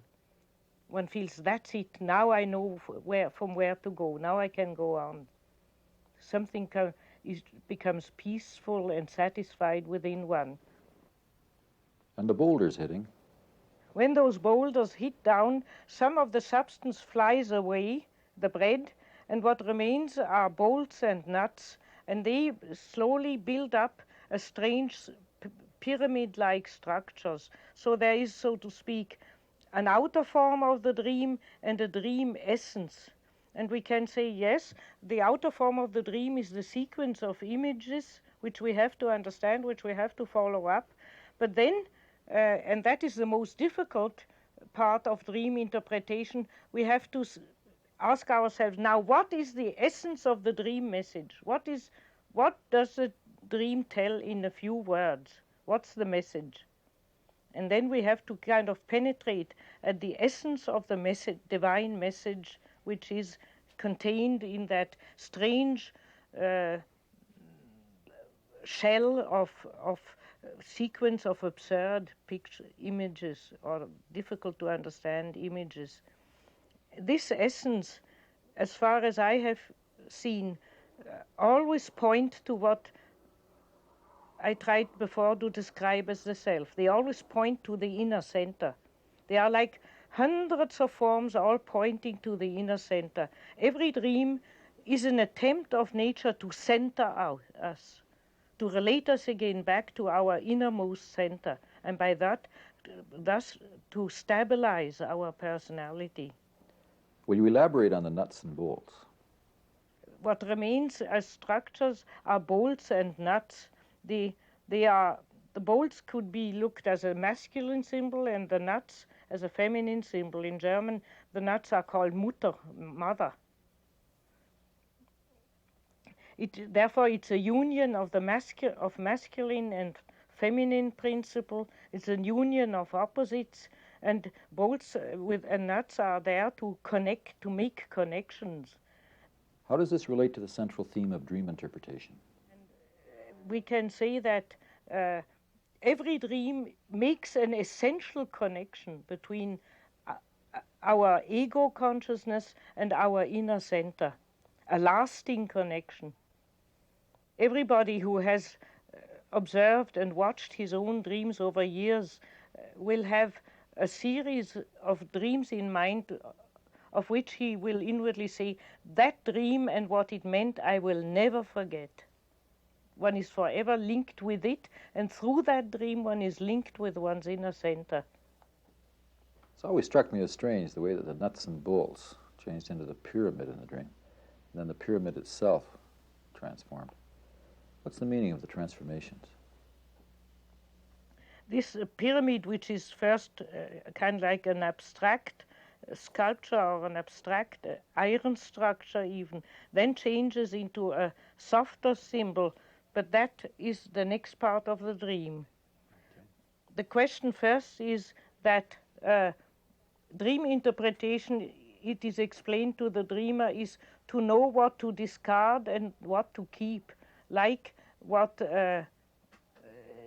in life too. That is just really true, because the dream has a surface which one has to discard. For instance, dreams being pure nature have used sometimes very absurd or very bad taste similes.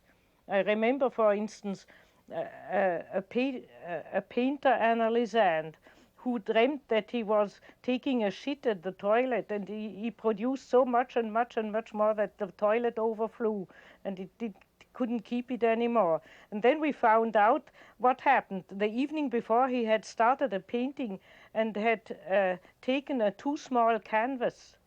And then a lot of more fantasies came, and he couldn't put them on the canvas anymore. And because he was a bit stingy, he didn't want to buy a bigger canvas. And the dream clearly commented, but you see, the dream does not follow the rules of our good education and ideas of good manners. It speaks a nature language, and the surface is sometimes very repellent or just stupid. People always say, tonight I had just an absurd, stupid dreams. And that we have to discard the image, so to speak, and break through to the meaning. The image is not the important thing. The meaning, the message is the important thing. just as in life too, as is said. At that point, the dream made a very fast transition. Suddenly the settings by a fast-flowing river. And the dream was no longer this structure of nuts and bolts and bread. It was now a pyramid. The pyramid would be maybe 5 feet high, four-sided pyramid, and the sides of the pyramid, it was as if it was shingled. And the shingles were triangles and squares. And each shingle was illuminated with a light, a colored light that would glow. And the colors kept shifting. And as a color would shift here, another color would come on over here. So it was always balanced. And I said to him, this is how dreams compensate in the psyche. That as the energy shifts, more energy here, then it has to be compensated by less energy here. Then the dream changed again. The beautiful pyramid of many colors transformed into a pyramid of shit.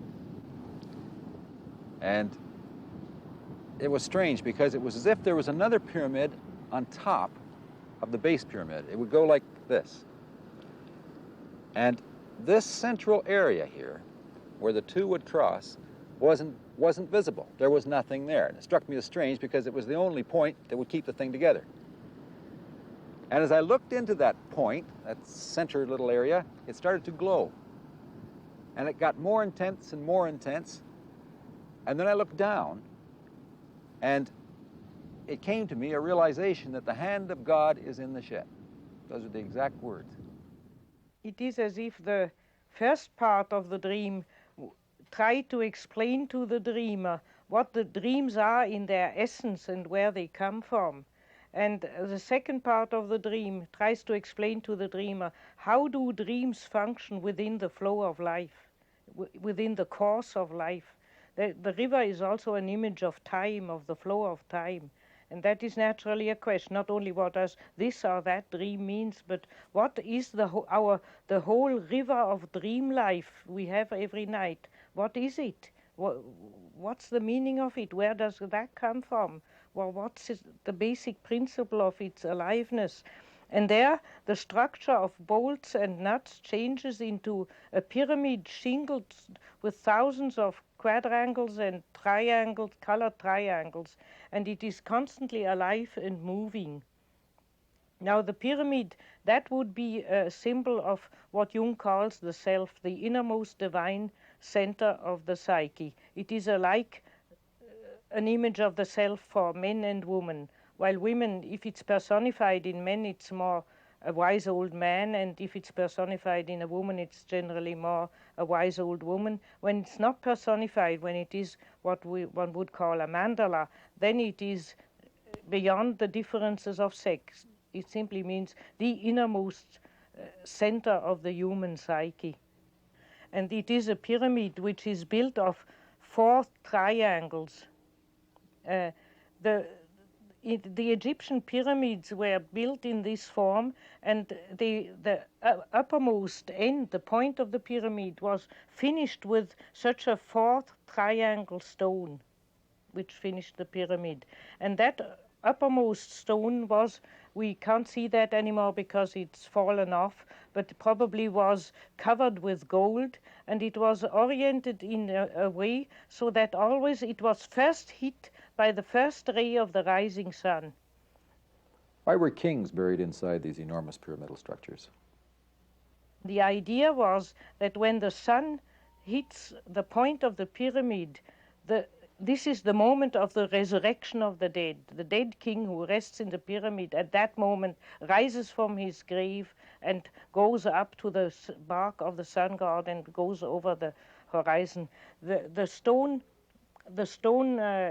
pointed pyramid stone on top of the Egyptian pyramids was called Ben, and was a sacred stone, and was also connected with the word Benu, which is the word for phoenix, the symbol of resurrection.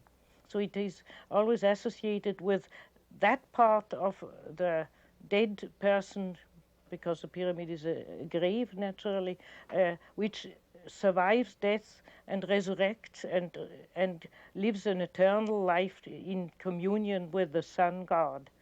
And when the sun rising sun hits this with its ray, light the stone. This is the moment where the dead person in its pharaoh in his grave is enlightened and rises from the dead and awakes again from the underworld. The pyramid was a living organism. The changes were fluid and organic.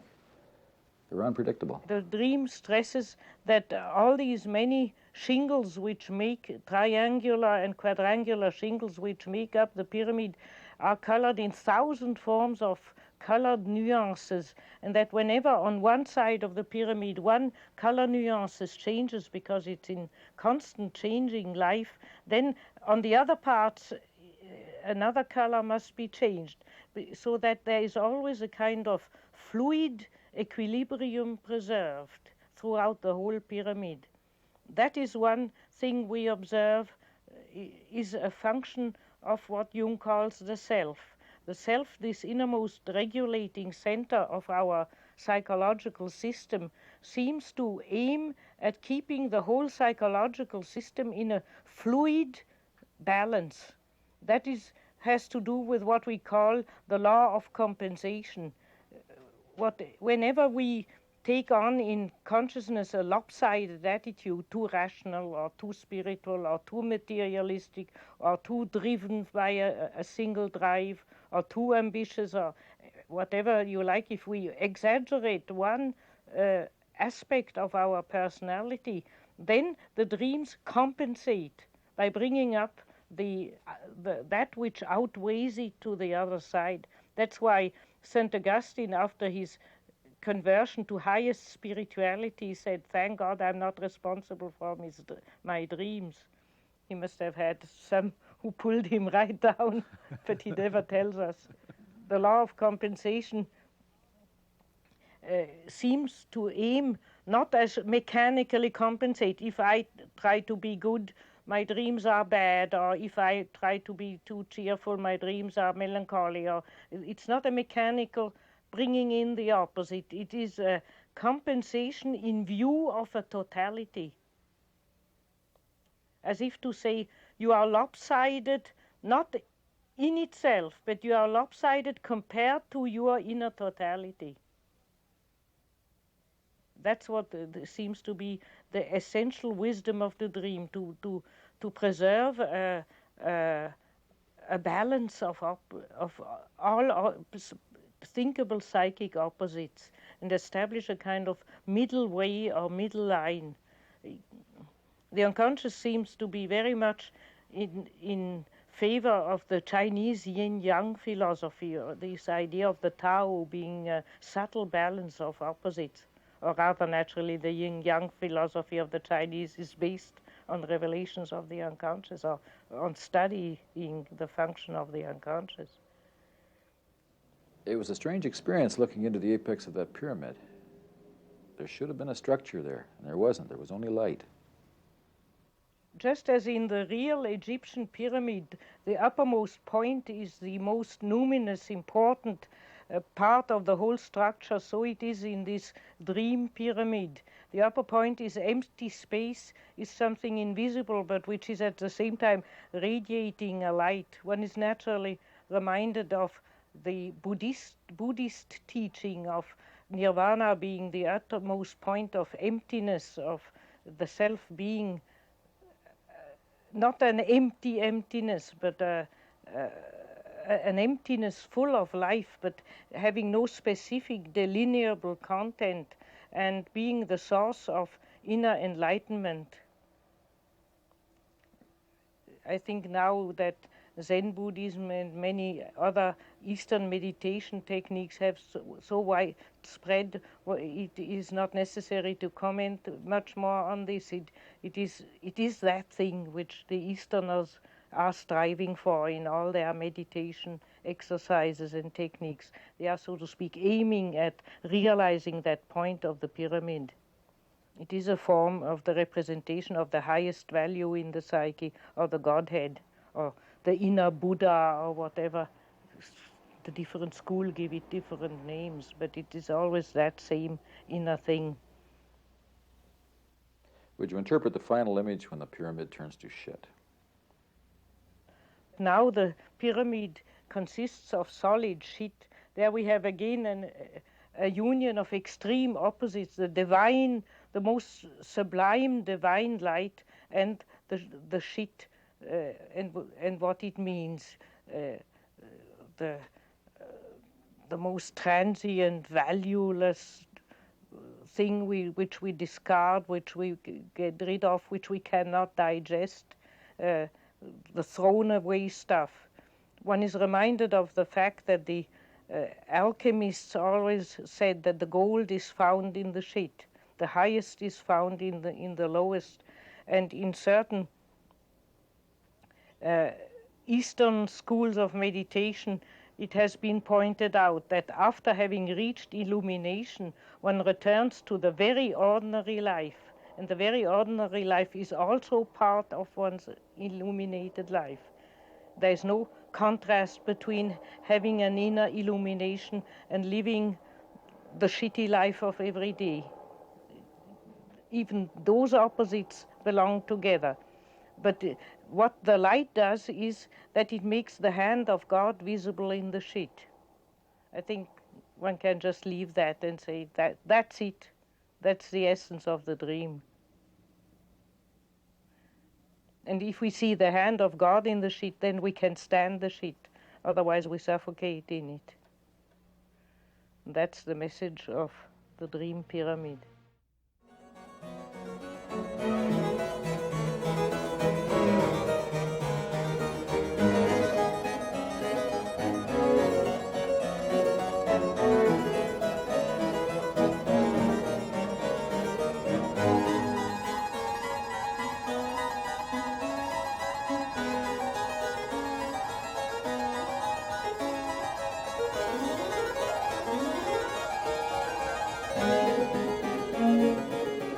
He dreamt he was a butterfly. And now he's puzzling all the time, is he a man? He dreamt he was a butterfly. Or is he a butterfly who dreamt he was a man?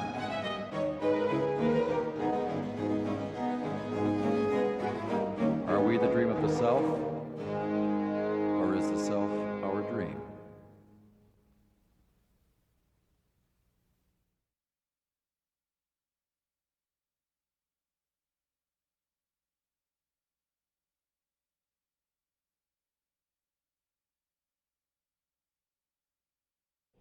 It is so important in our culture that we recognize that our seedbed is power.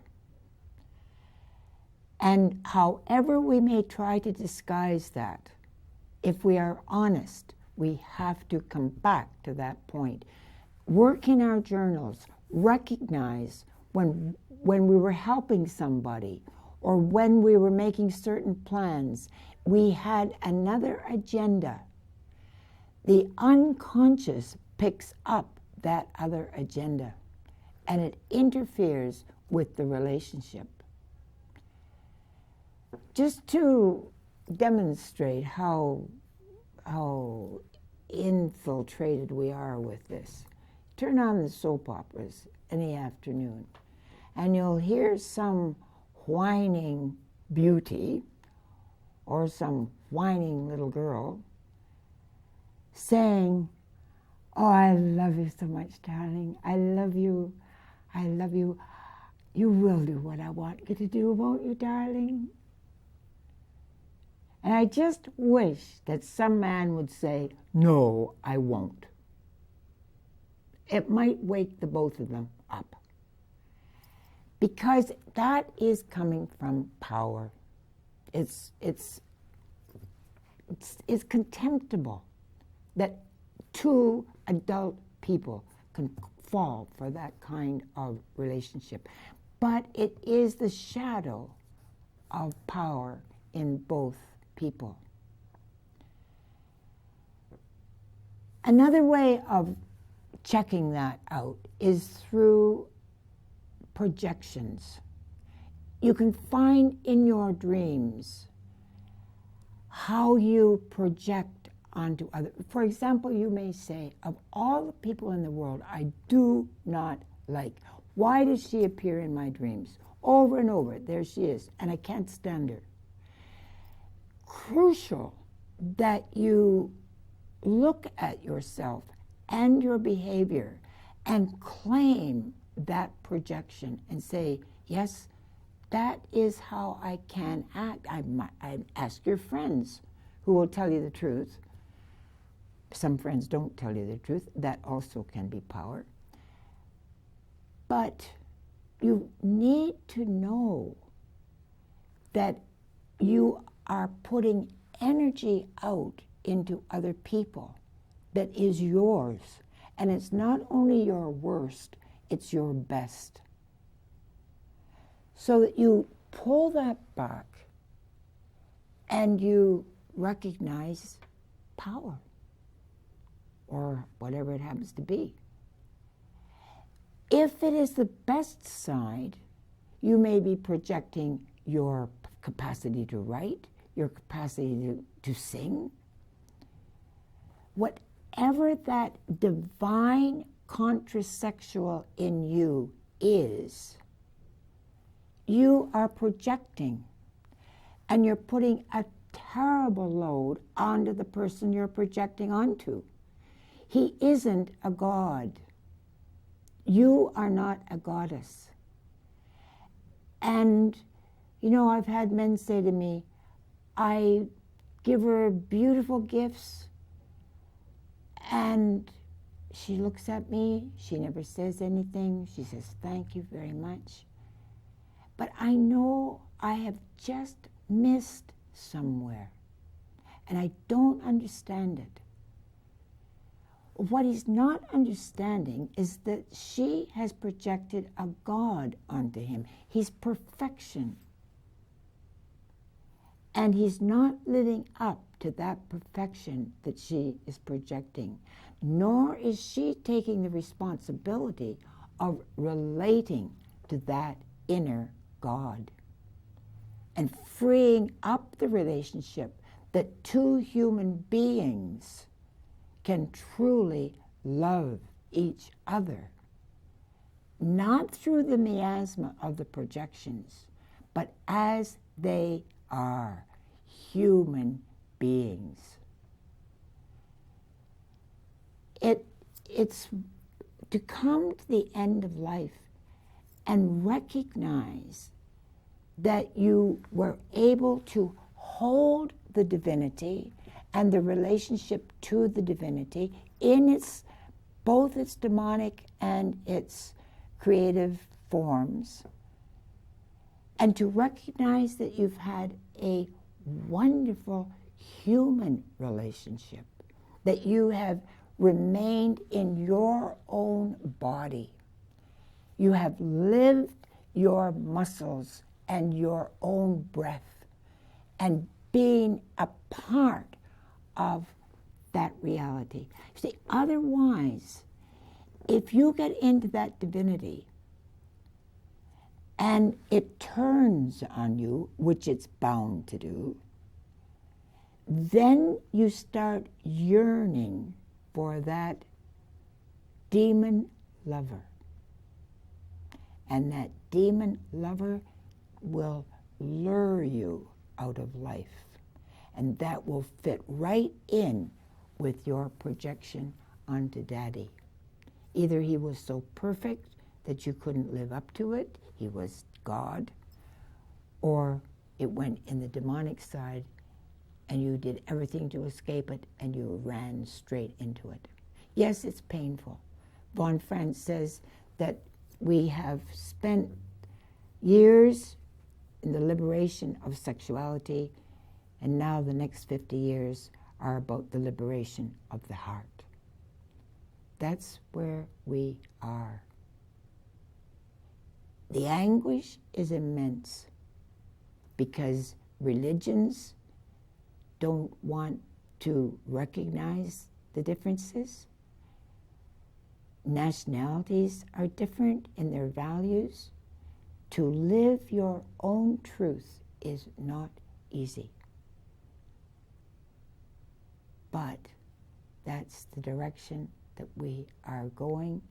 And we can see at the end of the line that having walked through that shit, we can also see the hand of God.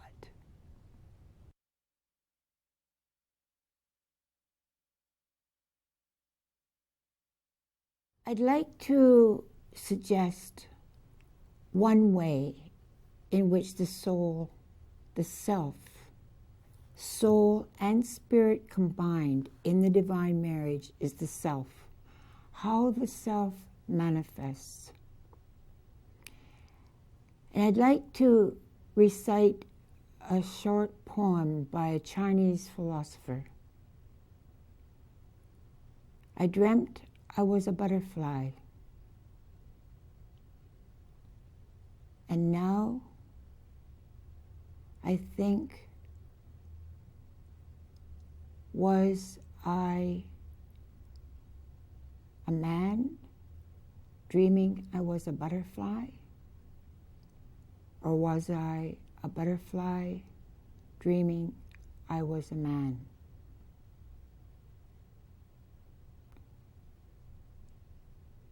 We can't know.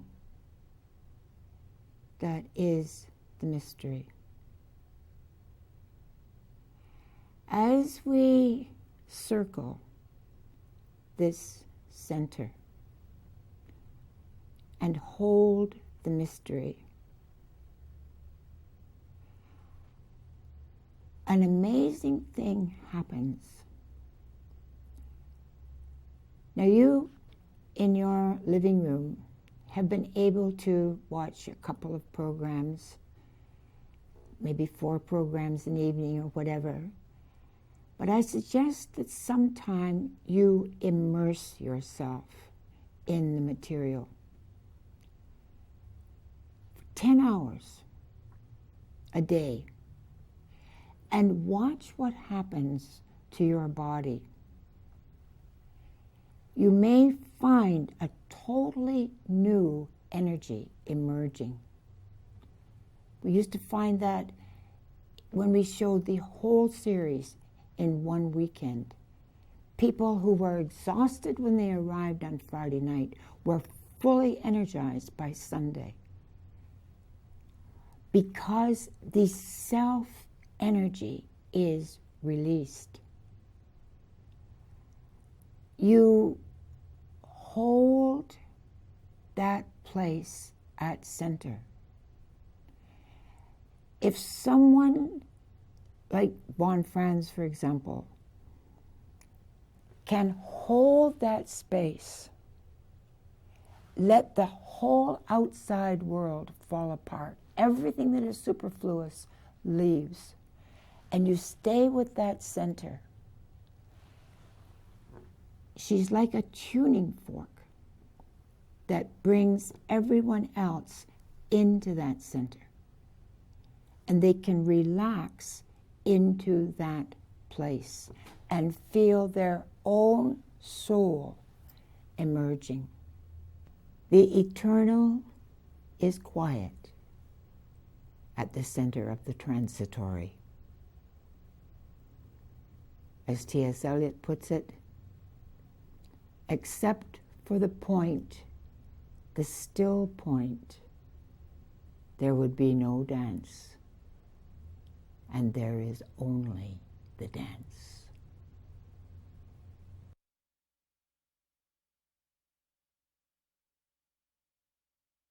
I'd like to give you a poem about the divine marriage. Rilke's poem.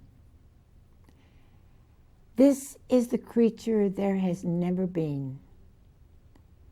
They never knew it.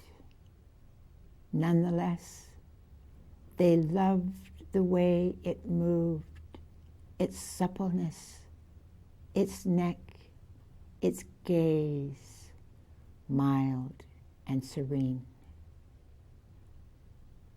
Not there, because they loved it, it behaved as if it were.